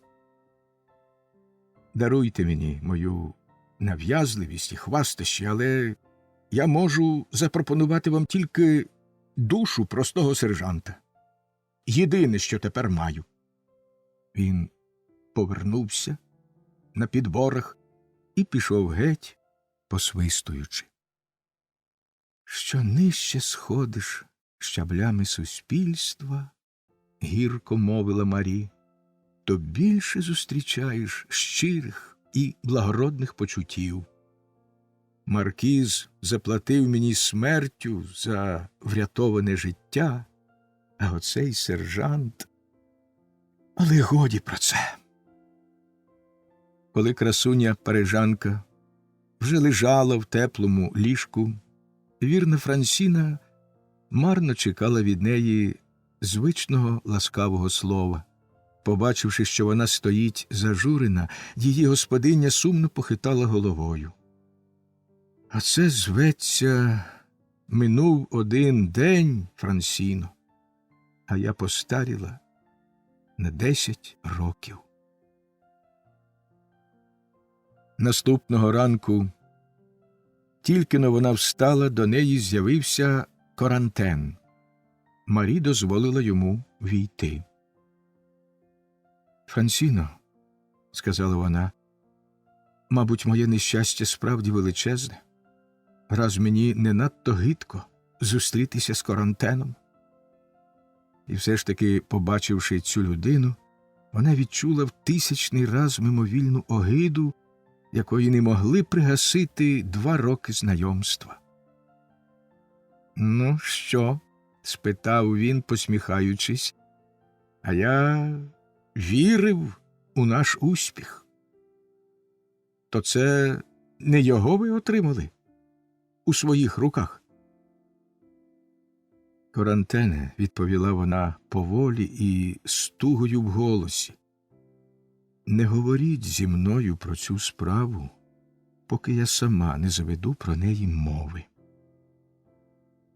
Корантен пройшовся по кімнаті, позираючи скоса на мадемуазель де Верней і намагаючись вгадати таємні думки цієї незвичайної дівчини. Одного її проникливого погляду було іноді досить, щоб збити з пантелику й найспритнішу людину. «Я передбачав цю невдачу», – заговорив він, трохи помовчавши, «гадаючи, що ви побажаєте влаштувати в цьому місті свою штаб-квартиру, я на всякий випадок здобув усі потрібні відомості. Ми тут у самому серці шуганського заколоту. Хочете тут залишитись?» Вона ствердно кивнула головою, і ця відповідь упевнила Корантена в його здогадах, почасти слушних, щодо вчорашніх подій. «Я відшукав для вас будиночок серед непроданого національного майна. Тутешні люди дуже відсталі. Ніхто не наважується придбати цей барак, бо він належить емігрантові, що має славу забіяки. Домочок стоїть біля церкви святого Леонарда, і, слово честі, з нього відкривається чудовий краєвид. В цій халупі можна непогано влаштуватися, вона придатна для житла. Бажаєте туди перебратися?» «Негайно!» – вигукнула Марі. «Але мені потрібно ще кілька годин. Дати всьому лад, навести чистоту, щоб усе було вам до вподоби». «Пусте», – мовила вона. «Я згодна жити і в монастирі, і у в'язниці. Тільки постарайтеся, щоб сьогодні ввечері я вже змогла там відпочити на самоті. А тепер залиште мене. Ваша присутність мені нестерпна. Я хочу побути удвох з Франсіною. З нею я, можливо, порозуміюсь краще, ніж сама з собою. На все добре. Ідіть! Та йдіть бо!» Ці квапливі слова, то кокетливі, то деспотичні, то пристрасні, свідчили про цілковиту душевну рівновагу Марі. Напевно, у вісні вляглися враження минулого дня, а роздуми привели її до рішення помститися. Якщо на її обличчя іноді набігали хмаринки, то вони лише свідчили про здатність деяких жінок ховати в глибині душі найпалкіші почуття, про їхню потайну вдачу, що дозволяє їм мило всміхатися, обмірковуючи згубу своїй жертві. Коли Марі лишилася сама, всі думки її зосередились на одному – як їй захопити маркіза живого в свої руки. Вперше ця жінка жила таким життям, якого жадала. Але в цьому житті їй залишилось тільки одне єдине почуття – почуття помсти, безмежної, всепоглинаючої. Помста стала її єдиним помислом, єдиною пристрастю. Марі не відповідала на слова Франсіни, на її піклування. Здавалося, вона спала з розплющеними очима.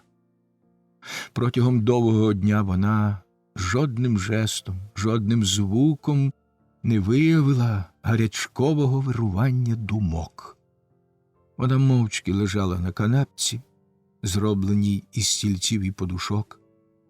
Тільки ввечері Дивлячись на Франсіну, вона сказала недбало, наче між іншим: «Моя дитино, вчора я зрозуміла, що ми живемо заради кохання.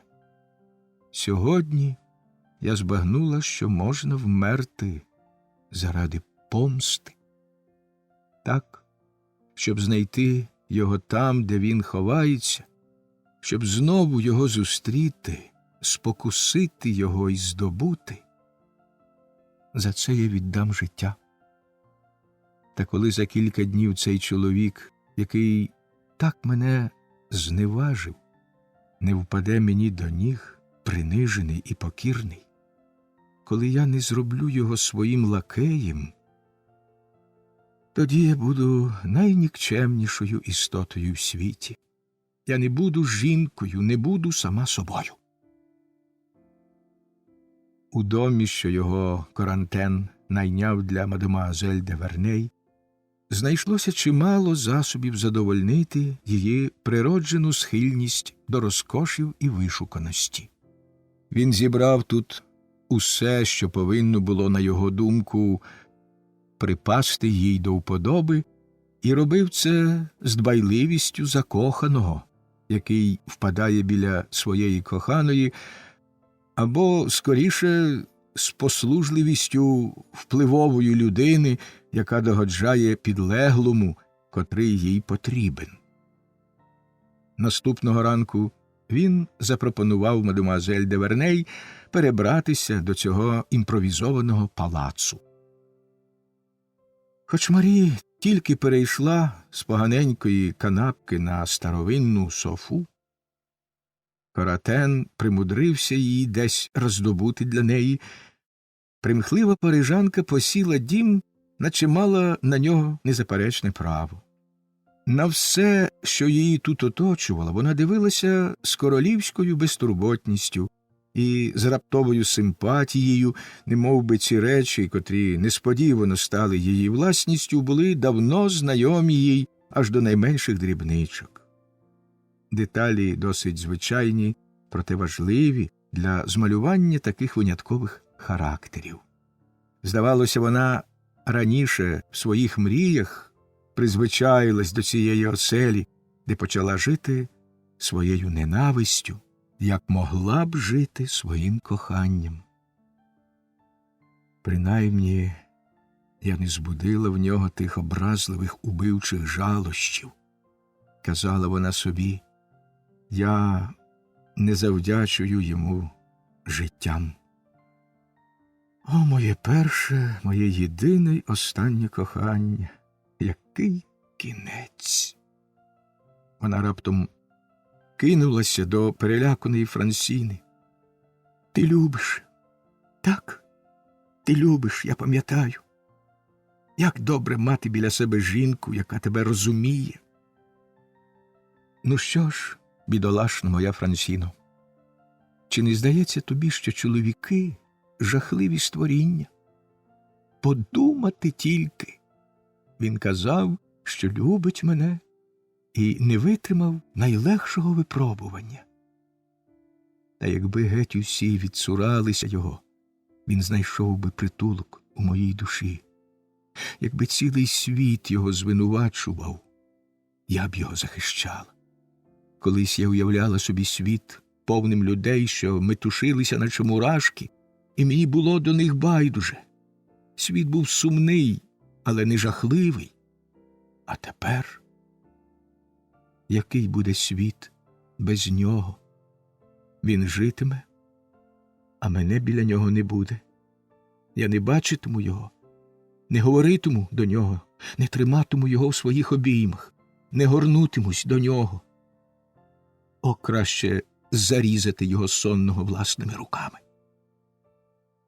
Франсіна, вжахнувшись, хвилину мовчки дивилася на неї.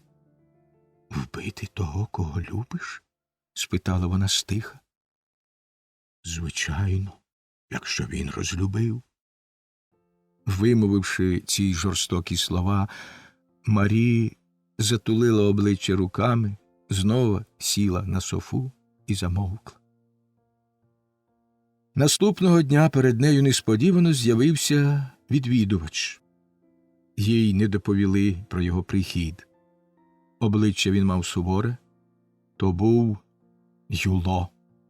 Його супроводив Корантен. Марі підвела очі й здригнулася. Ви прийшли вимагати від мене звіту за ваших товаришів? Їх убито. Я знаю, відповів він. Вони загинули не за республіку.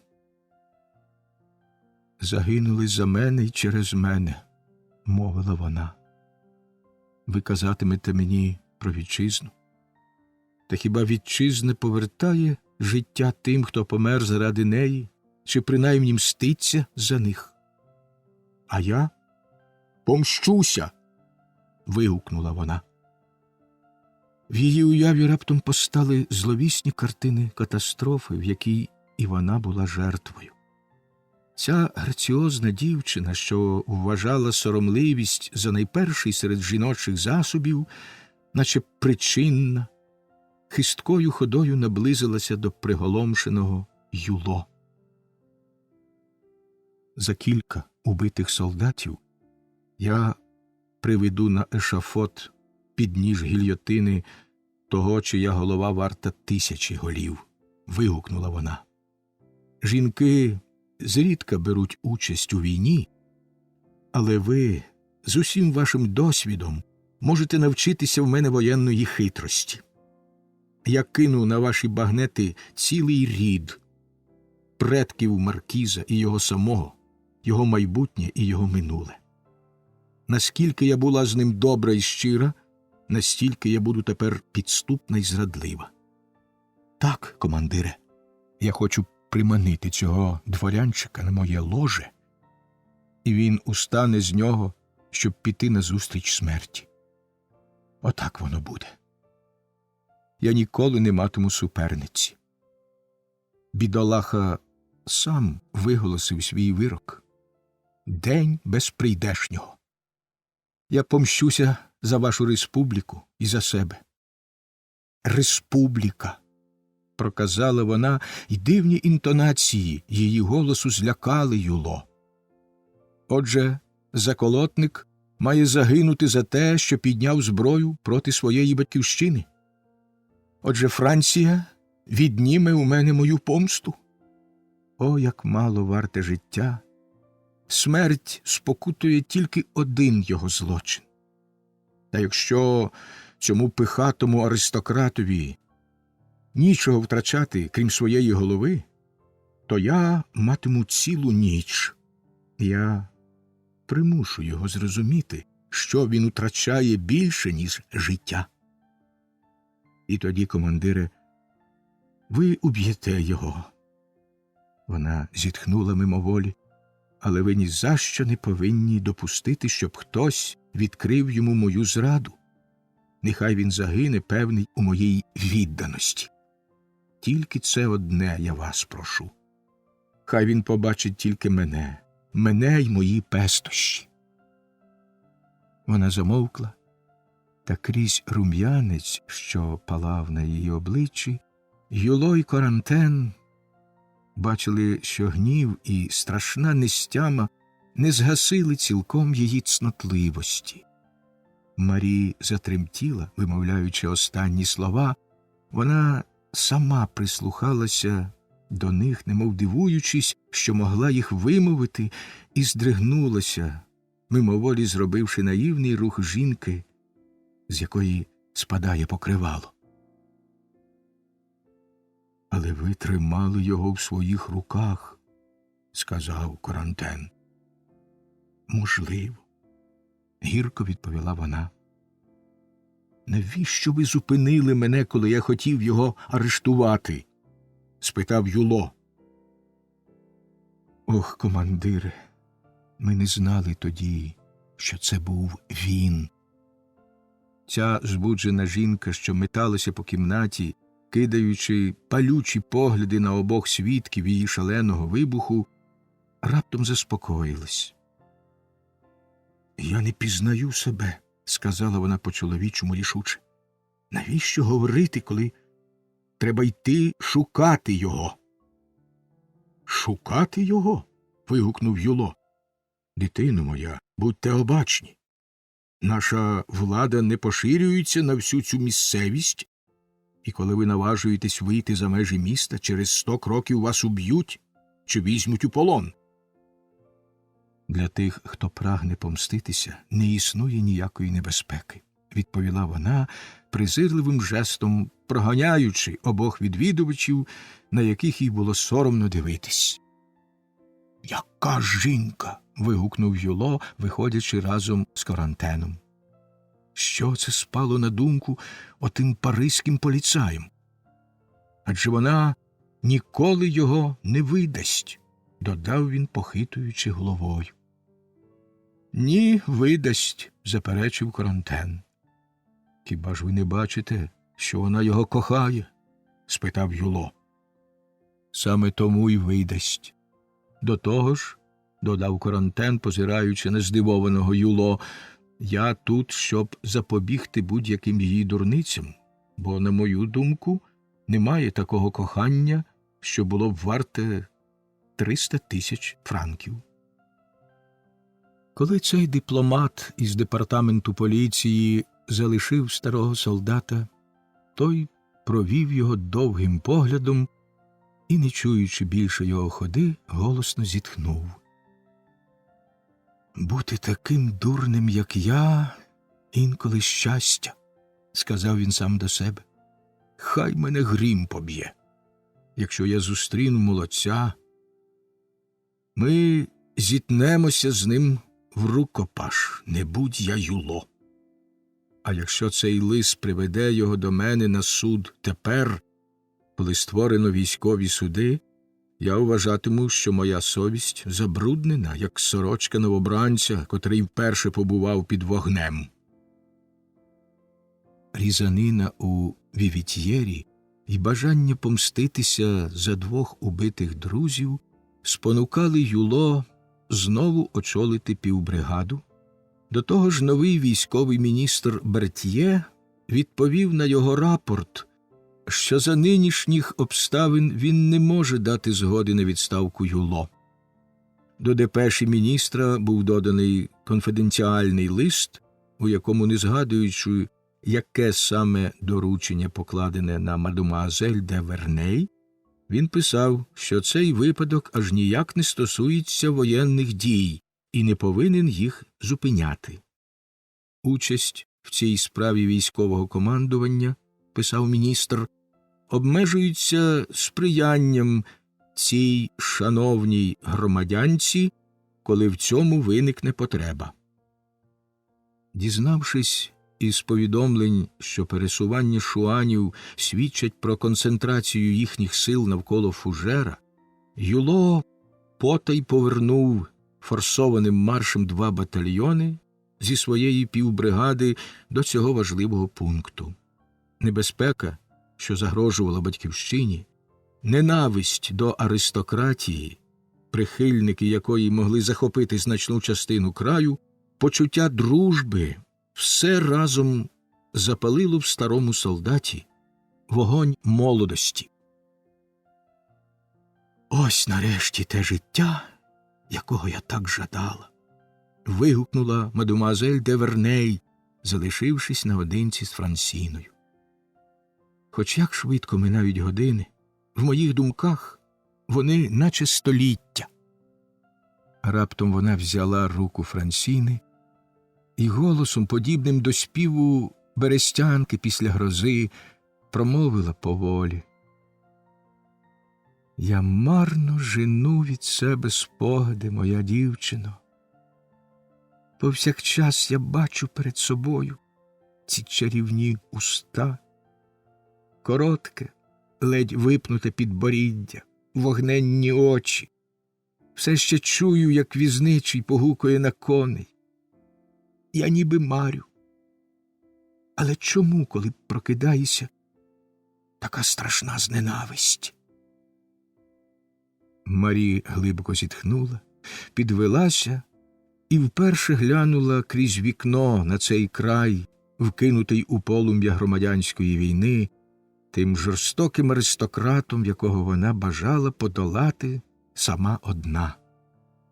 Краса навколишнього краєвиду зачарувала її, і вона вийшла подихати свіжим повітрям під неозорим небом.